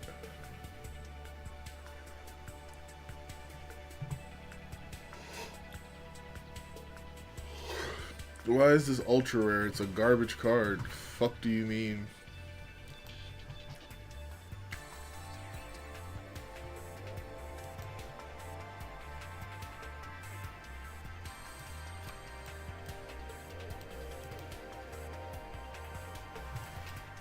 These are the shittiest cards.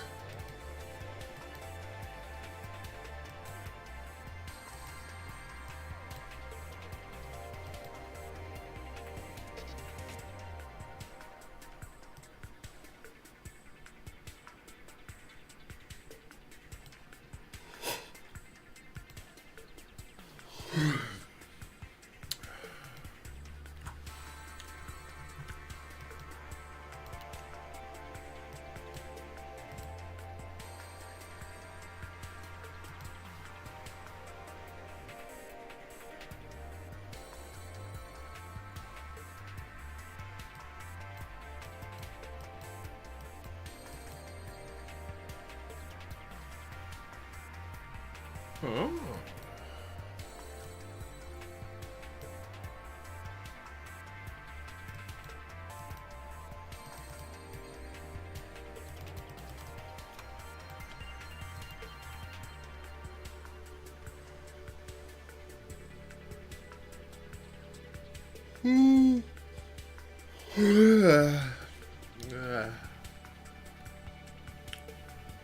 Construction fighter mixer? What the hell?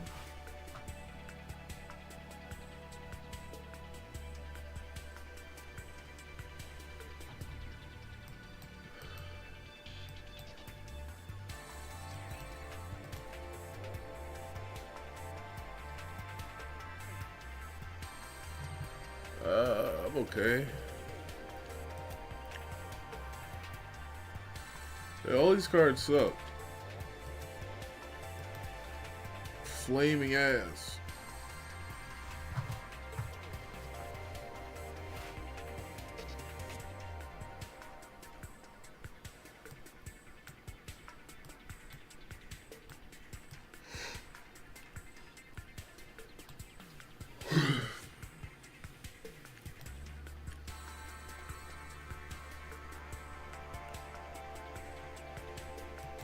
This seems like a nice card.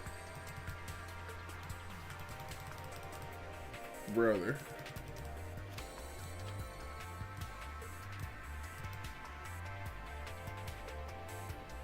This doesn't seem like that bad of a card.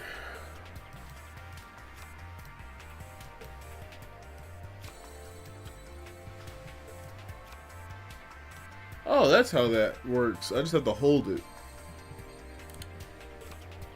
That's funny.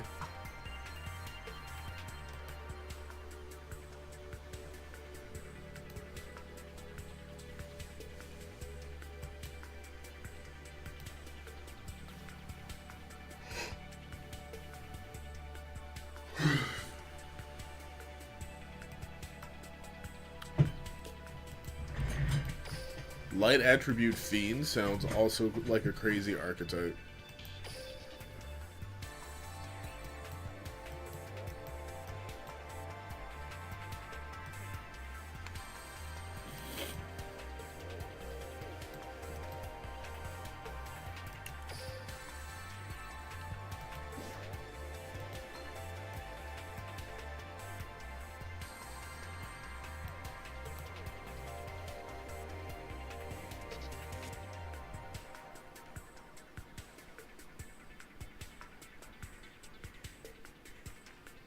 Oh, that's kind of useful. For real, for real. Oh, well,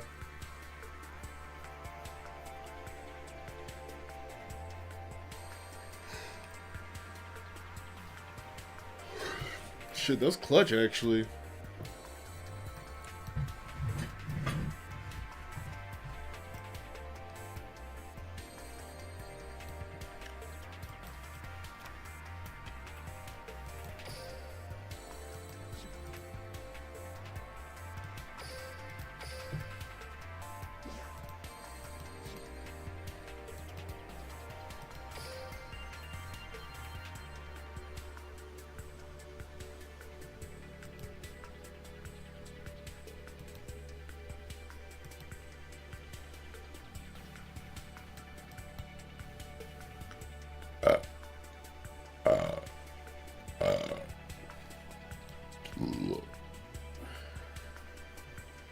Oh yeah, this is a good card.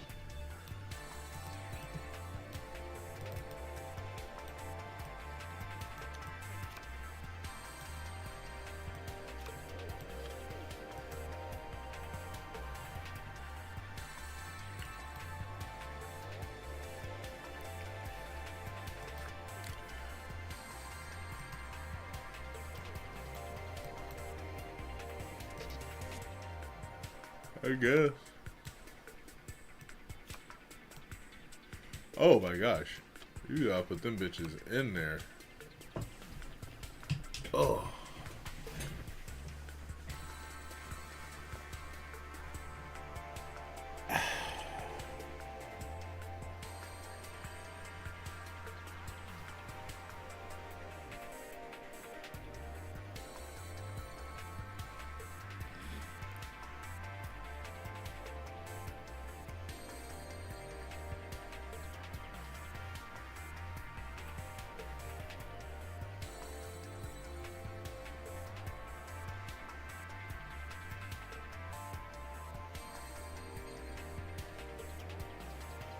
That looks awful. Why would they even make that the picture for the restaurant? Do they not want patrons?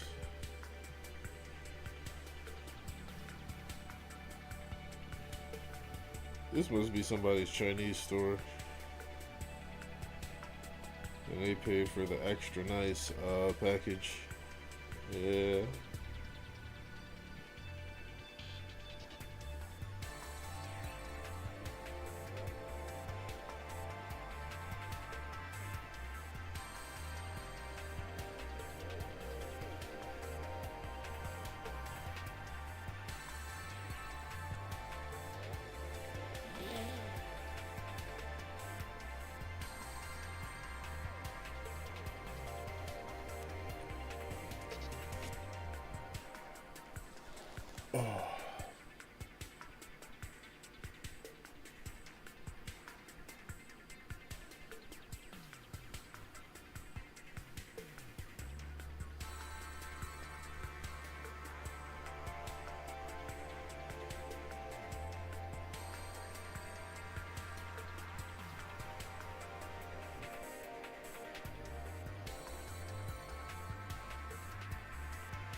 Man, Taco Bell just ain't what it used to be.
Y'all got mashed potatoes? Crazy.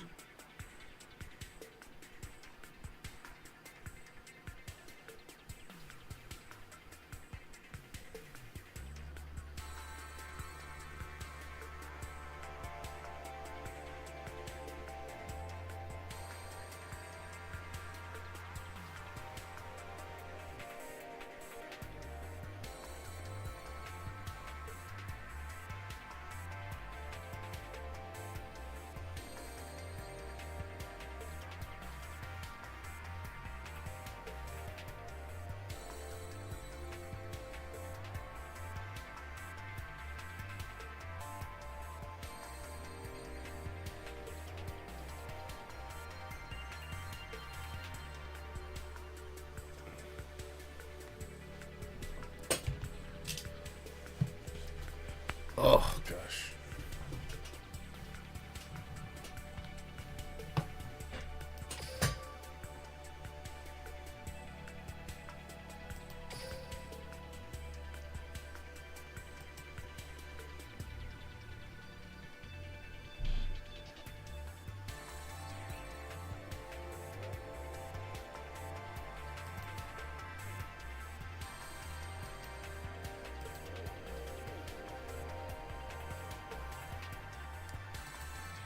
I'm good.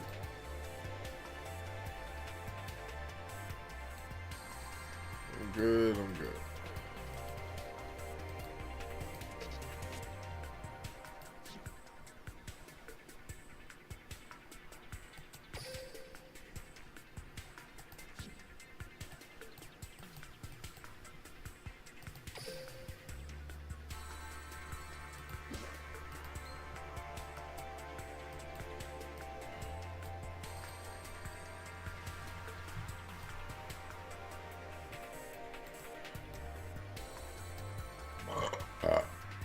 This is a pretty good card.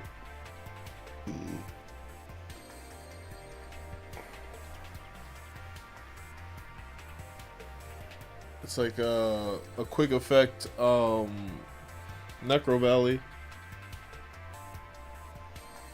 which is pretty decent.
I guess that could be pretty effective.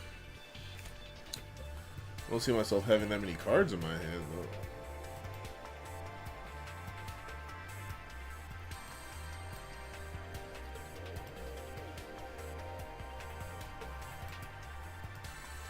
Okay.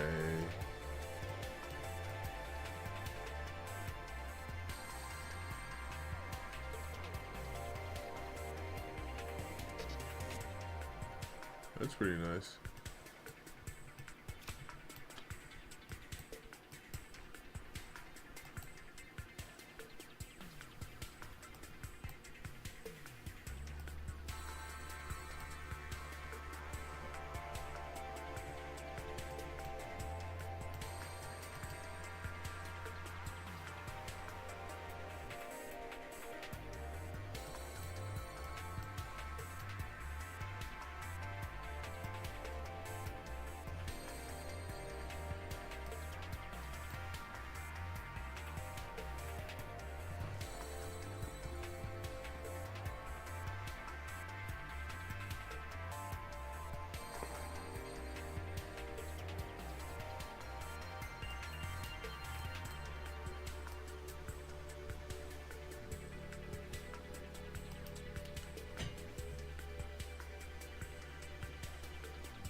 Oh, I like this.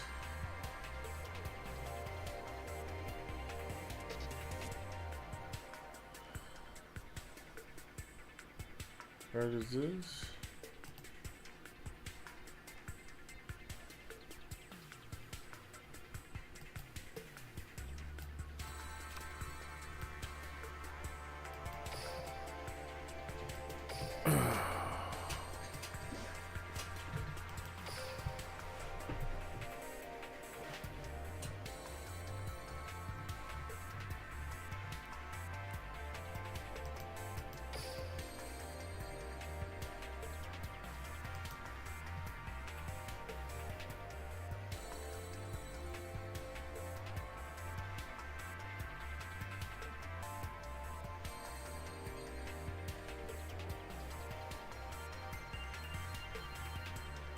What?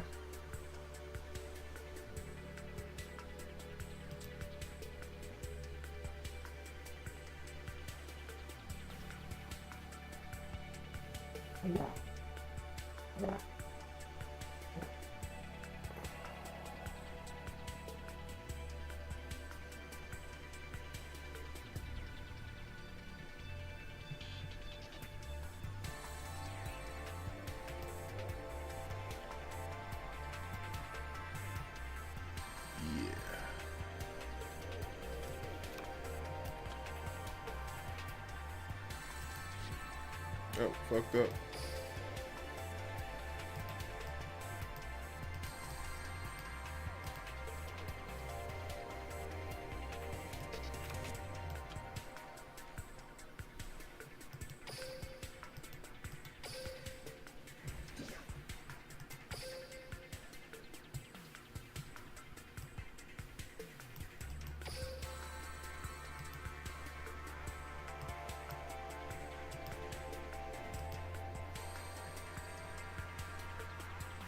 What?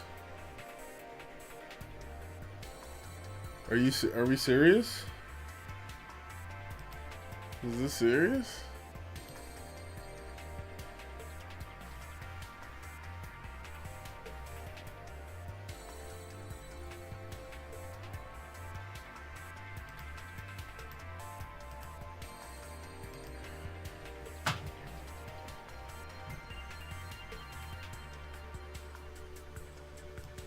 It's crazy. I'll take it.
Silver Fang for the OG vibes.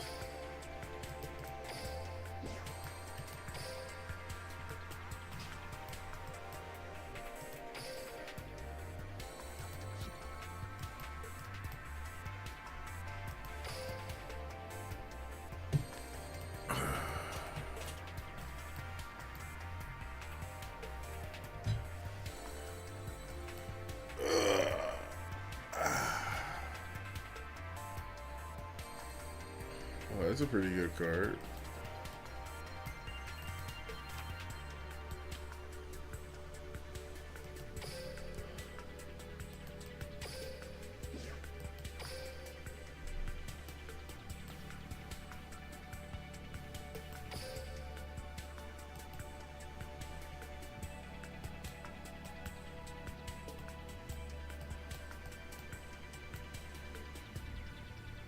These joints complicated.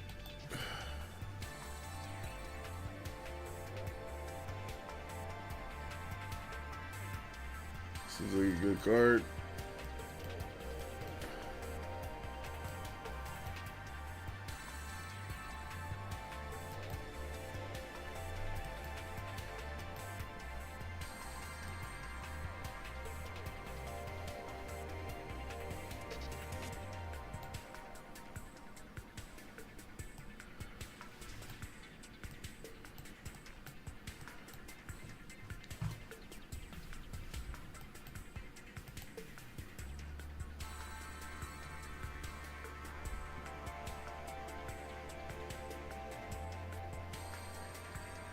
Oh, that's not the worst.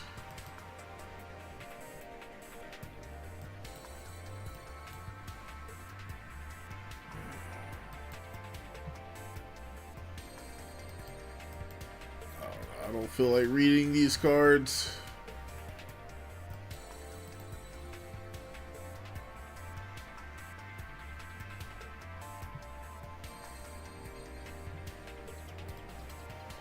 It's an awful effect. Yeah, this card seems pretty good. I didn't even see that it was recommended.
What the fuck is a maximum summon?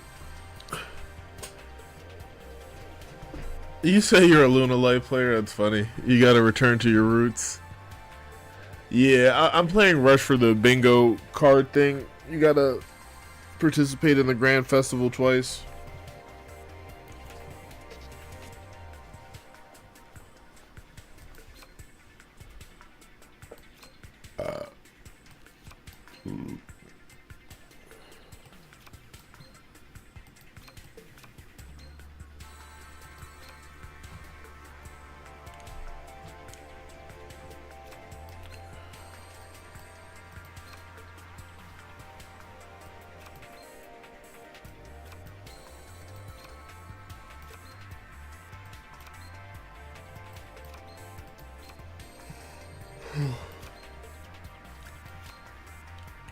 I need 30 cards? Crazy.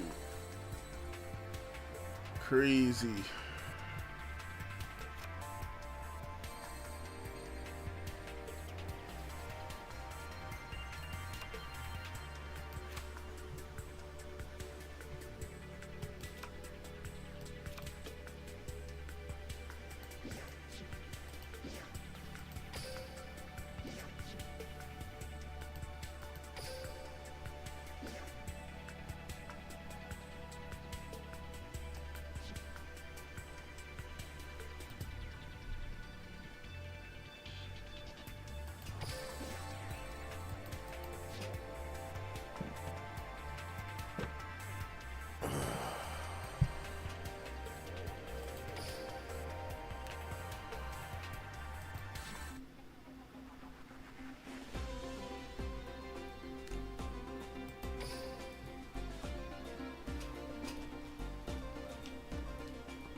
Every time we duel, we're loading the road to freedom. You What look the like hell? you're ready for the rush. Here we go. Here we go. Get ready for the rush. I'm gonna sneak That's out weird. this duel. It's my turn. I draw.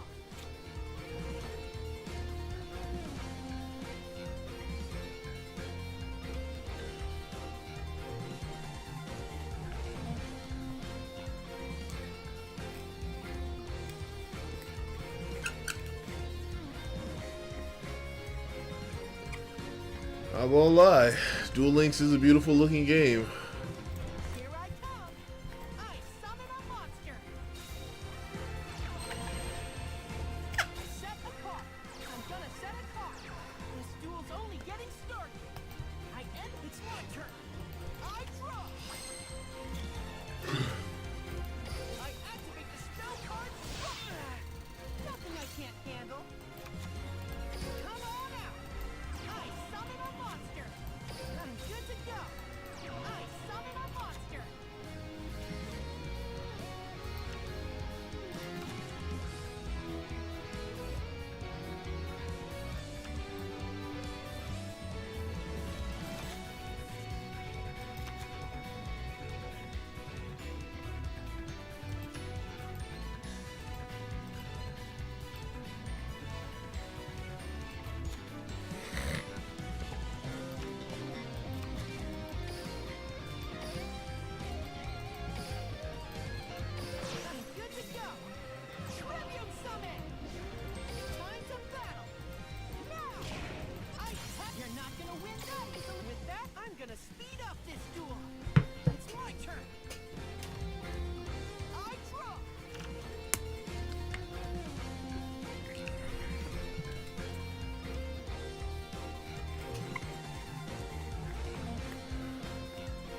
Oh no. Activate my spell card.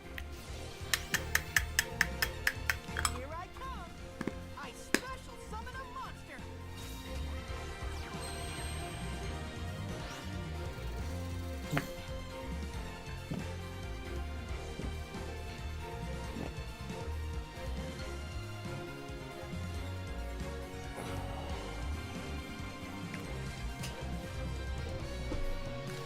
Oh, that sounds like an interesting thing, Jess.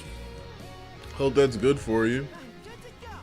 Hope it's not like a toxic and traumatic thing. Blessings to you, brother. Did you see how, oh, it's the same cam, just new setup. Definitely new setup for sure. What do you call it? Yeah, I just decided to put a little outline around the picture. I think it definitely looks cleaner, I'd say. How's your day been going, Jess, outside of becoming a taken man? What the hell is this person doing? Just Will said we only broke up because she had some family problems and I left her alone because she said something important. Make it give me stop talking. That's how it be going. Just one set going good on the getting smasher. That sounds real good. I spent most of the day doing a watch party for Coinbox IRL. I had some homies in the area who were at the tournament, so I wanted to see if I could catch them, but didn't seem like that happened. And then we were working on getting Mario Galaxy up and running, and we finally did. So this upcoming week we're going to be getting back to that. It was pretty good. So it's good stuff. Though I did not play any Smash today. I forgot I'm in the middle of a duel.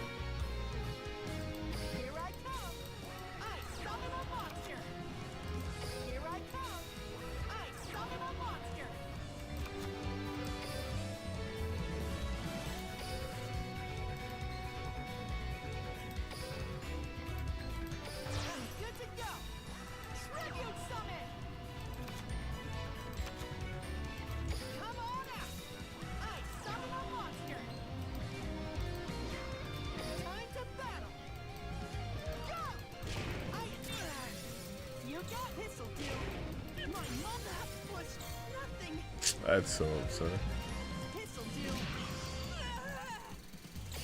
I gotta be in a rush. It's my turn.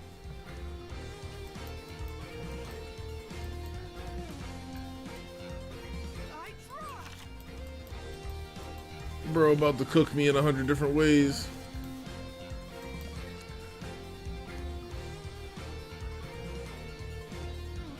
Oh, I appreciate the support, Blue. Hopefully. I think he's about to cook.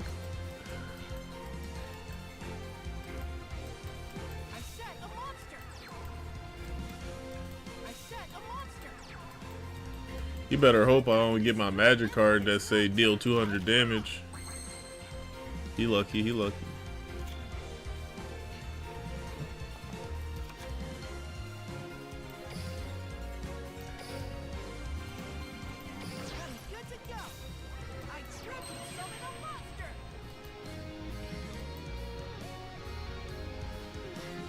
Well, this is a little obnoxious, I'd say.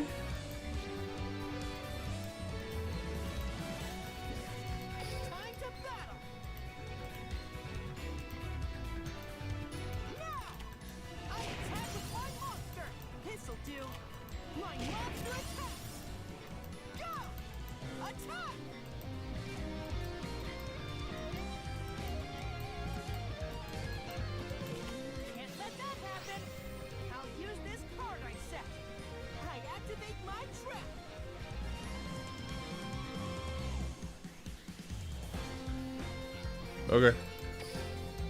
I gotta be in a rush. It's my turn.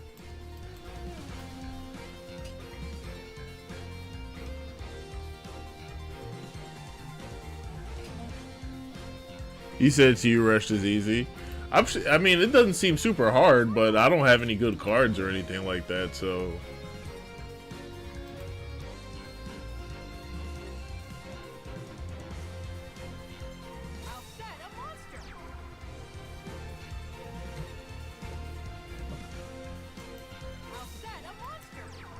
I really just need my magic card, bruh.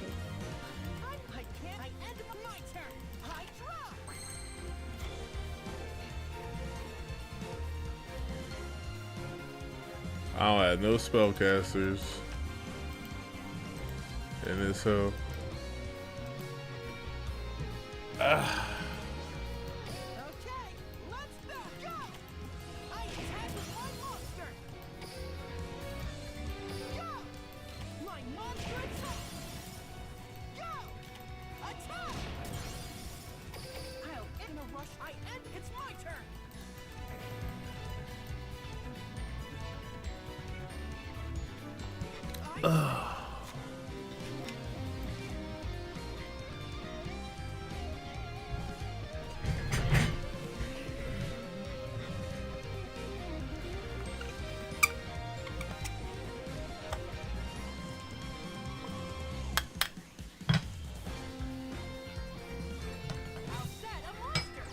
Oh, brother.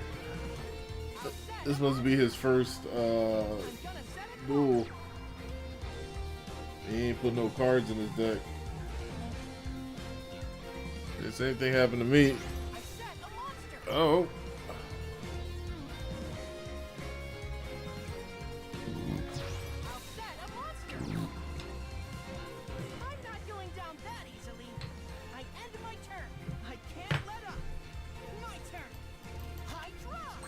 Brother.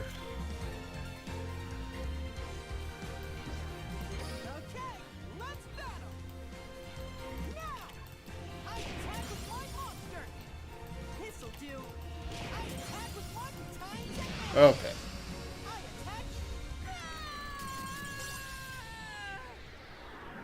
That's what we like to see. I may have lost this duel, but next time will be different. Even if you're in trouble, you're never out of a rush duel. Okay. I don't agree, but that's just me.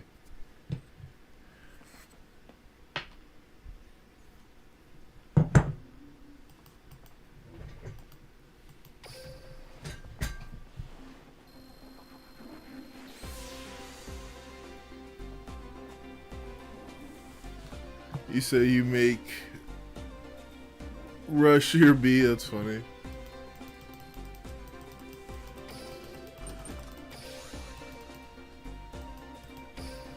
My R power.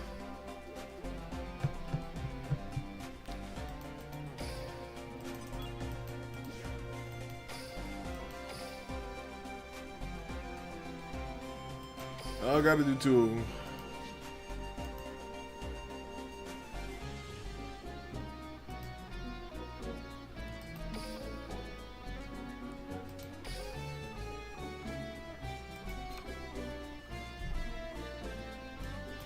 I only have 2 of these. Okay.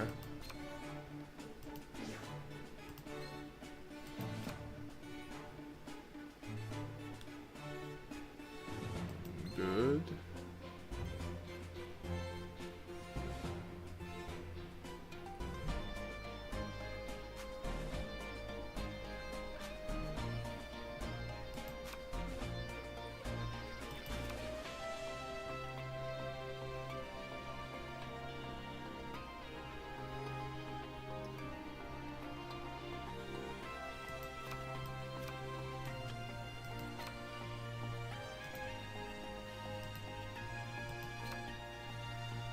Where's that one card?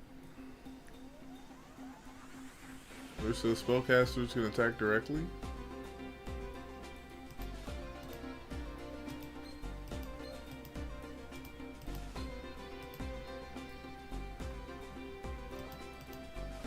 It's none of these, I guess. Is it a monster effect?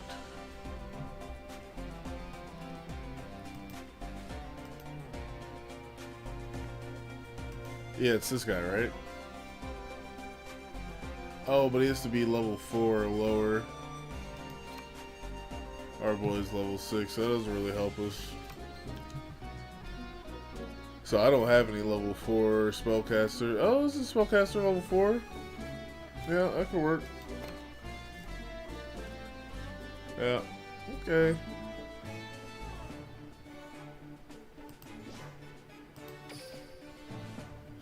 I won't put too much work into it.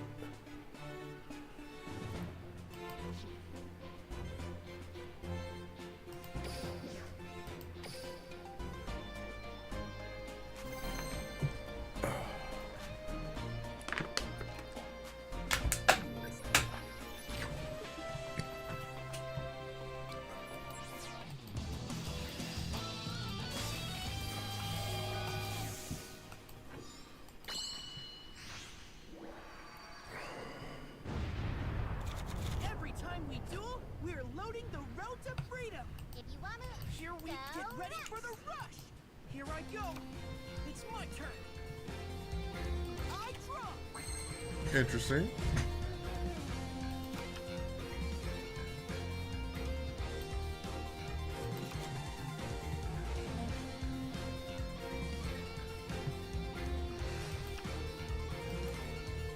Okay.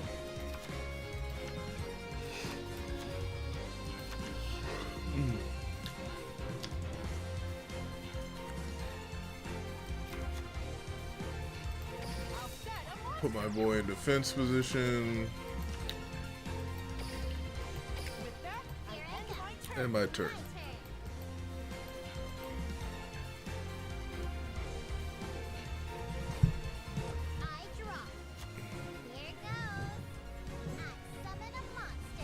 He about to cook me turn one. Oh, bro has actual effects. Get me out of here. Get me out of here.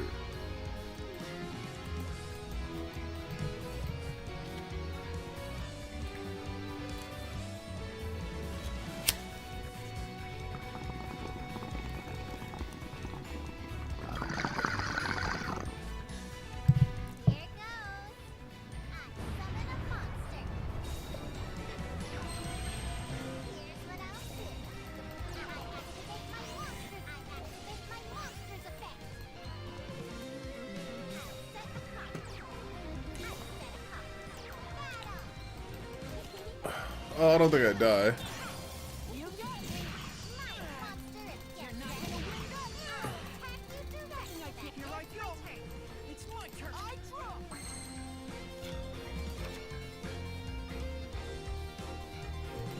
From my hand, I activate my spell card.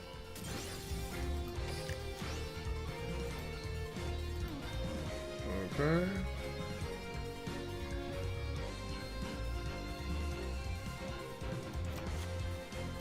Here I come. I summon a monster. Here I come. I summon a monster.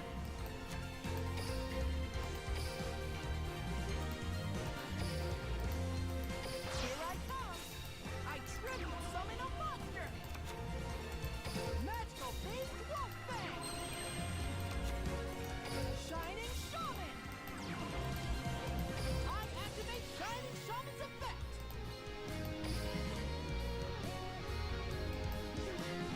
Time to battle. Go! Attack! It's not over yet. Magical beast wolfbane attacks. I'll get you, that. With that, end my turn.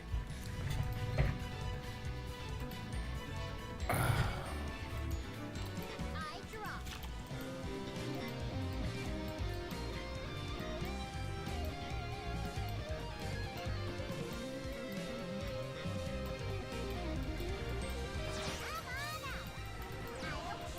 Oh my.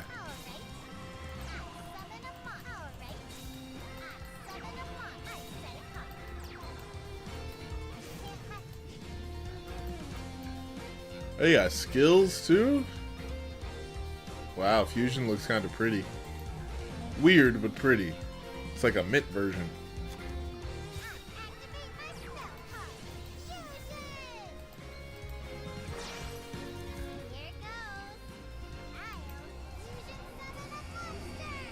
Bubblegum mint. Oh wow, that's bright. That is super bright.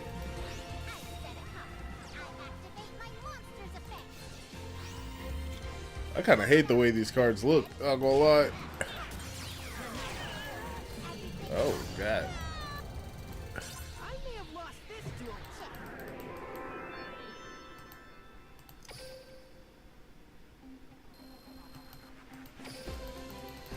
Well, that's enough of that.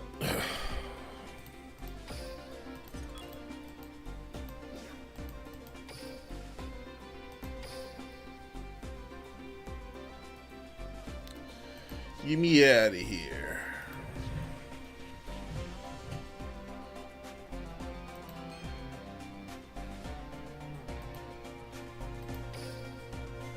Give me my ultimate bingo.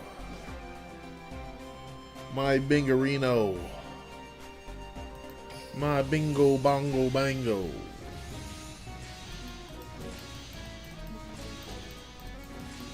Bingo, bingo, bingo, bingo, bingo, bingo, bingo.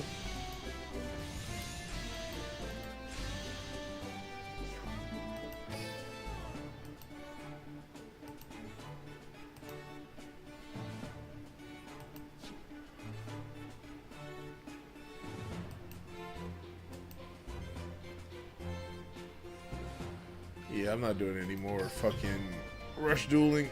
I'm so okay.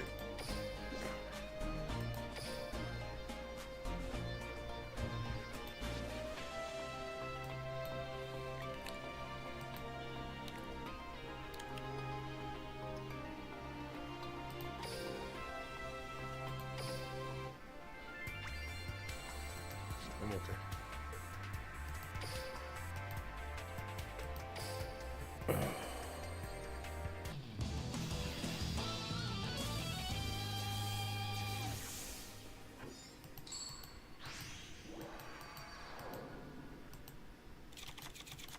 Duel. It's my turn. I draw a card. It's a little rough, but it's fine. Now's the time. I summon a monster. My monster's effect activates.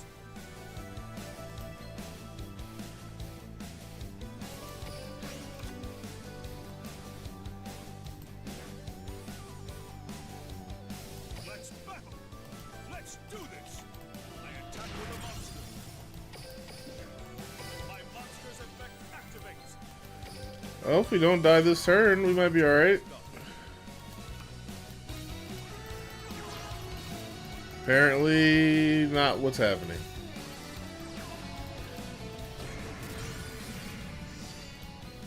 Now's my chance. My monster's effect activates. It's my turn. I draw a card. I don't know what's going on with all that.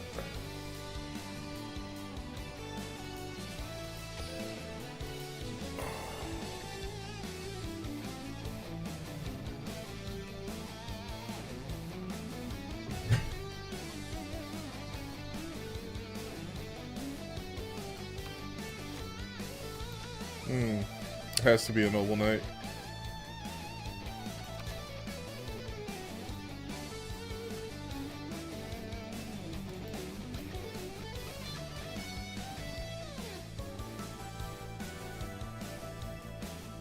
I'm counting on you.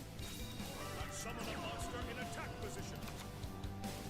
From my hand, I activate an equip spell.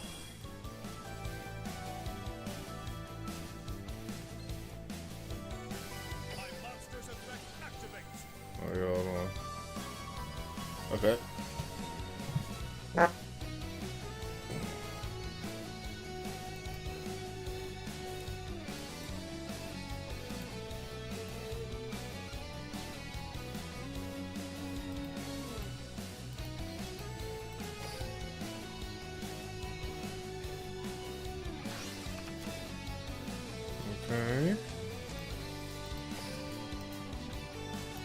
So then...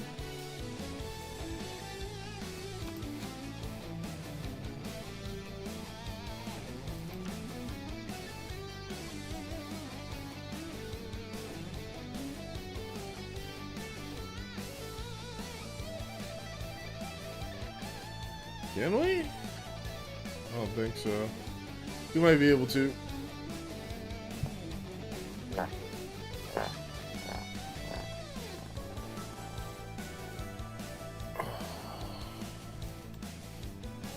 Might be possible.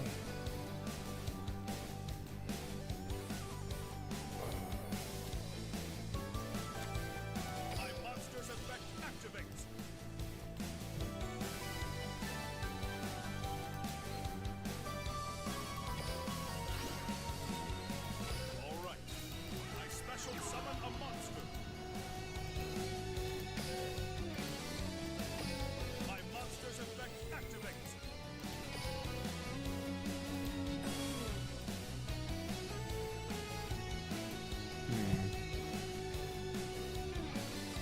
so that wouldn't be able to work regardless.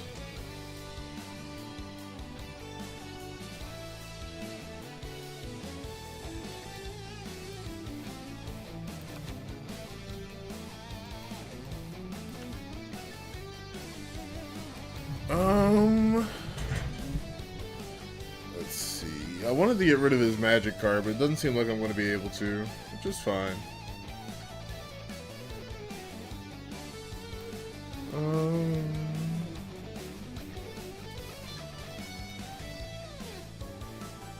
Alright, let's do it this way instead. Time to battle. Let's do this. I attack with a monster. My monster's effect activates. Here we go. My monster attacks your life. My turn is done. It's my turn. I draw a card. Now, I'm better off summoning her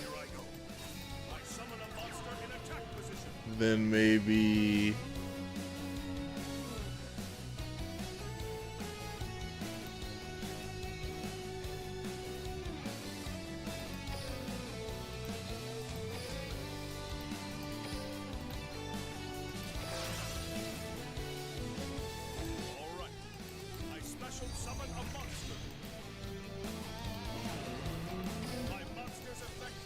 we send Magus to the graveyard.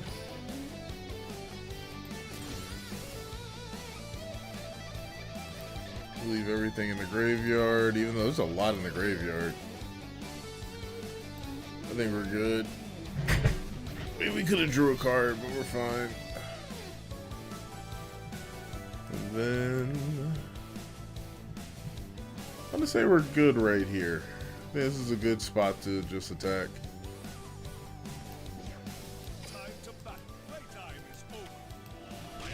Oh yeah, you're done. There we go. We played it a little safe, but we cooked them. That was an excellent. Bro had me worried there when he tributed my monster and summoned some bullshit. You feel me? Had me scared. What is the meaning of this? How did he even do that?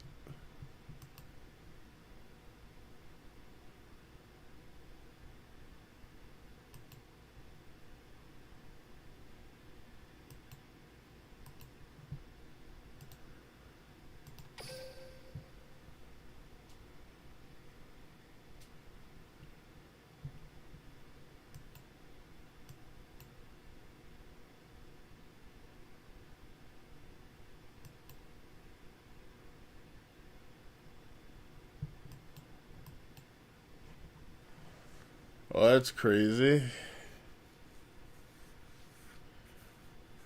How do I get that card? That card goes fucking Bursky Doodle Doo. The hell? Stealing my monsters.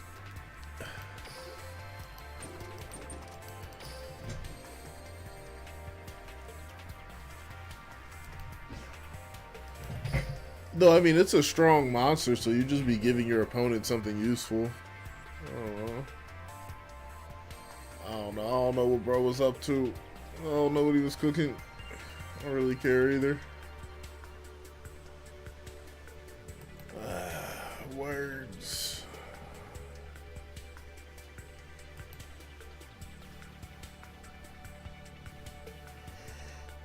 Crazy.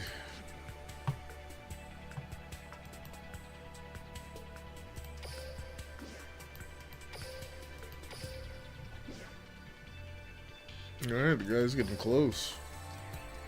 That's what we like to see.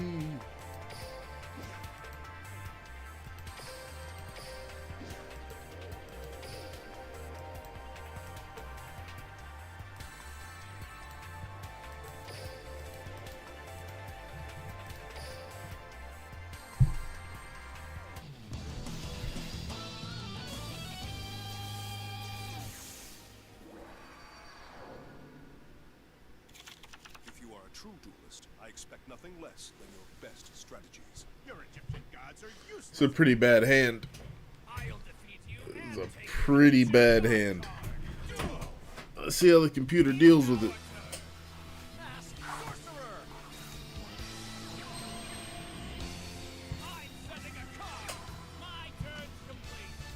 Make your move. Here I go. My turn. I draw a card. All right. I summon a monster in attack position. My monster's effect activates. From my hand, I activate an equip spell. Oh, he drew a good card. I activate an equip spell. I set a card. Let's battle. Let's do this. I attack with a monster. Let's do this. I attack your life points directly. Why didn't he summon?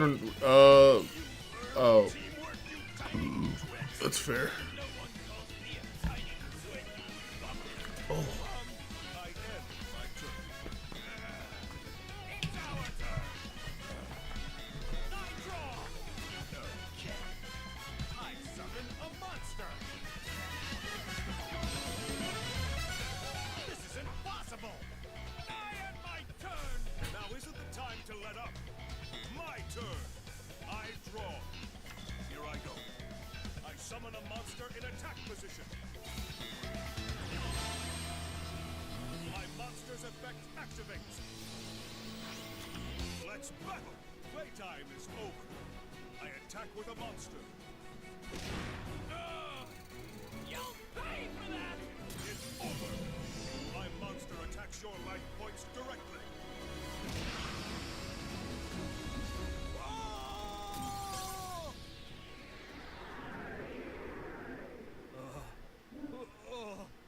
Umbra, are you okay? I win.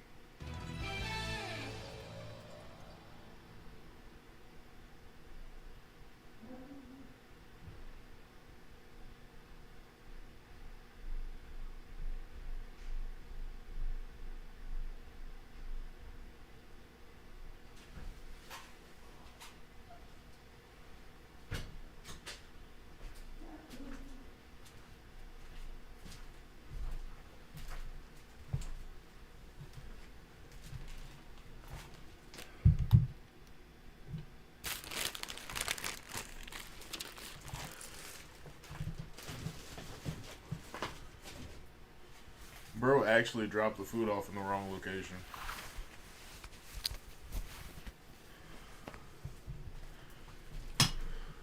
Oh.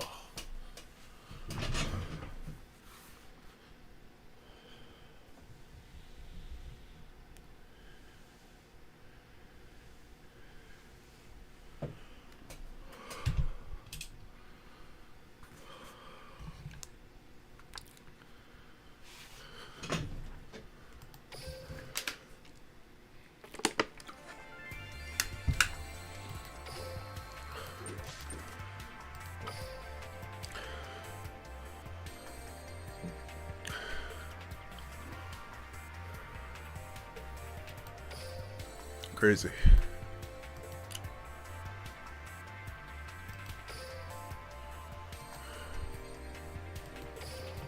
Oh, an Earthbound deck? That's interesting. You don't usually see those too often. Unless I'm using it. If you are a true artist, I expect nothing less than good strategies. Duel. Here I go. Not the worst hand, not the best hand. I set this card face down.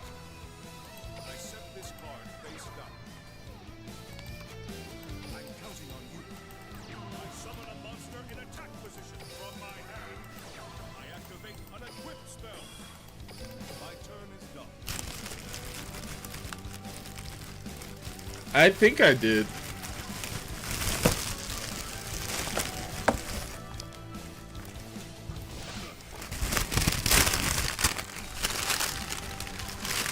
You get that syrup. You drawing.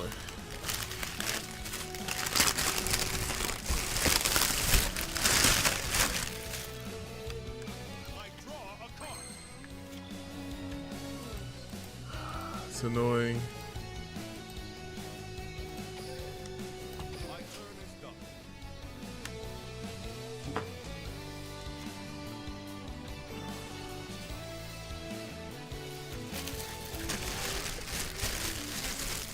What? Oh no.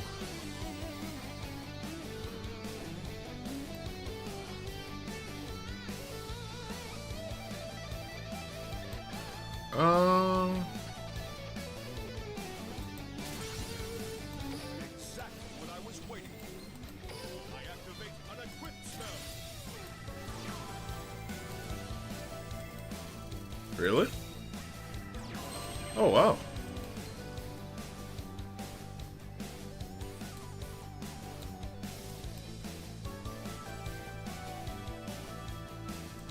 Alright, well, I'll take that.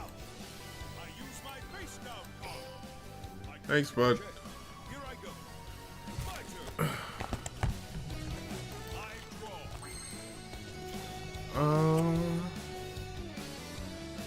Yeah, I need my guy. Without my guy, I can't do anything. That's the crazy part.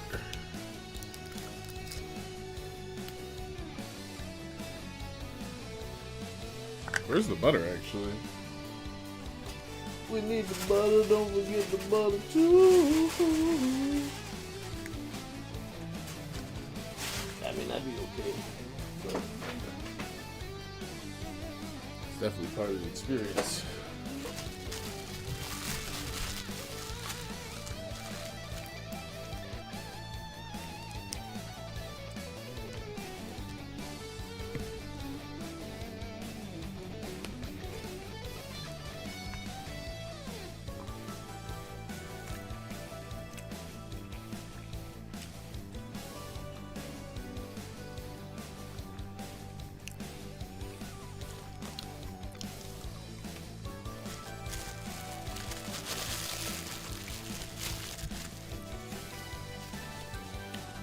My beard looks so crazy.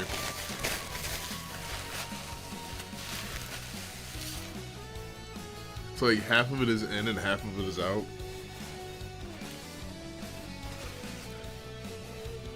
What is a man to do?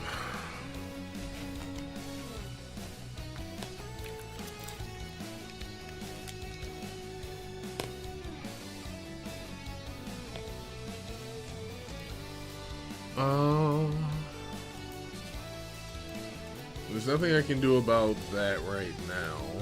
I don't think. Oh, I could, right? Like, I could special summon Phoenix Nightmare, but it wouldn't be enough, and I'd be giving up a pretty good... Oh, I can't attack with this anyway. I forgot that, so I should just... Phoenix. Yeah. Now's the time. I summon a monster in attack position. My monster's effect activates.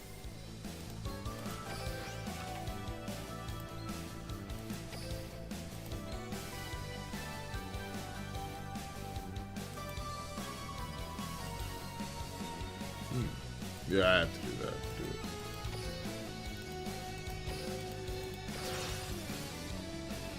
Alright.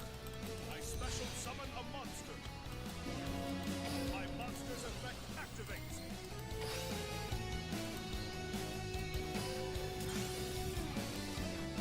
Time to battle. Give me that. My monster attacks Alright. points directly. Well, he won't be able to summon any of his stuff anymore. My monster's effect activates.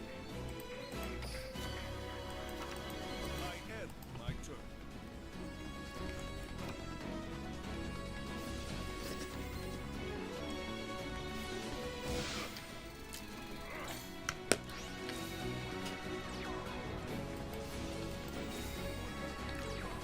Okay, here I go. My turn. I draw.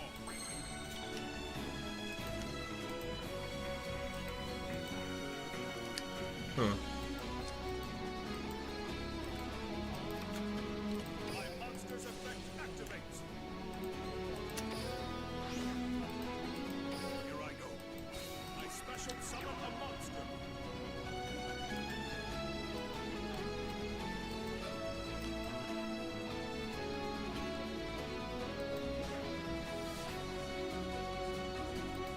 You know what? Yeah, let's do it. I'm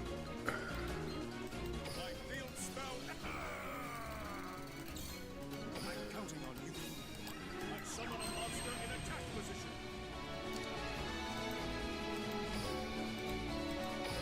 My monster's effect activates. Let's battle.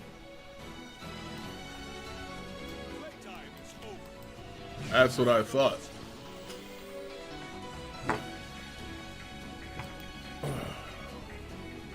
My monster's effect activates. Foolish. It's over. My monster attacks your life points directly. You've been defeated.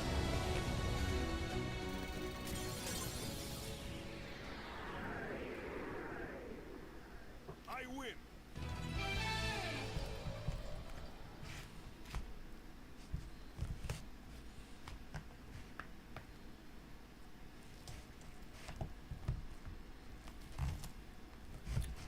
Well, we've been on a pretty hot run. What rank are you these days, Luna? Actually. Sure you're high up in platinum, killing it.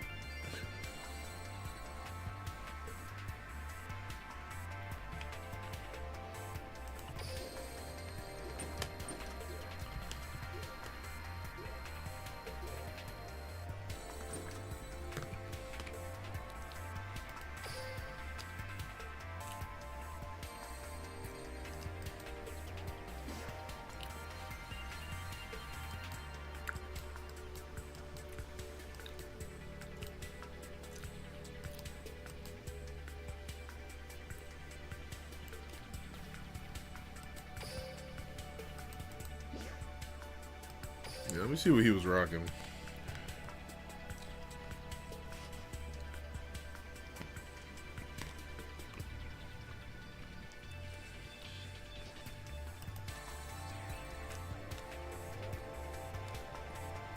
Where do you even get this card from?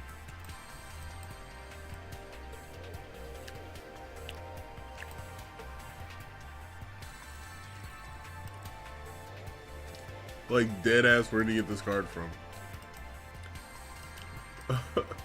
Like, what?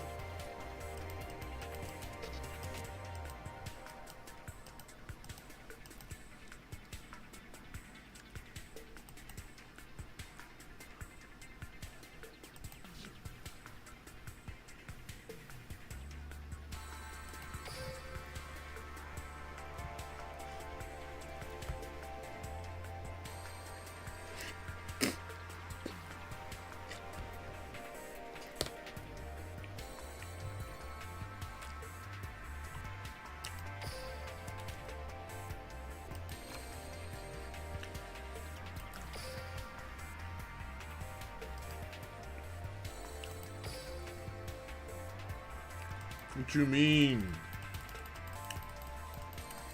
What you mean it's unavailable? Rude as shit.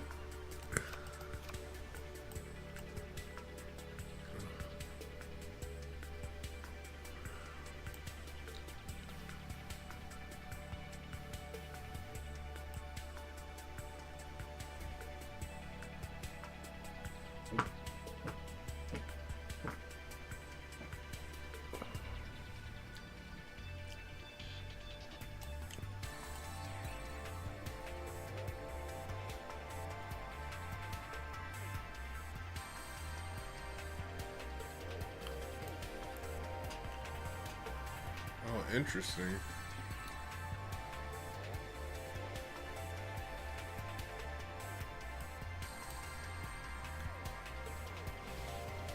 Interesting.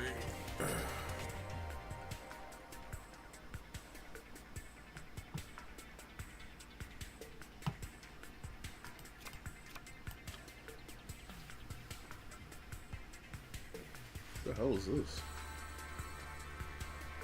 This is an awful deck. This is not the optimized version.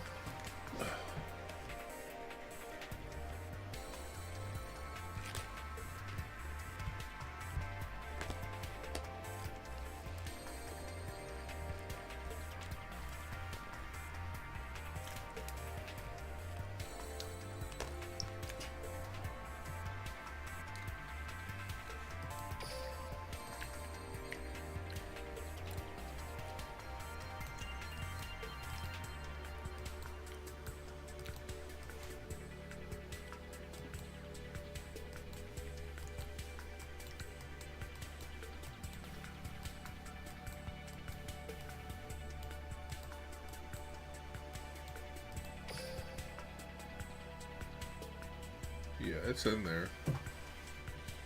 I just don't really have any tuners. Desperately need tuners.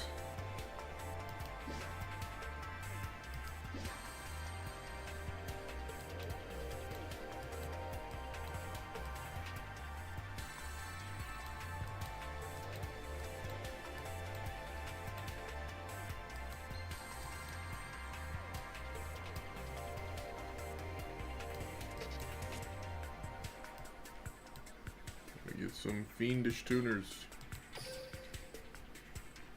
I took this card off the deck.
Okay.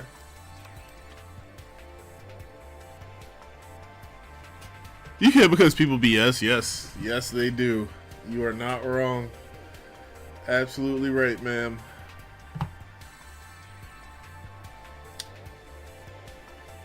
I gotta take 4 cards out.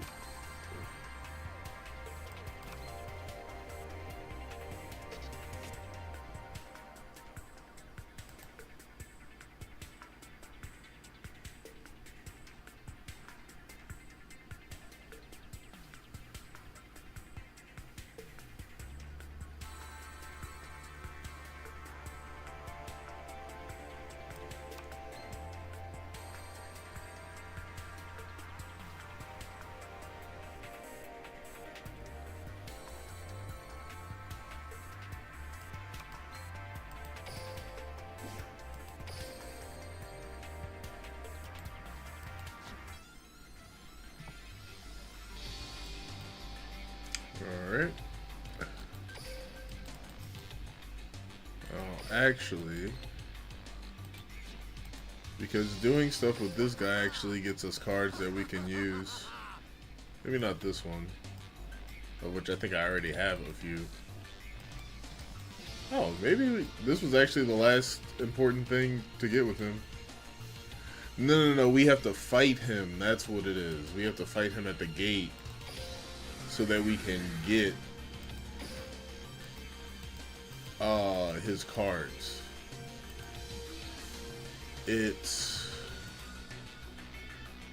not this card. It's this card. You can only get by fighting him, and this card that you can only get by fighting him. A little crazy, but it's fun.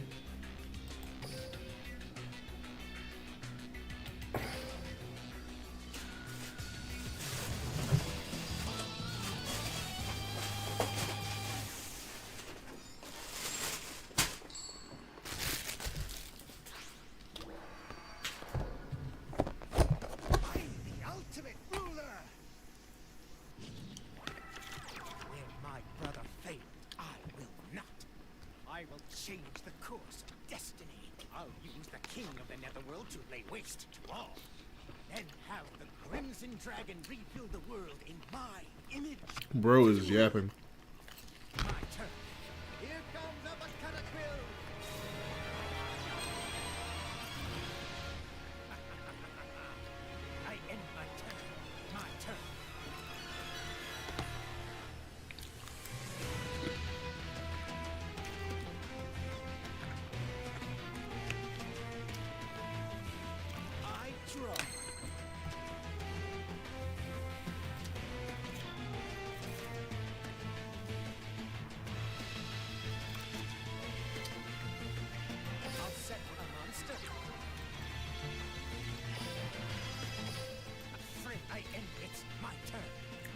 draw.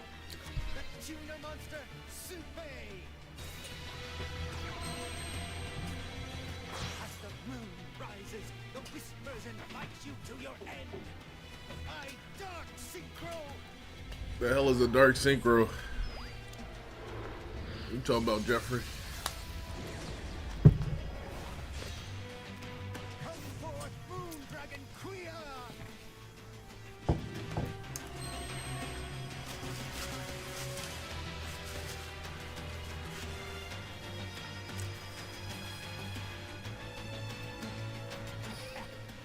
Nice try. I activate my monster's effect.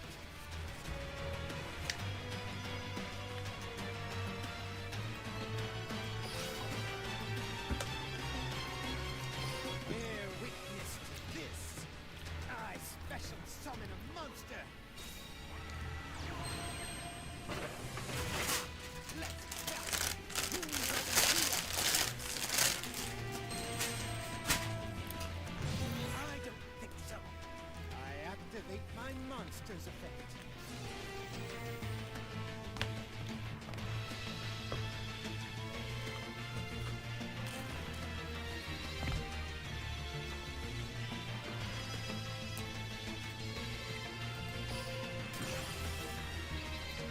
I end friendships, Cat. I draw.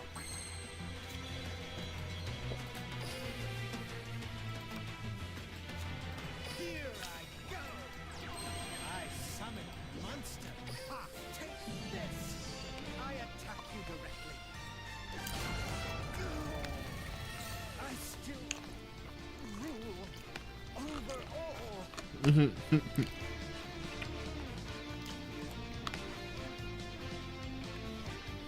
Doomsday's final deal. I attack you.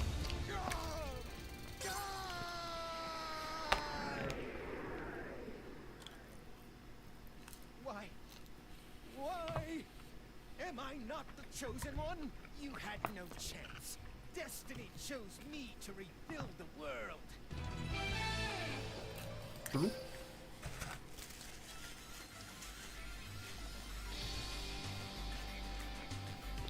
What did we get? That is not what we wanted.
What the hell?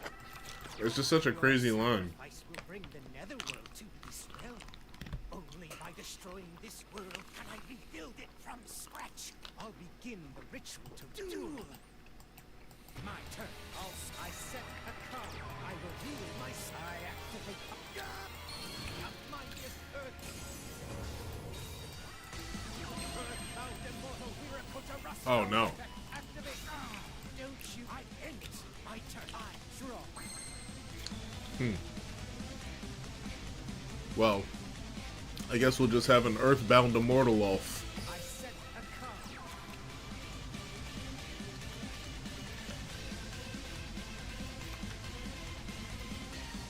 I activate a Oh shit. But there can only be one. That's insane.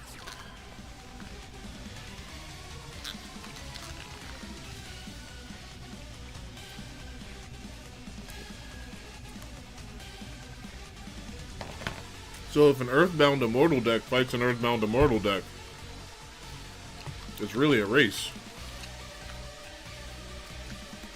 Understood.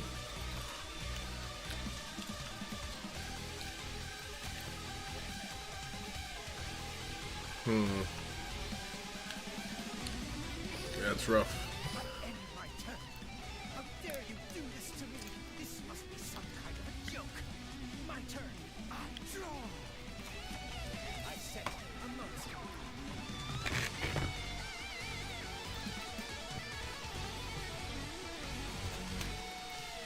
I end my turn. How dare you do this to me? It's my turn. Why did he put his card in defense mode? Bad.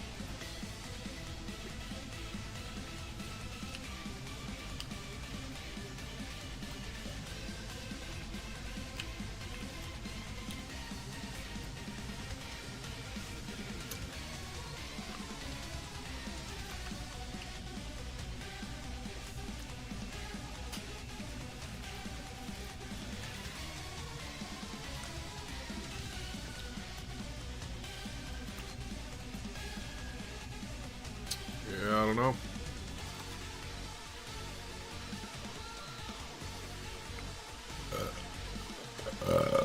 Excuse me.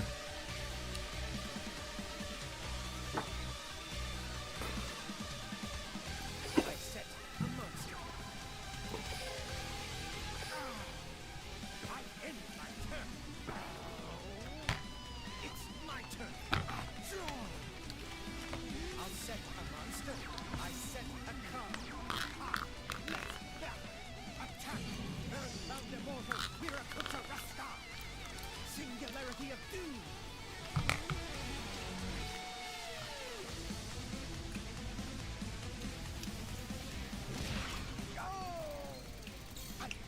How dare it's my turn.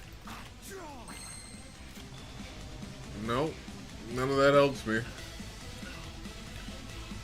Not a lick of that helps me.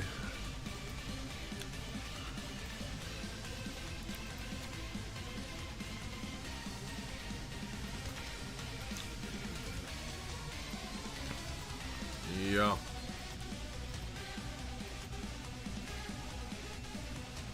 Oh, hey, hold on.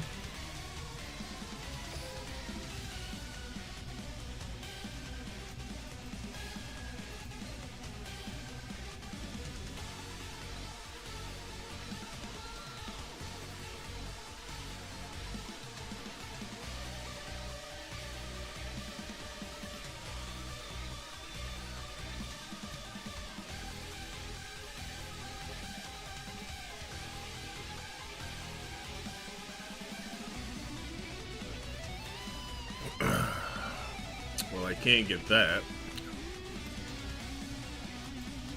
Yeah. Well, there's no hope.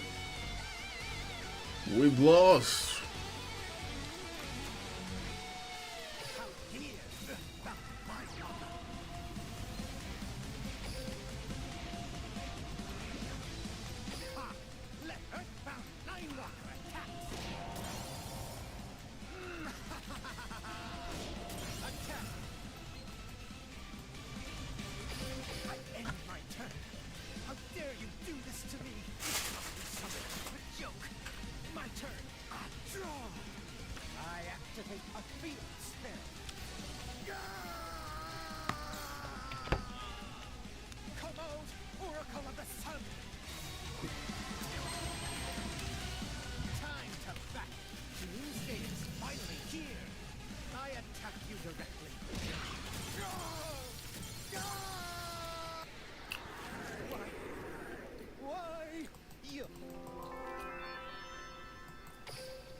right.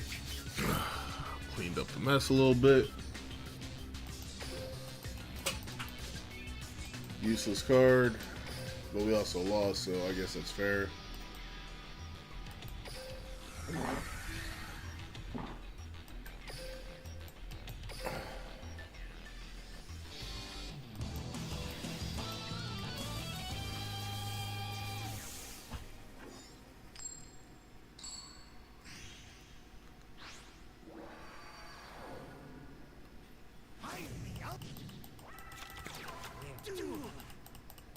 My turn.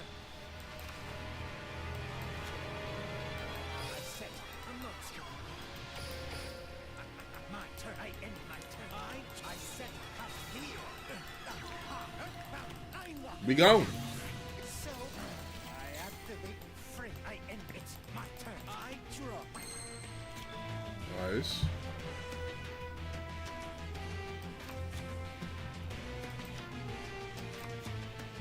I set a monster.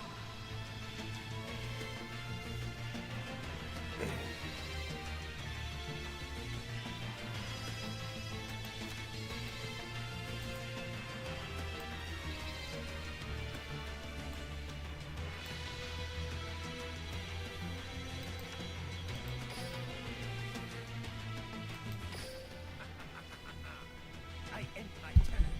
Friendships can't defeat fate. It's I draw. Here comes Uppercutaquill. Ha! Let's battle my Uppercutaquill attacks. Does it?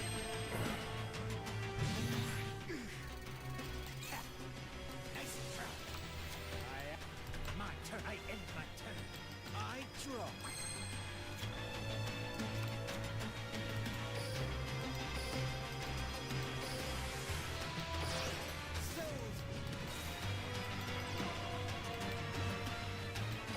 Time to back attack. You sit. I draw. I strike. How dare my turn. I draw. I activate my Wait, what? Earthbound geoglyph. Bro, that's crazy. That is legitimately crazy. That's alright. That'll work. It'll work out just fine. And this must be another might. I set a card. I reveal my set card. Here comes Uppercutaquill, the junior monster. As the moon rises, the whispers come forth. Earthbound geoglyph lets me add a card to my hand. Ha! Moon Dragon Kriya attacks. Stop all that. I activate my monster's effect. Don't you? I end it. My turn. I draw. Okay. So I should be able to, huh?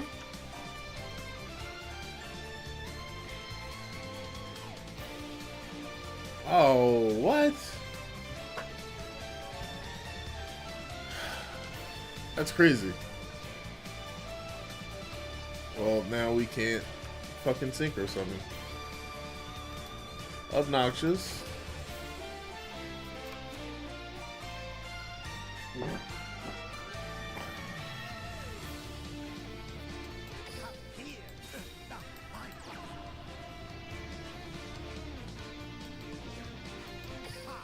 Your light points are like a candle flickering in the I'm the greatest.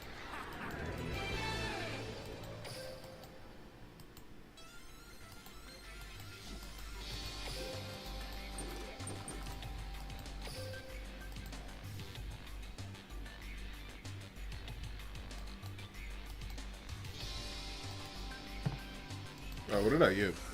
Did I get the card I was looking for? I feel like I didn't. I feel like I didn't. I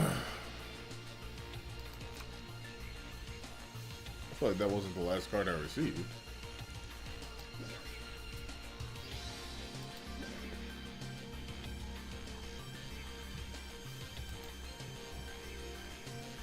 Oh, no.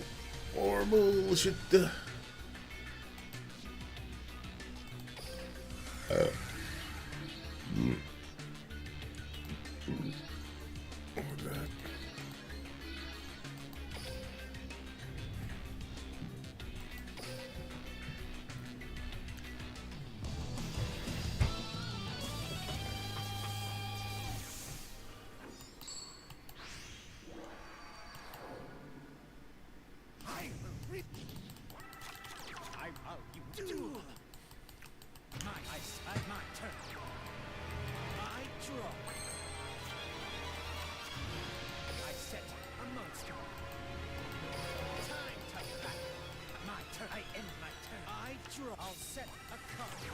Nice.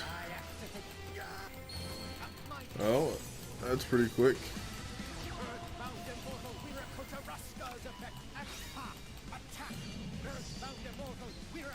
Stop all that.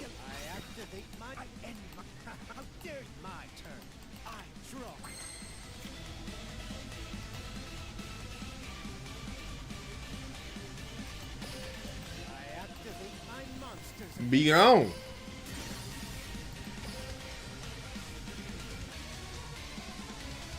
And then what could I special summon?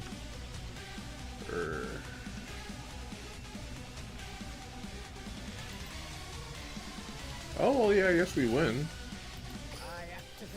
I'm gonna do that. Nice and quick. Nice and quick, twice and dirty.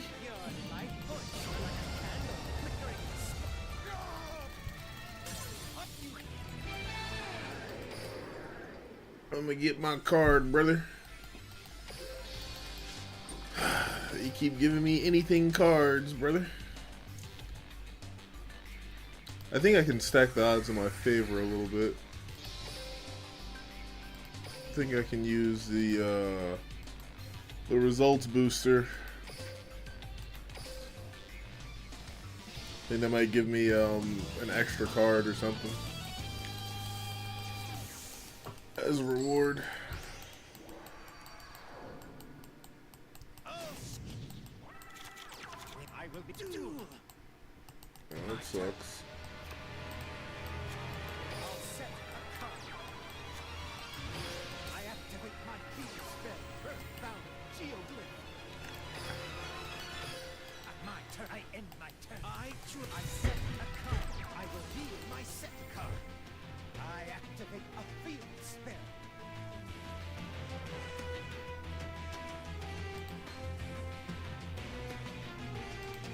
I wonder.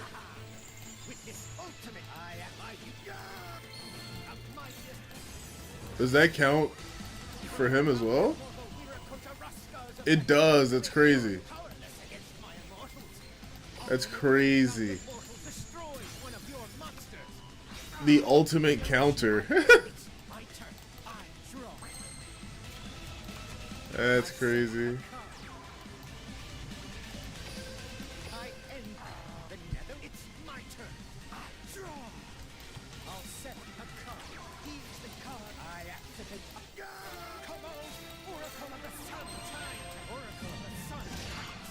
True.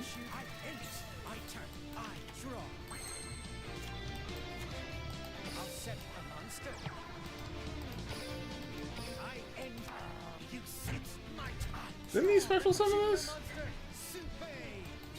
What the hell? Oh, I have to discard a card, but I don't have a card to discard.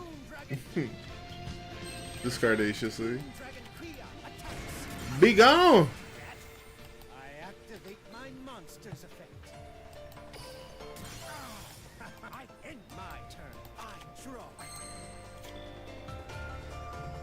Oh, okay.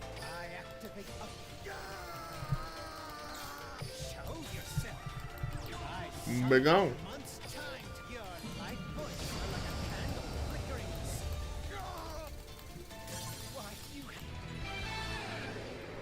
That's pretty wild, dude.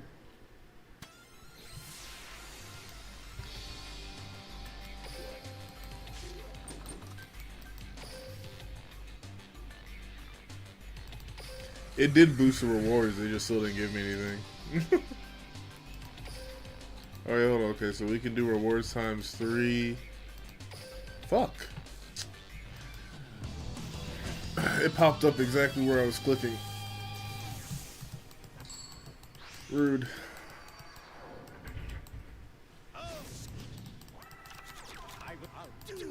Okay. Friendships can't defeat fate. It's my turn.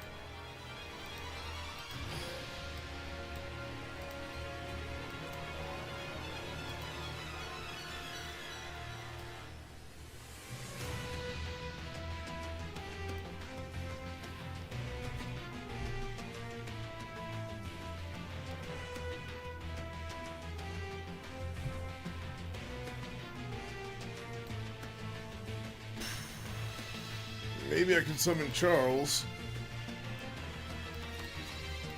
I set a card.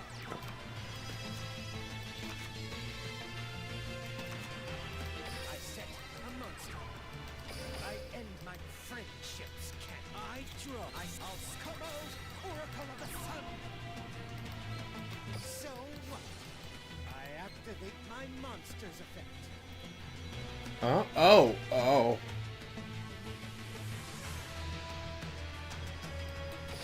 Kind of fucked that up a little bit.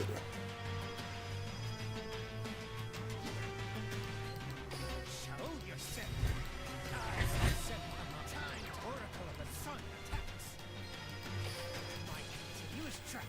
Altar of the Bound. Friend, I end. It's my turn. I draw. My continuous trap. Altar of the Bound deity.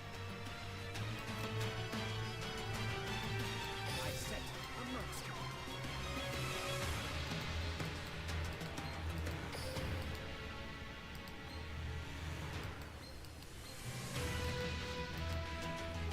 Okay, so you can't XYZ summon cards that are face down. It's good to know.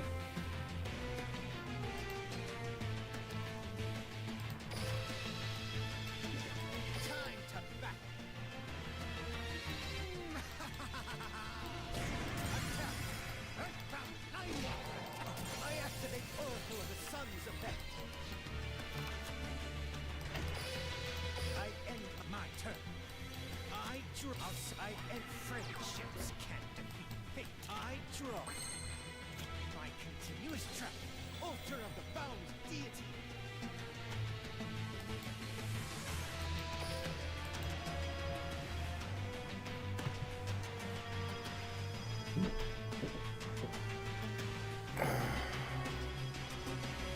You said you're getting sick of Blue Eyes player. It's almost all that exists. It's Chronicle ability users.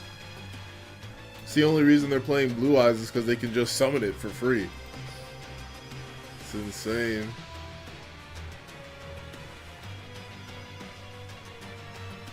How strong is this Trap Tricks card?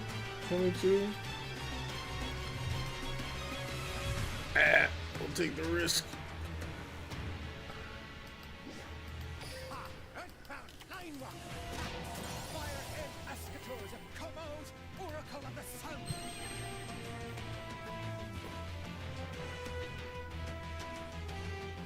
What the hell? No. I activate Oracle of the Sun's effect.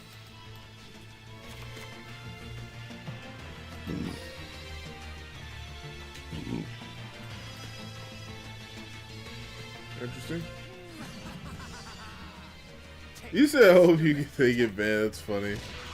Yeah, I think there's a lot of abilities that are just kind of overpowered. Honestly, I don't think they're very good for game balance, but that's just me. Just an old school Yu-Gi-Oh player trying to make it work, man. Huh? Why? That's supposed to go back to your hand. What's happening? Why did he do any of that? What was bro cooking? Can I finally summon this card? Thank the Lord.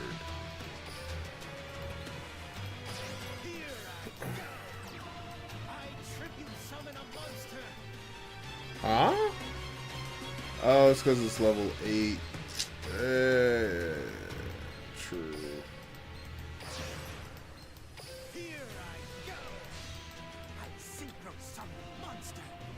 Yeah, Charles is useless in this deck. He doesn't have anything going on for him. Even a teeny bit. So how could I?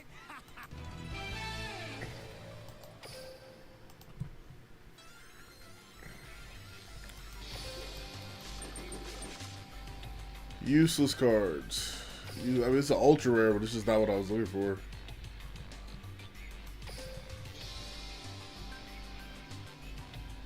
Alright. But we can get even more.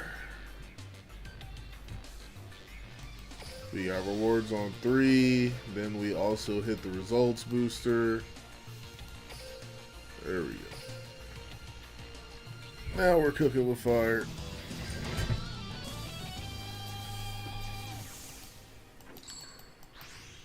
Crazy thing about all the Blue Eyes users and the Chronicle users, I have a pretty good record against them. The Noble Knight, that kind of goes hard against it.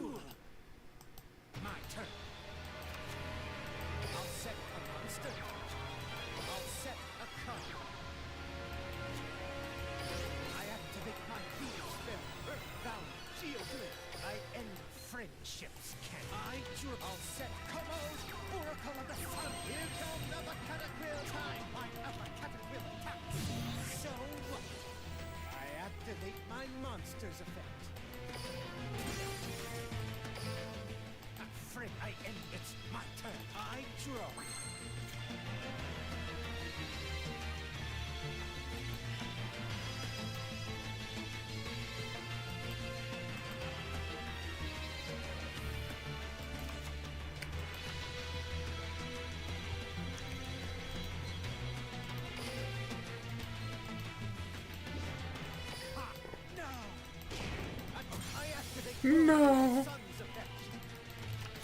This bro is a weird bro. I'm not gonna lie. One of the strangest bros out there.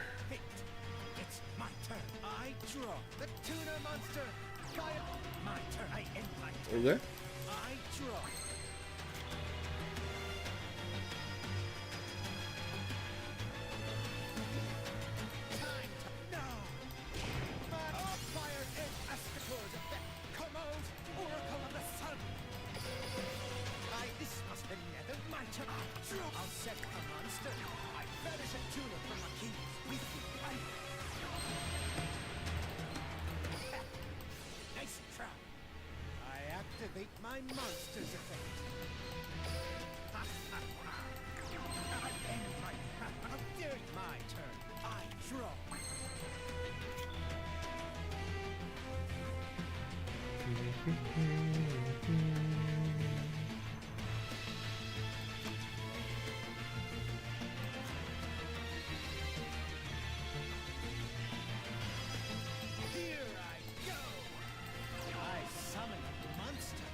I don't have any equipped cards in this deck. That's crazy.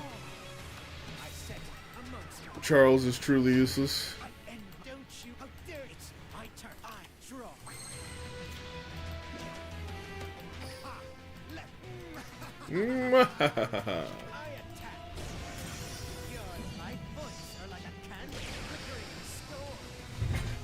Who's lighting a candle in the storm?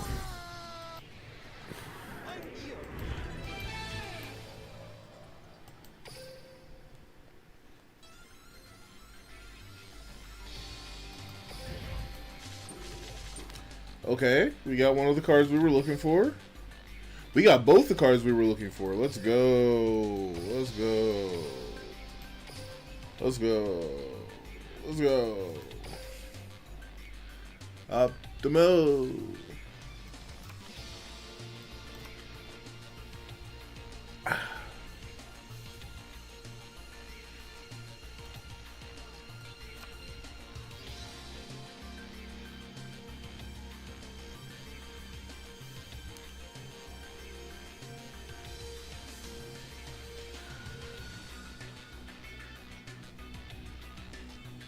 This card is yet to be useful, tragically. Not gonna lie, not gonna lie. Alright. We got ourselves something like an Earthbound deck. Something.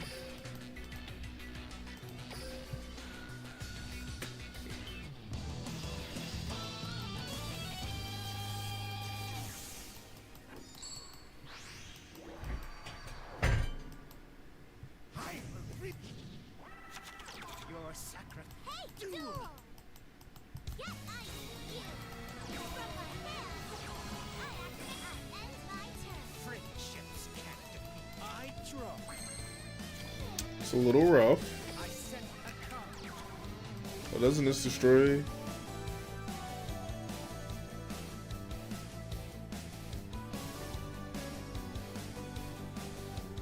That's pretty crazy.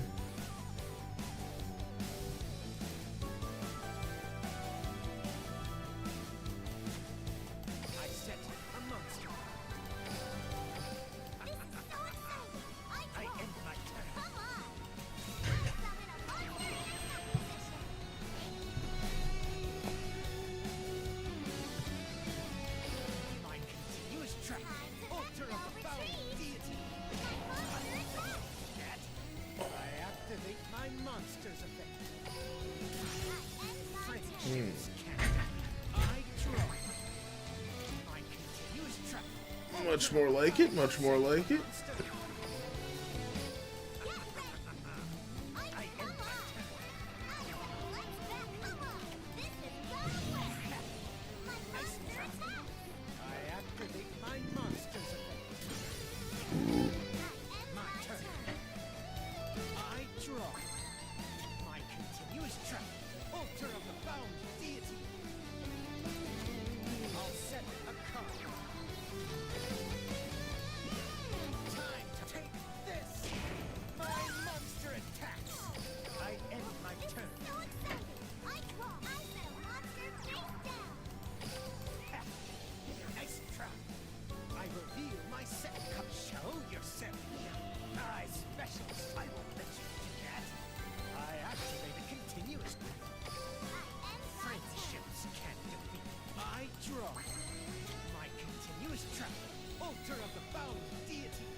Oh, yeah, I mean, I could.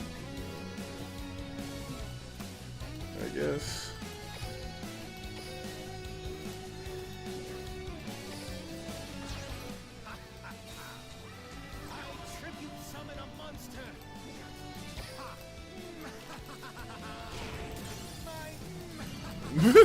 My That's a crazy line right there. That's a crazy combo. Brother, shut the fuck up.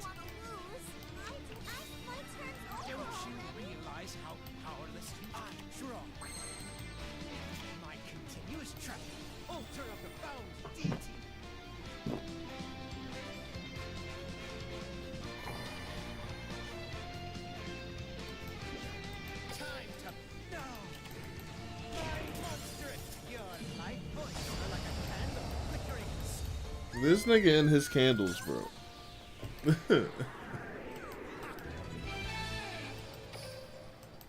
My man's being Bed Bath & Beyond looking at the candles like, this will flicker perfectly in a storm.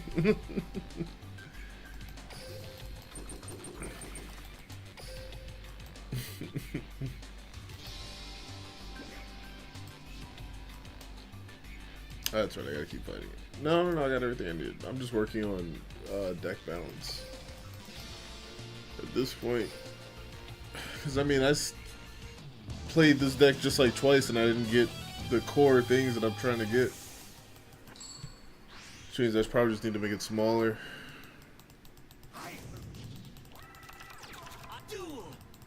brother. Here I go.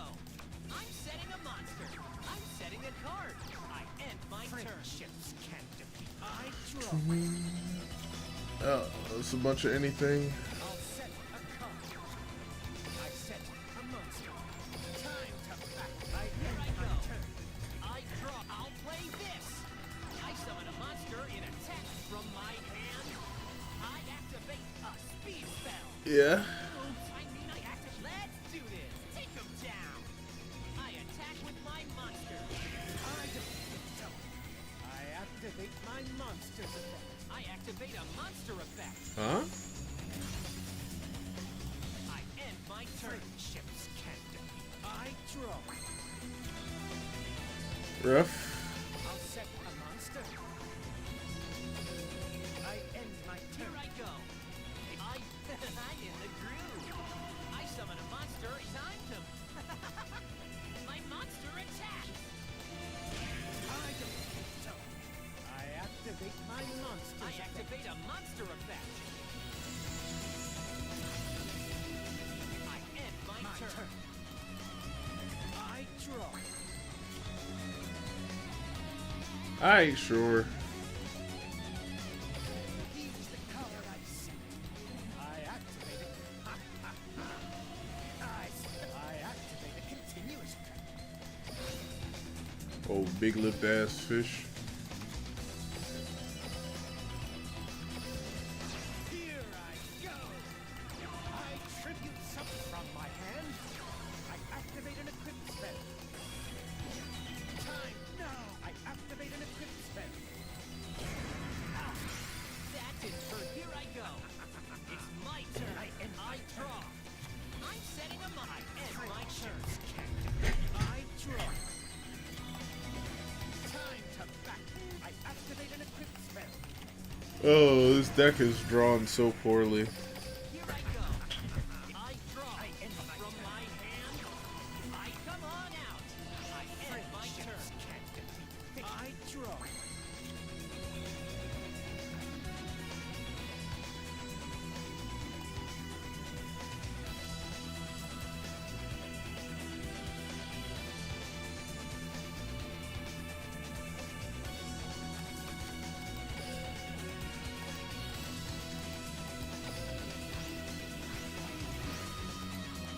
Here I go. I special summon a monster. Ha! Take this. Attack your. I activate an equip spell. Yeah, I'm gonna make this deck smaller.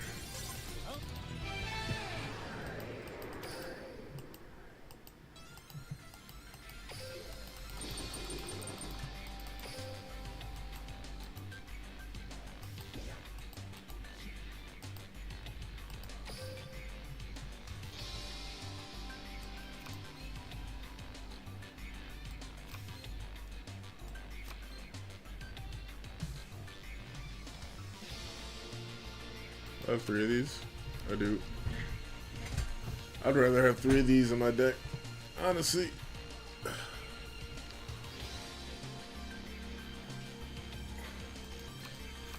This card is useless.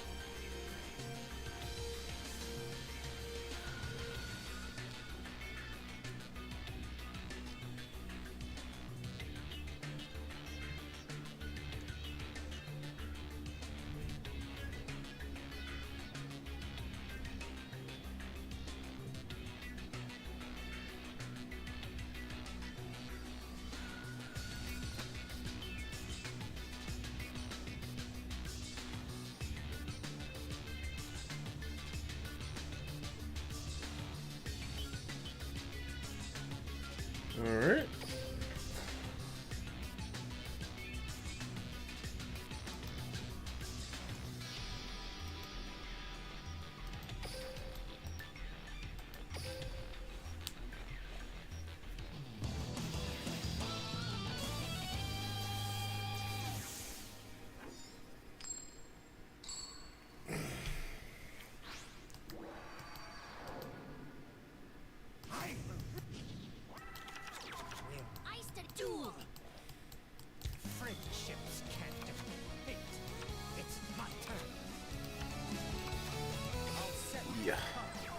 This is a shitty draw.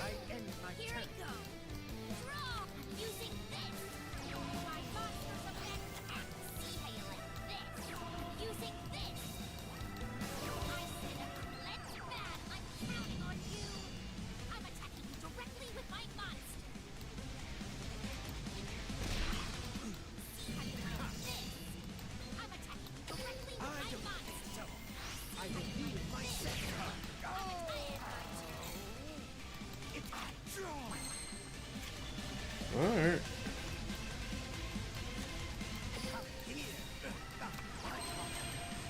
I set a card. From my hand, I activate an equip spell. Time to I activate an equip spell. No! I end my turn. How dare you do this to me? You're an easy problem. I draw. Set a monster.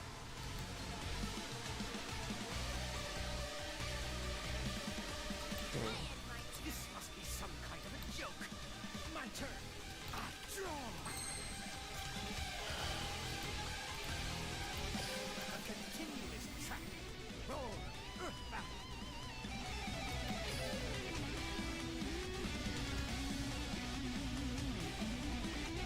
Time to battle. Earthbound. I activate an equip spell. What? I end my turn. How dare you do this to me? Draw. I set and my turn. It's my draw.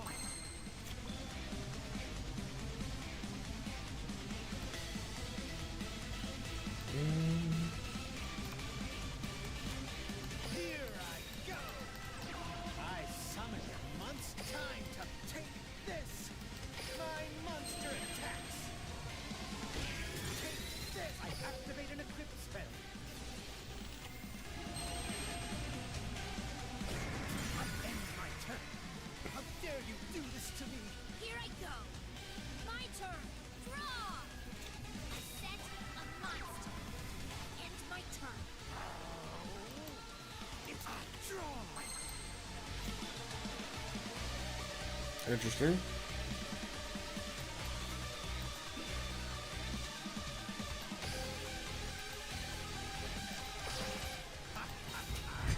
I tribute summon a monster.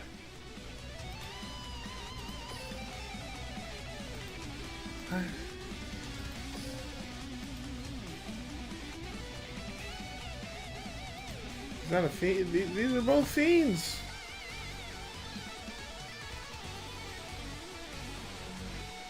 One dark tuner? Is this not a dark tuner? What the hell? Why is it so specific? It's an earth tuner. Oh my god. I wasn't even aware. And the whole deck not gonna work now.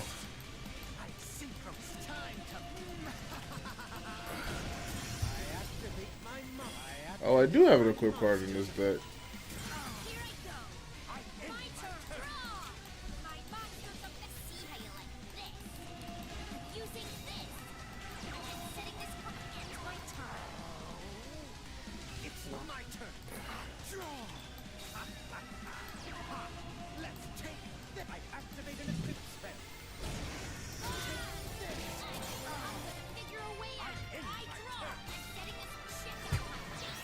Pointlessly long ass duel.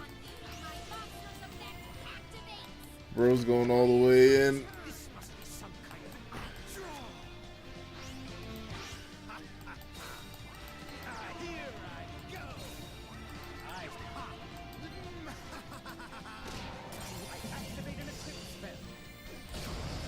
All that.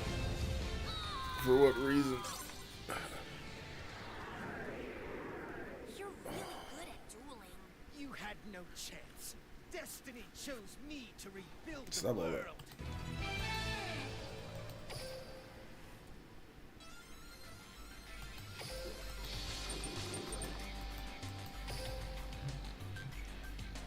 Still not drawing a damn thing. I mean,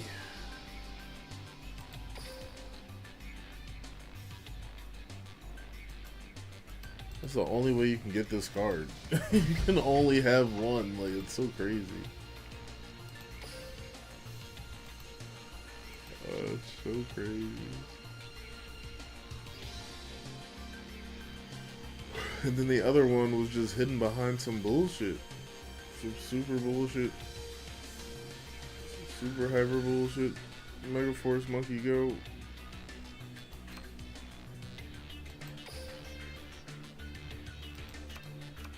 Like, this card exists, but it's like not that good.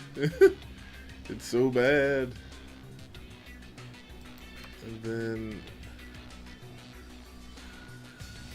also has to be dark. Like, bro, why is this so specific? One dark tuner, bro. You know how many dark tuners I have? Like, none.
What the hell?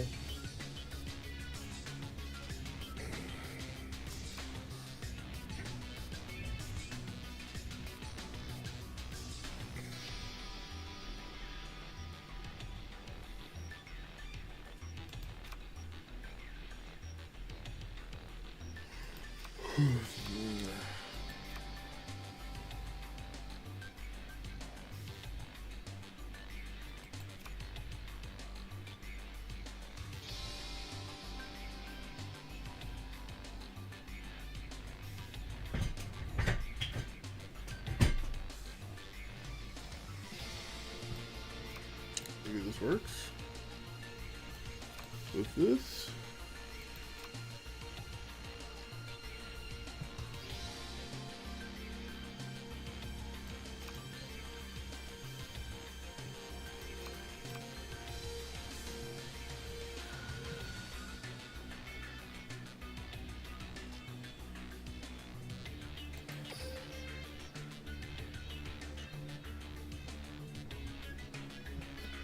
I'll do a couple more duels and I'll call it. Just want to try to see this deck work for real, for real.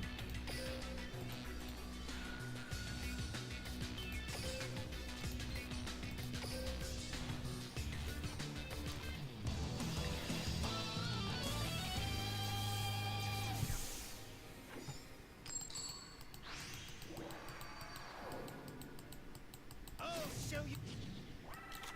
I'll be there a duel. Friendships can't defeat fate. It's my turn. I set a monster. I end my turn. Okay, it's my turn. I draw. Here it comes. I summon a monster in attack position. Let's battle. Charge! My monster attacks. I won't let you do that. I am friendships I'm done. can't defeat. I end my draw.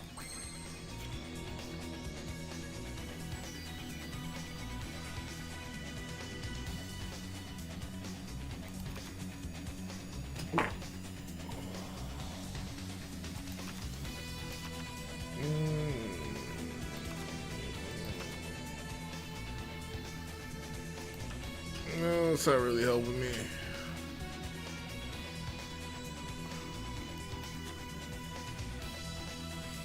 I'll set a monster.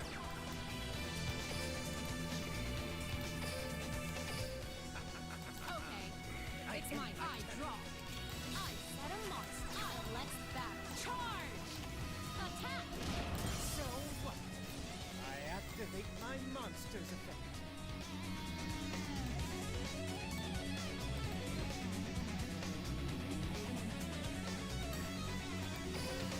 Yep, I'm done. I end my turn. I draw.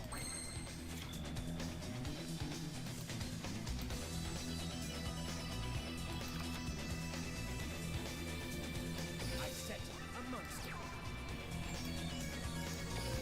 I end my Step turn. on the gas. I draw from my hand. I show yourself. I activate it continuous. Here it comes. Let's charge. Attack. I don't think so. I activate my monster's effect.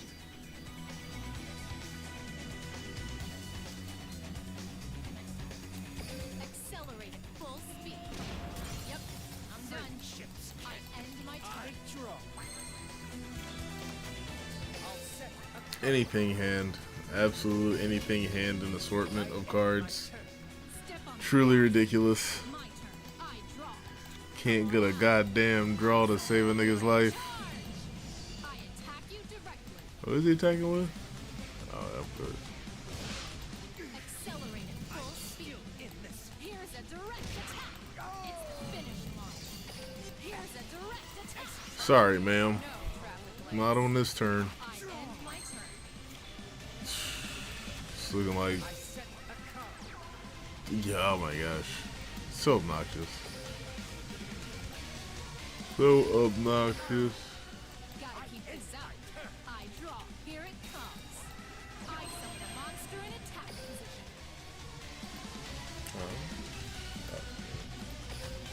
This don't help me. Let's charge. It's ridiculous computers. It's hilarious. Oh. One step. Yeah, this deck is it means well, but there's so many deficiencies. So many deficiencies.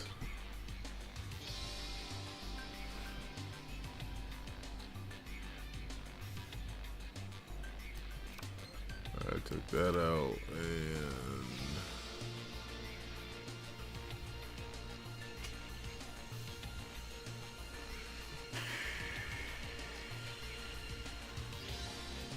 take this out.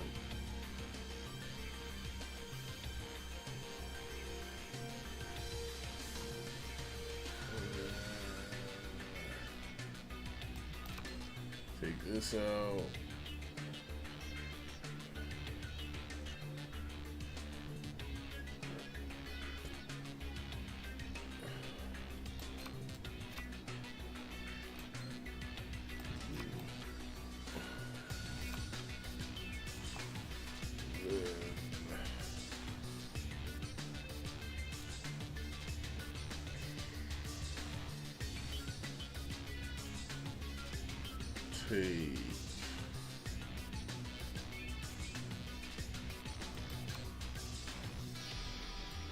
Take this out.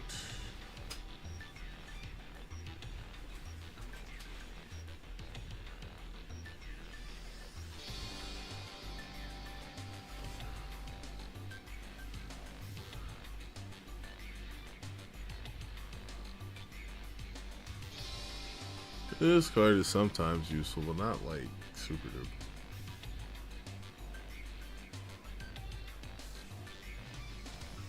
Yeah.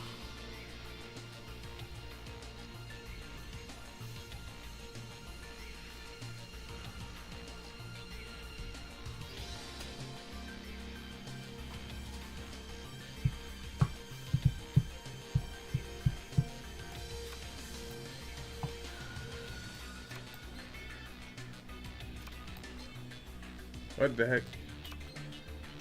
It's true. Brain was malfunctioning.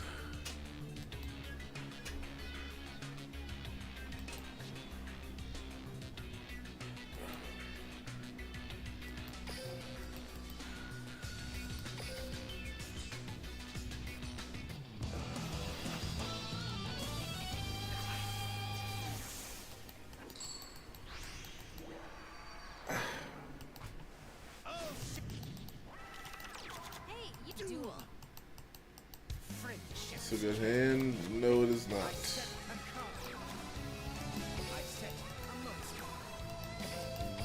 My turn. Draw. I'm counting on you. My monster's effect activates.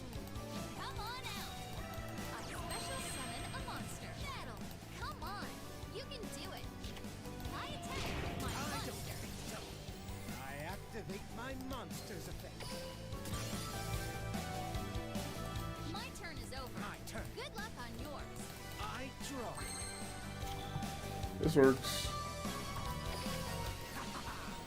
With this ultimate mission from my hand, I activate a stone. You're powerless against my immortals. Ultimate Earthbound Immortal destroys one of your My monsters. monster's effect activates. From my hand, I activate an equip spell. Attack! I activate an equip spell. I end my turn. How dare you bring Now, if I could get a trap card that's within the archetype in this next draw, that would be so good. That's crazy. You could just destroy cards like that? Oh, he's special summoning, that's what I was saying. Nope. It's fine though. They have to be face up, right? Oh, they have to be monsters too. Yep. time to battle? Here, I activate an equip spell.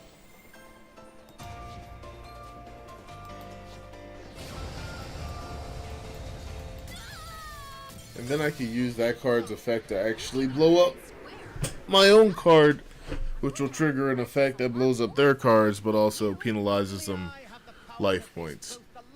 It's a pretty good combo. I just wish I could play it more often. This deck is just missing an engine, and I don't know where it's supposed to come from.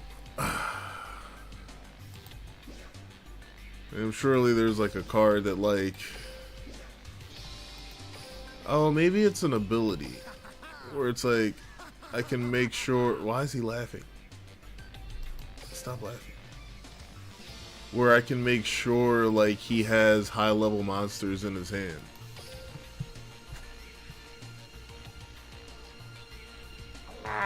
Wait, what? What is draw since Earthbound Immortal? What the fuck?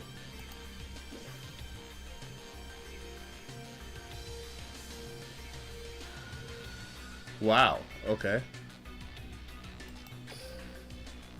That's pretty good.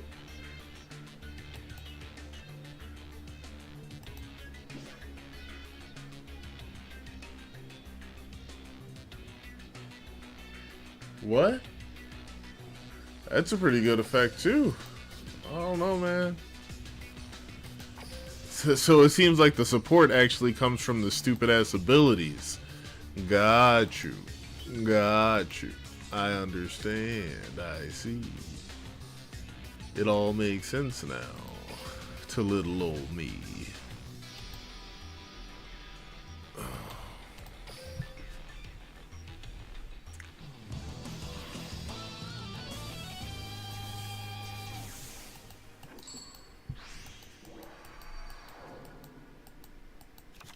Oh, but now I don't start with... Oh, that's a little obnoxious. Because now I don't start with a field spell on the field, and that severely puts me at a disadvantage. Yeah. Here I go. My turn. I draw. This card's perfect. I set battle to it. My monster is so what? I activate my monster's effect. My turn's done. I draw. Yeah. None of this really helps me. Even if I had my previous ability, which like starts with a field spell on the field, it still wouldn't have helped me. This deck needs Jesus. Yummy Jesus. Yep, still up Shit's Creek. Devoid of any type of paddling situation.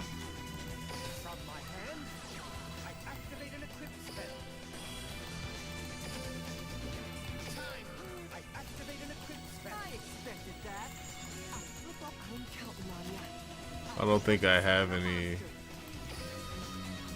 Okay.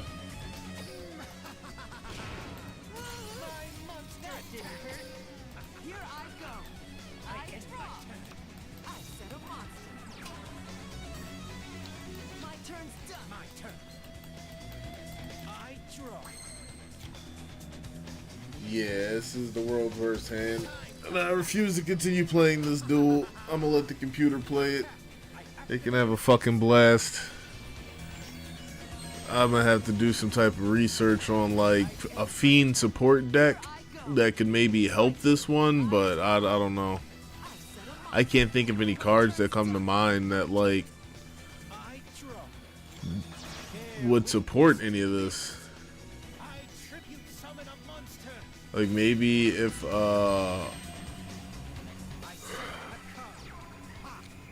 there's like an ability or something that just puts it directly in your hand, but like my issue is that if I have an ability that helps me out like that, I can't run the ability that just has a field spell on the field, which is like the most useful thing for a deck like this, because you can't play these cards unless you have a field spell on the field. That's like their big weakness or whatever. But it's actually really just too much of a weakness. Actually a ridiculous weakness. Because I haven't drawn a field spell this entire time. So I can't play these cards. Like, that is crazy. That is crazy. You hate to see it. I gotta sharpen my skills if I'm gonna be a pro duelist. Your bonds of friendship are Easily snapped. Yeah, he's weird. He's a weird fella. That's for sure. No question about it. Weirdfella.com.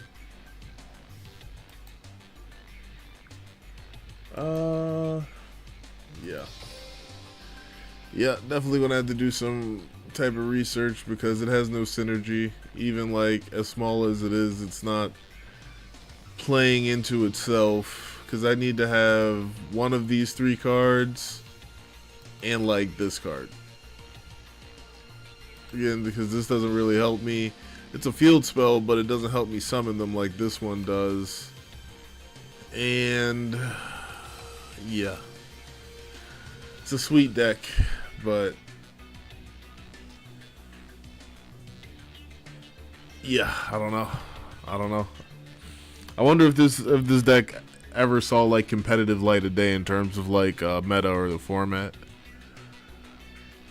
Oh, world may never know.